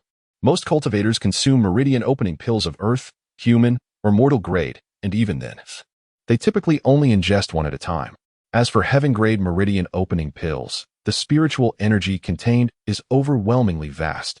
If the meridians can withstand it, 1 pill is sufficient to open a meridian, even the 9th. Of course, some cultivators have taken heaven-grade meridian opening pills, but they must have a practitioner of at least the earthly paradise realm present to safeguard them. This is to carefully guide and even store the spiritual energy released by the pills, dividing it into several doses for meridian opening. Otherwise, the spiritual energy from heaven-grade pills poses a significant risk of tearing the meridians apart or even rupturing the cultivator's body. Jiang Yun was entirely unaware of this, and Lao He presumed that since Jiang Yun was an alchemist, he must be aware of the prohibitions associated with consuming meridian opening pills, thus failing to elaborate on the matter. Therefore, when Jiang Yun swallowed all 3 heaven-grade meridian opening pills at once, particularly one that was deemed perfect, this act amounted to suicide, an exceedingly tragic form of self-destruction. With the impurities within Jiang Yun's meridians already minuscule and having opened 1/3 of the 8th meridian, the overwhelming spiritual energy unleashed by the consumption of the 3 pills surged forth like an unstoppable torrent, instantly obliterating the 8th meridian. Although he had entered the 8th level of meridian opening, Jiang Yun had no time to revel in his achievement, especially upon witnessing the nearly unspent, colossal spiritual energy within him. He finally recognized the gravity of his underestimation of the meridian opening pills and hurriedly directed this energy toward the 9th meridian. The 9th level of meridian opening, as the final realm for most cultivators, presents the greatest difficulty for breakthrough. The methods employed are typically gradual, akin to a trickle of water slowly permeating. Even though the impurities in Jiang Yun's 9th meridian have been thoroughly shattered into a fine state by Jiang Wanli's various medicinal forces, the spiritual energy torrent could not expel all impurities instantaneously. Consequently, a substantial amount of spiritual energy became temporarily congested within this meridian. Despite Jiang Yun's meridians being considerably broader than others, the sheer volume of spiritual energy was so immense that it caused his 9th meridian to expand rapidly. In a frenzy, Jiang Yun began to expel the excess spiritual energy from his meridian, attempting to release it through the pores and orifices of his body. Yet, the immense pressure of the spiritual energy obstructed his 7 orifices and pores, sealing his body completely, rendering the energy unable to escape. However, this was not the worst of it. Just as cold sweat began to bead on Jiang Yun's forehead, a deafening roar erupted from within him. The spiritual energy torrent, impeded by impurities in his 9th meridian and unable to find an outlet, grew increasingly violent. The energy surged repeatedly against the impurities, creating a cacophony of thunderous impacts that reverberated throughout Jiang Yun's entire body. Gradually, his internal vitality began to churn violently, and blood began to seep from the corners of his mouth, even though the 9th meridian had only been partially opened. The torrent of spiritual energy had diminished by at most 1/3 compared to before. If this trend continued, before he could fully open the 9th meridian, his body would be torn apart by the very energy he had attempted to harness. Thoughts raced through Jiang Yun's mind. I must find an outlet quickly to release the excess spiritual energy, or else I will perish under this overwhelming force before I can even open the meridian. With this in mind, Jiang Yun mustered all his strength and pointed fiercely at his abdomen. With this gesture, he exerted nearly all his might, creating a gaping hole in his abdomen. His rationale was that since the spiritual energy could not escape and his pores and orifices were blocked, perhaps opening a wound on his body would allow the energy to surge forth. However, Jiang Yun soon realized that not only did the spiritual energy fail to exit, but even blood did not flow from the wound. Clearly, the immense pressure generated by the spiritual energy had sealed this opening as well. This approach was futile. How could he possibly release this spiritual energy? Just as Jiang Yun was consumed by despair over finding an outlet, a cold voice suddenly resonated above him like a thunderclap. Jiang Yun, come out. Suspended above the hidden peak was a fiery red longsword, upon which stood a man clad in blue. His appearance was unremarkable, yet a fierce killing intent emanated from his brow as he gazed impassively down at the small dwelling where Jiang Yun resided. Both the sword and the man were strikingly conspicuous, and coupled with the man's booming voice, they startled numerous individuals within the sect of inquiry, including several elders and peak masters who directed their consciousness toward this scene. Upon seeing the blue-clad man, they immediately grasped the situation, yet even in understanding, they maintained their silence, refraining from uttering a word. In a cave located halfway up the Beast Peak, Elder Sha Jingshan gazed at the meditating Lu Xiaoyu beside him. A hint of hesitation flickered across his wrinkled face, But he ultimately sighed silently and continued to focus his spiritual sense on the hidden peak. Beneath the hidden peak, countless figures were rapidly gathering, including both miscellaneous disciples and outer sect disciples. Although they dared not ascend the hidden peak, its modest height allowed them to clearly observe the happenings atop it. Soon, among the disciples, some recognized the identity of the man in green, leading to a chorus of astonished exclamations. Wasn't he that senior brother Zheng Yuan? Why would he come to the hidden peak to trouble Jiang Yun?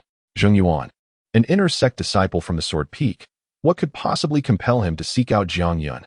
Yet, he dared to ascend the hidden peak? There existed a rule within the sect of inquiry that even Jiang Yun was unaware of. Once a disciple was promoted to the outer sect, they would be informed by the peak's elder not to set foot on the hidden peak without permission. Thus, for those aware of this rule, seeing Zheng Yuan brazenly hovering above the hidden peak on his flying sword, demanding Jiang Yun to come out, sparked astonishment at his audacity.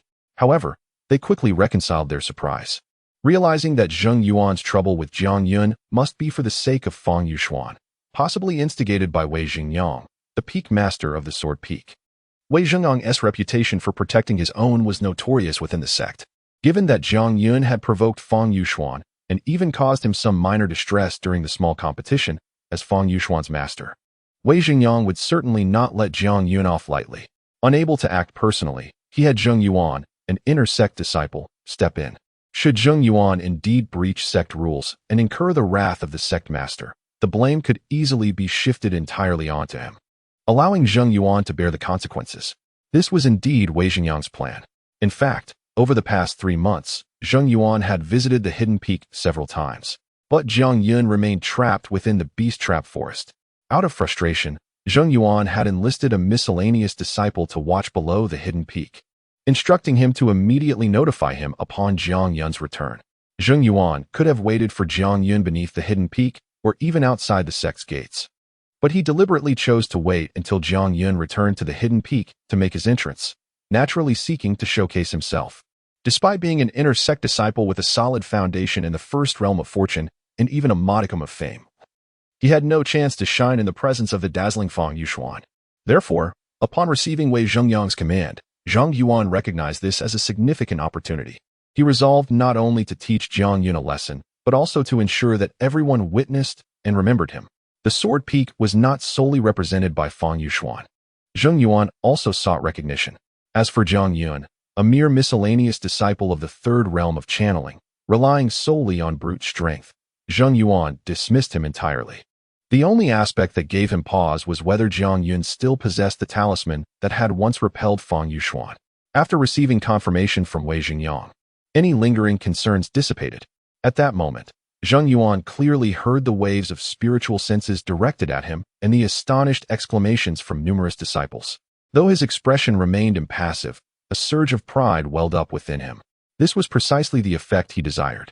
Just imagine, in front of so many witnesses, not only openly disregarding the rule against stepping onto the hidden peak, but also soundly thrashing Jiang Yun. Such an event would undoubtedly make Zheng Yuan's name echo throughout the sect of inquiry. Jiang Yun, I give you 3 breaths of time. If you do not emerge, do not blame me for smashing your pitiful abode. With these words, the door to the small dwelling finally creaked open, revealing a pale-faced Jiang Yun who emerged with painstaking slowness, moving almost step by step. Most onlookers, including Zheng Yuan, interpreted Jiang Yun's demeanor as one of fright, believing he had no choice but to show himself. Little did they know, Jiang Yun was indeed frightened, but not by Zheng Yuan. Rather, it was the tumultuous torrent within him that instilled fear. With each movement, the crashing waves intensified, exacerbating the pain within him, which compelled him to proceed so cautiously. Finally, standing in the courtyard, Jiang Yun lifted his gaze to the airborne Zheng Yuan, though his face remained expressionless. A glimmer of joy flickered in the depths of his eyes. Although Jiang Yun was unaware of Zheng Yuan's identity, seeing him standing on his sword in midair made it easy to deduce that he was an inner sect disciple from the Sword Peak. This was anticipated by Jiang Yun, who remained unfazed, even silently grateful for Zheng Yuan's timely appearance. Zheng Yuan, however, remained oblivious to Jiang Yun's thoughts, having missed the recent small competition. This was his first encounter with Jiang Yun. Looking down from his lofty perch, particularly upon noticing Jiang Yun's attire of beast hide, a sneer crossed Zheng Yuan's face, and he could not help but chuckle inwardly. Fang Yuxuan, as the foremost inner sect disciple, reduced to being outsmarted by such a wild brat with a mere talisman. Truly shameful. Despite these thoughts, Zheng Yuan coldly declared, "At last, you have emerged." No sooner had he spoken than he raised his hand, pressing downwards towards Jiang Yun, commanding, "Kneel before me." With a resounding thud, a gigantic phantom hand descended, its immense force crashing down upon Jiang Yun, causing the very mountain of the hidden peak to tremble slightly. Though Zheng Yuan harbored no fondness for Fang Yuxuan, he had come to establish his own reputation. Thus he was determined to humiliate and torment Jiang Yun to the fullest extent. This would not only fulfill Wei Xingyang's expectations and avenge Fang Yuxuan, but also showcase his own strength. To all observers, this powerful strike from Zheng Yuan should have easily forced Jiang Yun to kneel, considering Zheng Yuan's realm of fortune compared to Jiang Yun's mere third realm of channeling. However, to their astonishment, as the phantom hand crashed down, Jiang Yun's body did indeed shudder, his knees bending slightly, yet he immediately straightened himself, refusing to kneel. Zheng Yuan was taken aback. Although he had learned of Jiang Yun's formidable physique, likely the result of body cultivation, he had not anticipated Jiang Yun could withstand his strike. Indeed, a tough hide. Zheng Yuan quickly masked his surprise with a cold smile, asserting, "Yet, I command you to kneel, and kneel you shall." With that, Zheng Yuan unleashed another strike, this time channeling his full power as a disciple of the fortune realm. Even though Zheng Yuan was not particularly adept in physical strength, the gap between the realms represented an insurmountable disparity. Thus, the might of his full-force strike would surely overwhelm Jiang Yun, regardless of whether Jiang Yun was at the third or even the ninth level of channeling. With another resounding crash, the phantom hand once again struck Jiang Yun, producing a sound so thunderous it reverberated throughout the sect of inquiry. Naturally, this drew even more spiritual senses from all directions, converging upon the hidden peak. "Oh!" A voice of astonishment echoed from afar, and Zheng Yuan's previously impassive face suddenly manifested shock. Upon the summit of the concealed peak, although Jiang Yun's visage was ashen and blood trickled from the corner of his mouth, his form remained unwaveringly erect, his eyes, glinting with a fierce light, fixated intently on Zheng Yuan as he enunciated each word with palpable intensity. "Do you dare to exert yourself even more?" Jiang Yun stood resolutely, his body unyielding, and his provocative words caused Zheng Yuan's pupils to constrict in shock. It must be said that Jiang Yun's physical prowess far exceeded his expectations. The full force of his attack had failed to make him kneel. However, observing Jiang Yun's pallid complexion and the blood trickling from the corner of his mouth, Zheng Yuan felt a sense of relief and coldly remarked, "Your bones and bravado are quite tough. So be it. I shall see how long you can maintain this defiance." With a sudden motion, Zheng Yuan raised his hand and unleashed 3 consecutive strikes upon Jiang Yun, each infused with his utmost strength, causing the entire mountain peak to tremble violently and dust to billow around them. He believed that although Jiang Yun had not knelt, he was already at the end of his tether. Otherwise, he would not be bleeding, clearly suffering from internal injuries. This relentless assault would surely extinguish Jiang Yun's last breath. Yet, unbeknownst to him, the blood that flowed from Jiang Yun's mouth had no relation to Zheng Yuan's might.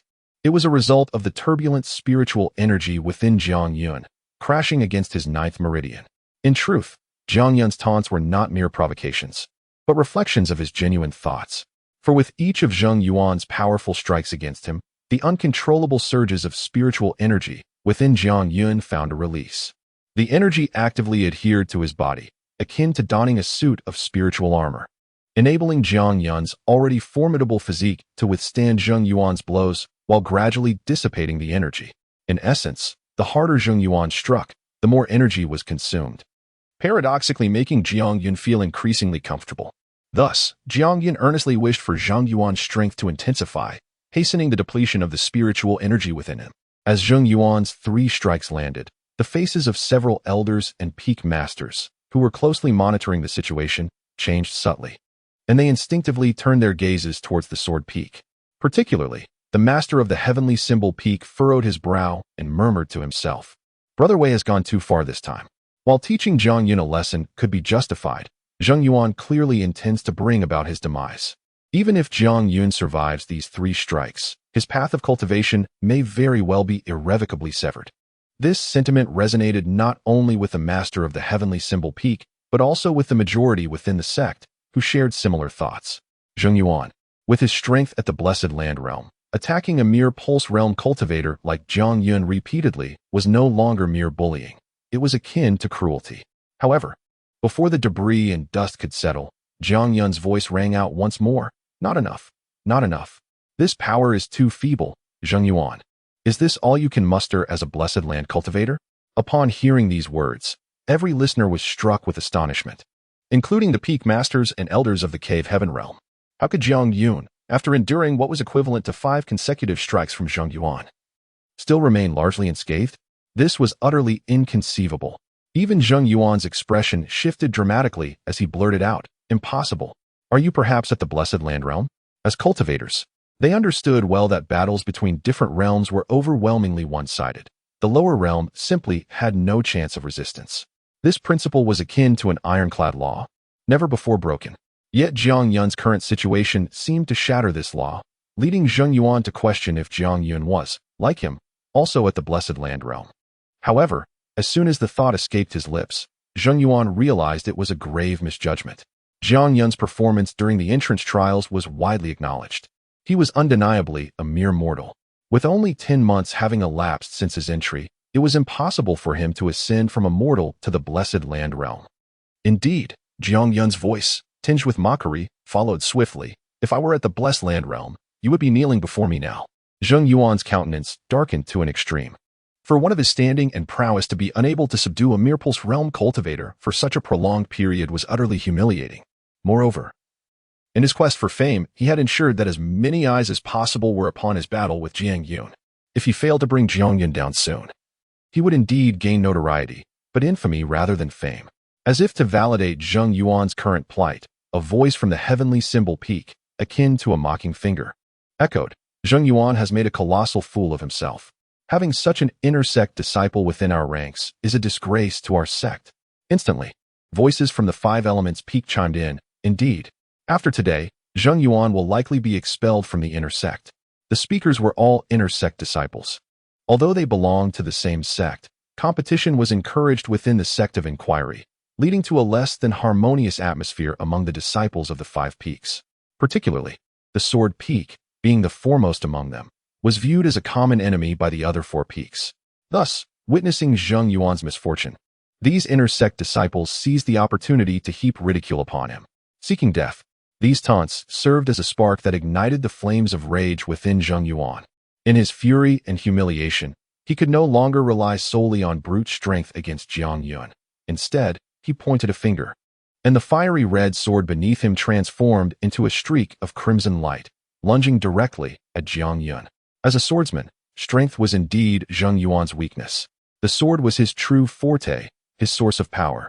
Though he did not employ any sword techniques, the soaring red light emanating from the blade resembled flames, igniting sparks in the air as it approached, raising the surrounding temperature to a scorching degree. Equally blazing were Jiang Yun's eyes, fixated on the approaching fire sword, seemingly ablaze with an inner fire. Yet his body remained steadfast, rooted to the ground as if nailed in place. This scene elicited gasps of astonishment from the onlookers. Was this young man truly preparing to endure Zheng Yuan's strike with his flesh? While Zheng Yuan's prowess was lacking, his skill in swordplay was still formidable. Should this strike connect, it would surely leave Jiang Yun severely injured, if not dead. The fire sword, forged from the volcanic magma's radiant stone, bore immense heat that could incinerate him, even in a distant, unremarkable corner of the sect of inquiry. A middle-aged man clad in a Taoist robe and crowned with a Taoist cap slightly opened his eyes, muttering to himself, "This young fellow is not reckless. Could he possibly have a means to withstand this strike? Nonetheless, I shall prepare just in case, lest Dongfang Bo and the others return to confront me fiercely. Moreover, this young man is indeed impressive." As he spoke, the middle-aged man extended his hand and lightly tapped the air, causing an invisible ripple to emanate from his fingertip, spreading outward at a terrifying speed until it reached the mountain peak, enveloping the ground beneath Jiang Yun's feet. With a dull thud, the fiery sword pierced directly into Jiang Yun's right shoulder, which had not evaded the strike, and the tremendous impact force sent him flying, crashing violently into the small dwelling behind him. The sound of collapsing debris buried Jiang Yun completely beneath the rubble. Upon witnessing this scene, Zhang Yuan exhaled a sigh of relief, feeling that he had salvaged some dignity and, moreover, had not killed Jiang Yun, thus not contravening the sect's regulations. Although Zhang Yuan had acted in anger moments before, he was acutely aware that he was not Fang Yuxuan. To intrude upon Zhongfeng was a trivial matter. Yet if he had truly slain Jiang Yun, the sect would not have spared him. Should this matter be pursued, even Wei Xingyang might forsake him, leaving him to bear the brunt of the consequences. Consequently, he had refrained from executing his sword technique with that strike, allowing for some leeway. As he prepared to retract the Huiyao sword and hastily depart, he extended his hand only to find that the sword did not return to him as expected. A subtle force seemed to impede the connection between him and the sword. This unexpected occurrence startled him. For a sword cultivator, the sword was akin to a second life. It required a blood oath to recognize its master, and as time passed, the bond between sword and wielder grew increasingly harmonious, allowing for effortless control at the mere thought. However, experiencing the sword's refusal to return to him was unprecedented. Could it be trapped beneath a massive stone, unable to return? Suddenly, before Zhang Yuan could finish this thought, a resounding crash erupted from the pile of scattered stones, and a figure slowly rose from within, none other than Jiang Yun. At this moment, Jiang Yun firmly grasped the trembling hilt of the Huiyao sword embedded in his shoulder, his expression calm as he gazed at Zhang Yuan in the air, declaring, "This sword is quite impressive, it shall be mine." If earlier Jiang Yun's request for Zhang Yuan to attack him with greater force had merely surprised the onlookers, the sight of Jiang Yun now, along with his bold proclamation, left them genuinely astounded. Struck by Zhang Yuan's sword, he appeared unscathed and even audaciously claimed ownership of it. This was truly bizarre. However, Zhang Yuan's laughter soon echoed. "Ha! What unmitigated arrogance! You dare to covet my sword? Very well, should you manage to claim it, I would have no qualms in bestowing it upon you." This was not a display of magnanimity on Zhang Yuan's part. It was the truth.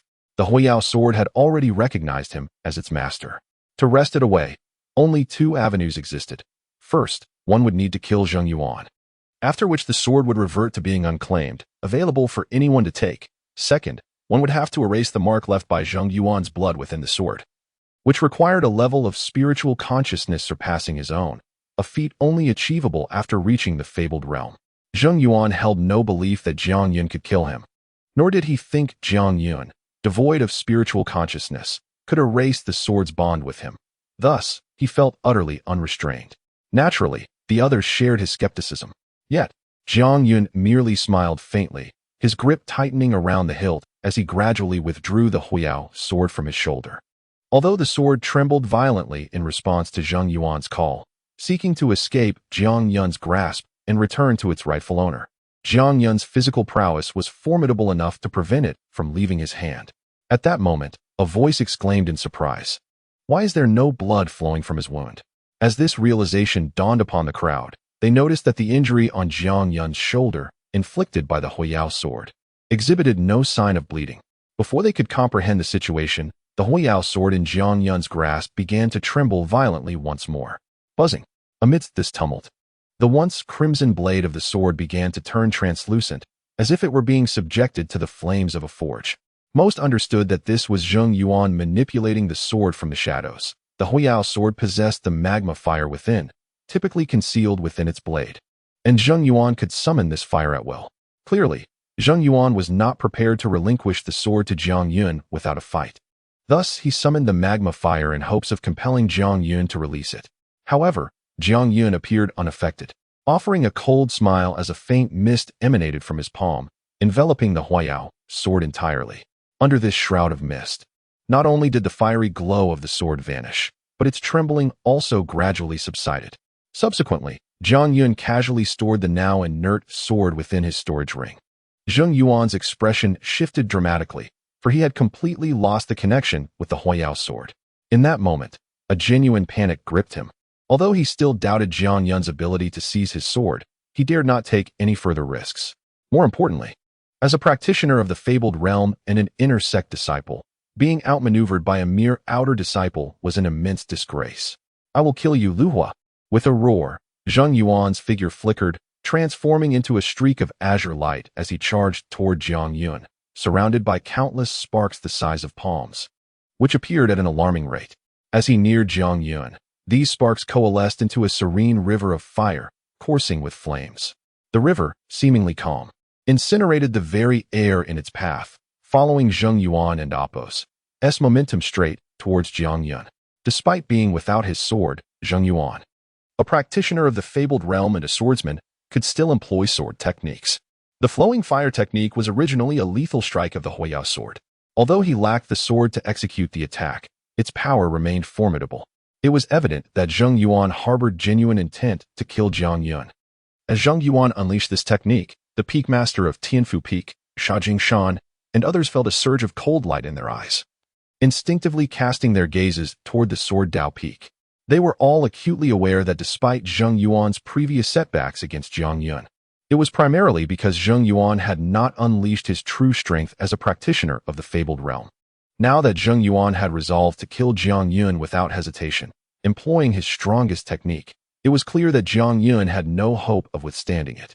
The consequence of failing to withstand it would be death.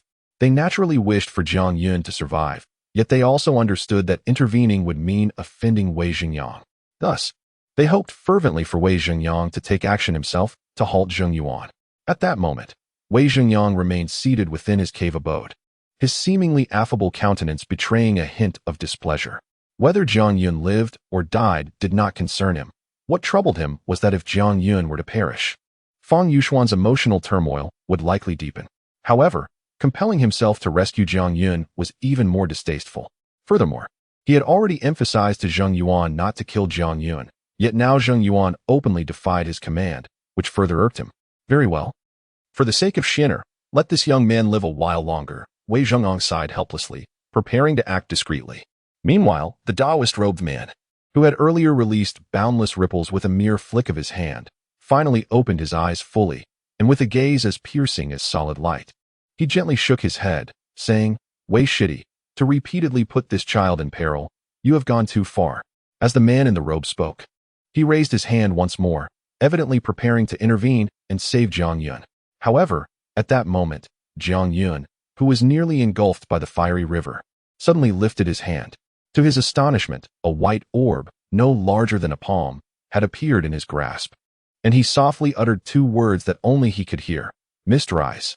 In silence, the white orb in Jiang Yun's hand erupted, releasing countless droplets of water that collided with the advancing fiery river and Zheng Yuan. Water and fire, two opposing forces, clashed, instantly producing a sizzling sound as mist billowed upward, engulfing both Jiang Yun and Zheng Yuan in an instant. This scene stirred the hearts of the onlookers, who suddenly realized they had underestimated Jiang Yun all along. Previously, they had only witnessed his physical prowess during the competition, believing that he relied solely on his physical strength. With mere physical might, Jiang Yun had easily subdued Fang Ruolin, who was at the 7th level of the Meridian realm, leading everyone to assume that he was merely a body cultivator. Yet now, they comprehended that Jiang Yun's mastery of techniques was equally formidable. At that moment, the various peak masters and elders, including the head of Tianfu Peak, felt an undeniable urge to take Jiang Yun as their disciple. Although his innate talent was average, his current display far surpassed that of many so-called geniuses with exceptional talents. For those observing from the Zong Peak with their spiritual senses, the mist posed no threat. However, for Zheng Yuan, who found himself enveloped in it, visibility was lost, and he could no longer discern Jiang Yun's figure. With no target in sight, the remaining half of the fiery river suddenly coiled around Zheng Yuan, who reacted with remarkable speed. He stomped forcefully, propelling himself into the air like a released arrow. The mist was clearly a technique employed by Jiang Yun, and while Zheng Yuan was unafraid, being trapped within the mist was disadvantageous, prompting him to adopt this strategy. Although the spectators nodded in agreement at Zheng Yuan's reaction, a few inner disciples couldn't help but harbor disdain. The disparity between the Meridian realm and the Blessed Land realm was not solely due to strength. A crucial factor was that those in the Blessed Land realm could fly, while those in the Meridian realm could not. This inherent advantage placed Zheng Yuan in a position of invulnerability. Thus, it was evident that Zheng Yuan's actions were somewhat dishonorable, as they allowed him to attack Jiang Yun while remaining out of reach. However, the next moment, a scene unfolded that left all present at the Windazong, including the peak masters, elders, and even the robed man, profoundly shocked. As Zheng Yuan burst forth from the mist, it began to churn violently, resembling boiling water. In the midst of this turmoil, a figure shot out from the mist toward Zheng Yuan. You have struck me for long enough. Now it is my turn to strike back. The voice belonged to Zhang Yun, and the figure was indeed he himself. A cultivator of the Meridian realm was soaring through the air. The notion that those in the Meridian realm could not fly was a well-established rule within the cultivation world, strictly adhered to by all. Yet now, Zhang Yun had ascended into the sky right behind Zheng Yuan, leaving the onlookers speechless and utterly confounded. In the minds of many, memories of Zheng Yuan's earlier taunt resurfaced. Are you a cultivator of the blessed land? Could it be that Zhang Yun had truly reached the blessed land realm?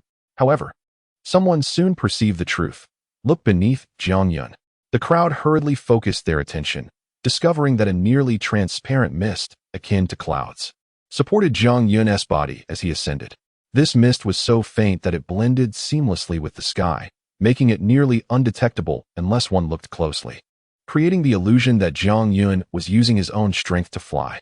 As they discerned the mist beneath him, a chorus of realization began to emerge from all corners of the Windazong. So it is, this mist must be a flying artifact. Indeed, moments ago, it had startled me. I thought Zhang Yun could truly fly. Flying with the aid of an artifact is not remarkable. It is something even mortals can achieve. The voices of the miscellaneous disciples and outer disciples echoed this sentiment, their tone revealing a hint of jealousy that did not escape the ears of the elders and peak masters.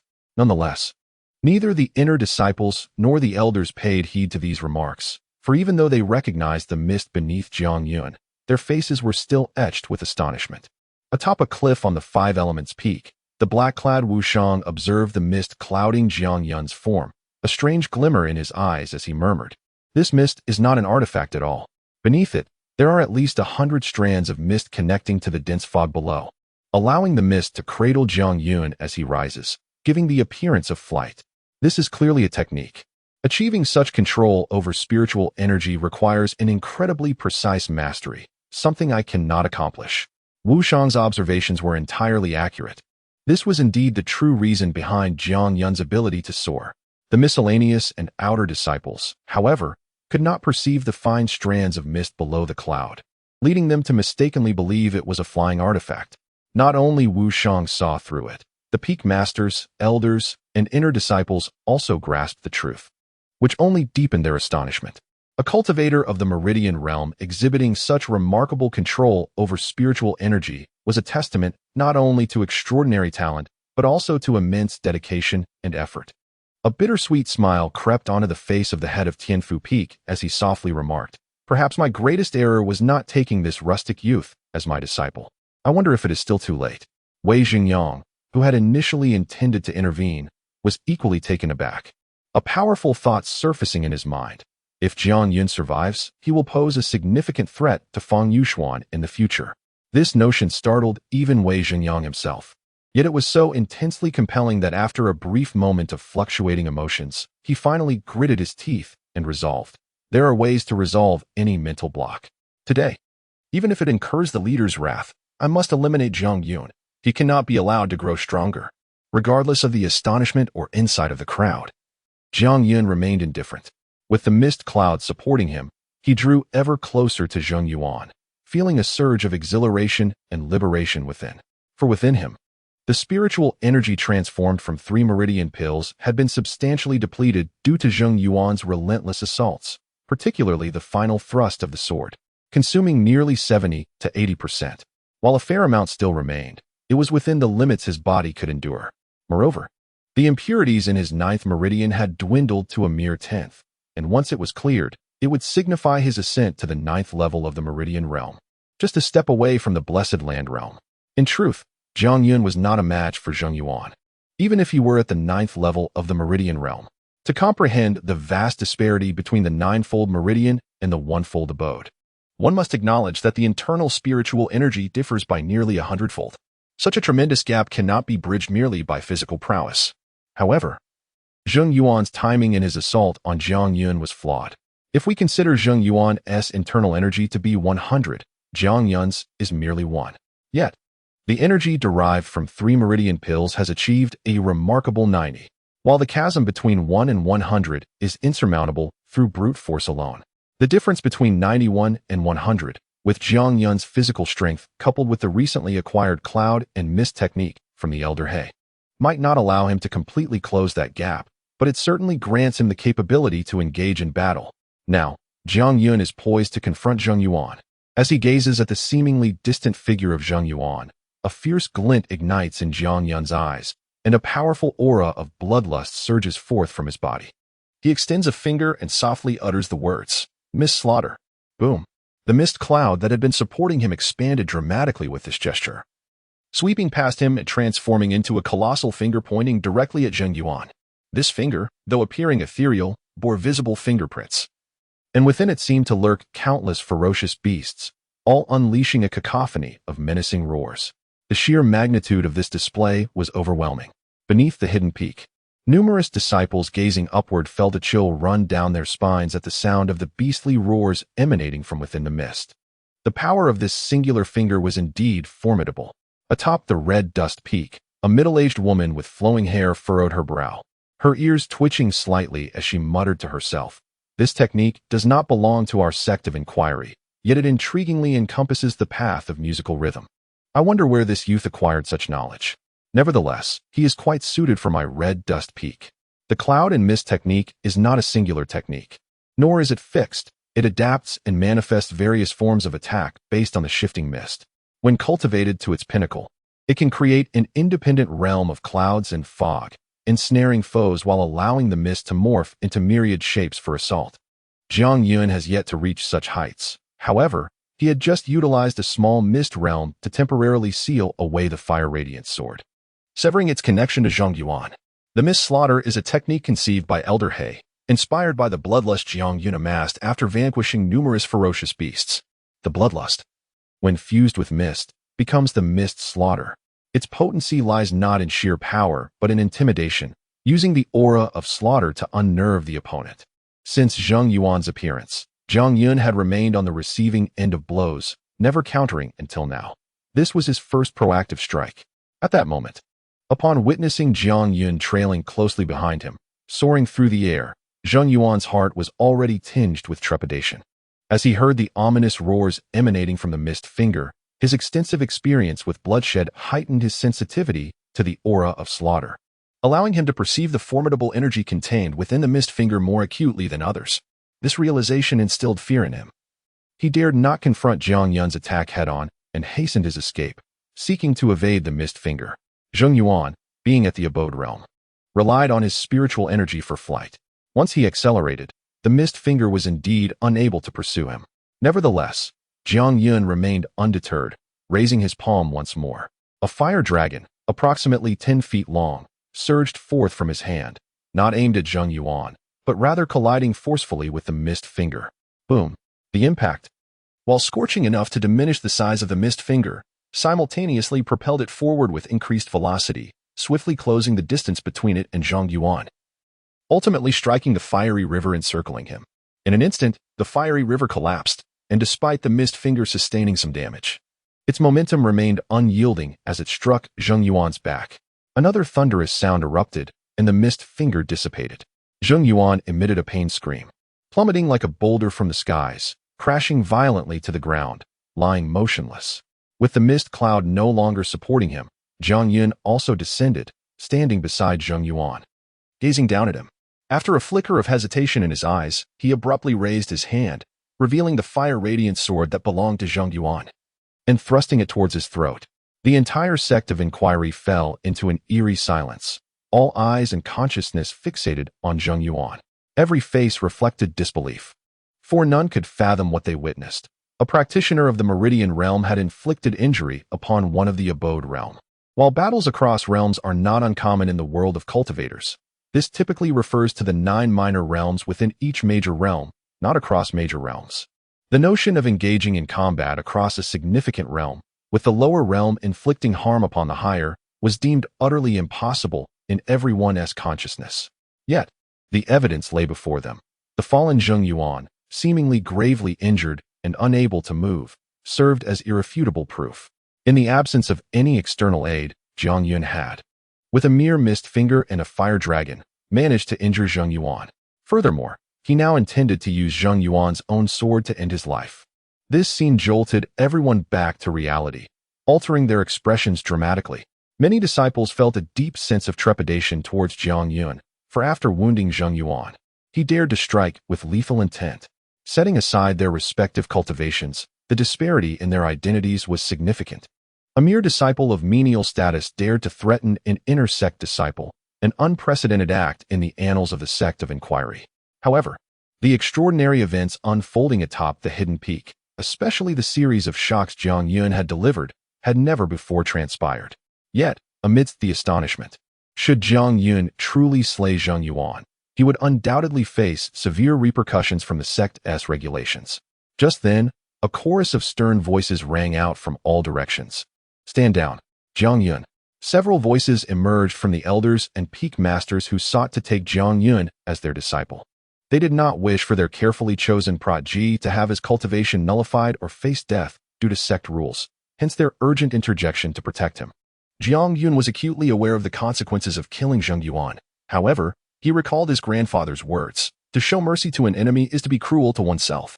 The animosity between him and Zheng Yuan had undoubtedly reached a point of no return. If he spared Zheng Yuan today, the latter would inevitably seek opportunities to retaliate. Such a mistake had already cost Jiang Village dearly, allowing the threat of Feng Wujie to fester. He could not afford to make the same error again. Thus, even fully aware of the unfavorable repercussions, he resolved to eliminate Zheng Yuan.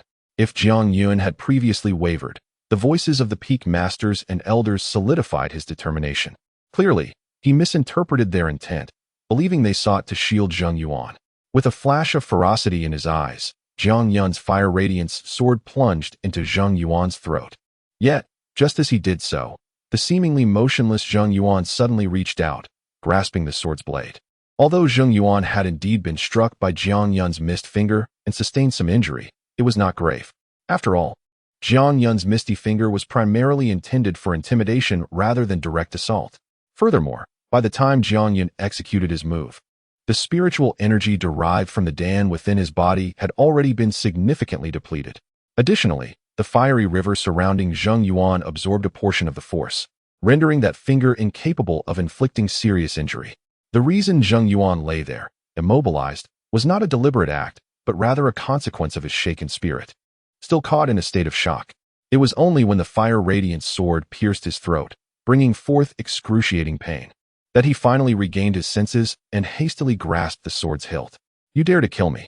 Zheng Yuan's astonishment morphed into anger and panic, particularly as the immense strength transmitted through the fire-radiant sword made him acutely aware of the impending threat of death. He had never envisioned that one day he would be pierced in the throat by a mere practitioner of the Meridian realm, especially with a sword that belonged to him. Although Zheng Yuan's sudden action took Jiang Yun by surprise, a resolute glimmer shone in his eyes as he firmly clasped the hilt of the fire-radiant sword, exerting force to drive it deeper into Zheng Yuan's throat. Having resolved to kill, there was no room for hesitation. Decisive action must be taken. Awakened, Zheng Yuan would not passively accept his fate, especially given his relatively minor injuries and status as a practitioner of the Blessed Land realm. He would not be easily dispatched by Jiang Yun. However, just as he prepared to retaliate with his own techniques, a cold voice suddenly echoed in his ears. "Do not resist. Today, you must die at Jiang Yun's hands." Upon hearing this voice, Zheng Yuan felt as if struck by lightning, his body trembling violently, and his face displaying shock. The speaker was none other than Wei Zhengyang, the leader of the Sword Dao Peak. Zheng Yuan could hardly believe that at the brink of death, Wei Zhengyang would demand he forego resistance and insisted that he must perish at Jiang Yun's hands. Wei Zhengyang continued, "But rest assured, I will not let your death be in vain. I will personally avenge you, and I assure you shortly, I will select someone from your Zheng family to be my disciple." Zheng Yuan's body quivered once more as understanding dawned upon him. Wei Zhengyang sought to eliminate Jiang Yun but lacked a justifiable reason. However, if Zheng Yuan were to die at Jiang Yun's hands, Wei Zhengyang would have a legitimate cause to kill him. No, Zheng Yuan certainly did not wish to die. He still had a promising future ahead, filled with glory. How could he sacrifice his life as an inner disciple for a mere outer disciple? "If you do not perish at Jiang Yun's hands today, I can equally assure you that after today, there will be no Zheng family in Nanshan Prefecture. I will personally annihilate your entire clan." The calm and indifferent words rendered Zheng Yuan's voice abruptly silent, his eyes widening in terror as despair overtook his features. If he did not die, Wei Zhengyang would exterminate his entire family. He had parents, siblings, and many relatives. Very well. There was no need for further deliberation. Zheng Yuan had made his choice. With a sorrowful smile, he closed his eyes, and his grip on the fire radiance sword slackened. With a splatter of blood, the fire radiance sword finally plunged deep into Zheng Yuan's throat. Jiang Yun, you are audacious. Almost simultaneously, a voice filled with fury reverberated throughout the skies of the Windazong, echoing in every ear. Following this, a flash of yellow light appeared, and a man clad in yellow robes materialized before Jiang Yun. His robust visage was presently etched with rage and sorrow, his gaze fixated firmly on the bleeding Zheng Yuan instead of Jiang Yun, as he called out, "You honor, you honor." At that moment, Jiang Yun stood frozen, equally transfixed by Zheng Yuan's plight. Although it appeared that he had killed Zheng Yuan, he understood all too well that Zheng Yuan had taken his own life, or rather, had sought death. Jiang Yun was at a loss to comprehend why Zheng Yuan, who had just moments ago been fighting for survival, would suddenly choose to embrace death. The man in yellow abruptly turned to Jiang Yun and declared, "Jiang Yun, you have disregarded the rules of the sect, killing a fellow disciple. You must pay with your life. No one can save you today. I will kill you now to avenge your honor." Although the man made no immediate move, Jiang Yun's countenance changed dramatically as he felt his body erupt with multiple wounds. As if pierced by countless blades, blood gushing forth like a fountain. A profound sense of life and death crisis enveloped him, his mind drowned in a cacophony. And darkness enveloped his vision, all sensations fading at an alarming rate, as if he were sinking into an abyss of endless darkness. Yet at that moment, an ancient voice suddenly rang out. "Wei Zhengyang, you are exceedingly bold." This voice pierced through the encroaching darkness surrounding Jiang Yun, allowing him to once again behold the light, revealing three figures illuminated within it. Despite his battered and bloodied state, a genuine smile blossomed on Jiang Yun's face, his worries dissipating in that instant. "Brother Jiang, are you all right?" A young man clad in a blue robe swiftly approached Jiang Yun, concern etched across his unremarkable face. "Senior brother." Jiang Yun gently uttered those words, shaking his head with a smile. "I am fine." Indeed, the one who had arrived was Dongfang Bo, senior brother. "Is this the Jiang brother you spoke of?" At that moment, a towering figure, over 10 feet tall with a bushy white beard, emerged before Jiang Yun. Realizing that the ancient voice that had shattered the darkness belonged to this man, Jiang Yun was momentarily taken aback by the elder's reference to Dongfang Bo. This man was none other than Xianyuan Xing, the third disciple of the Tsongfeng sect. The second senior sister stood beside Jiang Yun, her voice devoid of emotional fluctuation. Yet her gaze scrutinized him, a glimmer of coldness emerging from her depths. Third senior brother, astonished at the sight of this elder, who appeared even older than his grandfather.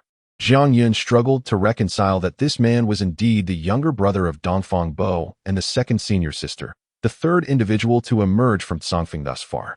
Suddenly, Jiang Yun recalled how, upon first seeing the second senior sister, who appeared older than Dongfang Bo, she had mentioned that he would find it even more peculiar upon meeting the third senior brother. It appeared that among the trio of Tsongfeng, the younger in age held a higher status, while the older in age held a lesser one. "Jiang brother, what has transpired?" Dongfang Bo's voice echoed once more, his gaze sweeping over the peak of Tsongfeng, taking in the ruins of Jiang Yun's dwelling, the lifeless Zheng Yuan, and finally landing on Wei Zhengyang, whose expression was ever-changing. The three had just returned and could hardly fathom the scene before them, particularly the fact that Wei Zhengyang, as the leader of the Sword Dao Peak, would seek to kill Jiang Yun. Before Jiang Yun could respond, Xianyuan Xing coldly snorted, casting a sidelong glance at Wei Zhengyang, "Senior brother, regardless of what has occurred. Although Jiang brother is not yet our junior brother, he is still one of us from Tsongfeng. Anyone who dares to bully our own on Tsongfeng grounds must pay the price." Such imposing words plunged the previously tranquil Windazong into a profound silence once again. To speak candidly, the majority of the sect's members were already stunned when Jiang Yun prepared to strike down Zheng Yuan. The sudden appearance of Wei Zhengyang and his immediate attack on Jiang Yun occurred so swiftly that the onlookers were momentarily at a loss, only to breathe a sigh of relief when Dongfang Bo and his companions intervened to rescue Jiang Yun. However, They could not have anticipated that Xianyuan Xing would be so audacious as to disregard Wei Xingyang, the master of the sword peak. Moreover, his words clearly indicated an intention to confront Wei Zhengyang. Although that Songfeng was regarded as a forbidden area within Windazong, few had actually witnessed the 4 individuals residing there, let alone seen them in action. The one most familiar to the crowd was Dongfang Bo, yet their understanding of his strength was limited. They merely knew him as a loquacious figure. Coupled with the sect leader's explicit directive against disturbing Songfeng, they could only maintain a polite demeanor towards Dongfang Bo. This, however, did not imply genuine respect or fear towards Songfeng or its occupants. In fact, many held a dismissive attitude towards the sect leader's emphasis on Songfeng. Yet, upon hearing Xianyuan Xing's arrogant declaration, the crowd suddenly realized that the sect leader's regard for Songfeng might stem from reasons unknown to them. Wei Xingyang, a master of the cave heaven and second only to the sect leader and several elders, now faced Xianyuan Xing with an expression devoid of sorrow. He calmly addressed Xianyuan Xing, stating, "Do not mistake the sect leader's courtesy for a license to act recklessly. The regulations of Windazong clearly prohibit harm among fellow disciples. Yet, Zhang Yun of Songfeng has killed my disciple Zheng Yuan before so many witnesses, completely disregarding these rules. My act of vengeance aims to uphold the regulations and cleanse the sect. Do you dare obstruct me, as if to shelter Zhang Yun and similarly disregard the rules?" He continued, "Your disrespect towards your elders. Do you intend to kill me in front of all these witnesses today? I stand here, inviting you to make your move." As his words resonated, Wei Zhengyang stepped forward, positioning himself directly before the white-haired Xianyuan Xing, his aura entirely restrained, seemingly prepared to accept his fate at Xianyuan Xing's hands. Those who knew Wei Zhengyang sensed something amiss in his demeanor, yet they could not articulate why. His statements were not only righteous but also logically sound, leaving no room for rebuttal. Indeed, many disciples quietly applauded Wei Zhengyang, recognizing him as a dignified leader of the Sword Peak. Consequently, all eyes turned towards Xianyuan Xing, eager to witness how this third disciple of Songfeng would respond. Should Xianyuan Xing retaliate, he would blatantly disregard the sect's regulations. Yet if he refrained from acting, his earlier declarations would be rendered meaningless. The standing of Songfeng within Windazong would inevitably plummet, and even with the sect leader's protective rules, the respect previously held would vanish. To everyone's astonishment, Xianyuan Xing did not even glance at Wei Zhengyang. Instead, he turned around and looked at Zhang Yun, revealing a look of surprise as he inquired, "Little junior brother, is it true? Did you kill an inner disciple of the Sword Peak?" Zhang Yun hesitated, fully aware of Wei Zhengyang's intentions. While it was true that Zheng Yuan had perished, he had not directly caused the death. Thus, if he confessed, the charges of violating the sect's rules would be irrevocably established. Xianyuan Xing, seemingly unconcerned, asked without further thought, but fortunately, Dongfang Bo interjected at this moment, "Old 3. Refrain from speaking recklessly. Let us clarify everything first." Xianyuan Xing laughed heartily. "I merely asked casually. To be honest, I find it hard to believe. By the way, Jiang, what is your current cultivation level?" Jiang Yun hesitated once more before softly responding, "I have just entered the 9th layer of the meridian opening." Although Wei Zhengyang had previously fixed his gaze upon Jiang Yun with lethal intent, it was at that moment that Jiang Yun's 9th meridian was successfully opened, allowing him to genuinely attain the 9th layer of the meridian opening. As soon as these words left his lips, they sent ripples through the minds of everyone present. The phrase 9th layer of the meridian opening struck like colossal stones, crashing forcefully into the hearts of all within Windazong, unleashing tumultuous waves of astonishment. Even Wei Zhengyang, Dongfang Bo, and the second senior sister were similarly astonished. Their surprise arose not from the level of cultivation itself, but from the individual who had achieved it and the time taken. Within Windazong, Jiang Yun had gained a modest reputation due to his remarkable performance during the initiation trials and his fierce resistance against Fang Yuxuan during the re-examination, ensuring his name was etched in the memory of many. Thus, nearly everyone who recognized his name was acutely aware that Jiang Yun had joined Windazong as an unequivocal mortal. During the re-examination, he had merely demonstrated the 3rd layer of the meridian opening. Yet, merely 3 months had elapsed since then, and he had ascended to the 9th layer. In other words, Zhang Yun had transformed from a mere mortal to the 9th layer of the meridian opening in just over 10 months. What a breathtaking pace of cultivation. Not only was this unparalleled in the history of Windazong, But such extraordinary speed was also an exceedingly rare phenomenon throughout the annals of cultivation. Buzzing. Just as the crowd was taken aback, four radiant figures appeared above Tsongfeng, stepping forth with piercing gazes fixed firmly upon Jiang Yun. These four were Lan Huazhao, the master of Tianfu Peak; Shen Zhanrong, the master of Hongchen Peak; Ping Shou, the master of Wuxing Peak; and Sha Jingshan, an elder from the Hundred Beasts Peak. Excluding the master of Hundred Beasts Peak, the presence of four peak masters from the 5 peaks of Windazong converged upon Tsongfeng, alongside the Cave Heaven Elder, totaling 5 Cave Heaven Masters. Such a scene was something even the outer disciples and miscellaneous servants gathered below Tsongfeng had never witnessed, let alone the inner disciples of various peaks. The 4 Cave Heaven Masters who appeared were the very individuals who had earlier expressed a desire to recruit Jiang Yun as a disciple. If they had harbored any hesitation before, upon hearing Jiang Yun's proclaimed level of cultivation, that hesitation evaporated instantly. They rushed over with utmost haste, fearing that others would claim him first. Ha! Good lad. Truly worthy of being one from Tsongfeng. Splendid, splendid. Xian Yuanxing's booming laughter echoed as he energetically clapped Jiang Yun on the shoulder before turning to Wei Xingyang. Master Wei, do you have anything more to say at this moment? The individual most stirred by these developments was undoubtedly Wei Xingyang. He could scarcely believe that Jiang Yun possessed such astonishing cultivation speed, having reached the 9th layer of the meridian opening. In any other circumstance, such a talent would have been pursued at any cost to be taken as a disciple. However, the present situation rendered such possibilities impossible. And what vexed him even more was the realization that his intent to slay Jiang Yun today would likely remain unfulfilled. It is well known that among the disciples of the Windazong, the one with the most astonishing cultivation speed in history is none other than Fang Yuxuan, currently the foremost disciple of the inner sect. However, the cultivation speed demonstrated by Jiang Yun now eclipses Fang Yuxuan, establishing an entirely new pinnacle. Such a disciple would be vigorously nurtured in any sect, much like Fang Yuxuan was in the past. Thus, even if Jiang Yun were to kill Zhang Yuan and violate sect regulations, the punishment he would face would likely be merely nominal, given the boundless potential he possesses. This may appear unjust, but such is the law of the world, survival of the fittest. Upon hearing Xian Yuanxing's words, Wei Xingyang's eyes flashed with a cold glint as he retorted, "What of the 9th level of meridian opening? Setting aside the authenticity of his realm, does that grant him the privilege to disregard sect rules and slay his fellow disciples at will?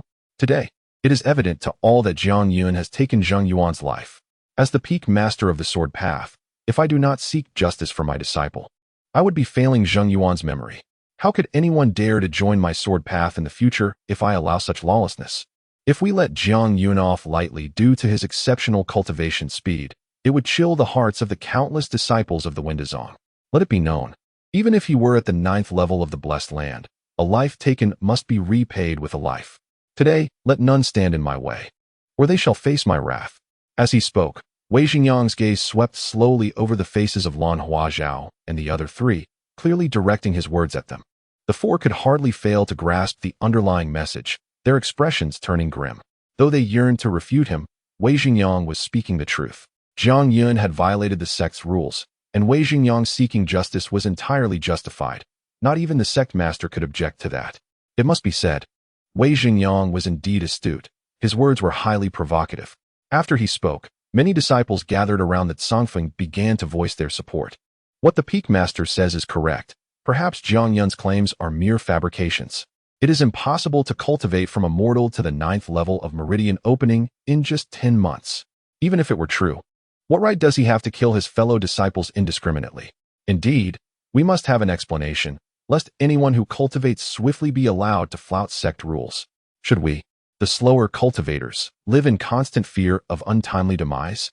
Gradually, the voices coalesced into a unified demand: severe punishment for Jiang Yun. Upon hearing the clamoring of the disciples, a cold smile flickered in Wei Xingyang's eyes, while Lan Huazhao and the others grew even more somber. Despite their positions as peak masters and elders, they could not disregard the sentiments of so many disciples. The collective anger was a force to be reckoned with, leaving them in a precarious position. Xian Yuanxing, however, remained unfazed, smirking coldly and preparing to speak. Yet, before he could, Dongfang Bo stepped forward, clasping his hands respectfully. "Peak Master Wei, Jiang Yun is one of ours from Tsongfeng. If he has indeed broken the sect's rules, we will not shield him. However, the three of us have just returned to the sect and are still unclear about the circumstances surrounding this incident. How about we investigate thoroughly and then provide you with a satisfactory answer? Dongfang Bo was acutely aware that there was more to this situation than met the eye. So he aimed to buy time, planning to navigate the issue by delaying it for now. Wei Xingyang smiled slightly. As long as the disciples within the sect have no objections, I have no issue. Immediately, the disciples erupted once more, insisting, no. We must have a resolution today. If we delay, this matter could be downplayed. Wei Xingyang shrugged. You see, even if I wish to accommodate you, the thousands of disciples of the Windazong do not agree. Now, hand Zhengyan over. As he spoke, Wei Xingyang slowly raised his hand, and an overwhelming aura enveloped Songfeng. Xian Yuanxing sneered again and stepped forward to shield Jiang Yun, while Dongfang Bo shook his head, falling silent. Along with the ever-quiet second sister, they swiftly moved to protect Jiang Yun, forming a triangular formation around him. Clearly, regardless of Wei Xingyang's assertions or the opinions of the many disciples. For the three of them, since Jiang Yun was one of theirs, they would not permit anyone to lay a hand on him. Feeling the three figures surrounding him like towering mountains, Jiang Yun's heart swelled with warmth. He inhaled deeply, suppressing the tears threatening to spill, and prepared to step forward. Regardless of the circumstances, this was a predicament of his own making, and he did not wish to implicate Dongfang Bo and the others. Just as Jiang Yun was about to emerge, a calm voice resonated in the air. I have long heard of your penchant for favoritism, Wei Xingyang. However, we of Songfeng are even more protective. Today, I wish to see who dares to lay hands on one of ours. From above Songfeng, another figure emerged. A boy of around 11 or 12 years stood there, his complexion as fair as jade, strikingly handsome, with his hair tied up in a bun, clad in a voluminous robe that made him appear quite adorable. Yet, his hands were clasped behind his back, and his youthful face bore an expression far too mature for his age, exuding an air of authority. Clearly, he was the speaker. Though the many disciples were unaware of his identity until Dongfang Bo and the others simultaneously brightened, bowing respectfully, Master. This title caused a collective gasp among the disciples of Windazong, including Jiang Yun, who was equally taken aback. None had anticipated that this adorable boy was, in fact, the master of Dongfang Bo and the others, the very leader of Songfeng. Indeed, in Songfeng, the younger one is, the higher the status. Dongfang Bo quickly pulled Jiang Yun aside and addressed the boy. Master, this is Jiang Yun, a disciple I brought into Songfeng. The boy cast a fleeting glance at Jiang Yun, and that mere glance sent a shiver down Jiang Yun's spine, as if the boy could see through his very essence. Fortunately, the boy quickly averted his gaze, and Jiang Yun hastily bowed deeply at Dongfang Bo's prompting. Jiang Yun pays respects to the peak master. The boy nodded, remaining silent as Dongfang Bo continued, Master, regarding today's events. Before he could finish, the boy waved his hand dismissively. No need to explain. I wish to see who dares to harm one of my Songfeng disciples, who dares to be unruly here. Such a commanding statement was even more imposing than Xian Yuanxing's earlier remarks. Truly, it is said that like master, like disciple, this boy, unconcerned with the details of the situation, stood up with an unyielding demeanor to protect Songfeng and Jiang Yun. This unwavering stance was, without a doubt, even more formidable than Wei Xingyang's. Wei Xingyang's expression darkened at once. While ordinary disciples might not comprehend the difficulty posed by this boy, as the peak master of the sword path, he knew full well. This boy was indeed the master of Songfeng, Gu Bulo. Not even the sect master would treat him lightly. The timely return of Dongfang Bo and the others had already given Wei Xingyang a headache. But he had never anticipated that Gu Bulo would also choose this day to make an appearance. Now, he could only attribute all the blame to Zheng Yuan. Even unable to restrain himself from casting a fierce glance at Zheng Yuan lying in the pool of blood, inwardly cursing, what a useless fool. Unable to deal with even a mere servant of the Meridian realm. If only you had killed him sooner, there would have been no such complications. Despite the fury boiling within him, Wei Xingyang wore a smile on his face, clasping his fists in greeting to Gu Bulo, Brother Gu. However, Gu Bulo not only ignored him but also rudely interrupted his words, raising his gaze to a certain point in the void and speaking in a calm tone. Dao Tanyu, after watching the spectacle for so long, are you not going to show yourself? If you continue to delay, even heaven cannot save you. Dao Tianyu. The mere mention of this name startled all the disciples of the Windazong, for it belonged to the sect's leader. As Gu Bulo's words faded, a faint ripple appeared in the void where his gaze rested, resembling the surface of water. Following that, a middle-aged man clad in a Taoist robe, with a wry smile on his face, emerged. It was indeed Dao Tianyu, the leader of the Windazong. Dao Tianyu spread his hands towards Gu Bulo. I was just about to come out, but you beat me to it. Witnessing Dao Tianyu's demeanor towards Gu Bulo left everyone profoundly shocked. The esteemed leader of the Windazong, the most powerful figure in the entire Nanshan prefecture, was showing such courtesy to Gu Bulo. Who exactly is this Gu Bulo? Gu Bulo coldly smiled. Now that you are here, let us discuss how to deal with Wei Zhengyang's reckless intrusion into my Tsangfeng and his bullying of the smaller, intending to harm those within my domain. Intriguingly, Gu Bulo made no mention of Jiang Yun's killing of Zheng Yuan, instead placing all the blame squarely on Wei Zhengyang. Such behavior was nothing short of unreasonable. Wei Zhengyang's expression darkened further. Though seething with rage, he felt guilty and thus could only suppress his anger, maintaining a smile. Brother Gu, it is indeed my fault for intruding into Tsangfeng, but there are reasons behind it. This Jiang Yun had the audacity to kill one of my disciples within the peak. Gu Bulo interrupted him again. I did not ask you. My question was directed at Dao Tianyu. Could it be that you are Dao Tianyu, the leader of the Windazong? You. Wei Zhengyang's fury erupted. After all, he was the prominent master of the Sword Peak. Yet here he was being humiliated repeatedly by Gu Bulo. Even with his guilty conscience, he could no longer endure. His voice turned icy. Gu Bulo, I admit my fault in trespassing, and I accept the punishment, but the death of my disciple Zheng Yuan, even if I choose not to pursue it, the tens of thousands of disciples within the sect will not agree. At this point, Wei Zhengyang was acutely aware that he could not hope to contend with Gu Bulo on his own. The only leverage he had left was the multitude of disciples.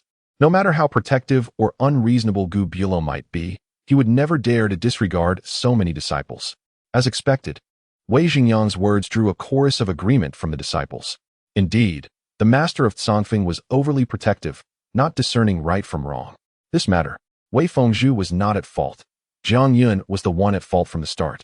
Even if you are the master, you cannot be so biased. If Jiang Yun is not severely punished today, we would rather withdraw from the Windazong. Voices of discontent echoed around them. Suddenly, Gu Bulo turned his head sharply, his piercing gaze directed at the base of Tsangfeng. Although he stood at a height that prevented him from seeing the entire peak at that moment, all disciples of the Windazong, even those still within the 5 peaks inner sanctum, distinctly felt Gu Bulo's gaze fixed upon them. Under that gaze, they could neither speak nor move, losing all control over their bodies, as if Gu Bulo could extinguish their lives with but a thought. In that instant, they finally comprehended the immense power and terror of Gu Bulo. Although they could not ascertain his exact realm of cultivation, it was evident that he surpassed Wei Zhengyang. Moments later, Gu Bulo slowly withdrew his gaze and spoke softly. I am indeed protective, but that is because I believe in my disciples. I trust that those who reside atop Tsangfeng would never disregard the sect's rules unless absolutely necessary. His words struck a heavy chord in the hearts of all present, with many displaying looks of realization. In truth, Gu Bulo was not merely protective but rather trusting in his disciples. Thus, no matter what mistakes his disciples made, he would protect them with all his might. For Jiang Yun, this declaration warmed his heart once more. Though he had never met Gu Bulo, nor could he truly be considered his disciple, having only temporarily resided atop Tsangfeng with Dongfang Bo's consent. Gu Bulo extended the same unconditional trust to him because of his faith in Dongfang Bo. At that moment, Jiang Yun envied Dongfang Bo and the others for having such a remarkable master. Wei Zhengyang's heart raced as well, deep within. An unsettling thought emerged. Could it be that Gu Bulo was already aware of the events leading up to this moment, knowing that he had secretly forced Zheng Yuan to his death at Jiang Yun's hands? Just then, Gu Bulo's gaze fell upon Wei Zhengyang, a mocking smile gracing his features. You claim you wish to seek justice for your disciple, yet you cannot even discern whether your disciple is alive or dead. What right do you have to pursue this justice? Upon hearing this, Wei Zhengyang's complexion turned as pale as a sheet. Coughing lightly, Dao Tianyu interjected. I had made some arrangements, initially intending to secretly rescue Jiang Yun, but unexpectedly, I ended up saving Zheng Yuan. Zheng Yuan is not dead. Zheng Yuan is not dead. The revelation sent shockwaves through the crowd, especially among those disciples who had just been vociferously calling for Jiang Yun's punishment. leaving them speechless and exchanging glances. As for Wei Zhengyang, despite his best efforts to maintain composure, a flicker of panic unmistakably crossed his seemingly affable face. Throughout, he had believed Zheng Yuan to be dead, and this belief had emboldened him to stand here, confronting the other peak masters, Gu Bulo, and even Dao Tianyu. But now, Dao Tianyu claimed Zheng Yuan was alive, and given his stature, he could not possibly lie. If Zheng Yuan was alive, then Wei Xingyang had no justification for wanting to kill Jiang Yun. In fact, Jiang Yun, who had just been the target of public ire, had not only not violated any sect rules, but had made no mistake at all, considering it was Zheng Yuan who had initiated the provocation by intruding upon Sanfeng.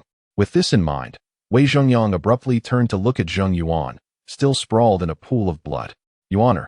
He stepped over to Zheng Yuan's side and, at that moment, scanned Zheng Yuan's body with his divine sense.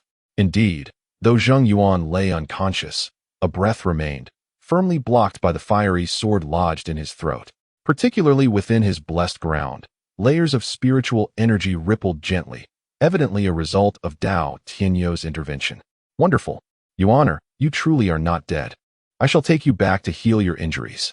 A beaming smile lit up Wei Xingyang's face as he reached out to lift Zheng Yuan's body, ready to depart.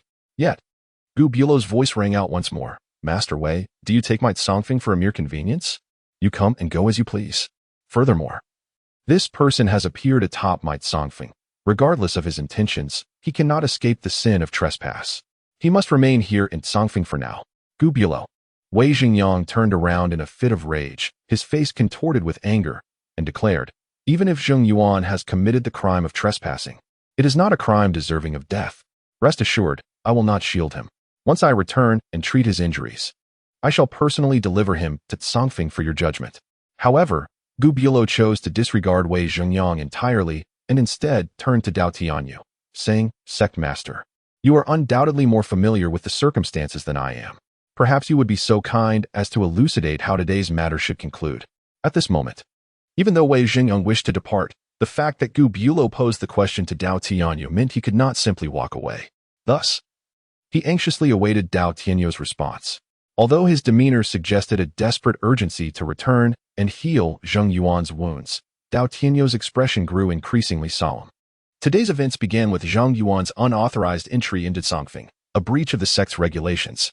While it was permissible to detain him, Songfeng must ensure his survival and heal his injuries before any further action is taken.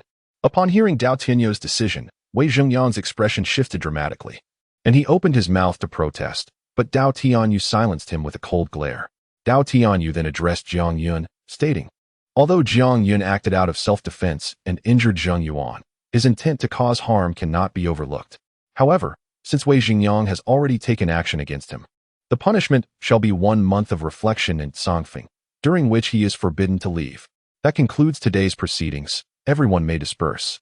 With that, Dao Tianyu waved his sleeve, and in an instant, he vanished without granting Wei Zhengyang another opportunity to speak. It must be noted that Dao Tianyu's handling of the situation was indeed fair.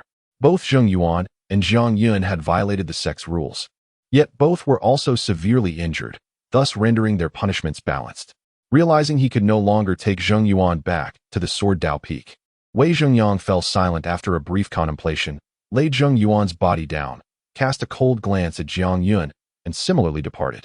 In truth, Wei Zhengyang was not overly concerned with Zheng Yuan's fate. His apprehension lay in the possibility that Zheng Yuan might reveal the truth of the events if left in Songfeng. Should Gu Bulo and the others discover that he had coerced Zheng Yuan into a situation where he nearly fell at Jiang Yun's hands, their temperament would undoubtedly lead them to retaliate at Sword Dao Peak. However, upon further reflection, he felt reassured, for as long as Zheng Yuan wished to protect his family, he would not dare to disclose the truth. Thus, even if Gu Bulo resorted to soul-searching techniques to probe Zheng Yuan's memory, as long as Zheng Yuan did not confess, there would be no cause for concern. With Wei Zhengyang departing in silence, the other disciples gathered beneath Songfeng also dared not voice any dissent and quietly dispersed to their respective peaks. Yet, each was acutely aware that Jiang Yun had achieved remarkable renown today. Whether it was his astounding ability to defeat a practitioner of the earthly paradise realm with his mere channeling pulse cultivation, or his rapid ascension from a mortal to the 9th layer of channeling pulse in just over 10 months, his fame would surely resound throughout the entire Wendazong. Henceforth, within this sect, his reputation and status might even surpass that of Fang Yuxuan. This was evident to the four elders who remained at Songfeng, as they undoubtedly intended to take Jiang Yun as their disciple. Regardless of which of them he chose to follow, it would elevate Jiang Yun to great heights. Are you for not leaving? Gu Bulo bluntly issued a dismissal to Lan Huazhao and the others. After exchanging glances, Lan Huazhao smiled wryly and said to Jiang Yun, as long as you are willing, the doors of Tianfu Peak are always open to you. The other three echoed similar sentiments before departing in succession. Despite their clear intentions to recruit Jiang Yun as a disciple, the four had no certainty that he would genuinely join their ranks. After all, apart from Sha Jingshan, who had previously offered assistance to Jiang Yun, the other three had shown no support during his life-threatening ordeals. Finally, only Gu Bulo, his three disciples, and the unconscious Zheng Yuan remained atop Songfeng. After surveying the group, Gu Bulo spoke calmly. Situ Jing, Xianyuan Xing, you two stay behind. Dongfang Bo, take Jiang Yun and this young man to heal. Yes. Dongfang Bo quickly approached Jiang Yun, asking, Jiang, are you all right? Although Jiang Yun was gravely injured, he was not in mortal danger. However, having lost significant blood and exhausted his strength, he could no longer hold on and collapsed to the ground after shaking his head. You cannot remain here. Let us go to my place to treat your injuries. After Dongfang Bo led Jiang Yun and Zheng Yuan away, Gu Bulo sat cross-legged and fixed his gaze on Xianyuan Xing, his youthful visage hardening as he coldly remarked, your audacity grows bolder by the day. With a thud, Xianyuan Xing knelt before Gu Bulo and admitted, disciple acknowledges my wrongdoing. Acknowledgement does little good. The poison within you is beyond my means to resolve. Only Yaoshan sect may be able to assist. However, for now, there is no need for concern. I can suppress it temporarily for 3 years. Xianyuan Xing promptly bowed again, expressing, thank you, master. Rise. Learn from this experience. Were it not for your elder brother and second sister and Appo's timely arrival, your life would have been forfeit. Never act so recklessly again. Even I must tread carefully around the Sanluo ghost prison, and yet you dared to trespass, truly oblivious to the dangers. Xianyuan Xing remained silent, clearly too intimidated to respond. Gu Bulo did not pursue the matter further and turned his attention to Situ Jing, saying, Dongfang Bo conveyed a message to me. Besides summoning me back to rescue Xianyuan Xing, the other purpose must be regarding that Jiang Yun, correct? Situ Jing nodded, indeed. Jiang Yun was brought into Songfeng by my elder brother and I. We both hold him in high regard and believe he is worthy of becoming your disciple. Gu Bulo slowly closed his eyes. Becoming my disciple is neither exceptionally easy nor particularly difficult. Now, tell me about his situation. Although Situ Jing was not one for many words, she succinctly conveyed all pertinent details regarding Jiang Yun. Before Gu Bulo could respond, Xianyuan Xing interjected, raising an eyebrow. No Tao heart, no Tao spirit, and an unchanneled Tao body. Truly peculiar. Master, I find him quite likable. Why not take him as a disciple? This way, I won't be at the bottom. Gu Bulo disregarded Xianyuan Xing entirely, opening his eyes to glance at Dongfang Bo's humble abode before stating, this matter requires further discussion. Now, you may take your leave. With that, Gu Bulo rose and stepped out of Songfeng, appearing suddenly before Dao Tianyu. Dao Tianyu was unfazed by Gu Bulo's unexpected arrival and greeted him with a smile. Brother Gu, are you here to inquire about Jiang Yun? Gu Bulo wasted no time, sitting down casually before Dao Tianyu and asking, what transpired with that boy during Dongfang Bo's absence from Songfeng? Dao Tianyu, without hesitation, recounted the events of the minor competition. Following the competition, Jiang Yun ventured into the beast-trapping forest, crossing the boundary of the red light, and even returning with Lu Xiaoyu unscathed. At this point, Dao Tianyu paused, observing Gu Bulo, who maintained a stoic expression and inquired. And then he returned to the beast-trapping forest and remained there for 3 months, arriving back at Songfeng roughly half an hour before you. Shortly thereafter, he displayed extraordinary prowess by injuring Zheng Yuan, a practitioner of the first layer of earthly paradise, nearly to the point of death. 3 months, ancient and unyielding. A hint of unusual color appeared on his face, his brow slightly furrowing as he remarked, how could the old black allow a mere human to linger in the beast-trapped forest for such an extended period? Not only did he permit him to remain for 3 months, but the techniques employed by Jiang Yun bear a resemblance to the art of cloud and mist. Albeit his is shrouded in white, while Old Black's is tainted with darkness. Indeed, he must hail from the mysterious Mang Mountains. After a prolonged silence, the Ancient One finally spoke. What is your opinion of this youth? Dao Tianyu chuckled softly and replied, to be candid, I find myself rather intrigued. If you do not claim him, I shall not hesitate to do so, for you know well that I have sought a successor for quite some time. Then continue your search, the Ancient One retorted, rising to depart. Yet, Dao Tianyu interjected, in a month's time, the disciples of the reincarnation sect should arrive. The Ancient One paused momentarily. Without turning back, he stated, the reincarnation sect comes seeking the path of no return, a matter in which I cannot involve myself. Why speak to me of this? Ahem. Dao Tianyu coughed forcefully. There is no need for your intervention. My primary concern is Jiang Yun's recovery. I have heard that the reincarnation sect recently acquired a new disciple, claimed to be the foremost in the Meridian realm. Perhaps Jiang Yun's skills will be of use then. With a disdainful huff, the Ancient One swept his sleeve and vanished, leaving only the echo of his cold snort lingering in Dao Tianyu's cave. In the blink of an eye, 10 days had passed since the fierce battle between Jiang Yun and Zheng Yuan. For Jiang Yun, these 10 days had proven to be the most comfortable period of his life. His injuries, inflicted by Wei Zhengyang's formless sword energy, rendered ordinary elixirs ineffective. Even his formidable physique could not heal rapidly. Coupled with Dongfang Bo's strict orders, he found himself confined to his bed. Though immobilized, Jiang Yun was far from idle. Especially after witnessing the prowess of the cave-dwelling cultivators, which intensified his desire to grow stronger. He had now reached the 9th layer of the Meridian realm. Yet he stood before the first significant threshold on his path of cultivation, the challenge of entering the blessed land realm. Naturally, he had inquired with Dongfang Bo about this, but to his surprise, Dongfang Bo refrained from lengthy elaboration, instructing him to wait until his injuries healed. Resigned, Jiang Yun continued to practice the cloud and mist technique while solidifying his 9th layer of the Meridian realm. Throughout his recovery, Lu Xiaoyu visited him daily, often refusing to leave until Jiang Yun insisted. Initially, he worried that her prolonged stay might hinder her cultivation and provoke Sha Jingshan's displeasure, only to later realize this was, in fact, Sha Jingshan's design. He was eager for Lu Xiaoyu to spend more time with Jiang Yun, believing that it might enhance Jiang Yun's chances of becoming his disciple. Jiang Yun was well aware of Sha Jingshan's intentions, as well as those of peak masters like Lan Huazhao, but he had already chosen his mentor, the Ancient One.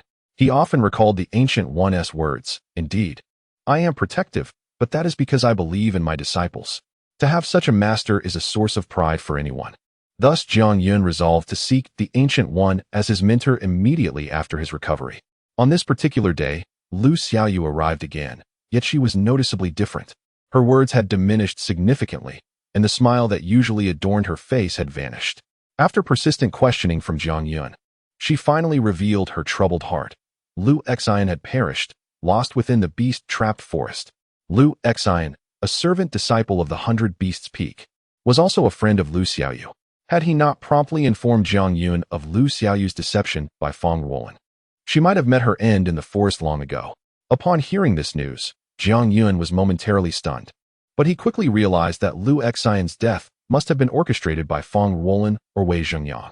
Jiang Yun had thought that the enmity between himself and Wei Zhengyang was finally at an end, only to discover that they were unwilling to relent. Unable to target him directly, they unleashed their fury upon those he knew. With few acquaintances within the Dao sect besides Dongfang Bo, Lu Xian, and Lu Xiaoyu, Lu Xian's demise left Jiang Yun with a sense of foreboding regarding the future. Sensing Jiang Yun's somber demeanor, Lu Xiaoyu forced a smile, saying, Brother Yun, you need not worry for me. I have my master's protection, and being within the Dao sect, none would dare harm me. Jiang Yun nodded. Remember, no matter what, do not leave the sect. I understand. A moment of silence enveloped them, neither willing to break it until a melodious bell toll broke through, startling them both. The bell rang 6 times, and before they could comprehend the significance, Sha Jingshan's voice echoed, Xiaoyu, return at once. Lu Xiaoyu, not daring to delay, bid farewell to Jiang Yun and hastily departed. No sooner had Lu Xiaoyu left than Dongfang Bo entered, prompting Jiang Yun to urgently inquire, Senior brother, what has transpired within the sect? Why did the bell ring 6 times? Dongfang Bo's expression was notably graver than usual as he replied, 6 rings signify the arrival of guests. Guests? What guests? The reincarnation sect. At the mention of the reincarnation sect, Jiang Yun's body trembled slightly, a glint of cold light flashing in his eyes. Though he had never set foot in the reincarnation sect, its name was indelibly etched in his mind for his arch-nemesis. Feng Wuji belonged to that sect. Initially ignorant of the reincarnation sect's nature, Jiang Yun had gleaned some knowledge only after arriving at the Tao sect. The reincarnation sect, located in the Xishan province, is a sect of cultivation much like the Tao sect.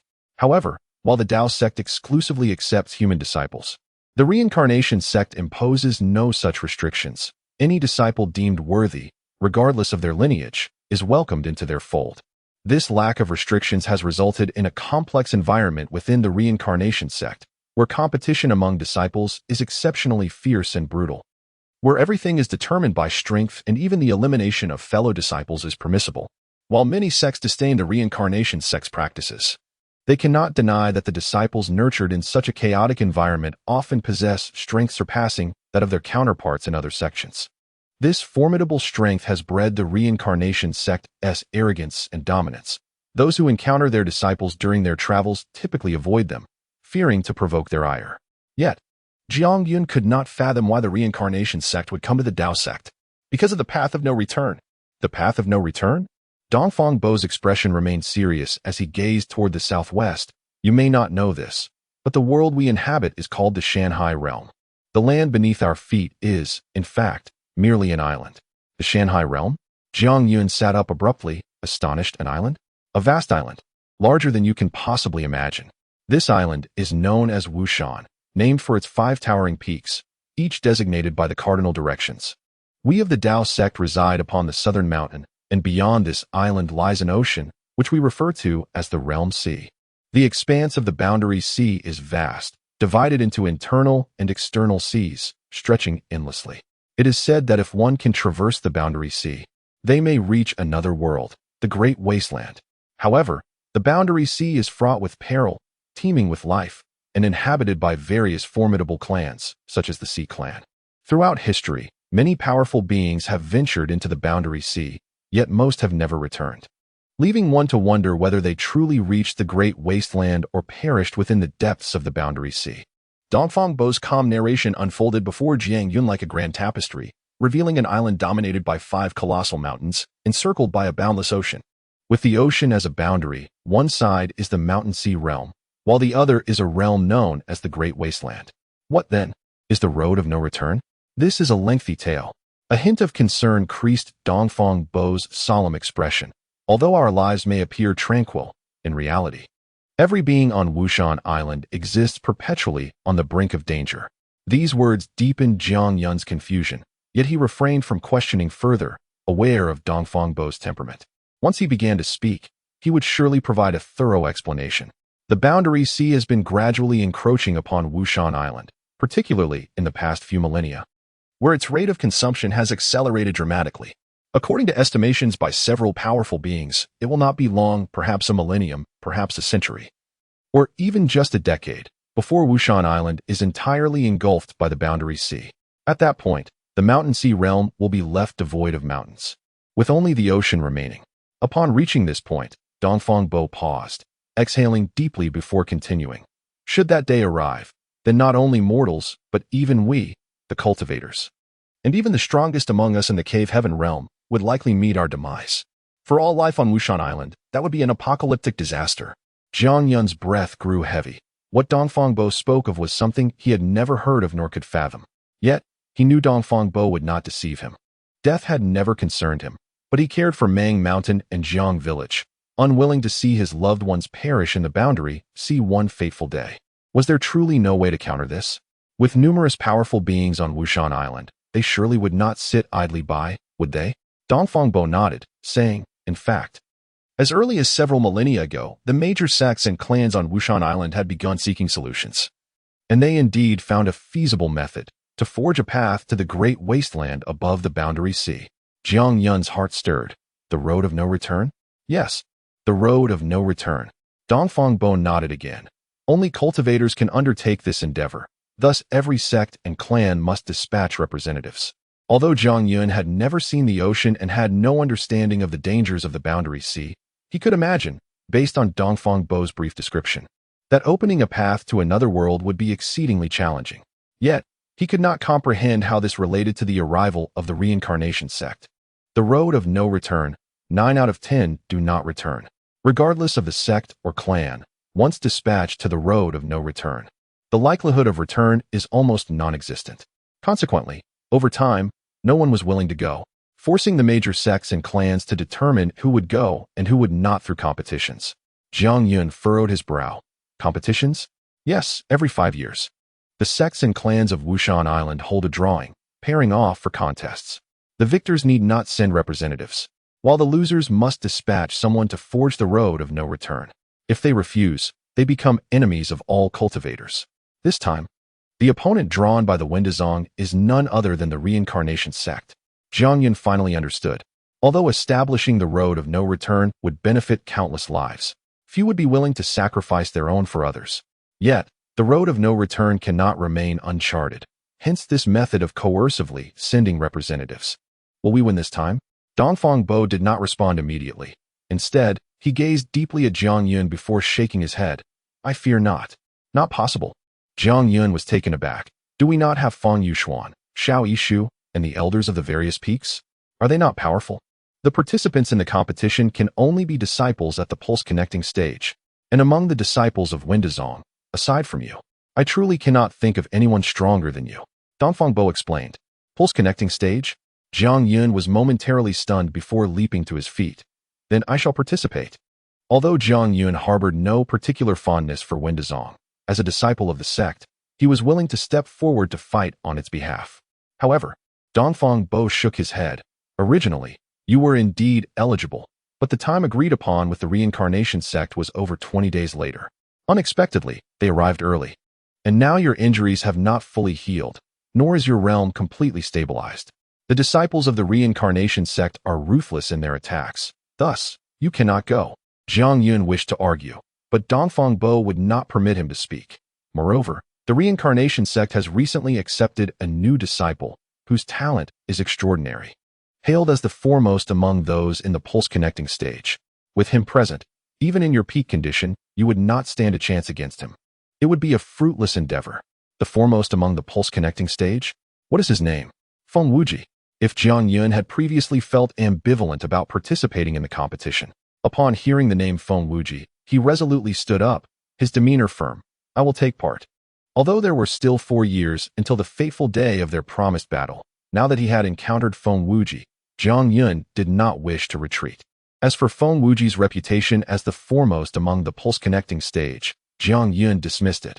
Feng Wuji had not been his opponent in the past, and he was confident he could defeat him now. Observing Jiang Yun's unwavering determination, a flicker of uncertainty crossed Dongfang Bo's eyes. Yet he did not press further. I know you have confidence in yourself, and I have much faith in you as well. But do you know why Feng Wuji is called the foremost among the pulse-connecting stage? I do not. Because he. Just then, a tremendous crash resonated, interrupting Dongfang Bo's words. After a moment of surprise, Dongfang Bo smiled. The competition has already begun. Although you cannot participate, it would not hurt for you to watch. As he spoke, a copper mirror, roughly 10 feet square, appeared before Jiang Yun, its surface displaying rapidly changing scenes. Though Jiang Yun was still pondering Dongfang Bo's unfinished statement, his gaze was irresistibly drawn to the spectacle within the mirror. On the summit of an unknown peak, a vast platform lay, where 2 figures were engaged in fierce combat. One of them was none other than Feng Wulan, and the earlier thunderous sound had emanated from a bomb she had hurled. On either side of the platform stood dozens of spectators, one side comprised of disciples from Windazong and the other from the reincarnation sect. Although Windazong's numbers were few, the leaders of the 5 peaks, along with Dao Tianyu, were all present, indicating the significance placed on this competition by Windazong. Among the disciples, aside from Feng Wulan, Jiang Yun recognized only one, Wushang. Dongfang Bo explained. The competition follows a best-of-3 format, and our sole chance of success lies with Wushang. However, both Wushang and Feng Wujing are the last to take the stage. If we suffer 2 consecutive defeats, he may not even have the opportunity to compete. Jiang Yun's gaze briefly swept over everyone until it landed on a young man with a delicate appearance standing across the platform. His slanted, phoenix-like eyes, and the unmistakable disdain on his face unmistakably belonged to Feng Wujing. It was evident that, compared to a year ago, Feng Wujing, though slightly more mature, had not significantly altered his character. At this moment, he did not even bother to observe the ongoing competition, standing with his hands clasped behind him, gazing upward as if the events unfolding here were entirely irrelevant to him. As Jiang Yun fixed his gaze on Feng Wujing, memories of their previous encounter flooded his mind. Although merely a year had passed, it felt as if an eternity had elapsed. Both he and Feng Wujing had departed the familiar 10,000 Mang Mountains and entered distinct cultivation sections. Jiang Yun had transformed from a mere mortal into a cultivator of the 9th layer of Meridian Opening, while Feng Wujing was hailed as the foremost individual in the realm of Meridian Opening. Suddenly, a resounding crash interrupted Jiang Yun's reverie. The two competitors had determined the outcome of their match. Feng Ruolin lay pale upon the ground, blood trickling from the corner of her mouth, and the purple-golden marten lay bloodied atop her. It was clear that she had lost. Neither side appeared surprised by this result, however. The expressions of the disciples from the Tao Inquiry sect darkened considerably. A disciple from the Tao Inquiry sect stepped forward to assist Feng Ruolin, and moments later, Dao Tianyu and an elder from the Reincarnation sect designated their respective disciples for the next bout. Dao Tianyu pointed to a sturdy man of medium stature, but just then, Wushang unexpectedly stepped forward from the crowd, standing at the center of the platform, and pointed directly at Feng Wujing, declaring, "You." Wushang's sudden appearance and provocative gesture caused a momentary pause among the spectators, but they quickly regained composure, especially the Five Elements Peak Master, Ping Shou, who shook his head with a wry smile. He understood his disciple all too well. Wushang was exceedingly combative and relished challenging formidable opponents. Clearly, Wushang had perceived the slim chances of victory for the Tao Inquiry sect in this competition, and possibly even his own opportunity to compete, prompting him to boldly step forward and specifically challenge Feng Wujing. Although Wushang's actions somewhat contravened the rules, neither the Five Peaks Master nor Dao Tianyu intervened. The elder from the Reincarnation sect merely smiled lightly and said, "In that case, Wujing, you may spar with him." Only then did Feng Wujing retract his gaze from the sky and regard Wushang, stating nonchalantly, "To deal with you, I need only exert 50% of my strength." Upon hearing this dismissive remark, Wushang showed no visible reaction, yet a cold smile crept across Jiang Yun's face. The Feng Wujing of yesteryears had uttered similar words to him. As the two finally positioned themselves at the center of the platform, Feng Wujing maintained his hands behind him, casually declaring, "You may strike first." Wushang, undeterred, extended two fingers and gently lifted them, producing two thunderous booms as the ground abruptly cracked open, and a massive stone spike shot forth, aimed directly at Feng Wujing. With a single hand movement, Feng Wujing summoned a gentle breeze that lifted his hair and swept past the stone spike, causing it to shatter into oblivion in an instant. Windblade, Jiang Yun thought to himself, unable to deny that, disregarding all else, the potency of Feng Wujing's Windblade had vastly improved compared to a year prior. It had become nearly imperceptible. As the stone spike fragmented, Wushang remained unfazed, raising his hand once more to release a fireball the size of a grinding mill, roaring toward Feng Wujing. Yet, Feng Wujing merely waved his hand lightly in the air, conjuring a whirlwind that ensnared the colossal fireball and hurled it back toward Wushang. Wushang hastily retreated, swiftly adopting a peculiar stance with his hands. As he did so, the spectators heard a rhythmic dripping sound, and countless droplets materialized in the air before him, forming an endless wall of water. The whirlwind, containing the fireball, collided violently with the water wall, the intense heat and ferocious winds instantly dispersing the droplets into vapor, yet still surging toward Wushang. Though the water wall absorbed much of the force, Wushang staggered backward several steps, barely managing to regain his footing, suppressing a grunt as he swallowed the blood threatening to spill from his mouth. Observing this, Jiang Yun narrowed his eyes, realizing that Wushang was no match for Feng Wujing. Although uncertain of Wushang's current cultivation level, it was evident that he fell short compared to Feng Wujing in terms of spiritual energy. Dongfang Bo interjected, "Wushang's cultivation level is the same as yours. The 9th layer of Meridian Opening." "The 9th layer of Meridian Opening?" Jiang Yun exclaimed in surprise. If Feng Wujing is also at the 9th layer, their spiritual energy should not differ so greatly. In truth, Jiang Yun possessed a greater amount of spiritual energy than his peers at the same level, a result of his broader meridians.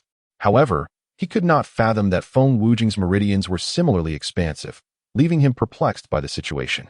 Dongfang Bo cast a dispassionate glance at him, stating, Feng Wujing is not at the 9th layer of meridian opening. Not? That makes even less sense. Could he be at the Futi realm? He is at the 10th layer of meridian opening. The 10th layer of meridian opening. Zhang Yun's pupils contracted sharply. Although the human body contains 12 meridians, only 9 can be opened. Cultivation is inherently a defiance of the heavens, and as 9 is the ultimate number, all cultivation realms conclude at 9. Zhang Yun had reached the 9th layer of meridian opening, and during the past 10 days of leisure, he had attempted to channel spiritual energy into the remaining 3 meridians, only to discover that no matter how hard he tried, the energy could not penetrate those 3 pathways. It was as if an invisible barrier enveloped them, precluding any spiritual energy from entering. He had specifically inquired with Dongfang Bo, who explained that the 9th layer exists within the permissible limits of the heavenly laws, allowing spiritual energy to flow. However, surpassing 9 would breach those boundaries. And thus, the heavenly laws possess the power to prevent cultivators from accessing the last 3 meridians. In simpler terms, the heavens absolutely forbid the emergence of realms beyond the 9th layer.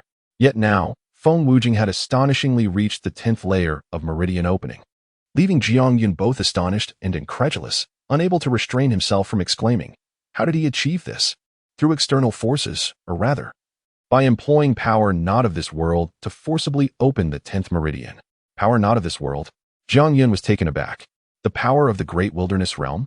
Buddhist cultivators have often said, a flower, a world. In truth, realms are not singular, but rather countless. Each realm has its own regulations. Essentially, the heavens spoken of by mortals, and the heavenly laws referred to by cultivators. While the world we inhabit does not permit the emergence of realms beyond the 9th layer, forbidding any force from opening the 10th meridian, if one can discover power from beyond this world, it remains possible to achieve such an opening. Zhang Yun paused in thought. So, it means that as long as one finds power not of this world, they can open even the 12th meridian, reaching the 12th layer of meridian opening? Dongfang Bo shook his head, saying, it is not as simple as you think. The power that does not belong to this world can only open a single meridian. However, to unlock all 12 meridians, at least 3 such forces are required. At this point, Dongfang Bo pointed towards Feng Wujia in the mirror and remarked, the reincarnation sect possesses profound depth, and Feng Wujia, being exceptionally gifted, had his master specifically use an extraterrestrial starstone to harness the power of the stars, aiding him in opening his 10th meridian. Jiang Yun took a deep breath to quell the tumult within him, finally comprehending why Feng Wujia was hailed as the foremost practitioner in the realm of meridians. Practitioners can only cultivate up to the 9th level in this realm, while Feng Wujia surpasses all others by a full level, rendering him invincible among his peers. After a moment of contemplation, Jiang Yun inquired, even if he is invincible in the realm of meridians, should he not lose this advantage upon reaching the Blessed Land realm? No. To be precise, the Blessed Land realm is where true practitioners emerge, while the realm of meridians merely serves as a foundation before one becomes a practitioner. The stronger the foundation, the greater the heights one can achieve in the future. It may seem that Feng Wujia has merely ascended one level, yet this elevation is a permanent enhancement. Even when he transitions into the Blessed Land realm or the Cave Heaven realm, this advantage remains. Seeing that Jiang Yun still seemed perplexed, Dongfang Bo continued, put simply, this advantage means he will always possess a slightly greater amount of spiritual energy than practitioners of the same level. Do not underestimate this. As one's cultivation level rises, this increment becomes increasingly substantial and could even be terrifying. Jiang Yun nodded, now understanding. If an ordinary practitioner at the first level of the Blessed Land realm possesses 100 units of spiritual energy, then a practitioner at the 10th level of the Meridian realm entering the first level of the Blessed Land realm would possess 101, 102, or even more. This surplus will grow larger as cultivation levels increase. Furthermore, Dongfang Bo spoke again. It is said that using forces not of this world to unlock meridians bestows a unique ability. What sort of unique ability? Dongfang Bo shrugged. I have not opened the 10th meridian myself. I have merely heard about it. However, if Wushang is strong enough, we should soon find out. At that moment, the battle between Wushang and Feng Wujia was evidently nearing its conclusion, and the gloomy expressions on the faces of the Tao Inquiry sect members made the outcome all too predictable. Despite Wushang's terrifying aptitude and mastery in magical techniques, he found himself somewhat powerless against Feng Wujie, who had reached the 10th level of the Meridian Realm. Their confrontation was brief. Wushang's complexion had already turned pale, with blood trickling from his lips, while Feng Wujie remained composed, his disdainful smile unchanged. 5 elements transformation. Suddenly, Wushang uttered these 4 words, and as his voice fell, 5 luminous orbs of various colors appeared on the platform, each containing a blade, a vine, a droplet of water, a flame, and a clod of earth. The appearance of these orbs seemed to possess their own consciousness, linking together to form a massive circular wheel that spun incessantly. The emergence of this will cause the expressions of everyone present to shift slightly. Even Jiang Yun, watching from across the copper mirror, could sense the terrifying power contained within it. With each rotation, the force within the wheel surged exponentially. Dongfang Bo's eyes sparkled with excitement, exclaiming, "What a remarkable 5 elements transformation! I never expected Wushang to have found his own path." As for Feng Wujie, his smile finally faded as he fixated intently on the wheel approaching him. He abruptly raised his hand and forcefully pressed his finger against his brow. A hum resonated, and a circular mark appeared at the center of his brow, emitting a beam of light that coalesced into a vague figure. From a distance, this figure, though indistinct, also bore a circular mark on its brow, radiating starlight as if it were entirely composed of it. "Tao body," a gasp echoed, causing the expressions of the onlookers to change once more. Dongfang Bo inhaled sharply, stating, "The power of the extraterrestrial stars unlocking the 10th meridian has granted him a Tao body formed from starlight. This must be the unique ability." Jiang Yun's heart raced. His gaze fixated on the starlight figure, a solemn expression overtaking him. Though he was unfamiliar with the concept of a Tao body, his keen senses informed him that its terror far surpassed that of the 5 elements wheel. He was acutely aware that he was no longer a match for Feng Wujie. "Stop. We concede this match." On the platform, just as the starry figure and the 5 elements wheel were about to collide, the peak master of the 5 elements peak, Peng Shou, appeared before Wushang and declared their surrender. He understood that while the 5 elements wheel was formidable, it would be utterly crushed by the Tao body. If they collided, Wushang would suffer unimaginable injuries, possibly even death, so he had to intervene. Upon hearing Peng Shou's declaration, the starry figure immediately dissipated and returned to Feng Wujie's brow, reforming into a circular mark. Feng Wujie's disdain deepened, and he coldly remarked, "Your Tao Inquiry sect is far too weak." Despite the arrogance of his words, the members of the Tao Inquiry sect remained speechless. Even Wushang, their most promising contender, had been defeated, and the strength of the reincarnation sect was undeniably overwhelming. Dao Tianyu stepped forward and respectfully addressed the elder from the reincarnation sect. "We concede this match. In 3 days, we shall send representatives to the unreturning road." For the majority of the Tao Inquiry sect disciples, they were entirely unaware of the competition between the reincarnation sect and their own sect. The outcome meant that in 3 days, they would dispatch a group of practitioners to the unreturning road, with a significant likelihood that these practitioners would never return. Naturally, they were oblivious to the impending catastrophe that loomed over their world, a consensus reached by the upper echelons of the major sects and clans. Sometimes, ignorance can indeed be a form of happiness. However, for Jiang Yun, who had witnessed the entire competition and was aware of the events that were about to unfold, his heart remained in turmoil. The rapid ascension of Feng Wujie's power weighed heavily upon him, reinvigorating the immense stone of pressure that had begun to ease. Undeniably, the astonishing prowess displayed by Feng Wujie at the 10th level of the Meridian Realm, alongside the Tao body formed from starlight, deeply impacted Jiang Yun, instilling within him an urgent desire to grow stronger. This yearning reached a crescendo with the impending arrival of Lu Xiaoyu 3 days later, almost overwhelming him to the point of bursting. "Brother Yun, I must leave the Tao Inquiry sect for a while to undertake a sect mission. I cannot say when I will return or where I will go, but do not worry. I am with my master and over 100 senior brothers and sisters, so there will be no danger." As he gazed at Lu Xiaoyu's beaming face, Jiang Yun felt as if 1,000 swords were piercing his heart, causing him unbearable pain. While Lu Xiaoyu was unaware of her destination, Jiang Yun knew all too well the unreturning road, where 9 out of 10 do not return. He also understood precisely why Sha Jingshan was leading Lu Xiaoyu and a group of disciples to the unreturning road. It is due to Wei Zhengong, or perhaps due to oneself. Wei Zhengyang still dared not act against himself, yet he ultimately directed his ambitions towards Sha Jingshan and Lu Xiaoyu. It is evident that he employed some insidious means to compel Sha Jingshan to lead Lu Xiaoyu and others towards the path of no return. Otherwise, as an elder, how could Sha Jingshan be unaware of the dangers of that path, and why would he willingly request to embark on it?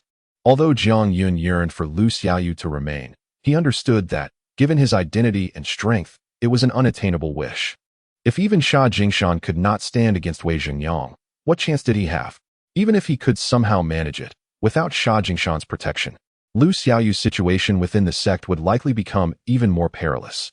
Sha Jingshan must have contemplated this, thus compelling him to take Lu Xiaoyu along. Brother Yun, I have a pen, a keepsake from my mother. I fear I might lose it while out, so I would like to ask you to keep it safe for me. Brother Yun, I am leaving. Do take care of yourself. When I return, we will surely be stronger, and then we need not worry about others bullying us. At that moment, Jiang Yun had never felt such intense hatred for his own weakness and insignificance, to the extent that he could not utter a word, merely watching Lu Xiaoyu's figure gradually fade away. His hands clenched into fists, the nails digging deeply into his flesh, blood trickling slowly from his palms. Wei Zhengyang, in this life, I shall kill you. Jiang Yun burst through the door and made his way to Dongfang Bo's chamber. Senior brother, could you take me to meet the sect leader? Dongfang Bo observed the blood dripping from Jiang Yun's palms, his eyes narrowing slightly as he nodded silently and rose to leave. Before the ancient figure of Gubu Lao, Jiang Yun bent his knee to kneel. But Gubu Lao, eyes still shut, waved his hand gently, a soft force preventing Jiang Yun from kneeling. Why do you kneel before me? I wish to take you as my master. Why do you wish to take me as your master? I want to grow stronger. Why do you wish to grow stronger? I wish to protect those I care for. After this series of questions and answers, Gubu Lao finally opened his eyes slowly, fixing his gaze upon Jiang Yun, remaining silent. Under Gubu Lao's penetrating gaze, Jiang Yun felt as though everything within him was laid bare. Yet, he did not shy away, standing there in quiet anticipation. At the side, Dongfang Bo opened his mouth several times to speak, but upon seeing Gubu Lao and Jiang Yun, he ultimately did not dare to utter a word. Not far away, Sidu Jing and Xianyuan Xing had also appeared, standing there, their expressions tense as they watched Gubu Lao and Jiang Yun. For a moment, it felt as though time itself had ceased within the hidden peak, everything frozen in stillness, save for the silent figures of the five. After a lengthy pause, Gubu Lao finally spoke again. My path does not align with the one you seek. I cannot accept you as a disciple. Although Jiang Yun did not comprehend the meaning behind Gubu Lao's words, nor was he aware of the path he sought, which differed from Gubu Lao's. His heart sank considerably. However, Gubu Lao continued, Yet, since you stand before me now, it signifies that there is still a connection between us, hence, I can accept you as my disciple. Jiang Yun's heart, which had just cooled, ignited with fervor, joy illuminating his face. He was about to kneel again when Gubu Lao waved his hand. I have a condition. If you can fulfill it, then I shall accept you as my disciple. Should you fail, all will be for naught. Jiang Yun hurriedly nodded. I shall do my utmost. Before you step into the realm of fortune, you must conquer the 5 peaks. The concept of conquering the 5 peaks was familiar to Jiang Yun. It was a shortcut for all the disciples and external members of the sect to ascend to the inner sanctum. One merely had to choose any peak among the 5 peaks and conquer it using one's own strength. Though Jiang Yun had never attempted it, he felt confident. However, Gubu Lao seemed to anticipate his thoughts, stating calmly, What I mean is, you must conquer all 5 peaks, not just one. What? Before Jiang Yun could respond, Xianyuan Xing could no longer contain himself, exclaiming, Master, within the 5 peaks of the sect, each peak embodies the essence of our foundation. The difficulty is such that even those in the realm of fortune may not conquer a single peak. How can you expect Jiang to conquer all 5? If he cannot even conquer this, how can he hope to grow stronger or pursue the path of cultivation? After casting this remark, Gubu Lao closed his eyes once more, and with a flick of his sleeve, a gust of wind swept through, and he vanished without a trace. On the hidden peak, Jiang Yun turned to Dongfang Bo and asked, Senior brother, what exactly does it mean to conquer the 5 peaks? Dongfang Bo wore a bitter smile. Well, your third senior brother has the most authority on this matter. He attempted to conquer each peak once. Though he failed every time, he at least gained some experience. Third senior brother failed at all the 5 peaks. Jiang Yun was taken aback. Although he was unsure of his third senior brother's strength, he He was someone who did not regard Wei Zhengyang as a threat. If even he had failed to conquer the 5 peaks, how could Jiang Yun possibly succeed? Xin Yuanxing sighed. Come now, Jiang, let me explain just how challenging this so-called conquest of the 5 peaks truly is. As I mentioned earlier, each peak embodies the foundation of our sect, and that foundation is the mightiest power we possess. Each of the 5 peaks holds a treasure. The Sword Peak's treasure is a sword known as the Sky-Slaying Sword. To conquer this peak, one must traverse this sword. Do not underestimate it. It is said that the ancestors of our sect have truly used it to slay the heavens, and its sword energy is fierce beyond measure. I once traversed 90% of its length. The Beast Peak's treasure is a map of phantom beasts. To conquer this peak, one must navigate through this map, which contains its own world, harboring countless ferocious beasts, including demon beasts that surpass the ferocious ones in strength, equivalent to those in the realm of fortune. Although their power is suppressed upon entry, dangers abound. The Celestial Rune Peak's treasure is a Celestial Soldier rune, which contains a Celestial Soldier, although its realm will match yours. The Celestial Soldier is said to be a formidable being from another world, with immense combat power. As Xin Yuanxing elaborated on the essence of the 5 peaks to Jiang Yun, Dao Tianyu gazed at Gubu Lao. Do you truly hold such high hopes for this youth? Gubu Lao replied lightly, it is not that I hold high hopes for him, but rather that the timing of his appearance before me is too fortuitous. We may not have much time left, and he possesses something within him that even you and I cannot see through. Therefore, it is better to let him give it a try. Dao Tianyu nodded thoughtfully. Indeed, if he fails, so be it. However, if he succeeds, it could be either a blessing or a calamity for him. Whether it be a blessing or a calamity, it is ultimately his choice, and we need not concern ourselves with it. That being said, Dao Tianyu glanced at Gubu Lao. With his current strength, it is utterly impossible for him to conquer the 5 peaks. Are you not planning to lend him a hand? Gubu Lao did not respond, but instead flipped his wrist, revealing a palm-sized golden orb of light. Capturing Dao Tianyu's attention instantly, his eyes filled with envy. Gubu Lao paid no heed to Dao Tianyu's gaze, toying with the orb for a moment before speaking. After enduring countless hardships and near-death experiences, I finally obtained this Thunder Pearl, yet I have never had the chance to use it. It would be a pity to simply let it sit idle. However, in the ancient and timeless grasp of the venerable figure, as his palms converged, a moment later, upon their separation, the once radiant golden orb had vanished without a trace. The prerequisite for any progress was for him to take that initial step himself. It was indeed a formidable challenge. Dao Tianyu reluctantly withdrew his gaze, shaking his head as he remarked, given his current identity and cultivation level, without external assistance, he could not even ascertain where the path lay, let alone take the first step. The ancient sage's eyes closed in contemplation, asserting, the path lies beneath one's own feet. Jiang Yun returned to his modest dwelling, which had been rebuilt anew. Instead of engaging in meditation or reclining, he sat quietly upon the ground.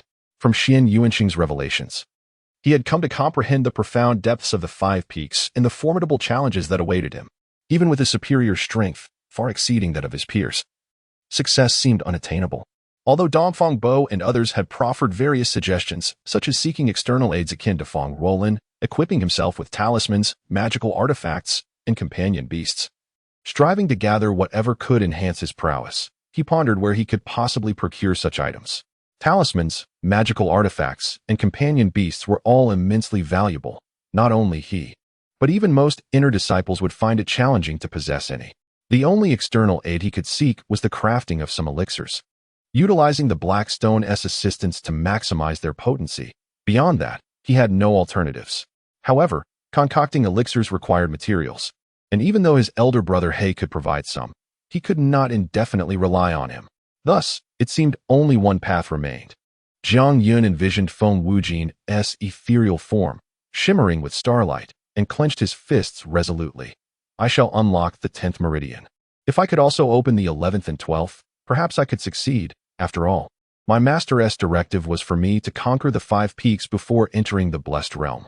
With this thought in mind, Jiang Yun rose and exited once more, seeking his senior brother for further guidance on locating powers beyond this world. Upon arriving at Dongfang Bo's abode, he was surprised to find both Xin Yuanxing and Sidu Jing present. Their nonchalance at his arrival indicated they had anticipated his visit. Jiang Yun greeted each of them in turn, but before he could speak, Dongfang Bo smiled and said, Jiang, please take a seat. We have matters to discuss. Once Jiang Yun was settled, Dongfang Bo produced a ring and handed it to him, saying, "Jiang, I feel somewhat embarrassed. The three of us rarely concern ourselves with material possessions. Especially for me and your second senior sister, we seldom venture out, thus we lack anything of value. Most of the items in this ring belong to your third senior brother. Please take it. While the contents may not be precious, they will assist you in traversing the 5 peaks." This declaration left Jiang Yun momentarily speechless. As he gazed at the storage ring before him, warmth surged within him, and his eyes began to mist. Though he shared no familial ties with them, aside from a slight closeness to Dongfang Bo, having conversed only twice with Situ Jing, and having no connection with Xian Yuanqing, they had shown him such kindness, although the ancient sage had not yet accepted him as a disciple. Dongfang Bo and the others had already regarded him as a comrade, a junior, a family member. Thus, they were exhaustively striving to assist him in overcoming the 5 peaks. The contents of this ring might indeed lack monetary value, yet they undoubtedly represented all that they could offer. Rubbing his nose, Jiang Yun inhaled deeply. "Senior brother, second sister, third brother, I appreciate your goodwill, but I cannot accept this." Situ Jing stepped forward, snatching the ring and forcefully placing it in Jiang Yun's hands, asserting, "Take it." No need for further discussion. Xian Yuanqing added, "Indeed, if you can successfully conquer the 5 peaks and become our junior brother, what is this trivial matter worth?" Clutching the ring, Jiang Yun found himself at a loss for words, unable to express his gratitude for fear that tears would betray him.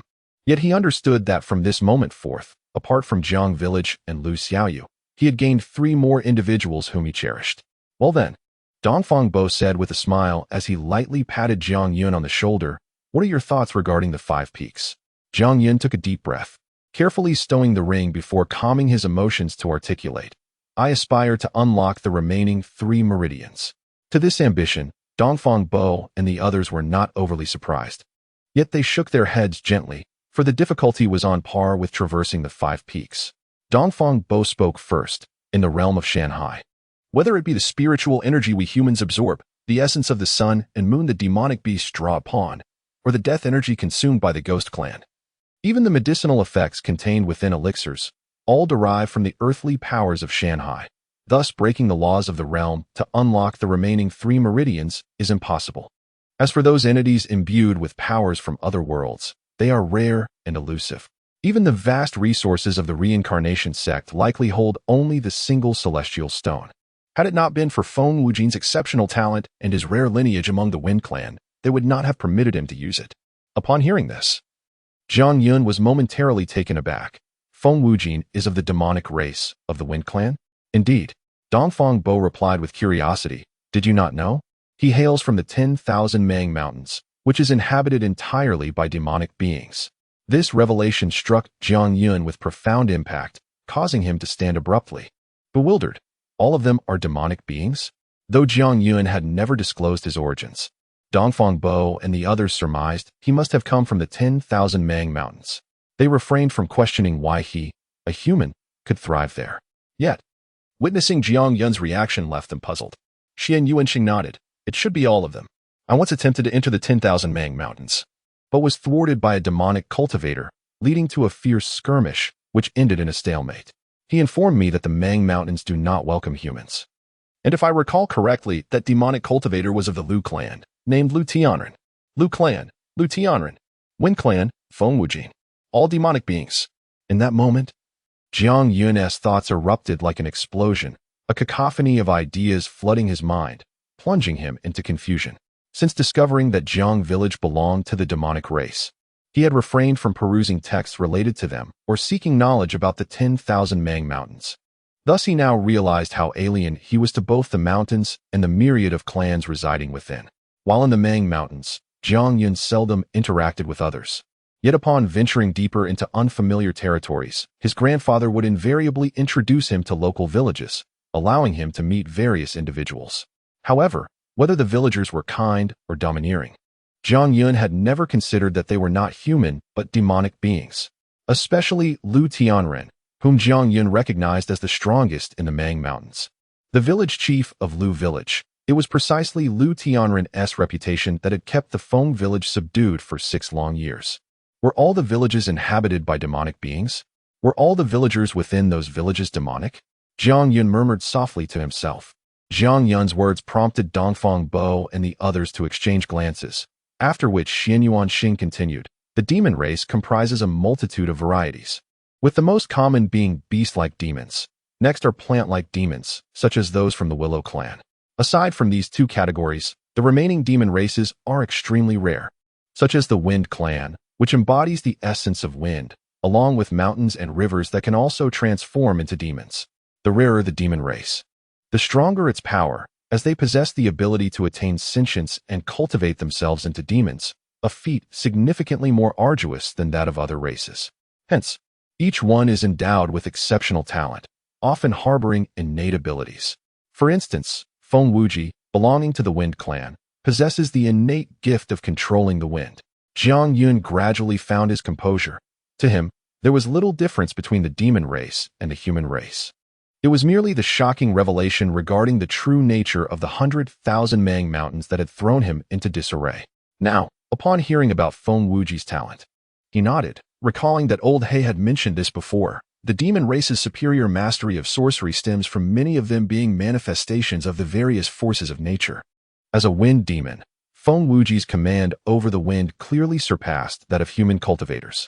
Noticing that Jiang Yun's expression had returned to normal, Dongfang Bo and the others chose not to delve deeper into the topic of the demon race, and instead resumed their discussion on how to open the last 3 meridians.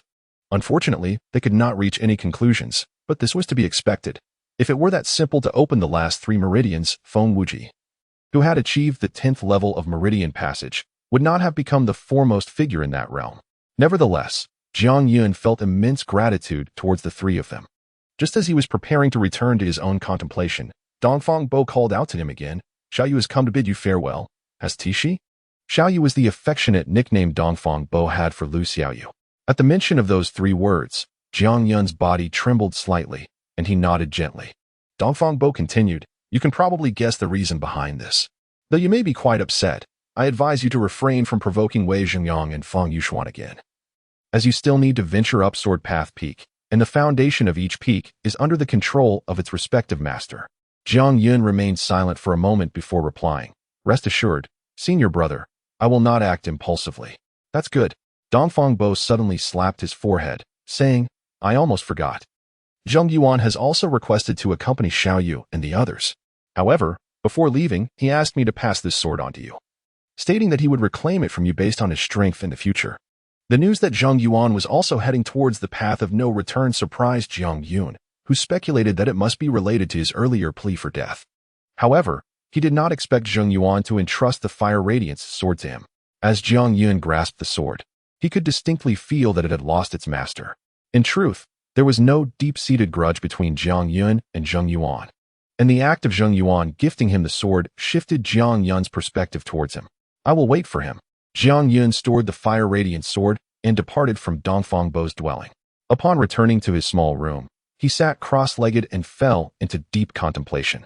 As for the ring that Dongfang Bo and the others had given him, he had no intention of touching it. To him, the ring contained not items that would aid him in overcoming the 5 peaks, but rather the bond of friendship from his 3 senior brothers and sisters.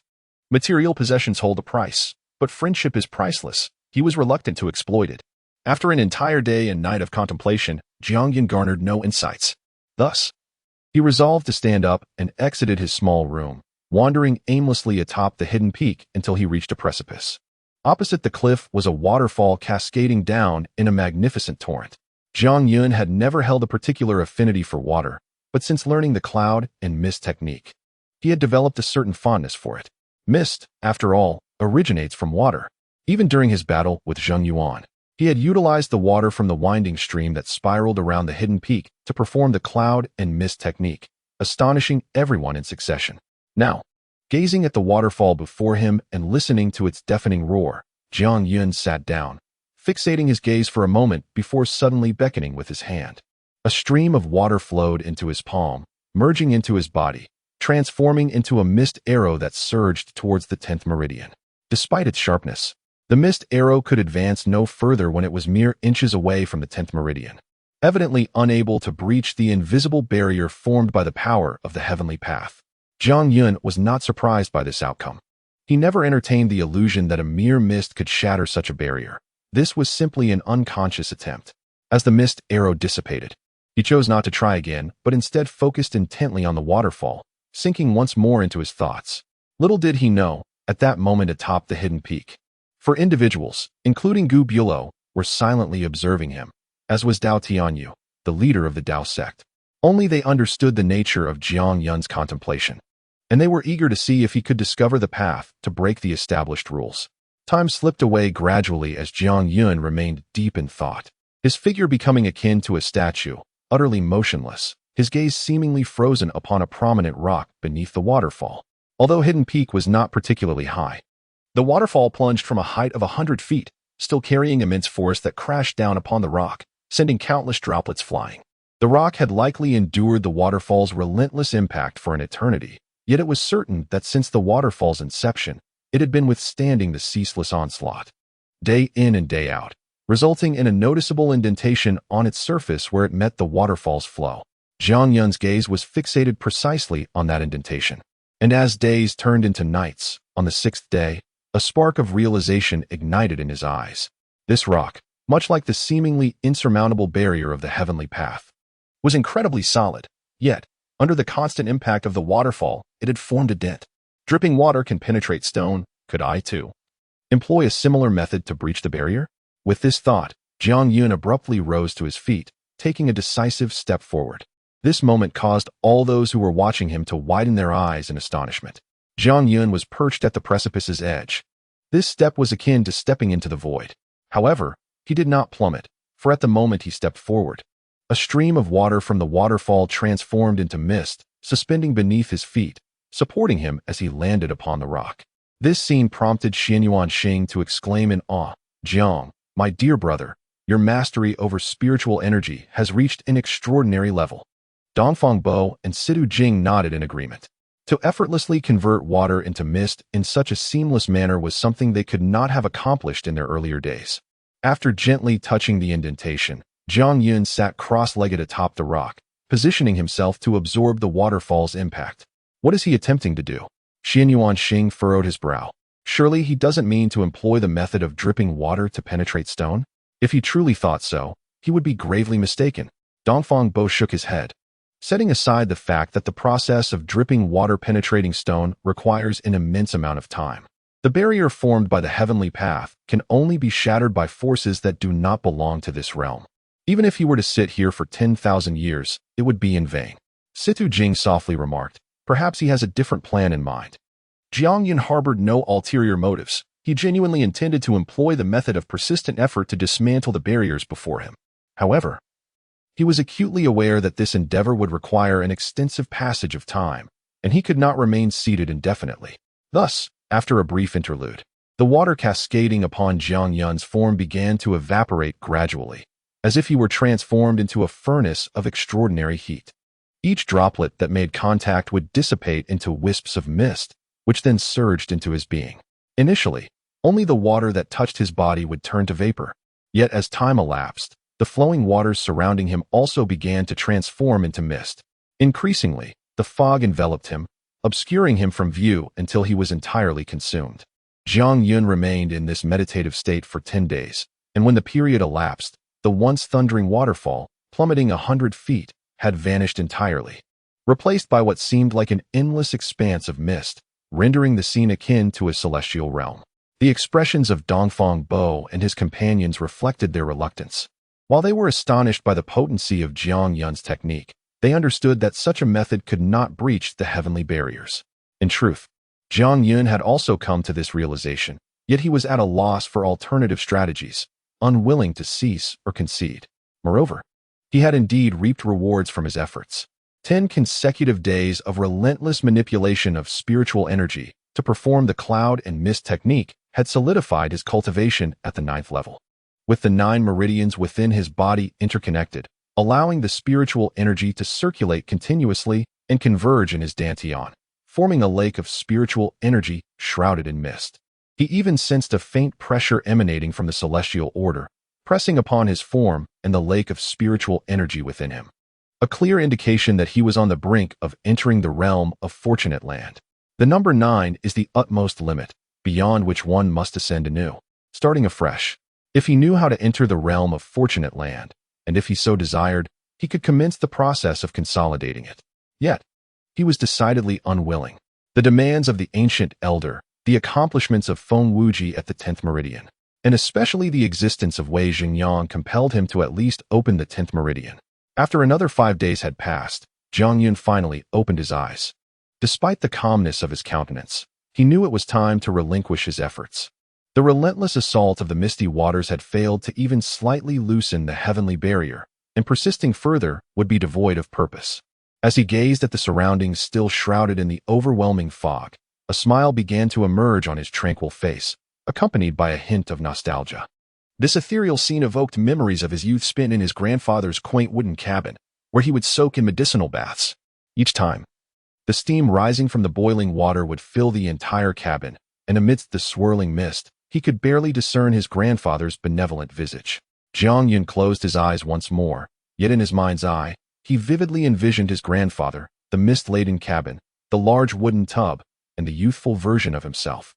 Grinning in delight, he even recalled the conversations they shared before he turned 6, each time he took a medicinal bath. Grandfather, why must I be the only one to take these baths? Because you are too weak. Will these baths make me stronger?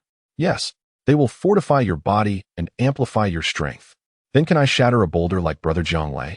Not just a boulder. One day, you will discover that your physical prowess can enable you to break anything. With that thought, Jiang Yun's eyes suddenly flew open, radiating with a brilliant light. The brilliance that erupted from Jiang Yun's eyes abruptly brought to a standstill the mist swirling around him, akin to a delicate veil. In that fleeting moment, a thunderous roar echoed across the summit of Tsangfeng, reverberating like the sound of thunder. Instantly, the mist transformed back into cascading waters, plummeting from a height of 100 zhang. Yet, as the waterfall was about to cascade upon Jiang Yun, it mysteriously veered away, as if he instilled an undeniable fear in its flow, creating a visible rift in the once uninterrupted stream, resembling a pristine white silk ribbon. Within this fissure stood Jiang Yun, his face expressing both shock and enlightenment. Recalling his childhood, he remembered how he was often compelled to soak in medicinal baths while others did not, leading him to pose several questions each time. A habit that persisted until he turned 6. Initially, he believed his grandfather's words were merely meant to console him for his inability to cultivate. However, reflecting now, he realized that his grandfather's final remark had deliberately mentioned the strength of the physical body and the ability to shatter all barriers. Did this not imply that his corporeal strength could also dismantle the heavenly Tao's barriers in this realm of mountains and seas? The commotion stirred by Jiang Yun drew the attention of Dongfang Bo and his 2 companions, who were watching intently. Although Jiang had yet to reveal himself, their consciousnesses were fully attuned to him. Atop the peak of Tsangfeng, Gu Bulo, who had remained in meditation with his eyes closed, displayed a flicker of anticipation across his youthful visage. Concurrently, he extended a finger and gently tapped the mountain beneath him, accompanied by a resounding boom imperceptible to outsiders. The entire Tsangfeng trembled, as if it could hardly endure the force of Gu Bulo's touch, on the verge of collapse. Amidst this trembling, an invisible wave surged from the mountain's core, erupting silently before gradually dissipating. Just as this intangible wave was about to vanish completely, a figure suddenly appeared beside Gu Bulo. It was Dao Tianyu, the head of the Windazong. With a hint of annoyance, Dao Tianyu glared at Gu Bulo and remarked, "You could have at least informed me before initiating the Dao seal. Must I, as the esteemed sect leader, remain uninformed?" As his words fell, the wave finally dissipated entirely. Although the surroundings of Tsangfeng appeared empty, any gaze or consciousness directed towards it would only perceive a realm of distorted void. Gu Bulo paid no heed to Dao Tianyu's complaints, keeping his eyes shut and simply stating, "If you wish to see, then sit down." Dao Tianyu lifted his robes and sat down, yet his mouth continued to murmur, "Do you think he has found the path? I wonder what path he has discovered. Can it unlock the 10th meridian?" Gu Bulo's lips twitched slightly before he finally replied, "Shall I have Dongfang Bo come to discuss this with you?" "No need." Dao Tianyu quickly shook his head after a brief pause, finally ceasing to speak as he focused intently on Jiang Yun, who remained engulfed in the waterfall. The transformation of the mist back into a waterfall, combined with the dazzling light in Jiang Yun's eyes, made them realize that after a fortnight of profound contemplation, Jiang Yun must have unearthed some insight. However, they were oblivious to the nature of Jiang Yun's discovery, leading them to keenly anticipate the unfolding events.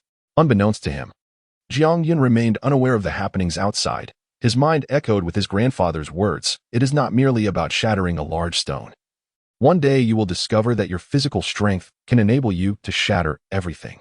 Grandfather, whether your words were spoken inadvertently or intentionally, today I, Yunhua, shall test my physical strength to see if I can break through the heavenly Tao's barriers and the rules of this realm of mountains and seas. In a hushed murmur, Jiang Yun manifested the fire radiance sword, gazing at it momentarily before suddenly gripping the hilt and stabbing it into his right chest. With a sharp thrust, the blade pierced through Jiang Yun's chest, and a crimson spray erupted, cascading downwards into the flowing waters, staining the waterfall a vivid red. Such a gruesome scene elicited a gasp from the typically composed Situ Jing, who quickly covered her mouth with her hand. Xian Yuanxing furrowed his brow and questioned, "What does he intend to do?" In this moment, the loquacious Dongfang Bo remained unusually silent, his jaw clenched tight, yet his eyes betrayed his profound concern for Jiang Yun. As the one who had guided Jiang Yun to Songfeng and introduced him to Gu Bulo, he harbored hopes for Jiang Yun to become his disciple, but wished for him to avoid taking any drastic actions. Even so, Dongfang Bo felt a surge of impulse to rush forward and halt Jiang Yun, yet he restrained himself, clearly perceiving the brilliance in Jiang Yun's eyes and the steadfastness etched on his face. The agony of having his chest laid open was unfathomable. Yet Jiang Yun's body did not tremble in the slightest. Such pain was merely commonplace for him, hardly worth noting. Under the scrutiny of all present, Jiang Yun gradually withdrew the fire radiance sword from his body, placing it into his storage ring. Then, extending both hands, he grasped the flesh of his chest that had begun to protrude and forcefully tore it apart, revealing the blockage of the 10th meridian within. At this moment, even Xian Yuanxing could not suppress a sharp intake of breath, instinctively touching his own chest before giving Jiang Yun a thumbs up. Dao Tianyou's brows knitted tightly together. Even now, he could not deduce Jiang Yun's intentions behind this series of self-inflicted injuries. Meanwhile, Gu Bulo remained with his eyes closed, seemingly indifferent to the events unfolding around Jiang Yun. Jiang Yun's gaze fell upon the exposed 10th meridian. Taking a deep breath, he slowly lifted a finger, moving it deliberately yet steadily toward the 10th meridian. He refrained from utilizing any spiritual energy, even blocking the influx of energy from the heavens, relying solely on the pure strength of his physical body. As his finger drew closer to the 10th meridian, Jiang Yun's expression grew increasingly tranquil until, suddenly, he heard an inaudible cracking sound, as if something beneath his fingertip had shattered. With the sound of breaking resonating, Jiang Yun's fingertip finally made contact with the 10th meridian, even brushing against the conglomeration of impurities within. This scene caused Dongfang Bo and the others to widen their eyes in astonishment. Dao Tianyu leaped to his feet, peculiar runes flashing in his eyes before vanishing, his face reflecting disbelief. Even Gu Bulo's eyes, which had remained closed, finally opened, gazing deeply at Jiang Yun as he softly remarked, "He has found the path." The last 3 meridians within his body were shrouded by an intangible barrier formed by the heavenly Tao's power, impervious to any force. Yet now, Jiang Yun's finger had touched the impurities within the meridian, and coupled with the earlier sound of shattering, it was evident that he had successfully breached this barrier. The strength of the physical body. Witnessing this scene, the identical 4 words emerged almost simultaneously from the mouths of Dao Tianyu and his companions. Although Jiang Yun's act of slicing his chest with a sword and tearing his flesh with his hands left them in considerable confusion, they could not fail to realize at this moment that the power Jiang Yun employed to shatter the barrier and open the 10th meridian was derived from his physical strength. However, Dao Tianyou's brow furrowed once more as he murmured, "Humans consume grains to strengthen their physical prowess. Hence, this physical strength should also belong to the power of the mountain and sea realm. Logically, it should not be able to breach the heavenly Tao barrier. Indeed, it cannot be breached." Gubu Lao nodded, stating, "Though this child's actions appear shocking, throughout history, countless cultivators have strived to break through the heavenly Tao barrier, with many gifted individuals among them. Therefore, it is certain that some have attempted to harness physical strength, yet evidently none succeeded. Or else this method would have been widely known by now." This only deepened Dao Tianyo's perplexity as he gazed at Jiang Yun and asked, "Then why is he able to break the barrier using physical strength?" Gubu Lao pondered and replied, "Unless his physical strength does not originate from this mountain and sea realm." Dao Tianyo's brow tightened further, clearly unable to grasp the meaning behind these words. Just as he was about to inquire further, boom! A thunderous roar suddenly erupted, and the previously clear sky was engulfed in tumultuous winds and clouds. Massive dark clouds rapidly forming from the void, obscuring the sun. More astonishingly, within those seemingly endless dark clouds appeared an ancient face, blurred yet unmistakably filled with fury. This aged visage was not confined to the skies above Zhangfeng, but manifested across the entire mountain and sea realm, visible to all living beings. With the emergence of this ancient face, a tremendous aura of authority pervaded the world, instilling a bone-chilling terror within all creatures. At that moment, the vast majority of beings dared not raise their heads to behold this ancient face, instead bowing down in reverence. Even the flora bent low, mountains shook violently, and rivers ceased their flow. Across the expanse of the mountain and sea realm, all spirits surrendered. What is happening? Whose face is this? Why is it so terrifying? Is the apocalypse upon us? Countless anxious voices echoed from all directions within the mountain and sea realm. Some audacious cultivators, seeking to glimpse the ancient face from above, found themselves abruptly struck down by the overwhelming pressure emanating from it, their faces pale and blood streaming from their orifices. In the reincarnation sect of Shishan Prefecture, atop a towering stone door, a gnome no taller than 3 feet gazed at the ancient face in the sky, murmuring, "This is the visage of the heavenly Tao." The heavenly Tao is enraged. Surely, some transgression against it has occurred. But what act could provoke such wrath? Even when Wuji ascended to the 10th level of meridian opening, the heavenly Tao merely unleashed a few bolts of tribulation lightning, trivial compared to the current visage. In the continuous, vast forest of Dongshan Prefecture, a region suffused with endless black mist coalesced into a vague, ghostly face, coldly sneering at the ancient visage in the sky, saying, "You still act so brazenly after your slumber. It is merely the heavenly Tao's visage, nothing to boast about. One day, I shall usurp your place." Similar occurrences transpired throughout the mountain and sea realm. Although these individuals understood the significance of the heavenly Tao's emergence, they could not ascertain what event or person had provoked it. Only those atop Zhangfeng comprehended that the manifestation of the heavenly Tao was indeed due to Jiang Yun's breach of the heavenly Tao barrier, transgressing its ordained limits. Such an act was absolutely intolerable to the heavenly Tao, which sought to appear and thwart Jiang Yun, even obliterating him entirely. Yet Gubu Lao, casting a glance at Jiang Yun, expressed his bewilderment, questioning, did this child commit some heinous deed in his past life? How could merely breaking the barrier summon the heavenly Tao? What if he truly opens all 12 meridians and ascends to the peak of meridian opening, awakening the heavenly Tao completely? This simply could not be allowed. A solution must be devised. After a moment of shock, Dongfang Bo and the others regained their composure, swiftly positioning themselves beside Jiang Yun in a triangular formation, shielding him. Jiang Yun, too, perceived the ancient face, and he felt the anger and imminent death threat contained within it more acutely than any other being. The intensity of this crisis made him feel that should he dare extend his finger even a fraction further, he would plunge into an irretrievable abyss. Yet, Jiang Yun was undaunted, especially as he beheld the 3 figures beside him, as formidable as mountains, steadfastly guarding him, causing a smile to emerge on his face. With that smile, Jiang Yun, whose finger was suffused with all his physical strength and drenched in blood, forcefully jabbed at the impurities within his 10th meridian. Crack!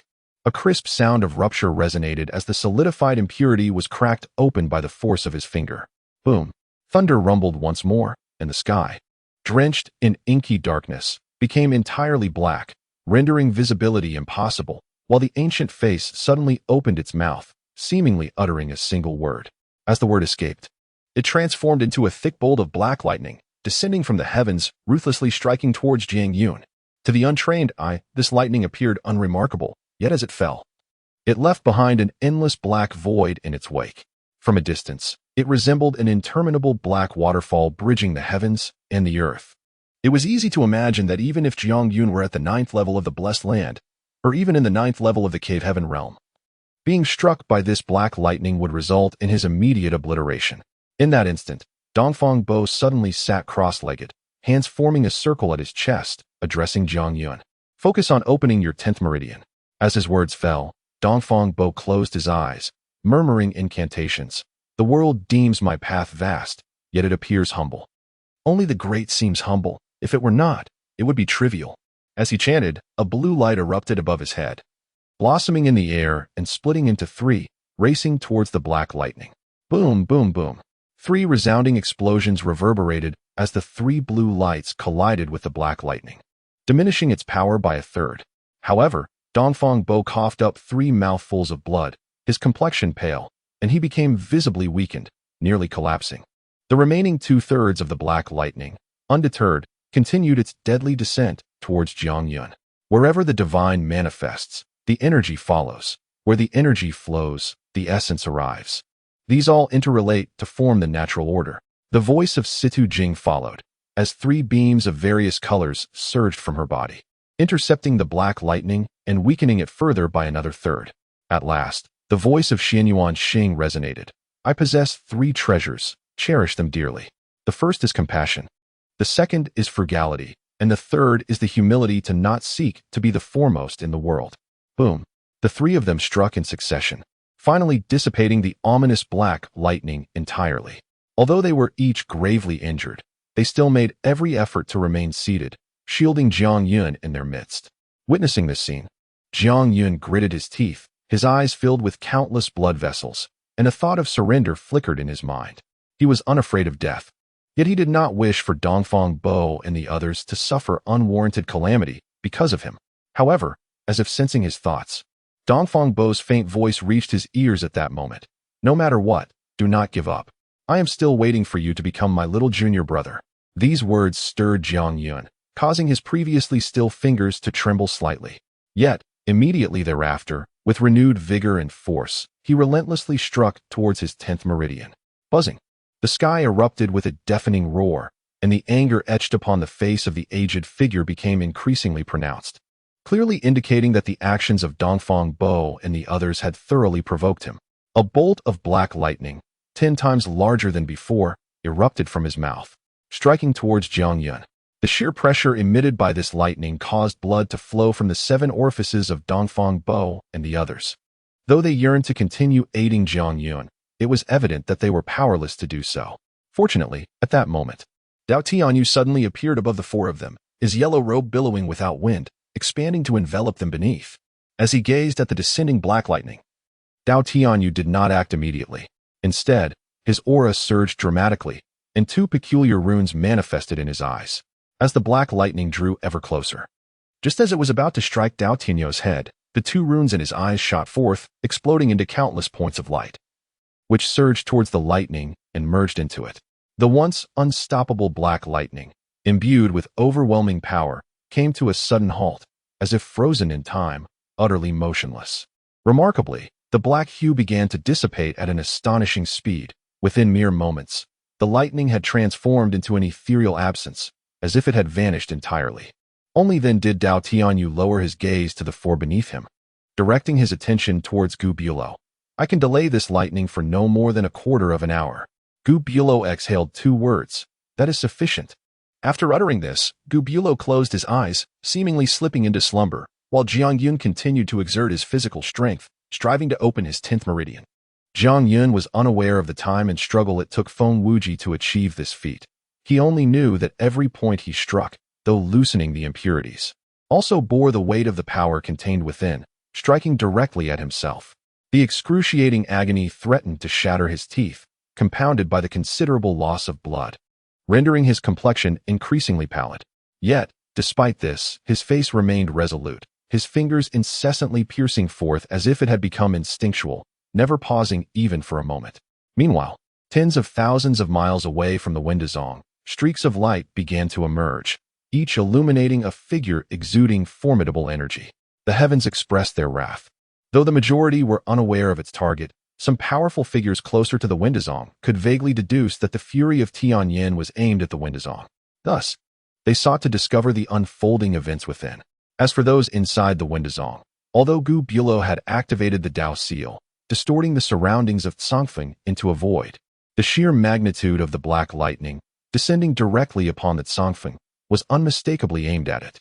However, what transpired within the Tsongfeng remained a mystery to them. Nonetheless, the elders of the Five Peaks, alongside all the cultivators at the Dongdian realm, had gathered around the Windazong, including Wei Xingyang. Even at the mountain gate, two elderly figures, their hair white and aged, silently appeared. They were the supreme elders of the Windazong, representing the sect's profound heritage and its mightiest presence. Dao Tianyu had issued a command forbidding any outsiders from stepping within 100 miles of the Windazong.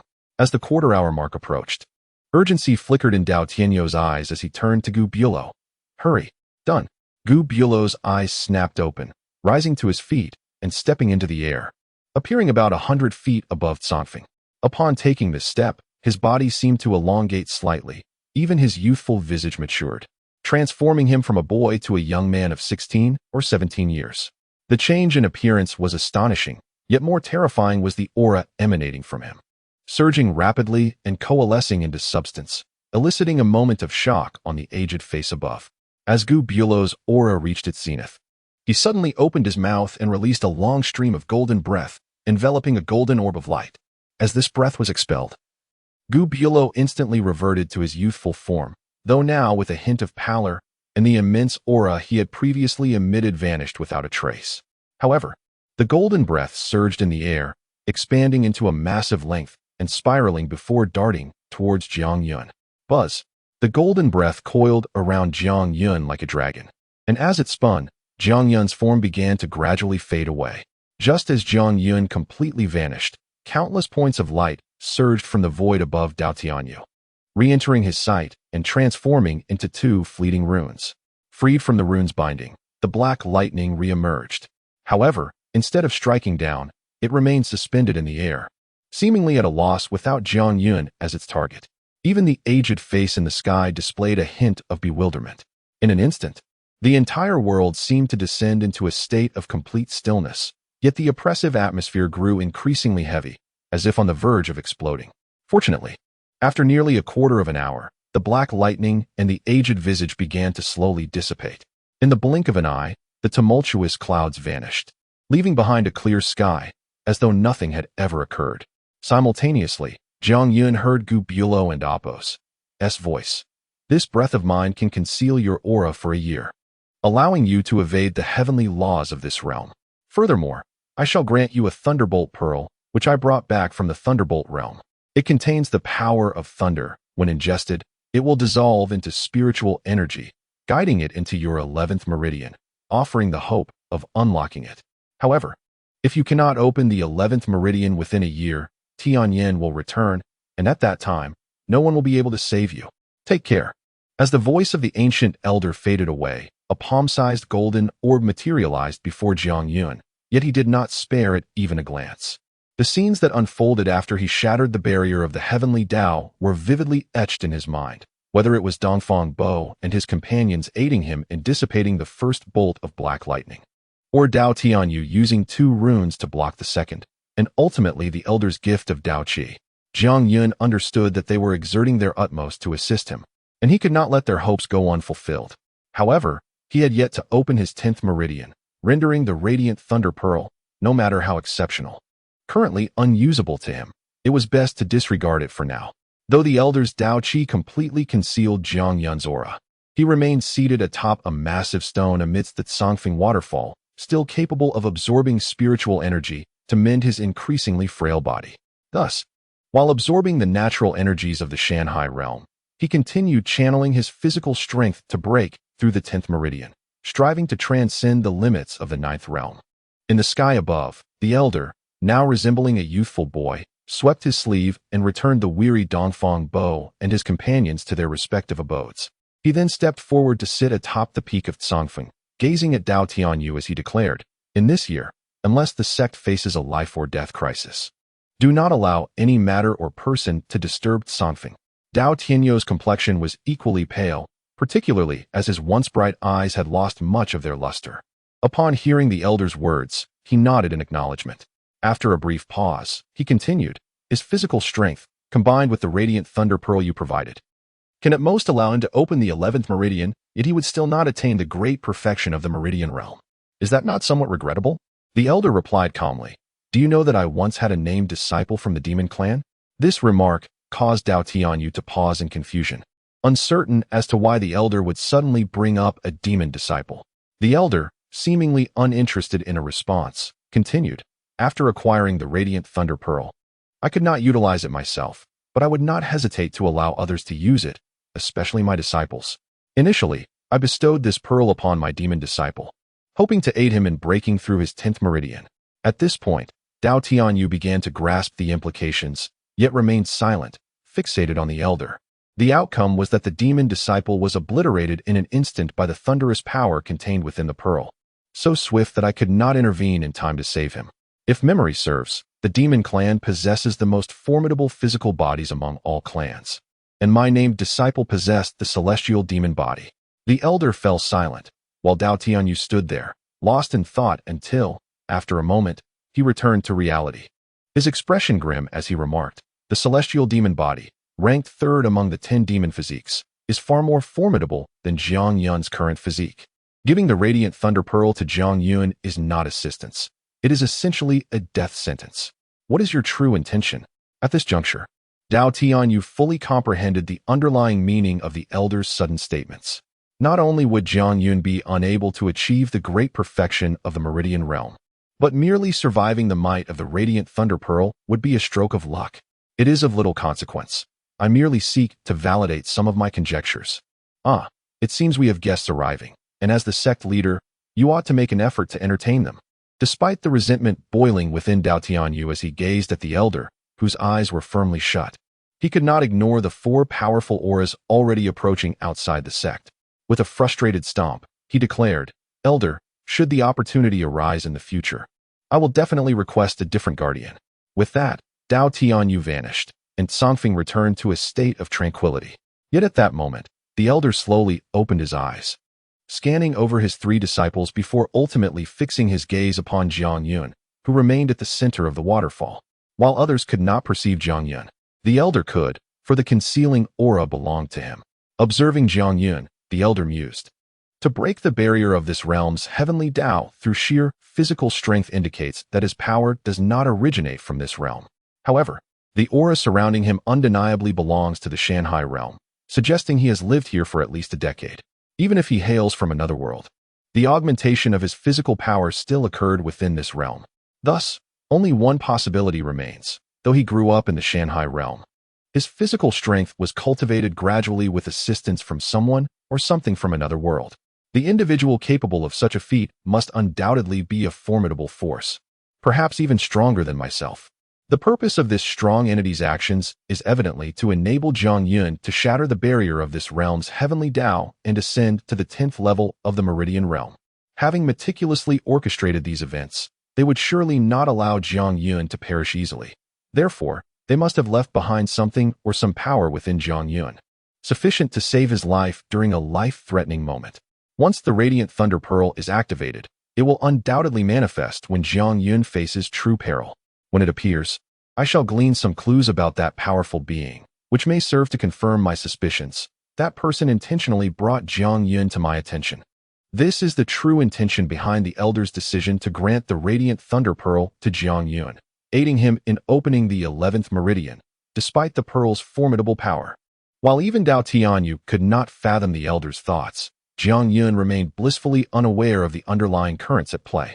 At present, his focus was entirely devoted to his 10th meridian. In the blink of an eye, 3 months passed. Although the bizarre phenomenon, the aged visage that dominated the sky, lingered vividly in the memories of all disciples of the sect of inquiry, tranquility had returned within the sect as time wore on.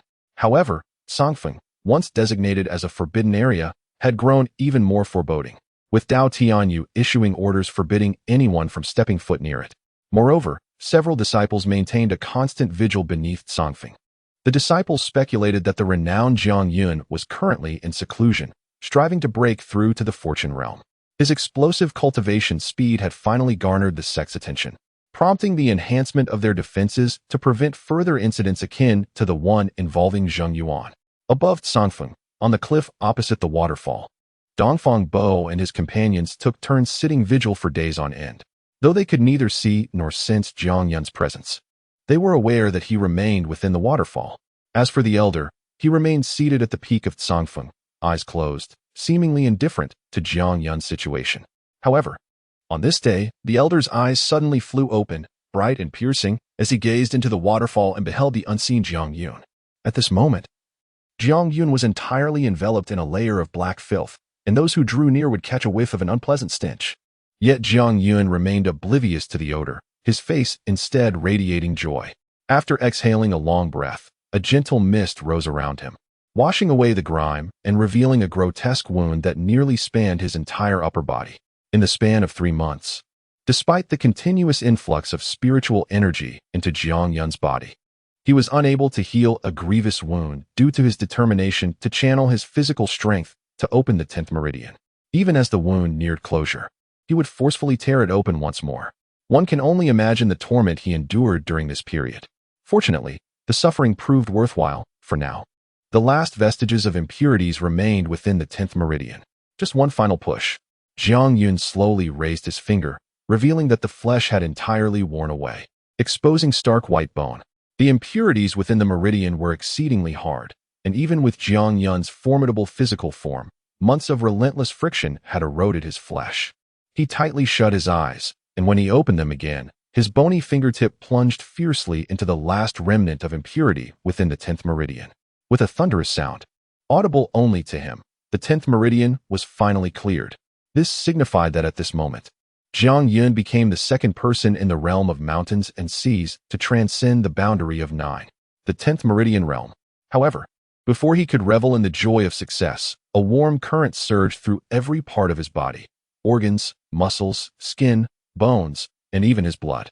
This warmth appeared without warning, growing more abundant and intense, coursing through Jiang Yun until it all converged into the newly opened 10th meridian. When this warmth flowed out from the 10th meridian, Jiang Yun's eyes widened in shock. He could distinctly feel that these warm currents were manifestations of physical strength. And as they circulated through the 10th meridian, each one had amplified at least twice its original potency. Notably, the 10th meridian was completely filled with this newfound physical power. This realization struck Jiang Yun like a thunderbolt. These physical energies were the result of his countless medicinal baths throughout his life, stimulated by various herbs. He had only been able to harness a fraction of this power, while the rest lay dormant within his body. However, with the opening of the 10th meridian, it was as if they had found their rightful home, surging forth in unison. Indeed, the 10th meridian, being beyond the limits allowed by the heavenly path, could not harbor the natural energies of the mountains and seas, only the external force used to achieve its opening. The physical strength was a gift from Jiang Wanli. And although Jiang Yun might never realize it, the acquisition of this strength would elevate his physical prowess to terrifying heights. As this physical power circulated, the massive wound on Jiang Yun's chest and the bony fingertip began to heal at a visible pace, quickly restoring to pristine condition without a trace of injury. Within Jiang Yun's body, these energies flowed like spiritual energy, continuously cycling to provide him with an almost limitless source of physical strength.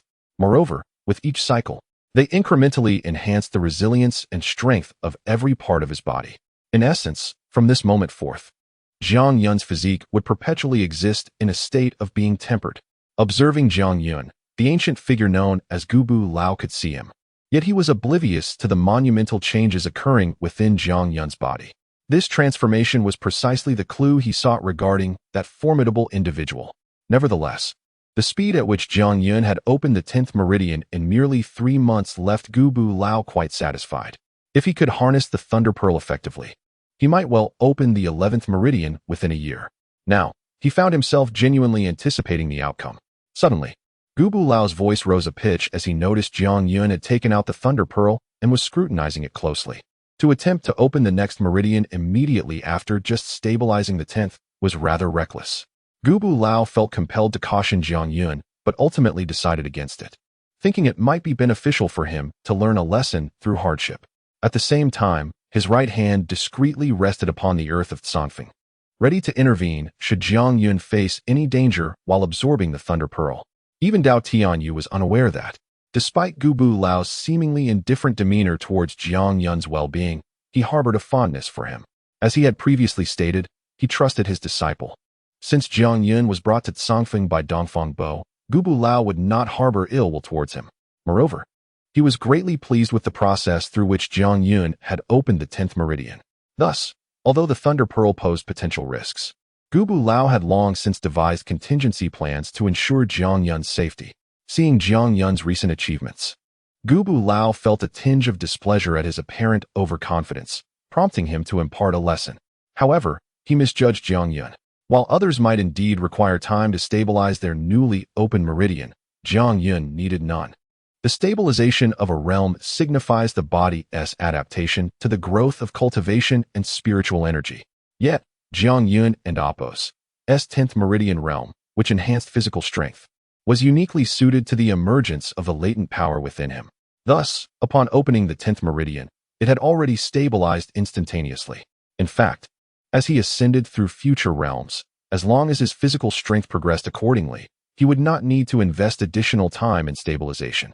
Consequently, he boldly produced the Thunder Pearl, intent on attempting to open the 11th meridian. The Thunder Pearl, glimmering in golden hues, was composed of an unknown material, with visible strands of golden lightning dancing as if alive within. Though the slender threads of lightning appeared unremarkable, Jiang Yun could feel prickles of tingling pain in his hand that gripped the pearl. His physical strength had grown immensely compared to before, and even through the pearl, he could perceive the sharp sensations it evoked, indicating that unleashing this lightning would yield tremendous power. After staring at the pearl for a moment, Jiang Yun wasted no time placing it in his mouth. In that instant, Gubu Lao's expression turned grave, and the runes that had materialized on his right hand sank into the earth below, vanishing from sight. Although Gubu Lao was confident in his protective measures for Jiang Yun, he couldn't shake off the unease, having never undertaken such an endeavor before. Alongside his apprehension, there was a flicker of anticipation, for he believed that once the Thunder Pearl was activated, Jiang Yun's physique would be shattered by the lightning, potentially revealing the protective artifacts left within him by that powerful individual. Truth be told, he was exceedingly curious about that formidable being. The Thunder Pearl of Lei Ji has already entered Jiang Yun's body, and as if navigating familiar terrain, it rushed directly towards his dantian. Recalling the guidance of the ancient and immortal, Jiang Yun hurriedly summoned a surge of spiritual energy from the lake of spiritual qi, enveloping the Thunder Pearl tightly. Strangely enough, such a formidable object capable of withstanding the golden lightning began to melt as if it had encountered a burning snowball when wrapped in Jiang Yun's spiritual energy. Although the melting process was slow, as soon as a hole no larger than a sesame seed appeared, the golden lightning within surged towards the opening like a cat drawn to the scent of fish, instantly breaking free from the Thunder Pearl and entering Jiang Yun's body. Boom! With the release of the golden lightning, a tremendous explosion erupted, and the Thunder Pearl disintegrated into countless strands of lightning, flooding towards Jiang Yun's body in an overwhelming wave.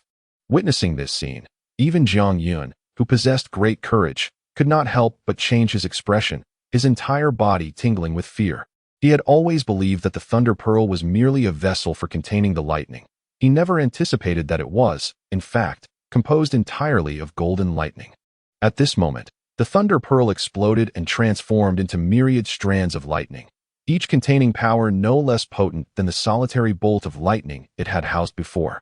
Jiang Yun had no time to ponder how to confront these lightning strands.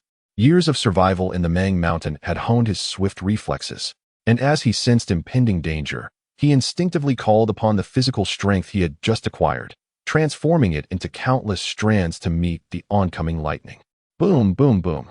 In an instant, Jiang Yun's body became a battleground, where his physical strength collided with the lightning power, resulting in violent explosions. The terrifying force from these explosions rendered his recently restored body riddled with wounds, and his internal organs, situated perilously close to the epicenter of the blasts, were obliterated instantaneously, reduced to ashes without even a drop of blood escaping. Such excruciating pain was beyond the reach of language to describe. Even someone as resilient as Jiang Yun could not suppress a muffled groan.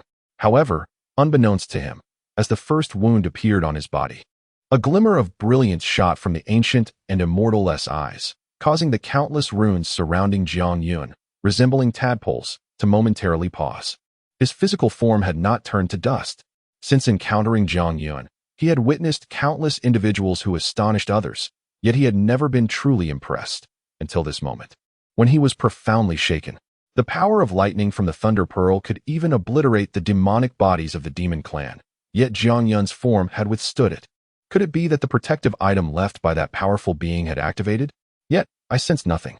This thought flitted through the ancient and immortal's mind. In the next moment, he realized that if he did not act swiftly, even if Zhang Yun's body was strong, he would surely meet the same fate as the demon clan's named disciples. Bang! The ancient and immortal's right hand struck the ground of Tsangfeng with great force, the sound resonating like the blaring of a horn, prompting countless runes to surge into Zhang Yun's body, each one seemingly endowed with sentience, unhesitatingly rushing towards a strand of lightning. Although many of the lightning strands had already exploded upon contact with Zhang Yun's physical strength, a considerable number still remained.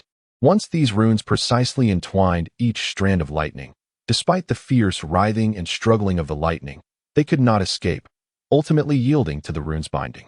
At that moment, Zhang Yun heard the ancient and immortal's voice beside him. Although he was unaware of the reason behind the ancient being's surprise, he understood that the runes descending upon him were a form of assistance. Without needing further prompting, he gritted his teeth against the pain and began to channel the restrained lightning power towards his 11th meridian. Due to the overwhelming strength of the lightning power, Zhang Yun dared not take risks and could only cautiously guide it in small increments. As the first strand of lightning power surged unimpeded into his meridian, the force of its impact against impurities caused Zhang Yun's entire body to tremble, yet his heart soared with joy. From that point onward, all of Zhang Yun's focus was devoted to unblocking his meridians, while the residual physical strength that had lost its target scattered and began to mend his battered form. Meanwhile, the ancient and immortal furrowed his brow, muttering to himself, "What a peculiar occurrence. After my runes entered his body, I lost all connection with them." This was indeed the reason for his earlier astonishment. He had assumed that once his runes infiltrated Zhang Yun's body, he would gain insight into everything within him. But the reality was starkly contrary. Consequently, he had completely forfeited the opportunity to trace the mysterious powerful being. Yet this revelation made him aware that the strength of that individual far surpassed his own. After a moment of silence, the ancient and immortal spoke again. "Regardless of whether you were intentionally brought before me, I have done all I can for you. If you can successfully navigate the 5 peaks, not only will I accept you as my disciple, but I will also grant your wishes and enhance your strength." For months had passed since Zhang Yun's disappearance, and on this day, the bell at the sect of inquiry resonated once more, summoning all disciples. The sect master, Dao Tianyu, personally appeared to announce exhilarating news that stirred the hearts of all present. "In 2 months, we shall embark on the 5 Peaks Challenge." The 5 Peaks Challenge served as a shortcut for all outer disciples and miscellaneous members to become inner disciples. However, as a treasure of the peaks, even a single demonstration by the peak masters required substantial spiritual energy, allowing for only one opening each year. Calculating the time, it had been less than a year since the last challenge, yet it was now being held ahead of schedule, delighting many disciples. It is well known that despite the immense difficulty of the 5 Peaks Challenge, it presented a rare opportunity for training. Each of the 5 treasures contained the essence of the respective peaks' expertise, ensuring that even in failure, participants could gain valuable insights into their cultivation. Many disciples returned after failing but saw swift improvements in their realms, with some exceptionally gifted individuals even leaping into the realm of fortune. Thus, every disciple aspired to undertake the 5 Peaks Challenge. Unfortunately, despite the power of the treasures, there was a limit to the number of participants, leading the sect to establish a rule permitting only disciples at the 6th level of Meridian Passage and above to participate. This ensured that even miscellaneous disciples had a chance to join, while maintaining a relatively fixed number of participants at around 1,000, averaging just over 200 per peak. While 1,000 may seem substantial, it was but a drop in the ocean compared to the tens of thousands of disciples in the sect of inquiry, rendering the competition fierce. Consequently, disciples were driven to diligently cultivate, striving to reach the 6th level of Meridian Passage as soon as possible. This served as a form of motivation for all disciples. Upon learning of this news, nearly all disciples of the Wendazong cast aside their trivial concerns and devoted themselves wholeheartedly to their cultivation, particularly those at the 4th and 5th levels of the Meridian realm, who spared no effort in their quest to break through to the 6th level within the 2-month time frame, thereby qualifying for the challenge of the 5 peaks. Time swiftly passed, and before long, the 2 months had elapsed. As the first rays of morning sunlight illuminated the Windazong, the resounding bell tolled, summoning a vast number of disciples toward the main peak, the Sword Peak. The challenge of the 5 peaks did not entail the simultaneous opening of all 5 mountains. Rather, one peak would open each day for 5 consecutive days. Given that Windazong primarily promoted the Sword Path, the first peak to open would invariably be the Sword Peak. When the bell ceased ringing, an enormous gathering of disciples had assembled at the base of the Sword Peak. With the exception of those burdened by tasks, nearly all others had set aside their affairs to witness this grand event. The multitude of disciples was distinctly divided into 2 groups, standing at the forefront. Though fewer in number, approximately 200, were those disciples poised to challenge the peaks, each radiating a formidable presence. Behind them, a throng of onlookers awaited the spectacle. Not all the challenge participants hailed from the Sword Peak's outer sect or were mere attendants. Many came from the other 4 peaks, drawn by their shared pursuit of the Sword Path. Even dozens of inner sect disciples from the 5 peaks extended their spiritual senses, eager to discern whether any remarkable talents might emerge during the challenge. While the inner sect disciples appeared to hold a distinguished status, some outer sect disciples had already attained the strength to enter the blessed realm, deliberately suppressing their cultivation to await the opportunity presented by the 5 peaks challenge. Their goal was to achieve notoriety for their sect during this event. Moreover, any individual who successfully traversed the 5 peaks would not only have the chance to be directly accepted as a disciple by the peak masters, but would also receive substantial rewards. Regrettably, despite the noble aspirations of these participants, the actual number who could succeed in becoming inner sect disciples through the challenge was exceedingly small. Currently, within the Windazong, only 5 individuals had ascended to the inner sect through the 5 peaks challenge, and they were the disciples of the current peak masters, including Fang Yuxuan. After all, when he was taken as a disciple by Wei Xingyang, he had not yet reached the blessed realm and was still eligible to challenge the 5 peaks. His astonishing performance during the Sword Peak challenge solidified his status as the foremost inner sect disciple. Nevertheless, even those who did not succeed could still garner additional attention from the peak masters and elders if they demonstrated exceptional talent during the process, thereby enhancing their prospects for future advancement. At this moment, with some time remaining before the Sword Peak's opening, the assembled spectators could barely contain their excitement, engaging in animated discussions and speculating who might be most likely to succeed in the challenge.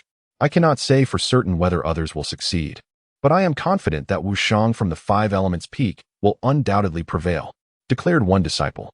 Sister Lu Yurong, possessing a dual-channel body, should also be capable.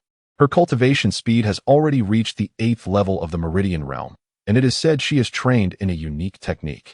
Enough chatter. All you speak of are mere newcomers. Another voice interjected dismissively. Let me tell you, the true contenders are 2 seasoned outer sect disciples. Amidst the lively discourse, a languid voice, tinged with disdain, cut through the chatter, drawing everyone's attention. The speaker was a short, plump man clad in attendant garb. If Jiang Yun were present, he would recognize this individual as Bao Yuanxiang, the one he had nearly incapacitated in the past. Bao Yuanxiang's reputation was evidently notable, as he was immediately recognized by the crowd. Bao, what insider information have you uncovered now? They inquired eagerly. With a dismissive smirk, Bao Yuanxiang replied, Humph. This is a monumental secret. It is not so easily divulged. Come on, we know you're well-informed and renowned for your knowledge within our sect. Spare us the suspense and tell us which 2 outer sect disciples you're referring to. They urged. Indeed, let us treat you to a drink afterward. They chimed in. With a sigh, Bao Yuanxiang relented. Since you are so eager for knowledge, I shall share this with you. These 2 outer sect disciples have already reached the 9th level of the Meridian realm 4 years ago and were capable of entering the blessed realm 2 years back. Yet they have stubbornly suppressed their cultivation until now, merely a hair's breadth away from the blessed realm. They were not supposed to participate in this challenge, but it is said they could no longer contain their inner strength. Upon hearing this, the crowd fell into a stunned silence, each one dreaming of hastily entering the blessed realm. Yet here were individuals who could ascend, but chose to hold back. Some sank into contemplation, pondering whether any outer sect disciples matched this description.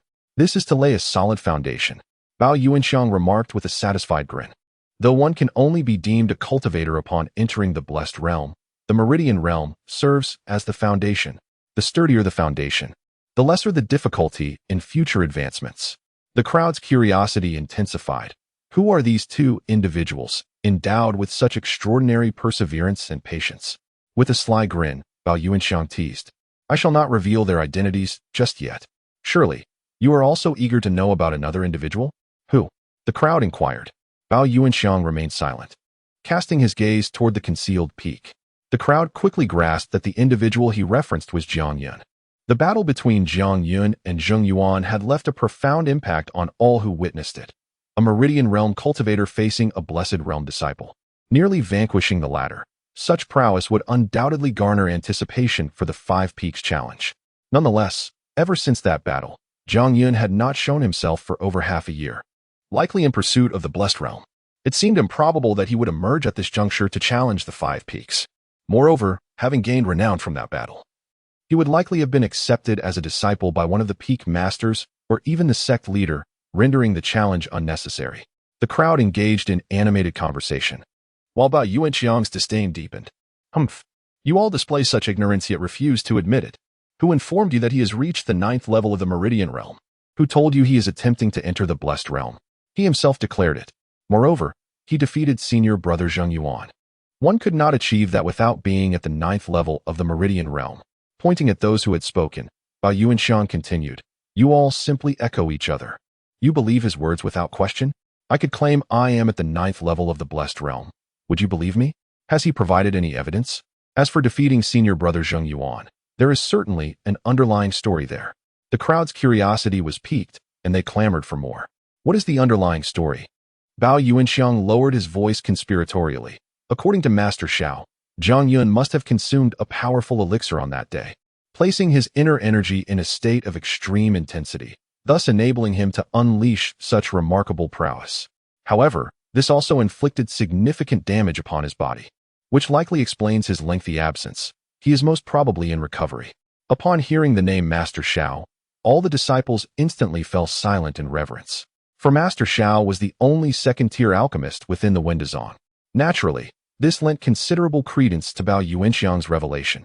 Although they might question him, they would never dare to doubt Master Shao. Now it makes sense.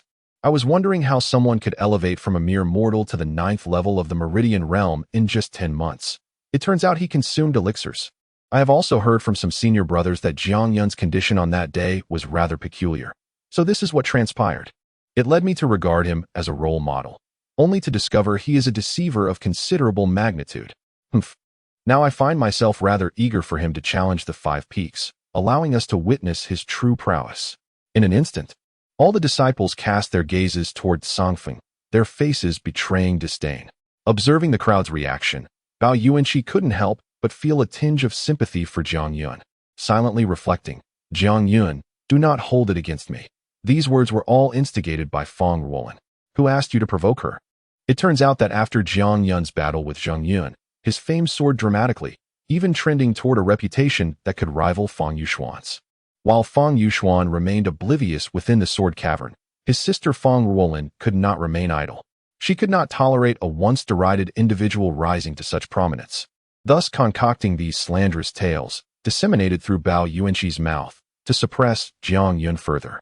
Clearly, it was evident from the reactions of the disciples that her intentions had borne fruit.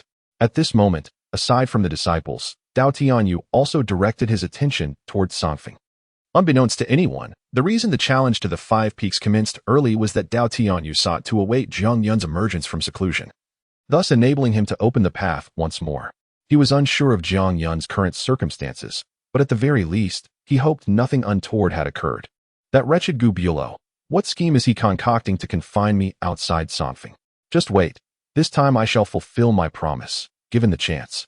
I will certainly demand a change of protector. Just as Dao Tianyu voiced his grievances, a beam of sword light suddenly soared from the Sword Path peak, revealing two figures in the sky. One was Wei Zhengyang, while the other was an arrogant young man. Upon seeing this young man, several senior disciples gasped in astonishment. It is senior brother Wang Jian. He is still within the sect. Bao Yuanxi, however, had anticipated this moment and smiled slightly. Wang Jian, One of the two renowned outer disciples I mentioned has been dormant for 4 years. Today he shall make an astonishing return. At this point, no one doubted Bao Yuanqi's words. They were well acquainted with Wang Jian's esteemed name, which had gained prominence 4 years prior when Wei Xingyang sought to take him as a disciple, intending for him to become Fang Yushuan's junior. However, Wang Jian had explicitly declined, stating he wished to traverse the Sword Path Peak before accepting Wei Xingyang as his master. Yet after that, Wang Jian vanished, absent from the subsequent 4 challenges to the 5 peaks. Everyone believed he had either been dispatched on a mission by the sect or had left entirely. To everyone's astonishment, after 4 years, he re-emerged alongside Wei Xingyang. Dao Tianyou's gaze shifted from Tsongfeng to Wang Jian, his brow furrowing slightly as he shook his head. Wei Xingyang, how many disciples do you intend to lead astray? In the sky, Wei Xingyang wore a broad smile as he nodded at Wang Jian. From this day forth, you should be my disciple. Go forth. Wang Jian bowed deeply to Wei Xingyang, and before he could rise, a surge of blue thunderous sword energy erupted from within him, coalescing into a radiant sword of lightning, carrying him down to the forefront of the disciples preparing to challenge the peaks. Heavens! He has actually cultivated Thunder Sword Qi. Thunder Sword Qi is notoriously difficult to master, yet once achieved, its might far surpasses that of others of the same rank. Both Wei Xingyang and Apos' demeanor toward Wang Jian and the latter and Apos' sudden display of thunder ignited the disciples and Apos' fervor, prompting Wei Xingyang to suppress his smile and declare loudly, "Please, the sword that cleaves heaven." As his voice echoed, Wei Xingyang extended his hand toward the Sword Path Peak, grasping at the air. The towering Sword Path Peak trembled under his grip, emitting a resounding roar, and then a golden sword shadow stretching 100 zhang began to rise slowly from the mountain's belly, hovering in the air. This sword appeared as the very soul of the Sword Path Peak, drawn forth by Wei Xingyang's hand, though it lacked any sword light or energy surrounding it. Merely being in its presence caused everyone to hold their breath involuntarily, especially among the many disciples of the sword. Fervor lit up their expressions. This sword, named Heaven Cleaver, earned its title because it has indeed cleaved the heavens. Just imagine wielding such a sword, capable of striking down the heavens. It would be immensely formidable and awe-inspiring. Descend! Wei Xingyang bellowed again, and the 100 zhang long shadow of the Heaven Cleaver plummeted from the sky, its size rapidly expanding until it grew from 100 zhang to 10,000, skewering the ground beneath the Sword Path Peak. The hilt lay below, while the blade resembled a golden path, piercing the sky. Even with utmost effort, one could not discern the sword's tip. Strictly speaking, the sword's blade measures 9,999 zhang. The first 9,000 zhang consists of 1,000 zhang for each segment of the blade, while the final 999 zhang forms the last segment. Traversing the entire length signifies successfully conquering the Sword Path Peak. All the disciples prepared to challenge the peak immediately stepped onto the sword's hilt. Under Wei Xingyang's command, Wang Jian was the first to step forward, followed closely by nearly 200 disciples. Once all the disciples were upon the hilt, Wei Xingyang smiled slightly. I need not elaborate on the rules. Within 3 hours, regardless of your methods, endeavor to traverse the blade of the Heaven Cleaver. Those who succeed shall be accepted as my disciples. Now, let the challenge commence. Clang! A crisp sound of the sword echoed, and all disciples upon the hilt unleashed their strength, racing toward the blade of the Heaven Cleaver. Simultaneously, from the waterfall of Tsongfeng, a sudden thunderous roar erupted. Not the sound of a sword, but of thunder. This thunderclap, though immensely loud, went unheard by those outside Tsongfeng. Only Gu Bulo and his 4 disciples discerned it clearly. Gu Bulo squinted slightly, pondering. Is he about to emerge? This little fellow certainly knows how to manage his time. Meanwhile, Dongfang Bo and his companions had already appeared on the cliff opposite the waterfall at the moment the thunder sounded, their faces alight with surprise and anticipation as they gazed downward, although they could not yet perceive Jiang Yun's figure. The continuous rumble of thunder gradually shifted their expressions from excitement to seriousness. Dongfang Bo furrowed his brow. What is Jiang doing? Creating such a ruckus? Could he be in danger? While Sidu Jing remained silent, concern was evident in her eyes. Xian Yuanxing stole a glance at Gu Bulo, who sat as immovable as a mountain, and grinned. Fear not. Master is in no way anxious. Surely, all is well. Just as his words fell, Gu Bulo's voice resonated in their ears, revealing a hint of joy within. Master. Upon hearing their master's voice, Their spirits lifted immediately. They understood his temperament well, knowing he rarely displayed emotion. Yet now, a trace of joy was evident, suggesting that Jiang Yun was not merely safe, but perhaps fortunate. Indeed, Gu Bulo continued, "Rest assured, this young man should be emerging shortly." The utterance of this sentence not only put the three individuals at ease, but also brought forth expressions of great joy upon their faces. With a beaming smile, Xianyuan Xing inquired, "Master, what is Brother Zhang's current strength? You shall know once he emerges." After uttering these words, Gu Bulo fell silent, and the three from Dongfang Bo dared not press further with questions. After exchanging glances, Xianyuan Xing suddenly appeared enlightened and said, "Do you think Brother Zhang's emergence at this moment is to conquer the Five Peaks?" Over the past 6 months, although the trio had not ventured beyond the confines of Cangfeng, they were well aware that the 5 peaks within the sect had now been opened. Moreover, Gu Bulo's condition for accepting Jiang Yun as his disciple was for him to traverse the 5 peaks. Thus, Xianyuan Xing's speculation held some merit. Dongfang Bo couldn't help but furrow his brows again. However, the Sword Peak has been open for over a moment now. Even if Brother Jiang were to come out immediately, it would likely be too late. There is always next year. C2 Jing remarked calmly. Indeed, Brother Jiang is still young. A delay of a year holds little consequence. Following this, the three lapsed into silence, their gazes fixated on the waterfall, patiently awaiting Jiang Yun's appearance. Unbeknownst to them, over an hour had swiftly elapsed.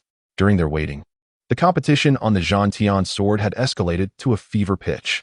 Initially, the disciples who stepped onto the sword's hilt surged onto its blade almost simultaneously. But mere moments later, distances between them gradually widened, with many having already fallen from the Zhantian sword. Once one stepped onto the blade, the sword's inherent sword energy and intent would be unleashed indiscriminately, attacking all present. Moreover, the intensity of the sword energy and intent increased with the distance from the sword's hilt, meaning that the farther one ventured, the more frequent and potent the assaults would be. Although Wei Xingyang controlled the power of the sword energy and intent, ensuring it would not endanger the disciples' lives, injuries were unavoidable. The sword energy was manageable, as it was a tangible presence visible to the naked eye. One could devise means to evade or block it. The true terror lay in the sword intent. Formless and intangible, it could be felt yet not seen, capable of assailing one's mind, influencing consciousness, rendering one defenseless against its onslaught. This was the ultimate test for all, or rather, it represented a unique opportunity granted by the Zhantian sword. Should one possess sufficient comprehension, it was conceivable to perceive the sword intent amidst its assault and cultivate one's own sword intent. The strength of a sword cultivator could be delineated by standards as well. Those who could merely wield a sword were the lowest tier of sword practitioners. Those capable of cultivating sword energy were a tier above, and those who could manifest sword energy into form constituted yet another level. For instance, Fang Yuxuan had long achieved sword energy manifestation. However, even he had merely grazed the threshold of sword cultivation. To truly cross this threshold and embark on the authentic path of a sword cultivator, one had to give birth to a unique sword intent of their own. Yet, the birth of sword intent was an elusive endeavor, necessitating not only strength, but also fortune and external aids. The most common method was to comprehend the sword intent of others as a reference, thereby nurturing one's own. However, aside from mentors and family elders, who would willingly allow their sword intent to be comprehended. Thus, the sword intent manifesting on the Zhantian sword was an invaluable treasure for any sword practitioner. Of course, such comprehension was not attainable by all. After all, the sword intent emanating from the Zhantian sword was extraordinarily potent. A moment's inattention could not only thwart comprehension, but also obliterate one's own cultivated sword path. Nevertheless, as practitioners, they were all acutely aware of the adage that fortune favors the bold. The more one sought, the greater the price they had to pay. Therefore, none wished to forfeit such an opportunity. As time progressed, after an hour had passed, the original 200 disciples dwindled to less than a third. From a high vantage point, one could observe the disciples remaining on the sword's blade forming a serpentine formation, slithering forward. While the many onlookers lacked spiritual awareness to discern the precise circumstances on the Zhantian sword, the names and rankings of the climbing disciples glimmered atop the hilt, reflecting their positions and distances. At that moment, the disciple ranked first, positioned at the head of the serpent, was none other than Wang Jian. Surrounding Wang Jian were arcs of blue thunderous sword energy, continually swirling about him, warding off the overwhelming tide of sword energy emanating from the Zhantian sword. Although his pace was not swift, he did not pause in the slightest, having traversed 80% of the blade, far ahead of the others. How he countered the formless sword intent remained a mystery to all. Trailing closely behind Wang Jian was none other than Hui Yuan, who had completed 70% of the sword's length. Since his recent defeat in a minor competition, Hui Yuan had entered seclusion, emerging just yesterday, having successfully advanced to the 6th level of the Meridian Opening Realm. Although his complexion appeared somewhat grim, the Ice Soul sword he wielded radiated a chilling aura, effectively freezing all sword energy directed at him. This was precisely why he had managed to hold on thus far, placing him ahead of the majority. While everyone recognized this fact, Hui Yuan had unexpectedly emerged as the dark horse of this peak traversal, surprising all. As a newcomer participating in the peak challenge, even if he ultimately failed, this achievement was sufficient to instill a sense of pride within him. Approximately 300 zhang behind Hui Yuan were two middle-aged men, both seasoned outer sect disciples. Although they appeared to lag behind, they were merely biding their strength, preparing for a final sprint at the last moment. The remaining participants formed a sparse serpentine body, with the furthest having only traversed 50% of the sword's length, while the closest had barely reached 30%. Though their prospects of conquering the peaks appeared bleak, persisting a little longer was still beneficial. With only 1 hour remaining, accompanied by Wei Xingyang's call echoing across the sword peak, a golden radiance suddenly illuminated the waterfall of Tsangfeng. Within this brilliance, a figure seated in meditation opened its eyes. The Jiang Yun, who had vanished for half a year, finally reappeared before Dongfang Bo and the others. In terms of outward appearance, Jiang Yun bore no discernible changes compared to 6 months prior. He even wore a slightly dazed expression, sitting there immobile, as if awakening from a deep slumber. "Brother Jiang." It was not until a warm voice called out that he regained his senses, lifting his gaze to see 3 figures smiling down at him from the cliff. Senior brother, second sister, third brother. Upon seeing Dongfang Bo and the others, the confusion on Jiang Yun's face was swiftly replaced by a radiant smile. He stood and took a step forward, unexpectedly leaping nearly 100 zhang to appear before the trio. However, at that moment, a subtle shift occurred within Jiang Yun's heart. He abruptly turned his head to look behind him, for in that fleeting instant, he had sensed a faint aura. Yet when he glanced back, aside from the cascading waterfall and the immovable boulder, there was nothing else. It must be my imagination. Jiang Yun dismissed the thought, turning back to face Dongfang Bo and the others. With hands clasped in a salute, he bowed deeply to the ground. "Without the 3 of you, I would not be who I am today." "Haha, what are you doing? Quickly get up." Dongfang Bo laughed heartily, extending a hand to assist Jiang Yun back to his feet while casting a thorough gaze over him, revealing a look of satisfaction. "Brother, you look quite well." Xian Yuanxing extended his hand and delivered a powerful blow to Jiang Yun's bare chest. However, the moment he struck, his expression abruptly changed. The recoil from Jiang Yun's chest caused a tingling sensation to surge through his palm. Just as Xian Yuanxing was about to voice his surprise, the slightly displeased voice of Gu Bulo resonated from a distance. "Had I known you would only need half a year, I should have refrained from expelling so much of my vital energy. Nevertheless, since it has been bestowed upon you, do not squander it. I shall seal it within your body, and you may call upon it whenever necessary in the future." As the words echoed, the residual golden light enveloping Jiang Yun's form swiftly converged into his body, disappearing without a trace. "Thank you, Master of the Peak." Jiang Yun understood the immense value of Gu Bulo's vital energy. The remaining portion would allow him to conceal his aura for another 6 months. So he bowed deeply in gratitude towards Gu Bulo atop the peak. "Now that you have emerged, why not test your mettle at the 5 peaks? If you miss this opportunity, you will have to wait another year." Gu Bulo's words not only widened Jiang Yun's eyes in astonishment, but also left Dongfang Bo and the others in utter disbelief. Although Xian Yuanxing had speculated earlier that Jiang Yun and Apos' emergence was to challenge the 5 peaks, the Sword Path Peak had already been open for 2 hours. Gu Bulo's urging for Jiang Yun to proceed now seemed impossible, as traversing the towering blade of the Sword of Heaven was an unattainable feat. Jiang Yun, momentarily taken aback, asked, "The 5 peaks have opened?" Dongfang Bo nodded. "Indeed. The first peak, the Sword Path Peak, has been open for 2 hours. If you wish to go, you must hurry. There is less than an hour remaining." "Brothers and sisters, I shall go challenge the peak first."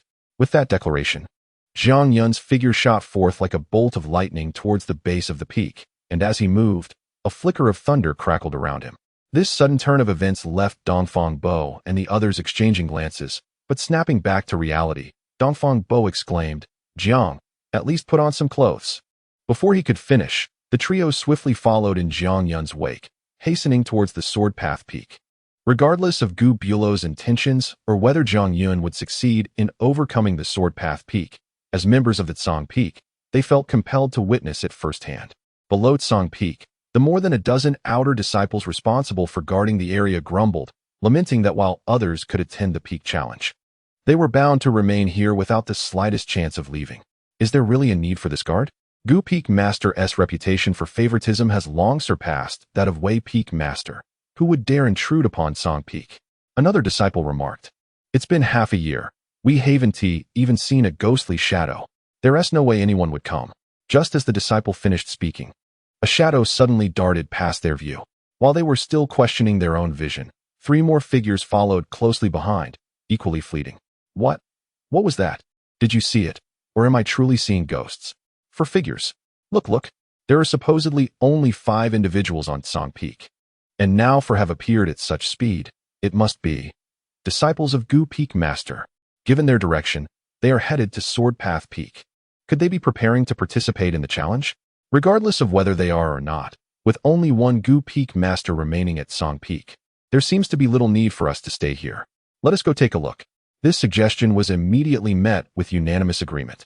Although leaving their posts was against the rules, their curiosity about the 4 departing figures compelled them to accept any potential consequences.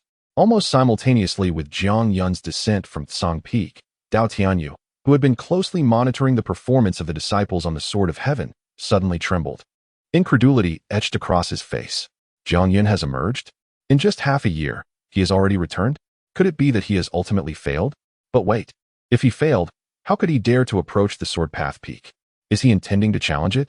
Then he must have succeeded. In Dao Tianyu's mind, the idea of successfully opening the 10th and 11th meridians in just half a year seemed implausible, leading him to believe Jiang Yun might have faltered. However, Jiang Yun's current actions indicated otherwise. How could he possess the audacity to confront the Sword Path Peak if he had not triumphed? With this realization, Dao Tianyu swiftly vanished, reappearing beside Gu Bulo at the summit of Tsang Peak. Gu Bulo, has Jiang Yun succeeded or failed? See for yourself. Though Dao Tianyu was vexed, he found himself powerless against Gu Bulo, begrudgingly taking a seat beside him, his focus locked on Sword Path Peak. At that moment, the gathered disciples watching from below had begun to rally for their fellow disciples on the blade, for time was of the essence, and everyone had to summon their utmost strength. Amidst the fervent cheers, a figure suddenly descended from the sky, landing directly on the hilt of the Sword of Heaven. Without pausing, the figure surged up the blade at incredible speed, and by the time the crowd regained their composure, only a fleeting silhouette remained. In mere moments, this figure had traversed 1,000 zhang on the Sword of Heaven. The previously boisterous crowd fell into stunned silence, all eyes fixated on the figure on the blade, utterly bewildered as to their identity. It was only when 3 more figures appeared in the air that realization dawned upon the crowd. Dongfang Bo, Situ Jing, Xian Yuanxing. Those who had drawn their attention and even made the effort to witness this event in person were none other than. Suddenly, a luminous name appeared atop the hilt of the Sword of Heaven, Jiang Yun. After vanishing for half a year, Jiang Yun had finally re-emerged, ready to astonish the world. To complete the nearly 10,000 zhang blade in less than an hour was a feat that had never occurred in the annals of the Taoist sect's history, nor had anyone dared to envision such an achievement. Consequently, even Dongfang Bo and the others had little hope for Jiang Yun's challenge. They believed Gu Bulo's intention in urging him now was merely to prepare him for next year's 5 Peaks challenge. Yet, Jiang Yun was not burdened by such thoughts. At that moment, his mind was singularly focused on seizing this opportunity to conquer all 5 peaks and thereby become Gu Bulo's disciple. Though waiting another year seemed inconsequential given his age, he was unwilling to defer.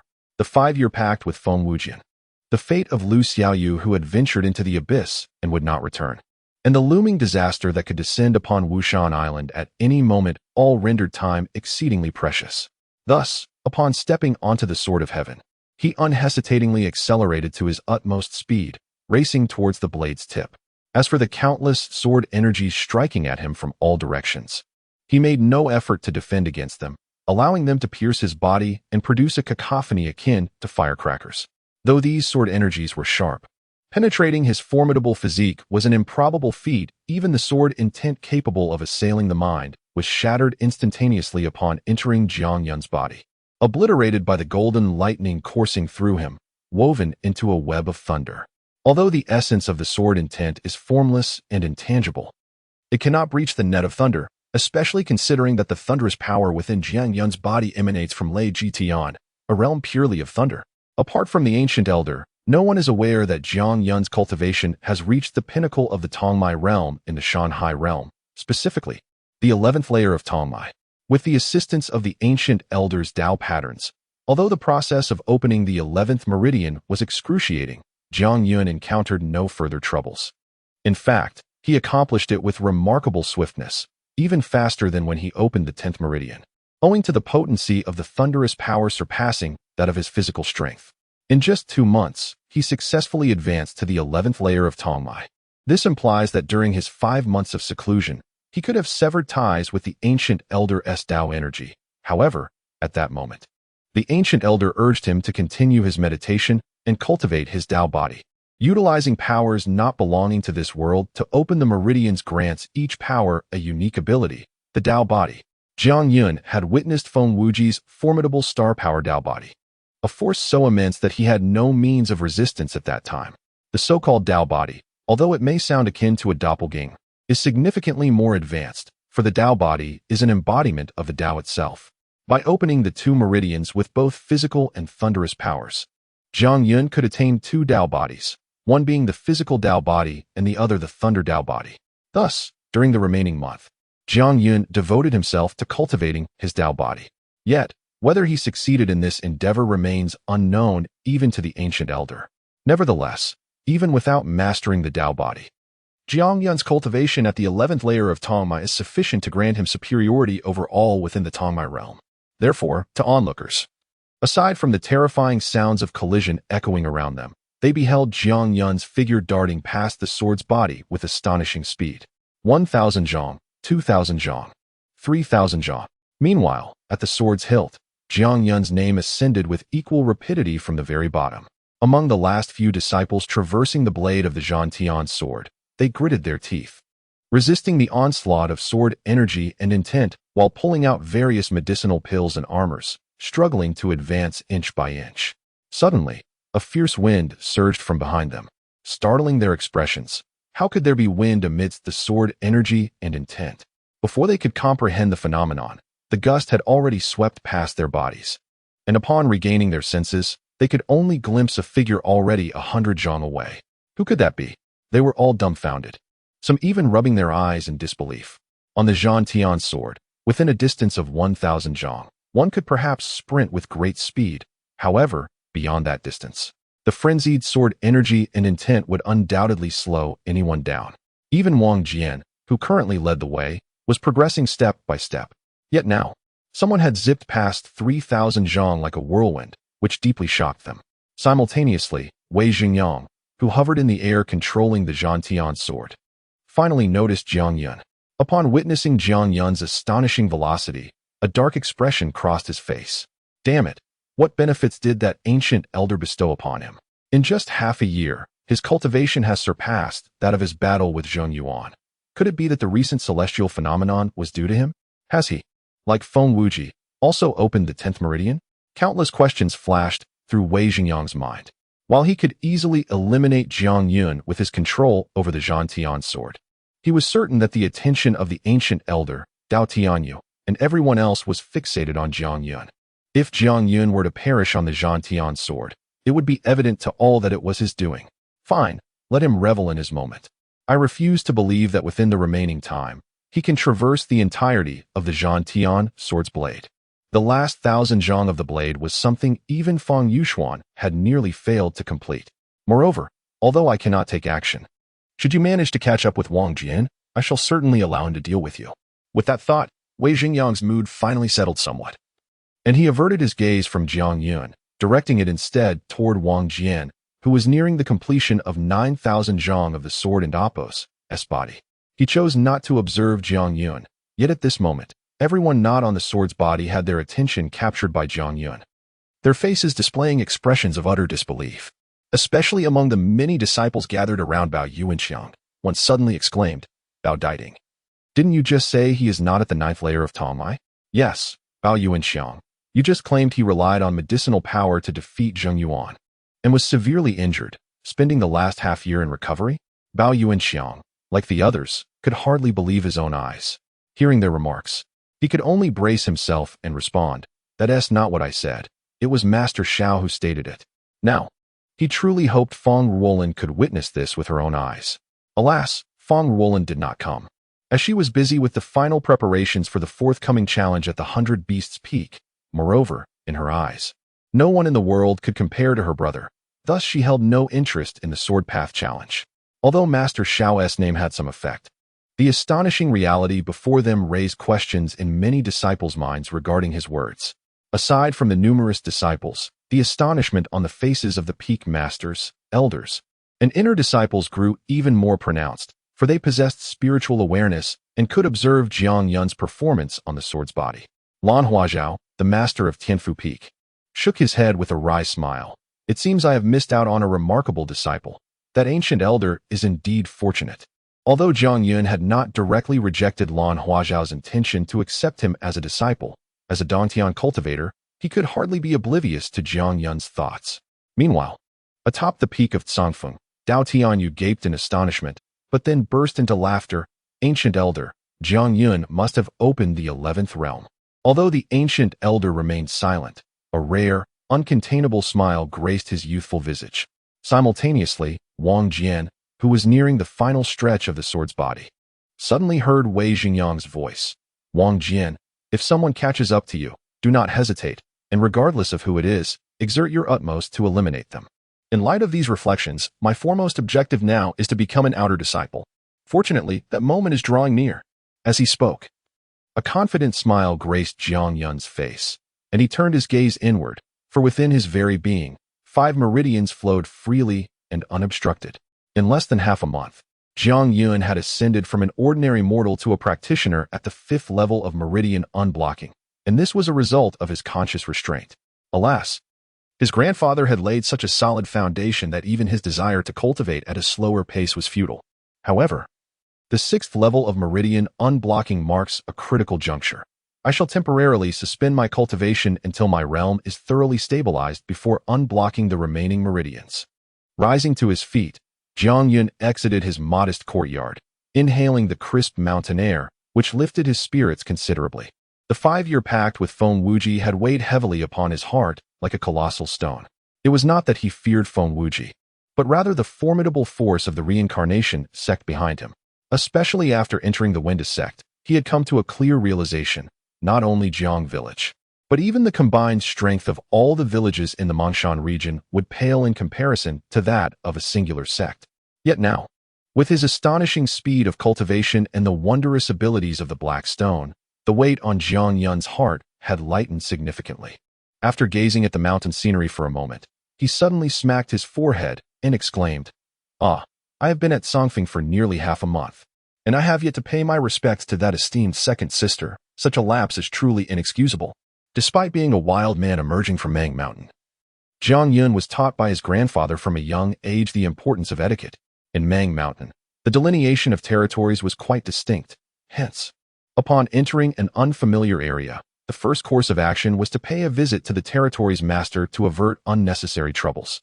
Although Dongfang Bo had mentioned that his second senior sister could provide guidance in the cultivation of techniques, the explosion of the iron sword compelled Jiang Yun to focus solely on elevating his realm, leading him to forego seeking out his second senior sister. As he hurried towards the waterfall, absent-mindedly tapping his head, he halted at the edge, staring blankly at the cascading water, uncertain of how to enter. Fortunately, a melodious female voice emerged from the waterfall. Is that Jiang Yun? Jiang Yun promptly clasped his fists in respect and bowed deeply in the direction of the voice, exclaiming, I am Jiang Yun, here to pay my respects to my second senior sister. Rise, came the reply. In an instant, Jiang Yun was taken aback as a figure materialized before him. Upon lifting his gaze, he found himself momentarily stunned.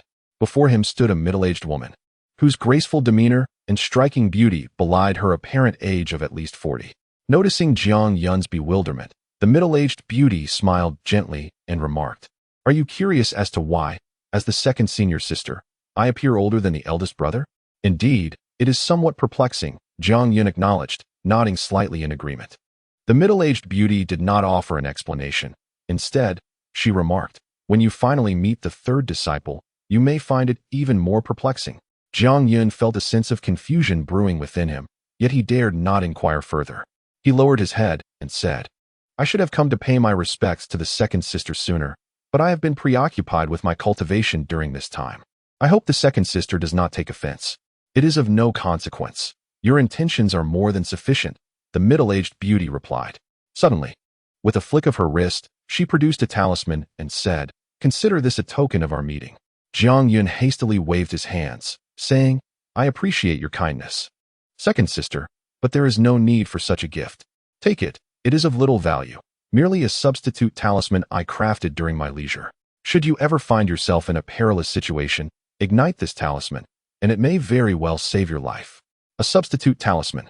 Though Jiang Yun was unaware of its true worth, the implication that it could preserve his life imbued it with immeasurable significance. Reluctantly, he accepted it as the second sister firmly placed it in his hands. "Now, I must return to my cultivation. You should also dedicate yourself to your practice and not squander your time." After a pause, the second sister lowered her voice and, with a meaningful glance, advised Jiang Yun, "If you encounter any uncertainties in the future, make an effort to peruse the books in the library. Do not always seek counsel from the elder brother. You understand my meaning, do you not?" "Understood, understood." After a moment of astonishment, Jiang Yun hastily nodded in agreement, for he truly comprehended the implications of his second senior sister's words. It was evident that his earlier conjectures regarding her seclusion had been accurate. However, he quickly added, "But the senior brother mentioned that access to the library is exclusive to outer disciples. I am merely a servant disciple and cannot enter." The corner of the second senior sister's mouth twitched slightly as she replied, "To seek advanced cultivation techniques or spells, one must indeed be an outer disciple. Yet, if you merely wish to learn some foundational knowledge of cultivation, all disciples are permitted entry. The reason senior brother expressed it that way is something you should grasp." Jiang Yun's expression shifted to one of enlightenment, and he promptly clasped his hands in gratitude, saying, "Thank you for your guidance, second senior sister." She cast a glance at him and remarked, "No need for thanks. However, if you do visit the library, you must don the robes issued by the sect." Even now, Jiang Yun was reluctant to part with the animal skin he had been wearing. Yet he understood that the gray robes provided by the sect represented the identity of a servant disciple. Upon returning to his residence, Jiang Yun still did not remove the animal skin, but instead wore the robes over it. This was his first experience wearing garments made of fabric, and he felt quite awkward. Nevertheless, he set aside his discomfort and, once properly attired, swiftly exited the courtyard, descended the mountain, and made his way to the library. He had long been troubled by a question he wished to pose to Dongfang Bo, yet he resolved to first seek answers on his own within the library. The library pavilion is situated at the foot of the swordsmanship peak. Although Jiang Yun had previously been guided by Dongfang Bo on a tour of the Wudao sect, he had been so entranced at the time that he failed to memorize the route, leaving him to seek assistance from others now. Fortunately, within the Wudao sect, one can easily find people everywhere, most clad in the same gray garb of the servant disciples. Jiang Yun's presence elicited no particular attention, as there are over 10,000 servant disciples within the sect, making it impossible for them all to recognize one another. As he walked, Jiang Yun observed his surroundings, his mind racing with thoughts. The servant disciples all donned identical attire, but once one ascended to the ranks of inner or outer disciples, they could be distinguished by the tokens they wore at their waists, blue for outer disciples and gold for inner disciples. The differing shapes of the tokens indicated their respective peaks. After expending more than an hour, Jiang Yun finally arrived at the base of the swordsmanship peak, where he immediately beheld the magnificent 7-story structure of the library pavilion standing tall at the foot of the mountain. Rather than hastily entering, he lifted his gaze and directed it toward the swordsmanship peak itself. As the principal peak of the Wudao 5 peaks, the swordsmanship peak undoubtedly serves as the very heart of the Wudao sect. Although Jiang Yun had previously glimpsed this peak, standing now at its base and gazing up at it, he could distinctly feel an overwhelming pressure and an extraordinarily sharp aura emanating from the mountain, causing an involuntary tremor within his heart. To Jiang Yun, this peak resembled its namesake, a colossal sword piercing the heavens. The peaks stretch endlessly towards the heavens, shrouded in mist, where elusive rays of rainbow light occasionally flicker. These radiant hues must belong to disciples soaring through the sky, for only those who have attained the realm of abode can take flight. One day, I too shall step into the realm of abode. After gazing intently at the sword path peak for a considerable time, Jiang Yun finally withdrew his gaze and strode towards the library pavilion. As the sole place within the entire sect of inquiring Tao that welcomes all, the library pavilion was surrounded by a considerable number of people, some alone, others in small groups. The entrance buzzed with a lively throng, creating an extraordinary atmosphere. Just as Jiang Yun was about to enter the library pavilion, the sudden sound of a girl weeping reached his ears, compelling him to turn and investigate the source of the sound. Approximately 10 paces away, a crowd had gathered, and the cries emanated from within the throng. However, the crowd obscured his view of the scene inside. Out of mere curiosity, Jiang Yun had no intention of meddling in others' affairs. Since he could not see, he was about to look away. Just then, the crowd shifted, and someone stepped out, creating a narrow opening. Through this gap, Jiang Yun caught sight of the weeping figure, a young girl, no more than 12 or 13 years old. Upon seeing her, Jiang Yun's heart stirred, as he recalled that she was one of the few individuals he had noticed outside the sect of inquiring Tao. The girl possessed a remarkable aura, and her resemblance to Jiang Yuro made a lasting impression on him. Jiang Yun even recalled that the little girl had merely passed through the Tao Spirit Gate and had been accepted as a disciple of menial tasks, not knowing to which peak she had been assigned. Were it someone else weeping in her stead, he might have turned a blind eye. However, upon seeing this young girl, he could not help but be reminded of Jiang Yuro. Thus, after a moment's hesitation, he finally stepped forward. Standing apart from the throng, he listened to the murmurs of the crowd and gradually discerned the cause of the girl's tears. It appeared that she had been assigned to the 100 Beasts Peak as a menial disciple, tasked with tending to a fearsome beast known as the Qingguang wolf. Initially, this was not an onerous duty, but yesterday, an outer sect disciple had entrusted her with a 20-year-old Qingguang wolf, instructing her to keep a vigilant watch over it for 2 days. Indeed, she had dutifully placed the wolf in a cage of its own. However, upon awakening in the morning, she discovered to her dismay that the lock on the cage had been gnawed through, allowing the beast to escape and mingle with other Qingguang wolves, rendering identification impossible. The outer sect disciple was due to return tomorrow to reclaim the wolf, and if she failed to produce it, she would find herself in dire straits. Though such matters could vary in severity, the girl was far too young and timid, leaving her utterly distraught. As a menial disciple, she had no recourse but to seek assistance near the library pavilion. Yet, despite the sympathy of those around her, they were unable to lend aid, for determining the age of a fierce beast was a task typically reserved for the inner and outer disciples of the 100 Beasts Peak, who were unlikely to spare the time to assist a mere menial. After understanding the intricacies of the situation, Jiang Yun smiled and shook his head, parting the crowd to approach the little girl. "Do not cry. I shall help you find that azure wolf." Upon hearing these words, the little girl immediately ceased her tears, eagerly raising her head to gaze at Jiang Yun with tear-filled eyes, her voice brimming with surprise. "Senior brother, can you truly assist me?" The onlookers were momentarily taken aback, astonished that someone had indeed stepped forward to offer help. However, their expressions quickly shifted to skepticism upon noticing Jiang Yun's attire. How could a mere servant discern the age of a ferocious beast? Yet, Jiang Yun paid no heed to their reactions, affirming with a nod, "Indeed, it is true." "Splendid." With Jiang Yun's reassuring response, the little girl beamed, grasping his arm tightly. "Senior brother, if you are unoccupied, could you assist me in locating that azure wolf right now?" "Certainly." Thus, under the watchful eyes of the crowd, Jiang Yun was led away by the little girl, making their way towards the 100 Beast Peak. Unbeknownst to them, amidst the crowd, a stout man clad in gray furrowed his brow and remarked with malice, "What impudent servant has emerged here, meddling in affairs that do not concern him? I must follow and see. If he disrupts Sister Fang's plans, the blame will surely fall upon me, and that would be disastrous." Guided by the little girl, Jiang Yun proceeded towards the 100 Beast Peak. Perhaps it was the joy of finally receiving assistance that lifted the spirits of the young girl. who skipped and hopped along the way, chattering incessantly to Jiang Yun. Naturally, Jiang Yun was well aware of her circumstances.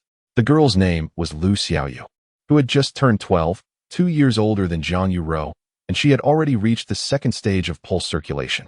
Interestingly, Lu Xiaoyu's background bore a striking resemblance to that of Zhang Yuro. Both were orphaned, relying solely on their grandfathers for companionship. However, when Jiang Yun inquired about her grandfather, Lu Xiaoyu hesitated and was reluctant to elaborate, merely stating that her grandfather had sent her to the Windazong and then departed. Clearly harboring some untold sorrow. Respecting her reticence, Jiang Yun refrained from probing further. Nonetheless, the similarity in their pasts imbued Jiang Yun with a deeper sense of concern for Lu Xiaoyu. Regrettably, as a mere servant within the Windazong, Jiang Yun could offer no substantial assistance. He could only share his residence with her, assuring her that should she encounter any further difficulties, she could seek his help, and he would do his utmost to support her. Upon hearing Jiang Yun's promise, Lu Xiaoyu's eyes sparkled with delight, and she nodded enthusiastically in agreement. After more than an hour, the two finally approached the 100 Beasts Peak, and even from a distance, they could hear the cacophony of various beast roars and bird calls, accompanied by an unpleasant odor wafting through the air. This prompted Jiang Yun to furrow his brow, as he gained a tangible impression of the plight faced by the servant disciples within the Windazong. Compared to their conditions, he felt as if he were dwelling in a realm of immortals. Lu Xiaoyu seemed anxious that Jiang Yun might find the environment unbearable, and hurriedly said, "Senior brother Jiang, it is indeed a bit noisy and the smell is quite unpleasant here. I also struggled to endure it when I first arrived, but once you get accustomed to it, it becomes manageable." Jiang Yun sighed inwardly. He had no qualms about enduring such conditions. In the depths of Mang Mountain, he had even slept wrapped in the corpse of a ferocious beast. However, his heart ached for Lu Xiaoyu. Such a young girl forced to live in such a dismal place was truly pitiable. This, however, made him realize the arduous nature of the path of cultivation. "No worries," Jiang Yun replied with a smile. "Where is the beast pen you are responsible for?" The tasks of the miscellaneous disciples varied greatly, depending on the specialties of the 5 peaks. For instance, the miscellaneous disciples of the 100 Beasts Peak primarily tended to various ferocious beasts, with each individual assigned a specific beast pen. Lu Xiaoyu pointed towards a row of rudimentary houses at the foot of the mountain and said, "That is our residence. And beyond it lies a valley where the beast pens are located." Although the beast pens were individual enclosures, the multitude of ferocious creatures at 100 Beasts Peak posed significant danger to the miscellaneous disciples who had no understanding of beast control. Thus, for safety's sake, all the beast pens were clustered together. Furthermore, formations were established at the entrance and exit of the valley, ensuring that even in the event of a beast stampede, the creatures would at least be unable to escape the valley. Nevertheless, despite these precautions, many miscellaneous disciples still fell victim to the ferocious beasts each year. Standing at the mouth of the valley, Jiang Yun could not help but draw a gentle breath. Before him lay a vast expanse of land, a colossal valley spanning at least hundreds of miles, within which a myriad of terrains unfolded: flatlands, forests, deserts, swamps, and even a sizable lake. Scattered across both the ground and the trees, as well as within the waters, were numerous yellow circles of varying sizes, each delineating a specific area inhabited by various ferocious beasts. Within some of these circles, one or more disciples clad in gray servant attire were busily engaged in their tasks. In essence, to Jiang Yun's eyes, this valley resembled a miniature wild mountain, where the fierce beasts were classified and raised according to their habits and habitats. "Brother Jiang, those circles are beast enclosures, said to be a type of magical artifact that prevents the beasts from escaping." Jiang Yun nodded, feeling a sense of wonderment. The vastness of the world was indeed filled with marvels. Before arriving at this enlightenment sect, he could scarcely have imagined that one could domesticate ferocious beasts in such a manner.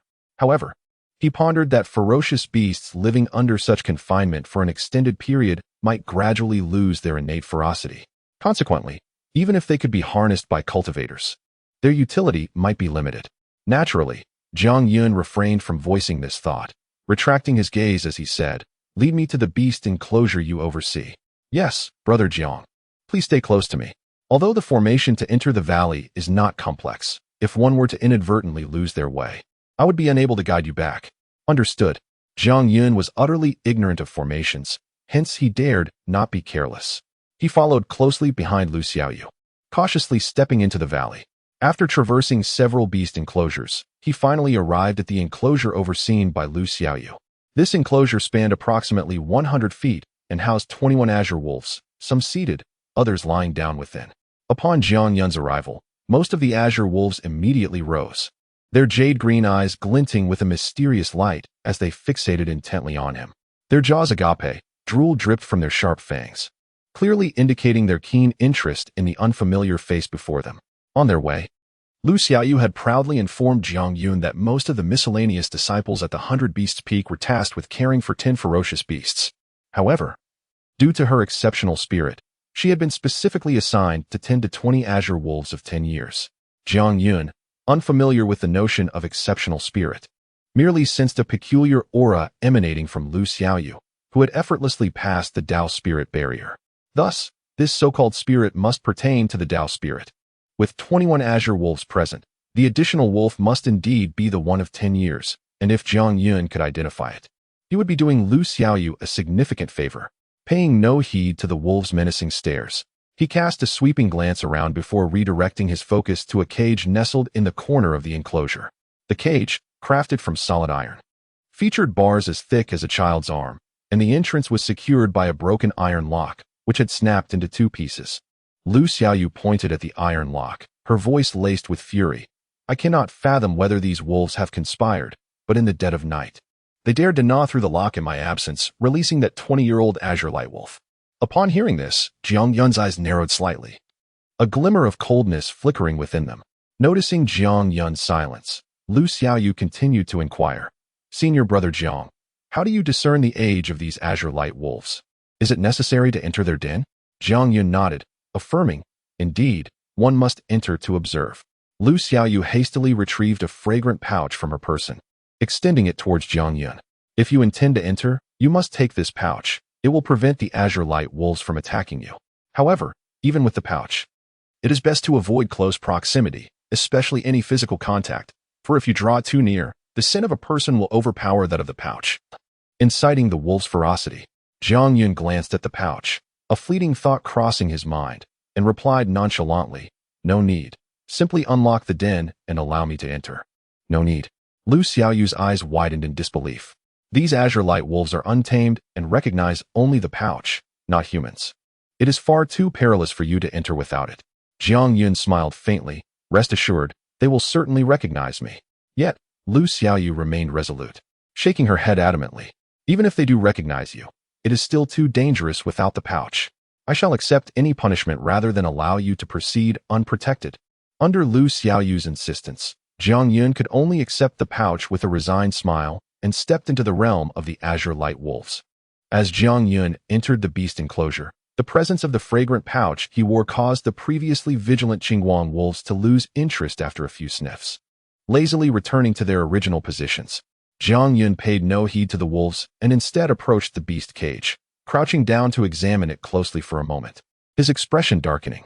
Although he lacked a profound understanding of cultivation, his extensive knowledge of ferocious beasts and plants was unparalleled, even surpassing that of the most skilled hunters in Mongshan. Initially, he had presumed that Lu Xiaoyu's cage for the wolves was inadequate, allowing the Qinguang wolf to gnaw through it and escape.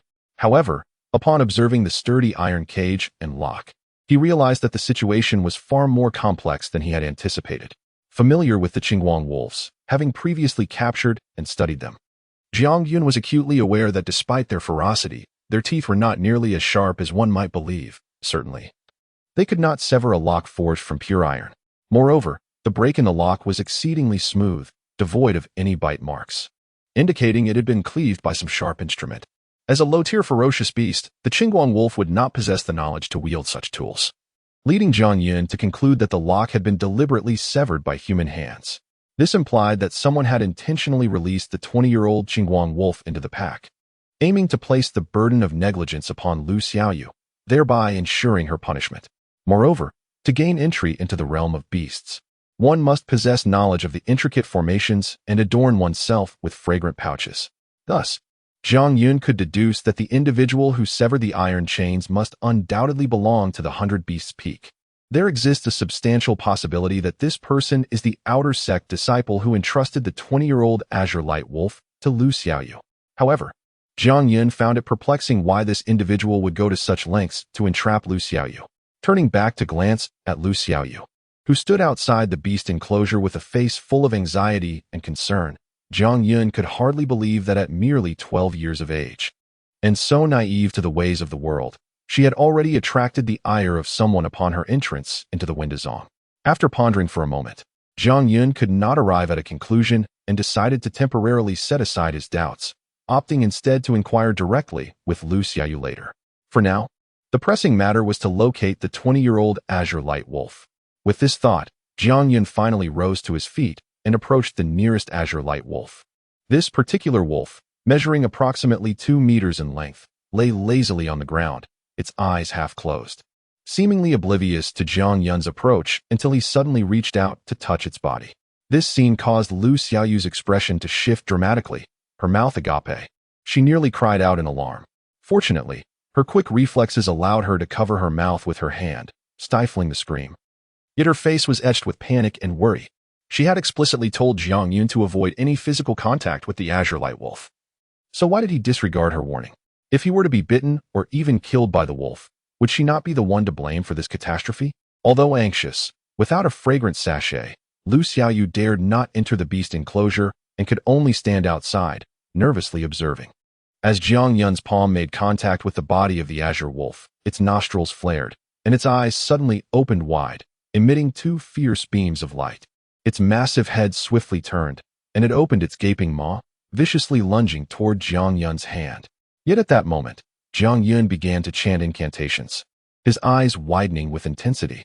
Simultaneously, the myriad of scars concealed beneath his clothing began to tremble imperceptibly once more. A strange occurrence unfolded. The Azure Wolf, which had initially intended to attack Jiang Yun, involuntarily shuddered under his fierce gaze. The ferocity in its eyes faded instantly, its mouth hastily closed, and it emitted a submissive whimper, allowing Jiang Yun's hand to rest upon its body. Moreover, even the 20 other Azure Wolves surrounding them instinctively curled up, trembling in fear. Too terrified to glance at Jiang Yun. It is widely acknowledged that prolonged exposure to specific environments cultivates unique auras within individuals. For instance, warriors who have survived countless battles or butchers among mortals possess an intense aura of bloodlust and ferocity. After 16 years in the wild mountains, Jiang Yun had slain innumerable ferocious beasts, and over time, an aura of bloodthirstiness had developed within him, instilling profound dread in these wild creatures. This aura, perhaps imperceptible to most humans, is acutely sensed by ferocious beasts. Within the depths of Mang Mountain, the overwhelming intensity of this aura prompts the beasts to instinctively flee from its presence. Thus, Jiang Wanli imparted to Jiang Yun a brief incantation, by merely murmuring it. He could suppress this potent energy. This explains why Jiang Yun does not require a fragrant pouch. Now, as Jiang Yun exudes his aura, it cascades forth like a torrential flood, overwhelming the scent of the pouch and instantly saturating the entire beast enclosure. The 21 Azure Wolves, unable to withstand such a terrifying scent of blood, huddle together, paralyzed with fear. Subsequently, Jiang Yun begins to gently stroke the bodies of these Azure Wolves with his hands. Both beasts and humans undergo changes in their skeletal structures as they age. As an apothecary, he has stringent requirements regarding the age of materials when concocting elixirs. The age of plants can be assessed through observation, scent, and taste. However, determining the age of beast bones is not so straightforward, unless one were to slay the creature to extract its bones, which is an exceedingly cumbersome task. Moreover, at times, he only needs to collect a few strands of hair from the beast, making it unnecessary to kill it. Thus, over time, Jiang Yun has honed a unique skill, osteomancy. Through this technique, he can accurately ascertain the age of various ferocious beasts by touch. In but a brief moment, Jiang Yun located the 20-year-old Azure Light Wolf. He gently patted its head and gestured towards the dilapidated beast cage. Obediently, the wolf entered the cage on its own accord. As Jiang Yun emerged from the beast enclosure with the cage in hand, Lu Xiaoyu approached him, her face alight with excitement and disbelief. "Brother Jiang, you terrified me just now. I thought those Azure Light Wolves were going to devour you. Thankfully, you are unharmed. But how did you manage that? It seems those wolves are quite fearful of you." This is all thanks to the aromatic pouch you gifted me. Here, take it back. Jiang Yun casually deflected her praise, smiling as he returned the pouch to Lu Xiaoyu. After she secured the pouch, he pondered for a moment before inquiring, "Have you offended anyone within the sect of inquiry?" Offended someone? Lu Xiaoyu appeared momentarily taken aback by the question, eventually shaking her head. Since joining the sect of inquiry, I and Apos, V been assigned to care for the Azure Light Wolves. My days consist solely of training and interacting with them. I have scarcely encountered anyone else. How could I have offended anyone? Why do you ask, Brother Jiang? Jiang Yun could discern the sincerity in Lu Xiaoyu's words. Hesitating, he ultimately resolved not to disclose the truth to her, wishing to spare her any concern.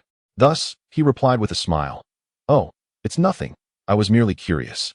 After all, we are newcomers in this unfamiliar place. We should proceed with caution, lest we inadvertently provoke someone and find ourselves in trouble." Indeed, Lu Xiaoyu nodded repeatedly, saying, "My grandfather advised me likewise, urging me to focus solely on my cultivation here and to disregard other matters. Brother Jiang, rest assured, I shall not provoke anyone." Jiang Yun smiled and replied, "That is good to hear. Now that the wolf has been dealt with and you have no further concerns, I shall take my leave. Should you encounter any troubles again, feel free to seek me out at the hidden peak."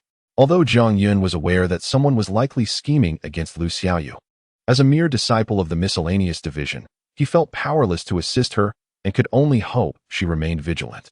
Lu Xiaoyu hurriedly nodded at Jiang Yun, expressing her gratitude. "Thank you so much, Brother Jiang. If I hadn't met you, I truly wouldn't know what to do. Allow me to see you out of the valley." After leaving the gorge, Jiang Yun waved goodbye to Lu Xiaoyu and turned toward the direction of the library pavilion. However, just as he took a step forward, he suddenly halted, swiftly turning his head. He noticed a short, stout man in gray hurriedly averting his gaze from Jiang Yun and swiftly disappearing into the valley. Jiang Yun's instincts were remarkably sharp. Upon exiting the gorge, he had sensed that the rotund man had been covertly observing him. Although he had noticed, the man reacted swiftly and vanished into the valley. At this moment, Lu Xiaoyu had also entered the gorge, without anyone to guide him. Jiang Yun hesitated to rashly enter the formation and, after a brief contemplation, decided to turn and leave. In his heart, he had already etched the image of the stout man, conjecturing that despite being a mere servant, it was improbable for him to be the one conspiring against Lu Xiaoyu. Nonetheless, there must be some connection between them. Never mind, given my current status, I cannot interfere too much. Fortunately, although the sect permits disciples to engage in friendly sparring, it strictly prohibits any form of lethal confrontation. Even if someone were to seek trouble with Xiaoyu, at least her life would not be in jeopardy. For Jiang Yun, hailing from Mongshan, the rules of the Taoist sect felt as immutable as those of his homeland, utterly inviolable and sacrosanct. Thus, he was not overly concerned about Lu Xiaoyu's predicament. However, just having emerged from Mongshan, he was oblivious to the reality that in this world, rules are rigid. Yet individuals are alive and capable of transcending those very rules. Setting aside thoughts of Lu Xiaoyu for the moment, Jiang Yun once again made his way to the library pavilion, stepping through the grand entrance. Upon entering, it felt as though he had traversed into another realm. Silence enveloped him, broken only by the faint sound of pages turning. Before his eyes stood a stone tablet, inscribed with a few sparse lines detailing the pavilion and Apos' introduction. The library pavilion was divided into 7 levels. The first level was accessible to all members of the sect, while from the second level onwards, entry required at least the status of an outer disciple. Naturally, the higher the level, the more elevated the required status. Each individual was permitted to enter only 3 times per year. Should one desire to access it more frequently, they would need to exchange contribution points for additional entries. In the library, fighting and loud noises are strictly prohibited. All books within may only be viewed on the premises and cannot be taken out at will. However, if one possesses contribution points, certain books can be copied for personal use. After hastily reading the introduction on the stone tablet, Jiang Yun stepped past it and officially entered the library. The first floor is vast in area. Although it houses hundreds of disciples, it does not feel crowded. Rows of bookshelves are meticulously organized around the space, each containing varying quantities of tomes. Above each shelf, inscriptions indicate the specific category of the books it holds. A cursory glance reveals that there are likely over 10,000 volumes on this level. While the sheer number leaves Jiang Yun inwardly astonished, it is, in fact, quite normal. as the wealth of knowledge concerning the path of cultivation is immense. Each individual holds distinct perspectives on various aspects of cultivation, resulting in a plethora of written works. These books, however, possess little intrinsic value, prompting each sect to amass similar collections for their disciples to read and broaden their horizons. Zhang Yun did not rush to select a book. Instead, he first surveyed the entirety of the first floor before approaching the shelf he sought, where he discovered a hefty tome. This particular book documents the types of cultivation and their general classification standards. As Zhang Yun continued to flip through the pages, absorbing the various insights on cultivation, his expression gradually darkened. After a whole day had elapsed, Zhang Yun finally closed the book gently, returning it to the shelf. He turned around and, without uttering a word, strode out of the library, heading towards the Tsang Peak. Throughout the journey, Zhang Yun's expression remained grim, enveloped in silence. As he walked swiftly, even when he distinctly sensed someone trailing him, he could not summon the inclination to glance back until he reached the foot of Tsang Peak. Stop! At that moment, a chilling voice emanated from behind Zhang Yun. Although he halted, he neither turned around nor spoke, remaining rooted in place like a statue, utterly motionless. Behind him stood a gaunt man with a slightly sallow complexion, the blue dragon-shaped token hanging from his waist indicating he was an outer disciple of the 100 Beasts Peak.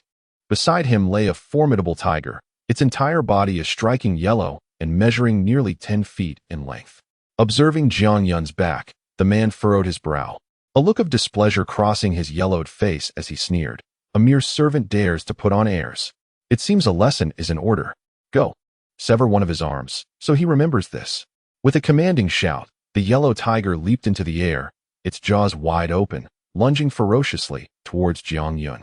As the tiger was about to pounce, Zhang Yun suddenly turned, his eyes flashing with a fierce light as he cast a cold glance at the approaching beast. Although at this moment Zhang Yun did not exude any trace of bloodlust, the tiger before him was indeed a tier above the azure wolf, and thus its senses were significantly sharper. Under Zhang Yun's penetrating gaze, a chill coursed through its heart, compelling its body to abruptly change direction midair. This scene left the emaciated man bewildered, unable to comprehend why his tiger would react in such a manner. However, that was not all. Just as the tiger's massive form narrowly evaded Zhang Yun, he suddenly extended a finger and, swift as the wind, struck the tiger's neck. A simultaneous cry of agony erupted from the tiger and a furious roar from the man. As the tiger's master, the man could hardly be oblivious to the fact that although Zhang Yun's seemingly feeble poke appeared inconsequential, it struck precisely at the creature's vulnerable spot. With a resounding crash, the tiger fell heavily to the ground, prompting the man to dart forward. Observing the tiger writhing on the ground and growling softly, a fierce light flickered in his eyes as he declared, "You dare harm my beast? I shall slay you." No sooner had he spoken than he suddenly formed a hand seal, and to his astonishment, fine fur began to sprout upon his sallow face, while a formidable aura began to emanate from his frail body. Just then, a sudden fit of coughing echoed from the peak of the mountain, followed by the appearance of Dongfang Bo before the emaciated man, who said, "Dear Junior from the 100 Beasts Peak, it has been some time since I last met your esteemed Peak's master. Why not accompany me to pay him a visit now?" Strangely enough, the words spoken by Dongfang Bo seemed imbued with a certain enchantment, causing the frail man's aura, which had just begun to rise, to recede as swiftly as the ebbing tide. A look of resignation appeared on his sallow face. In but a moment, he regained his former composure, and with a swift motion, he struck his waist, sending forth a beam of golden light that enveloped the tiger lying on the ground, rendering it invisible in an instant. The man did not cast a glance at Dongfang Bo. Instead, he addressed the still unturned figure of Zhang Yun, declaring, "You, mere servant, remember this. I am Su Qingshan. Regarding the matter of your injury to my cherished beast today, I shall undoubtedly seek retribution. Furthermore, keep your distance from Lu Xiaoyu. Henceforth, meddle less in her affairs." After uttering these words, the emaciated Su Qingshan promptly turned on his heel and departed. Throughout Su Qingshan's appearance and subsequent exit, Zhang Yun did not spare him a single glance. He merely offered a respectful bow to Dongfang Bo before ascending to Tsangfeng, entering his modest courtyard, and shutting the door behind him. Observing Zhang Yun's retreating figure, Dongfang Bo opened his mouth as if to speak, but ultimately shook his head in silence. He discerned that Zhang Yun was evidently grappling with some perplexity, his mind disturbed.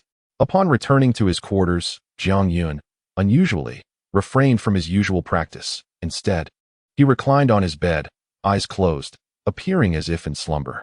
Yet, his brow remained furrowed, and after a brief moment, he suddenly opened his mouth, reciting word by word, "The Tao gives birth to all things. All things may cultivate the Tao, yet the methods of cultivation differ greatly according to their respective lineages. The human race cultivates by absorbing the essence of heaven and earth, while the demon race thrives by harnessing the sunlight and moonlight." After silently reciting this passage, a bittersweet smile graced Jiang Yun's face as he mused to himself, "No wonder I cannot practice the methods of cultivation from Jiang village. The true reason lies in the fact that I belong to an entirely different lineage than they do." The visit to the library proved to be immensely fruitful for Jiang Yun, for within the pages of a hefty tome, he discovered the answer to a perplexity that had long plagued his heart, albeit one that was initially hard to accept. Having lived in Jiang village for 16 years, he was certainly well acquainted with the villagers' approach to cultivation, drawing upon the sunlight and moonlight. He had even attempted this method several times, yet despite his earnest efforts, he could never succeed. His grandfather had informed him that this was due to the inherent differences in their constitutions. Now, Jiang Yun finally comprehended that amidst the myriad beings in this world, all could pursue the path of cultivation. However, only one race, the demon race, relied on the consumption of sunlight and moonlight for their practice. This revelation meant that those who had raised him and lived alongside him for 16 years, whom he regarded as family, were in fact demons. As a human, he was naturally incapable of adopting the cultivation methods of the demon race. Thus, within the domain of the human Tao sect, even the most fundamental and commonplace cultivation techniques were accessible to him without hindrance. After lying in bed for an indeterminate time, Jiang Yun suddenly opened his eyes, a resolute glimmer illuminating his gaze, and softly declared, "What of the demon race? Even though my grandfather and the others belong to the demon clan, in my heart, they will forever remain my family. I, Jiang Yun, will always be a part of Jiang village." Initially, the overwhelming reality was too shocking for me to accept, but now that I have come to terms with it, the gloom within me has vanished in an instant. I gazed upwards, exhaling deeply, and my spirits naturally lifted. Sitting up, I spoke to myself. In light of this, I must hasten my cultivation efforts to protect them in the future. My knowledge of the demon clan is rather limited. I am aware that the relationship between the human and demon clans is far from harmonious, even bordering on antagonistic. I realize that I must eventually lead the people of Jiang village away from the perilous 10,000 Mang Mountains. However, if they are discovered to be of the demon clan, it would undoubtedly lead to numerous troubles, so I must quickly grow stronger. At that moment, a voice suddenly emerged from outside. "Jiang, are you all right?" It reminded me of the scenes I had witnessed upon my return. Although I do not fear Su Qingshan, it was undeniably Dongfang Bo's timely intervention that helped me avert danger. Moreover, his genuine concern for my well-being was evident. I promptly stood up and replied, "Senior brother, I am fine." As I spoke, I opened the door. Dongfang Bo did not enter, but stood at the door, scrutinizing Jiang Yun from head to toe. It seemed he wanted to ascertain that Jiang Yun had indeed emerged from his previous, almost dreamlike state. Only then did he gently nod and smile, saying, "It's good that you are well. That person was an outer disciple of the Beast Peak, and since you injured his pet beast, he will undoubtedly harbor resentment. Be more cautious in the future." Dongfang Bo did not inquire why Jiang Yun had made an enemy of the outer disciple from the Beast Peak, nor did he reproach him for attracting trouble. This, naturally, filled Jiang Yun with even greater gratitude, and he readily agreed. Dongfang Bo glanced at Jiang Yun with a hint of dissatisfaction and added, "Furthermore, since you have just arrived at the sect, feel free to ask me about anything you do not understand. Do not hesitate. Have you encountered any new issues in these past few days?" Jiang Yun knew that Dongfang Bo must have been aware of his visit to the library pavilion. He discreetly stuck out his tongue and replied, "I have not encountered any issues for now. Thank you for your concern, senior brother." "Very well," Dongfang Bo said, slightly disappointed as he nodded. "Then you may continue with your tasks. I shall find your second senior sister to chat for a while. Safe travels, senior brother." After bidding farewell to Dongfang Bo, Jiang Yun once again fell into deep contemplation. This time, his thoughts were not on the matters of Jiang village but on Lu Xiaoyu. The actions of Su Qingshan against him, coupled with the warning he had received upon leaving, were sufficient for him to conclude that someone indeed wished to bring harm to Lu Xiaoyu. Moreover, Su Qingshan was likely not the true instigator. Otherwise, he would not have so easily revealed himself. Having merely assisted Lu Xiaoyu, it was unexpected for external disciples to come forth and chastise him. One could easily infer that the orchestrator behind this incident must possess a status of considerable nobility, likely at least an external disciple, if not an internal disciple. This predicament left Jiang Yun in a state of profound frustration. He had initially believed that the conspiracy against Lu Xiaoyu was solely the work of external disciples. He thought that by becoming an external disciple himself, he could offer her some measure of protection. However, if the culprits were indeed internal disciples, then his status as an external disciple would be of no consequence.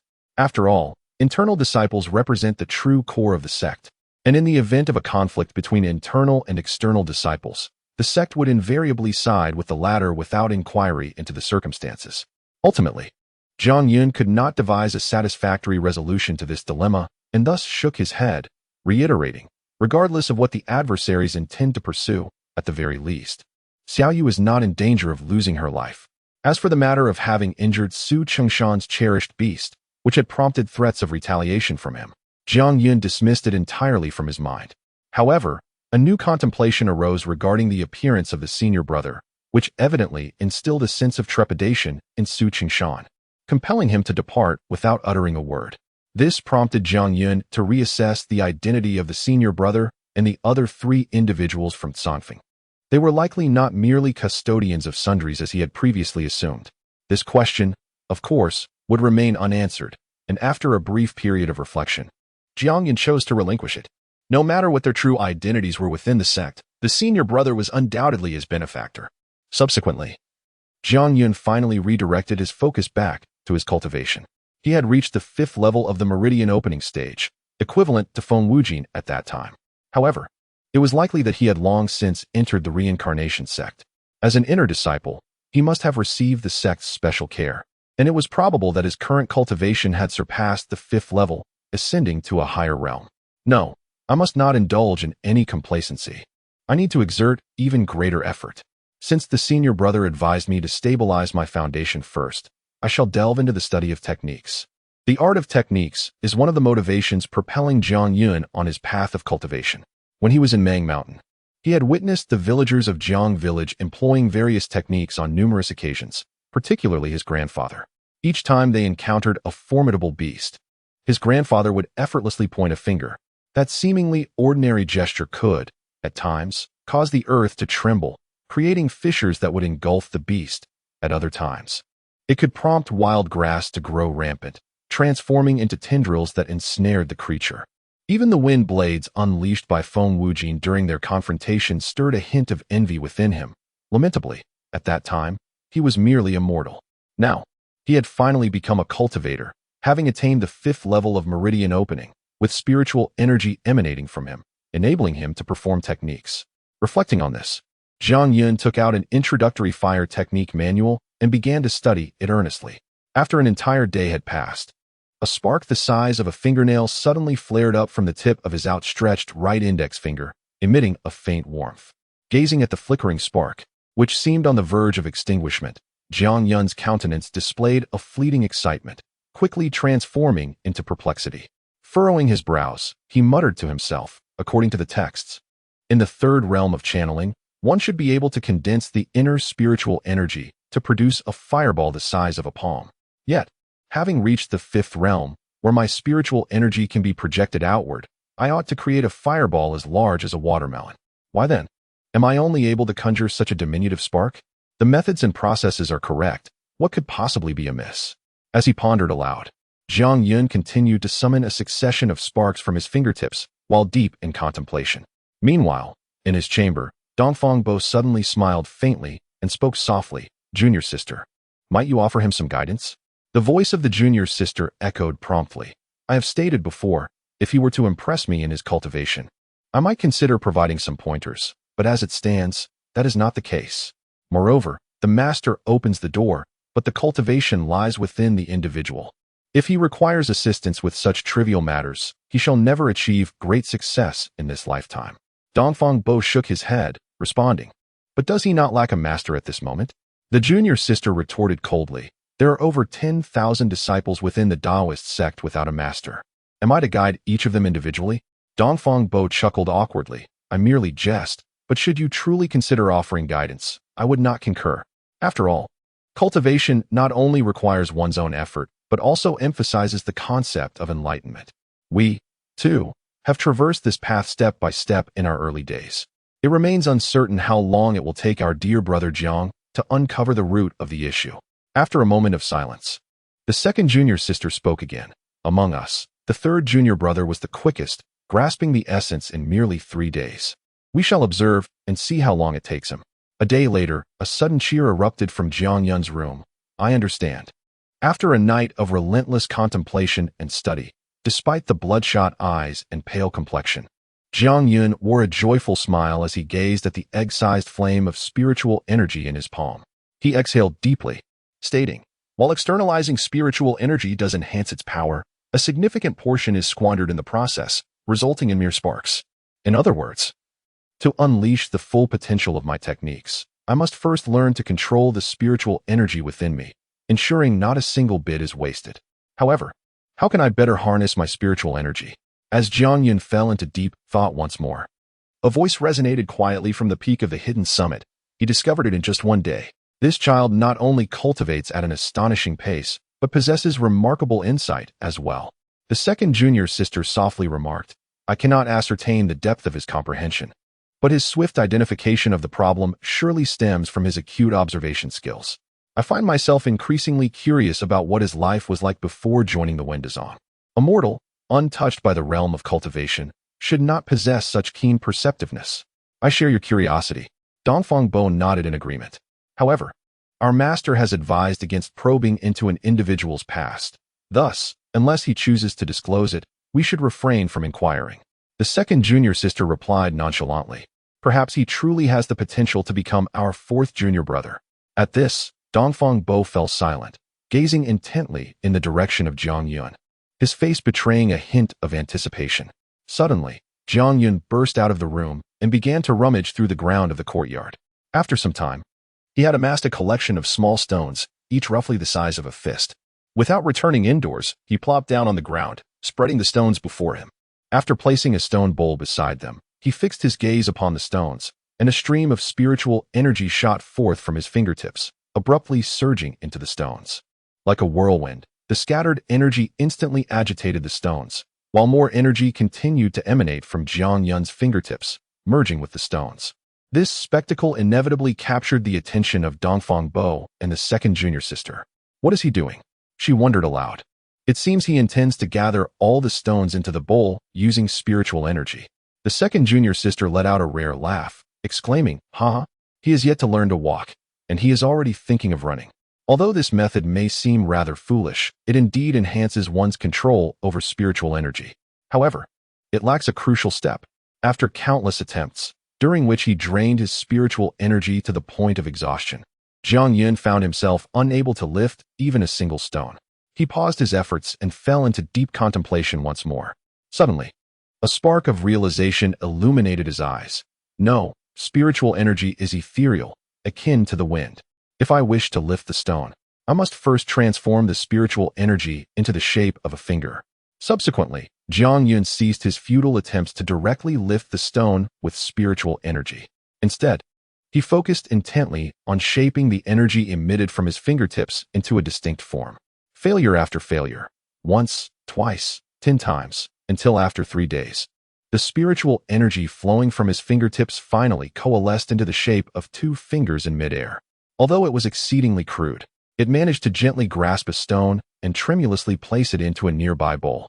The sound of the stone clinking into the bowl was, to Jiang Yun at that moment, the most exquisite melody, greatly bolstering his confidence. Simultaneously, Dongfang Bo let out a sigh of relief. The spiritual energy has taken form. He has achieved it. Yet, could it be that he has already reached the 6th realm of meridian unblocking? The 9 minor realms within the meridian unblocking stage each possess their own standards. For instance, the 5th realm allows for the externalization of spiritual energy, while the 6th realm enables the transformation of spiritual energy into tangible shapes. At this moment, Jiang Yun was merely at the 5th level of cultivation, and theoretically, He should not be capable of transforming spiritual energy into form. However, his meridians were significantly broader than those of others, allowing him to harness a far greater quantity of spiritual energy. Coupled with his keen senses, he was able to achieve this step ahead of time. The voice of his second junior sister did not resonate, yet Jiang Yun, consumed by fervor, incessantly shaped the spiritual energy into various forms, continuously grasping stones and placing them into a bowl. After 10 days, the spiritual energy he released was capable of effortlessly morphing into an array of shapes. After half a month, he had transformed the stones from the size of a fist to that of a walnut. 20 days later, the stones had shrunk to the size of grapes. When an entire month had elapsed, the stones had diminished to the size of sesame seeds. It was accomplished. As the final stone was placed into the bowl, Jiang Yun and Appo's eyes sparkled with brilliance. Taking a deep breath, he suddenly raised his wrist with great force. A massive fireball, towering as high as a person, erupted from his palm and crashed onto a stone bench with a resounding impact. Amidst the crackling sounds, the stone bench was instantly engulfed in flames, which blazed for a full quarter of an hour before gradually extinguishing. Upon observing the charred remains of the stone bench, Jiang Yun murmured to himself, "No, there is still some spiritual energy wasted. Given that my meridians are thicker than those of others, naturally, I should contain more spiritual energy, and thus the fireball release should be larger as well." As Jiang Yun was preparing to continue gathering stones, Dongfang Bo appeared before him with a wry smile. Gently sniffing, he said, "Brother Jiang, I can provide you with the pill of abstinence, but I cannot assist you in cleansing your body. You should take a rest." Upon hearing Dongfang Bo's words, Jiang Yun was momentarily taken aback, then a look of realization washed over him. For the past month, he had been entirely immersed in mastering the manipulation of spiritual energy. When weary, he would sleep. Upon waking, he would resume his endeavors. He had not felt hunger, for whenever he was hungry, a pill of abstinence would mysteriously appear on the ground nearby. At the time, he had paid little attention to it, simply taking and consuming it. Now, he understood that it was Dongfang Bo who had quietly prepared these for him. "Thank you, senior brother." Jiang Yun expressed his gratitude, hastily rising to bow deeply to Dongfang Bo. There's no need for such formality. While cultivation is indeed important, one must also recognize the need for balance. You are beginning to resemble your second senior sister. Dongfang Bo urged him to wash up. Yes. As Jiang Yun rushed towards the stream to freshen up, the voice of his second senior sister suddenly resonated in his ears. Mastering the manipulation of spiritual energy cannot be achieved overnight. So do not be overly concerned about it now. In the future, should you encounter any difficulties in your techniques, feel free to seek my guidance. Jiang Yun promptly bowed in the direction of the voice and said, "Thank you, second senior sister." Standing atop the peak, Dongfang Bo smiled slightly and, in a tone audible only to himself, remarked, to have caught the eye of the second junior sister, "Heh, brother Jiang, your fortune is indeed remarkable." In the days that followed, Jiang Yun temporarily cast aside all distractions, dedicating himself wholeheartedly to his cultivation. Fearing the repercussions of advancing his realm too swiftly, he devoted the majority of his time to mastering various techniques. Additionally, he would frequent the first floor of the library, enriching his understanding of the path of cultivation. Of course, he would occasionally visit Dongfang Bo to seek clarification on a few questions.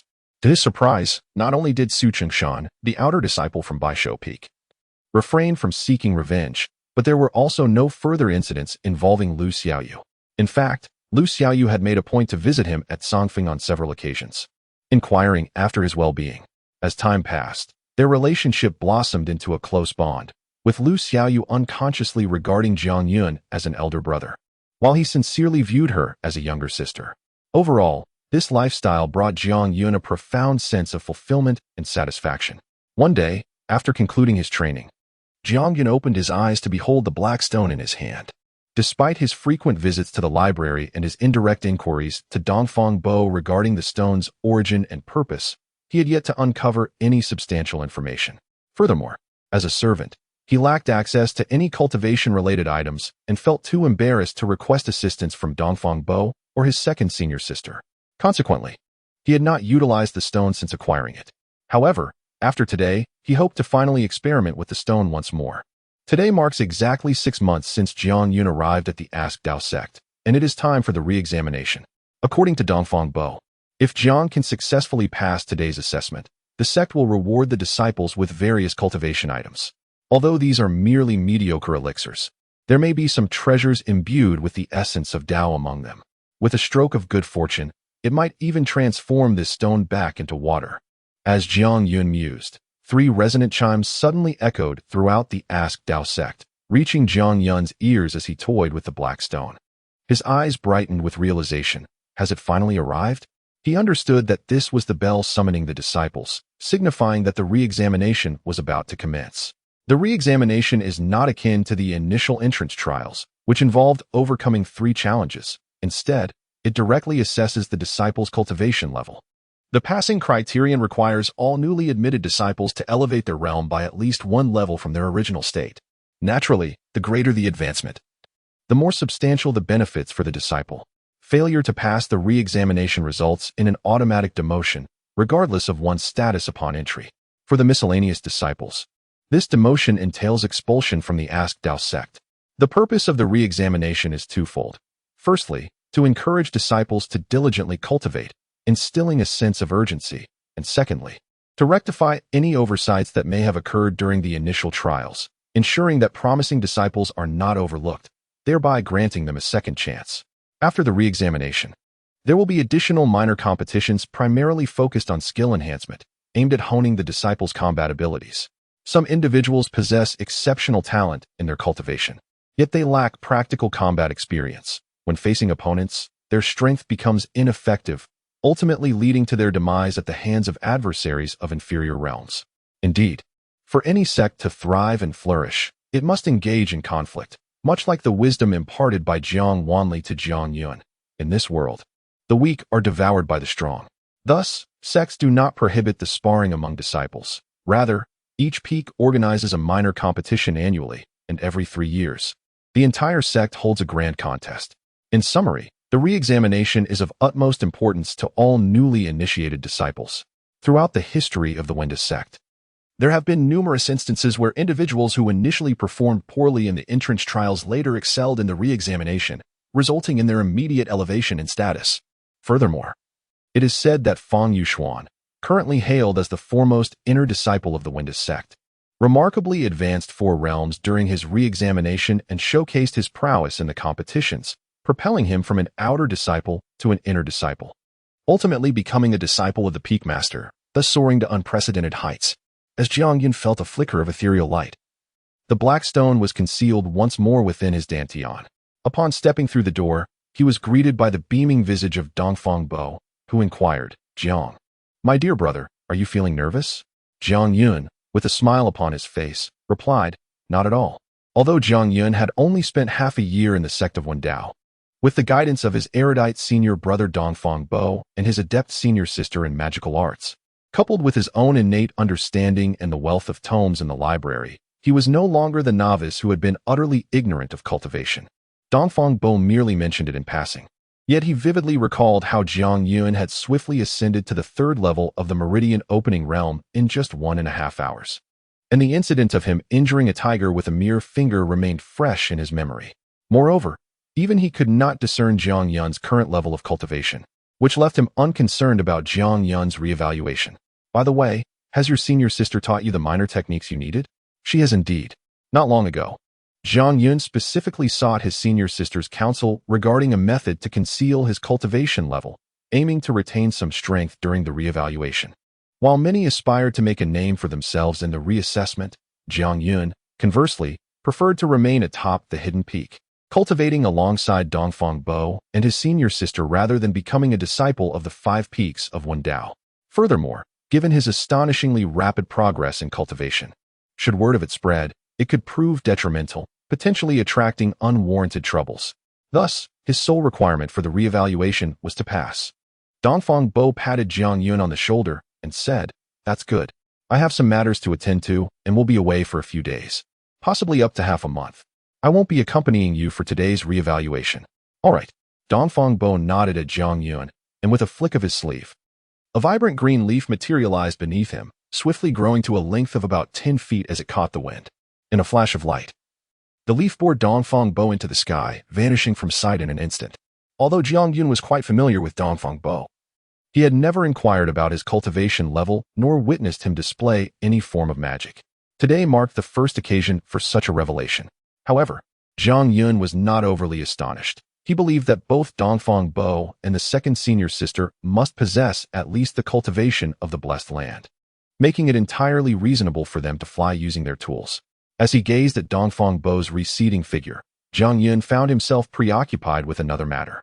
He had keenly sensed a trace of gravity hidden within the depths of Dongfang Bo's eyes. Had the senior brother encountered some trouble?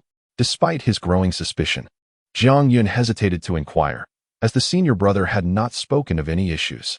Moreover, if there were indeed a predicament that even the senior brother could not resolve, it was unlikely that he could offer any assistance.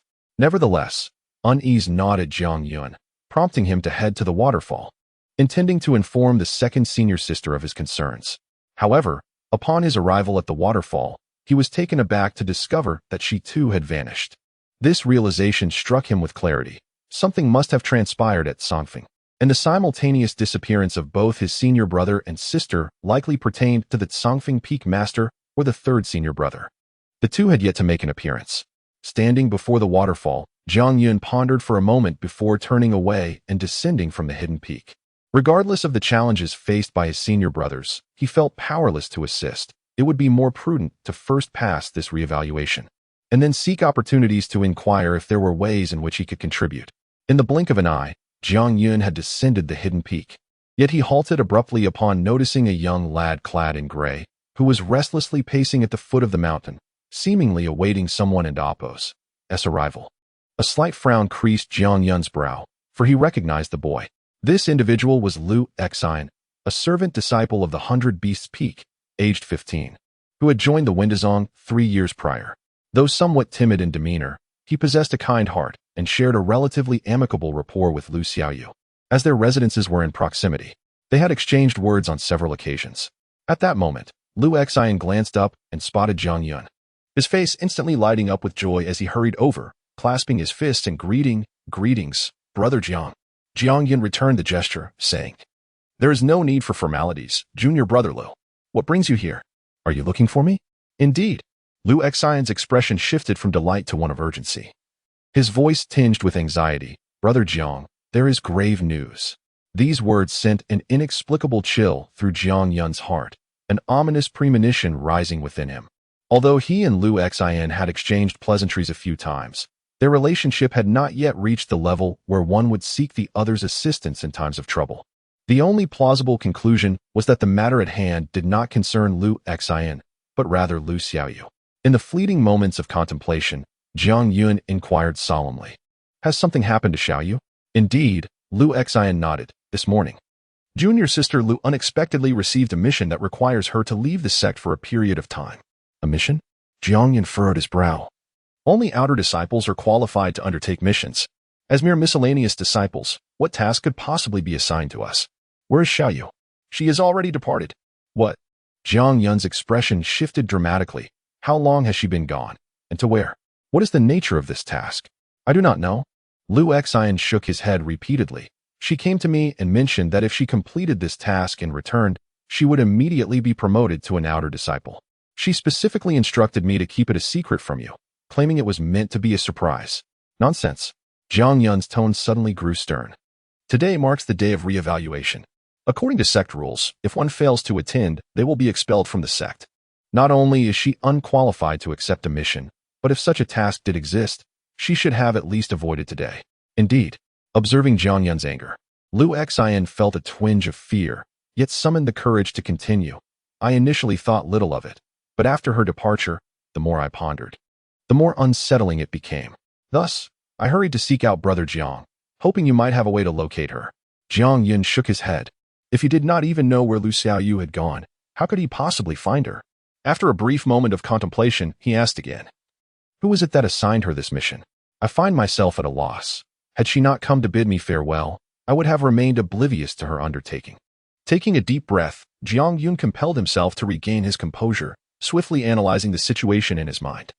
Two possibilities emerged, the first being that Lu Xiaoyu had indeed received a legitimate assignment, which would be the most favorable outcome. The second possibility, however, was more troubling. It suggested that Lu Xiaoyu had fallen victim to deception, orchestrated by those who had previously conspired against her. The intent behind such treachery was straightforward: to expel Lu Xiaoyu from the sect. Moreover, should she depart from the sect, she would no longer enjoy its protection, leaving her vulnerable to any who might wish her harm, even to the point of taking her life, without anyone intervening. Jiang Yun surmised that the latter scenario was highly plausible, for he had never heard of a new disciple being dispatched on a mission during the day of re-examination. Suddenly, a figure flickered in his mind, leading him to a resolute decision. Turning to Lu Xian, he nodded and said, "Junior brother Lu, I appreciate your timely warning. But you need not involve yourself further in this matter. I shall find a solution." Lu Xian, filled with concern, replied, "Brother Jiang, perhaps we should report this to the sect. They might be able to locate Sister Lu." Jiang Yun shook his head, pondering that, at this juncture, he could not ascertain which possibility was true.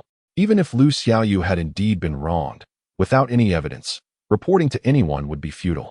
Furthermore, as mere servant disciples of lowly status, their voices would carry little weight.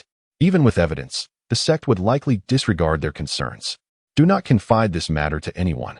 Rest assured, she is my sister, and I will certainly find her. Although Jiang Yun and Lu Xiaoyu have only known each other for half a year, the moment Lu Xiaoyu first affectionately referred to him as Brother Yun, Jiang Yun had already embraced her as his sister in his heart. Now, as Lu Xiaoyu departs from the sect on the day of the retest, regardless of the truth, Jiang Yun cannot remain indifferent. After dismissing Lu Xian, Jiang Yun's gaze suddenly turned towards the direction of the 100 Beasts Peak, and a fierce glint ignited in his eyes as he murmured to himself, "If the second possibility holds true, it would be a relief if Xiaoyu is unharmed. However, should anything unfortunate befall her, no matter who you are, I shall ensure you pay the price." With those words, Jiang Yun, his expression devoid of emotion, hastened towards the retest location. The retest site was once again situated within the expansive square at the entrance of the Windazong. Along the way, he observed countless figures, new disciples, seasoned practitioners, and even a considerable number of outer sect disciples, demonstrating the sect's significant emphasis on this retest. Jiang Yun paid no heed to anyone and pushed his speed to its utmost limit. Although he had not specifically trained in speed-enhancing techniques, he was inherently adept at swiftness, and with the abundant spiritual energy coursing through him, he moved with a velocity that had more than doubled since half a year ago. In less than half an hour, he had already arrived at the square. At this moment, the square was filled with hundreds of individuals. Among them, Jiang Yun recognized several familiar faces, such as Tang Yi, Hui Yuan, the tall man dressed in black who stood like a towering pine, and the young woman possessing dual-channel physique. All of them were at least outer disciples. After entering the Windazong, they were taken away by representatives from the 5 peaks to dedicate themselves to cultivation. Consequently, Jiang Yun had not seen them for half a year. However, it was evident that this duration had yielded significant results for them, as the aura emanating from each of them was markedly stronger than when they had first arrived. Yet, their personalities remained unchanged, particularly Hui Yuan, who continued to engage in lively banter, occasionally teasing his fellow disciples with an air of disdain, showing no mercy even towards the robust Tang Yi. In contrast, Tang Yi had adopted a more subdued demeanor. The difference in status between inner and outer disciples rendered him hesitant to confront Hui Yuan as he once had. Jiang Yun cast a fleeting glance at the people gathered in the square before shifting his focus to the surrounding crowd, surveying diligently until he spotted a short, stout man clad in gray. "It's you." A glint of cold light flashed in Jiang Yun's eyes as he swiftly maneuvered through the throng, quickly reaching the side of the rotund man. The stout man was intently observing several graceful female disciples on the square when he suddenly felt a tightening around his neck. Turning his head, he was met by the sight of a handsome young man who had firmly grasped the nape of his neck. "It's you," the short and stout man suddenly exclaimed. Jiang Yun, with an expressionless gaze, lowered his voice and said, "Very well, you remember me, which means you should know why I seek you out." The short and stout man, initially startled, quickly regained his composure and coldly replied, "Kid, I naturally know what you want from me. It's about that little girl, isn't it? However, I won't say a word. What can you do to me? Are you really bold enough to snap my neck here?" He was aware of the sect's prohibition against killing among peers, especially in a public square surrounded by thousands of watchful eyes, and thus he felt utterly unafraid. "I certainly wouldn't dare to do anything to you here. So let us change venues." Upon hearing Jiang Yun's words, the stout man suddenly felt a powerful grip tighten around his neck. In an instant, his body was lifted effortlessly by Jiang Yun. Simultaneously, Jiang Yun's other hand swiftly struck his throat, rendering him incapable of uttering a single sound. In the next moment, Jiang Yun grasped the nape of his neck and began to push through the crowd, with the ample fabric of his sleeves concealing their actions. Onlookers merely perceived it as Jiang Yun casually draping an arm around the man's shoulder, and thus, no one raised any suspicion. In this manner, Jiang Yun boldly led the man away from the square. Given that most disciples of the sect had gathered in the square to observe the re-examination, finding an unoccupied place was hardly a challenge. With the speed of Jiang Yun, it was but a fleeting moment before he had dragged the stout man to a secluded spot, allowing him to stand on the ground yet maintaining a firm grip on him, intensifying his hold as he commanded, "Speak." At this moment, the stout man was utterly paralyzed by Jiang Yun's formidable strength, acutely aware of his own limitations. The ability to lift him effortlessly and transport him such a distance made the prospect of having his neck broken seem alarmingly effortless. However, he stubbornly retorted, "You dare not kill me. I fear not death." Jiang Yun placed his other hand on the man's lower dantian, calmly stating, "Yet if I were to strike down with my palm, you would be irrevocably crippled. The dantian is the focal point for the gathering of spiritual energy, the very foundation of one's cultivation. An injury there could lead to a diminished realm at best, or total loss of spiritual energy at worst, rendering him utterly powerless, even beneath the status of a mere mortal." Faced with the murderous glint in Jiang Yun's eyes and the palpable heat emanating from the hand resting on his dantian, the stout man shrieked in terror, "I will tell you everything. Just ask." He was never a man of fortitude, and now, thoroughly terrified, he divulged all he knew regarding Lu Xiaoyu without any prompting from Jiang Yun. As the stout man recounted the events, Jiang Yun's expression grew increasingly grim, and by the time the man finished, his heart had plummeted, his eyes ablaze with fury. In truth, the unfolding of events was rather straightforward, for reasons unknown. Although Lu Xiaoyu only managed to pass a single trial and became a mere servant disciple, she caught the attention of an elder from the 100 Beasts Peak. This elder was prepared to accept Lu Xiaoyu as a disciple, provided she successfully passed the re-examination, thus allowing her to ascend directly from a servant to an inner disciple. Such occurrences, while uncommon within the Tao-seeking sect, have transpired before, typically evoking nothing more than envy over Lu Xiaoyu's fortuitous circumstances. However, this matter came to the attention of a senior sister at 100 Beasts Peak. It is said that the elder had originally intended for her to be the chosen disciple, and with Lu Xiaoyu now in contention, her hopes were dashed. Consequently, upon learning this news, her fury and resentment were palpable. Not long ago, the incident involving a 20-year-old blue light wolf infiltrating the wolf pack unfolded. This senior sister sought to seize the opportunity to expel Lu Xiaoyu from the sect. Fortunately, Jiang Yun's timely intervention aided Lu Xiaoyu in overcoming the predicament, which only served to further infuriate the senior sister, leading her to harbor animosity towards Jiang Yun as well. This animosity prompted Su Qingshan, another outer disciple, to attempt to teach Jiang Yun a lesson. However, to their surprise, rather than succeeding in their endeavor, Su Qingshan's cherished beast was injured by Jiang Yun. Naturally, this left them even more determined to seek vengeance against both Jiang Yun and Lu Xiaoyu. Yet, 3 months prior, the annual trial of the 5 peaks commenced, and as outer disciples, they could not afford to miss the opportunity to ascend to inner disciples. Thus, the two joined forces to challenge the 5 peaks, only to fail in their attempts and sustain injuries. As a result, they refrained from pursuing further troubles with Jiang Yun and Lu Xiaoyu for the past 6 months. As the day of the retest approached, the anticipation grew palpable. If Lu Xiaoyu were to successfully pass the examination, she would become a disciple of the esteemed elder, a prospect that understandably unsettled the senior sister. Consequently, she resorted to deceit, fabricating a mission to lure Lu Xiaoyu away from the sect. After grasping the sequence of events, Jiang Yun inquired further, what task did the senior sister assign to Lu Xiaoyu? The short and stout man shook his head repeatedly, saying, I am unaware of that.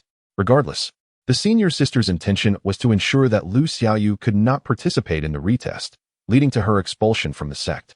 After a brief pause, Jiang Yun fixed a cold gaze upon the man and asked, Are you concealing something?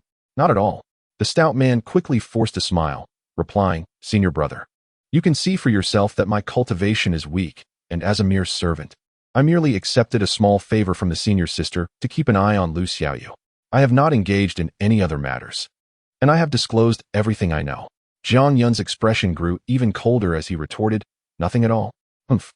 Although Xiaoyu is young, she is far from foolish. She has no reason to trust an outer sect senior sister so readily or accept the task she proposed.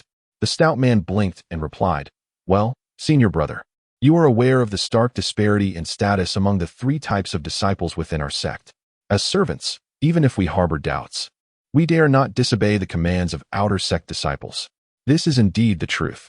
Jiang Yun is well aware that if any outer sect disciples were to approach him and compel him to do something against his will, outright refusal would inevitably offend them, especially considering that Lu Xiaoyu is inherently timid. Yet, a flicker of doubt lingers in Jiang Yun's mind. As Lu Xian had made it abundantly clear that when Lu Xiaoyu bid him farewell, she specifically requested confidentiality, intending to provide him with a surprise after becoming an outer sect disciple. From this perspective, it seems she is not being coerced but willingly undertaking a task. However, pondering over this is futile. The pressing matter at hand is to swiftly locate Lu Xiaoyu and return her to the sect. To ascertain where Lu Xiaoyu has been deceived to, he must seek out that outer sect senior sister or Su Qingshan. Observing Jiang Yun lost in thought, the stout man wore a smile on his face, yet inwardly he was filled with scorn. After a brief pause, Jiang Yun turned to the stout man once more and inquired, what is the name of that outer sect senior sister? Are she and Su Qingshan currently at the 100 Beasts Peak? Since he had not seen Su Qingshan amidst the crowd that had gathered in the square, it was likely that the senior sister was also absent. The stout man grimaced and replied, how could I dare to ask for her name? They should indeed be at the 100 Beasts Peak. Describe her appearance to me, Jiang Yun insisted. Her appearance? The stout man's eyes darted as he said, brother, you aren't considering going to the 100 Beasts Peak to find them, are you? They are outer sect disciples, given your status. It would be impossible for you to enter the 100 Beasts Peak. Furthermore, you needn't search for them, as you shall encounter them shortly. Jiang Yun furrowed his brow and inquired, what do you mean? After the retest, during the small competition, each of the 5 peaks would dispatch several outer disciples to participate. If my assumptions are correct, among the outer disciples sent by the 100 Beasts Peak, there should be Su Qingshan and that senior sister. Their intent seems to be to target you. Target me. Jiang Yun's heart suddenly became clear. Not only had he disrupted the plans of that senior sister, but he had also injured Su Qingshan's cherished beast. Now that they had successfully lured Lu Xiaoyu out of the sect, it was only natural that the two would seek retribution against him. A cold smile slowly crept onto Jiang Yun's lips, but he quickly composed himself and fixed his gaze on the stout man, saying, if I discover even a hint of deceit in your words, I will still render you powerless next time. After leaving this warning, Jiang Yun leaped towards the plaza. It was only after his figure disappeared that the stout man let out a sigh of relief, muttering resentfully, don't think I don't know who you are, Jiang Yun. Half a year ago, as a mere mortal, though you possessed greater strength, you are still too inexperienced to contend with me, Bao Yuanxiang. As he spoke, Bao Yuanxiang stood up from the ground, rubbing his neck, a sinister smile gradually emerging on his plump face. Heh, judging by your demeanor, you must be planning to trouble senior sister Fang. In this sect, who doesn't know that Fang Ruolin is the younger sister of Fang Yuxuan? I can't wait to see how you meet your end this time. Had Jiang Yun been able to hear these words, the doubts lingering in his heart would have found a reasonable answer. Within the sect of the Way of Inquiry, it is likely that many are unfamiliar with the name of the 5 Peaks Master, nor do they recognize the name of the sect leader. However, there is no one who does not know the name of Fang Yuxuan. This preeminent disciple of the inner sect has long been regarded as a paragon and aspiration by nearly all disciples of the Way of Inquiry. His astonishing achievements during the re-evaluation have been immortalized as legend. The one who sought to frame Lu Xiaoyu is none other than Fang Yuxuan's own sister, Fang Ruolin, who, under her brother's name, issued a task to Lu Xiaoyu along with promises of rewards for its completion. Naturally, Lu Xiaoyu harbored no doubts, nor dared to question her intentions. Bao Yuanxi glanced around, adjusted his attire, and then ambled towards the plaza with a confident demeanor. The minor incident between Jiang Yun and the stout man had gone unnoticed by the crowd, for at that very moment, a figure was seen standing aloft in the sky above the plaza. It was Xiao Yishu, the inner sect disciple responsible for overseeing the trials when they first entered the sect.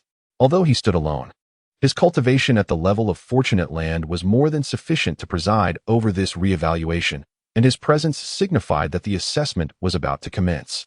Jiang Yun quietly returned to the plaza, positioning himself at the rear of the throng. Like the others, fixated on Xiao Yishu in the sky, his mind racing with thoughts. Though he was beset with urgency, he understood that to uncover Lu Xiaoyu's whereabouts, he must first pass the reevaluation and, during the subsequent competition, confront either that senior sister or Su Qingshan. However, not every newly initiated disciple is permitted to participate in the minor competition, as the difficulty of the retest is not insignificant. Historically, only about half of the candidates have succeeded. With over 400 new disciples, that equates to at least 200 individuals vying for participation in the minor competition. To conserve time, only those who have excelled in the retest will be allowed to compete. In summary, one must demonstrate an advancement of at least 2 tiers in their original realm to qualify for the minor competition. According to Jiang Yun's original plan, merely exhibiting a breakthrough to the first level of meridian opening would suffice for passing the retest. However, with Lu Xiaoyu's disappearance, he felt compelled to slightly alter his strategy. Once he attains eligibility for the minor competition, Su Qingshan and his companion will undoubtedly take the initiative to confront him, and he must defeat them to extract information regarding Xiaoyu's whereabouts. Although Xiaoyu departed that morning, her pace is likely to be unhurried. With his speed, he should be able to catch up with her. As long as he can locate her today and bring her back to the sect, it may not be too late for the retest, especially since the elder from the 100 Beast Peak has shown favor towards her. A slight delay should not pose significant issues.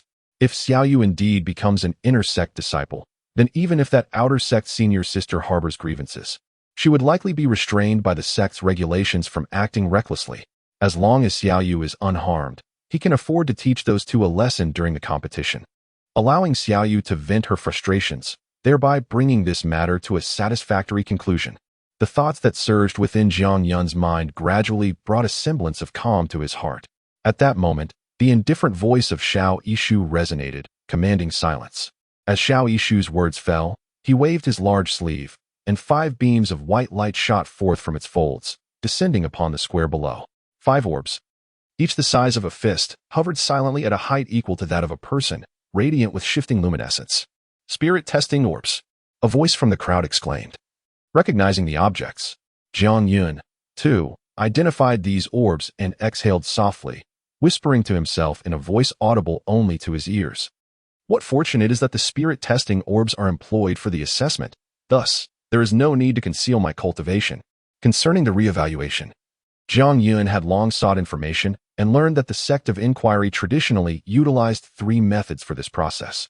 The first method involved human testers, where inner disciples of the Blessed Land realm would scan the bodies of those undergoing reevaluation with their spiritual consciousness, discerning their cultivation level based on the intensity of the aura they emitted. The second method utilized a mirror akin to the inquiry mirror. Standing before it would automatically reflect one's cultivation level. The third method was the spirit testing orbs, which required one to grasp them and continuously infuse spiritual energy within. The orbs would then emit light, with 1 light for the first level of meridian opening, 2 for the second, and a maximum of 9 lights for the highest level. Initially, Jiang Yun harbored concerns regarding the second method of reevaluation, prompting him to seek guidance from his senior sister on how to conceal his cultivation. However, such precautions were now rendered unnecessary. The amount of spiritual energy infused into the measuring spirit pearl is entirely under one's control. Should someone be privy to Jiang Yun's thoughts, they would undoubtedly regard him as an anomaly. In the quest for reevaluation, everyone strives to extract every ounce of their potential, who would deliberately conceal their strength. Now, everyone, please line up according to the order of inner and outer sects, along with the miscellaneous disciples. Xiao Yishu's succinct voice resonated once more, but abruptly halted midway as 2 piercing gazes swept across the throng gathered in the square. Upon meeting Xiao Yishu's gaze, Jiang Yun felt a stir within, accompanied by a fleeting bitter smile. Indeed, when Xiao Yishu's eyes fell upon Jiang Yun at the rear of the crowd, his brow furrowed slightly, and he pointed at Jiang Yun, declaring, "You, the last one." Naturally, the eyes of the others followed the direction of Xiao Yishu's finger. Upon seeing him, most individuals immediately grasped the situation, while those who remained perplexed noted the incident amidst an intentionally mocking tone. "Oh, Isn't that the wild man who stumbled upon good fortune back then? Huh. Looking at your utterly devoid aura, you must still be a wild man. I wonder if anyone will come to take you as a disciple this time. Half a year prior, during the entrance examination, Jiang Yun's performance was strikingly remarkable. Despite failing to pass even a single test, his serendipitous acceptance as a miscellaneous disciple had already etched him into the memories of many. The speaker was none other than Hui Yuan, whose face was marred with derision. However, a discerning eye would reveal a flicker of malice lurking in the depths of his gaze. Until today, Hui Yuan remains unable to forget the two piercing gazes that Jiang Yun cast upon him that day. Even during moments of deep meditation, he would suddenly awaken, feeling as if he were being pricked by a thorn. To be candid, he had no comprehension as to why the gaze of a mere mortal instilled such profound fear within him, yet he was unequivocally aware that Jiang Yun must perish. For the look in Jiang Yun's eyes had become a relentless thorn lodged in his heart. Should Jiang Yun continue to draw breath, it would undoubtedly tarnish his state of mind and impede his future path of cultivation. Over the past 6 months, the urge to eliminate Jiang Yun had been ever present. Yet upon joining the Wendazong, he had already reached the 3rd level of the Meridian opening realm. The prospect of ascending another level within half a year appeared insurmountable, leaving him with neither the time nor opportunity to confront Jiang Yun. Now, upon encountering Jiang Yun once more, Hui Yuan's murderous intent surged anew, particularly upon realizing that Jiang Yun still seemed to be an ordinary mortal. At that moment, he became acutely aware that the thorn in his heart could finally be extracted today.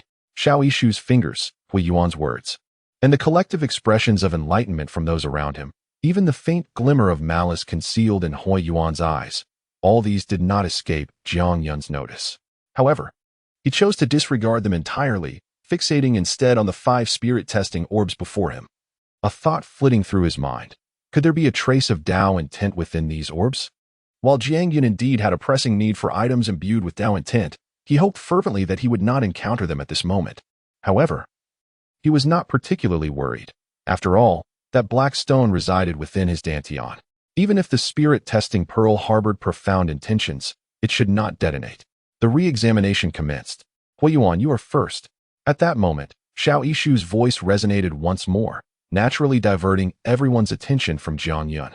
As an inner sect disciple, Hui Yuan stepped forward to the spirit-testing pearl, gripping it firmly as his internal spiritual energy surged into the orb. Buzz, buzz, buzz. With the influx of spiritual energy, the spirit-testing pearl began to tremble slightly, and amidst this quivering, a soft milky white light gradually emanated from within the pearl, radiating into the air. 1 beam. 2 beams. 4 beams. 5 beams.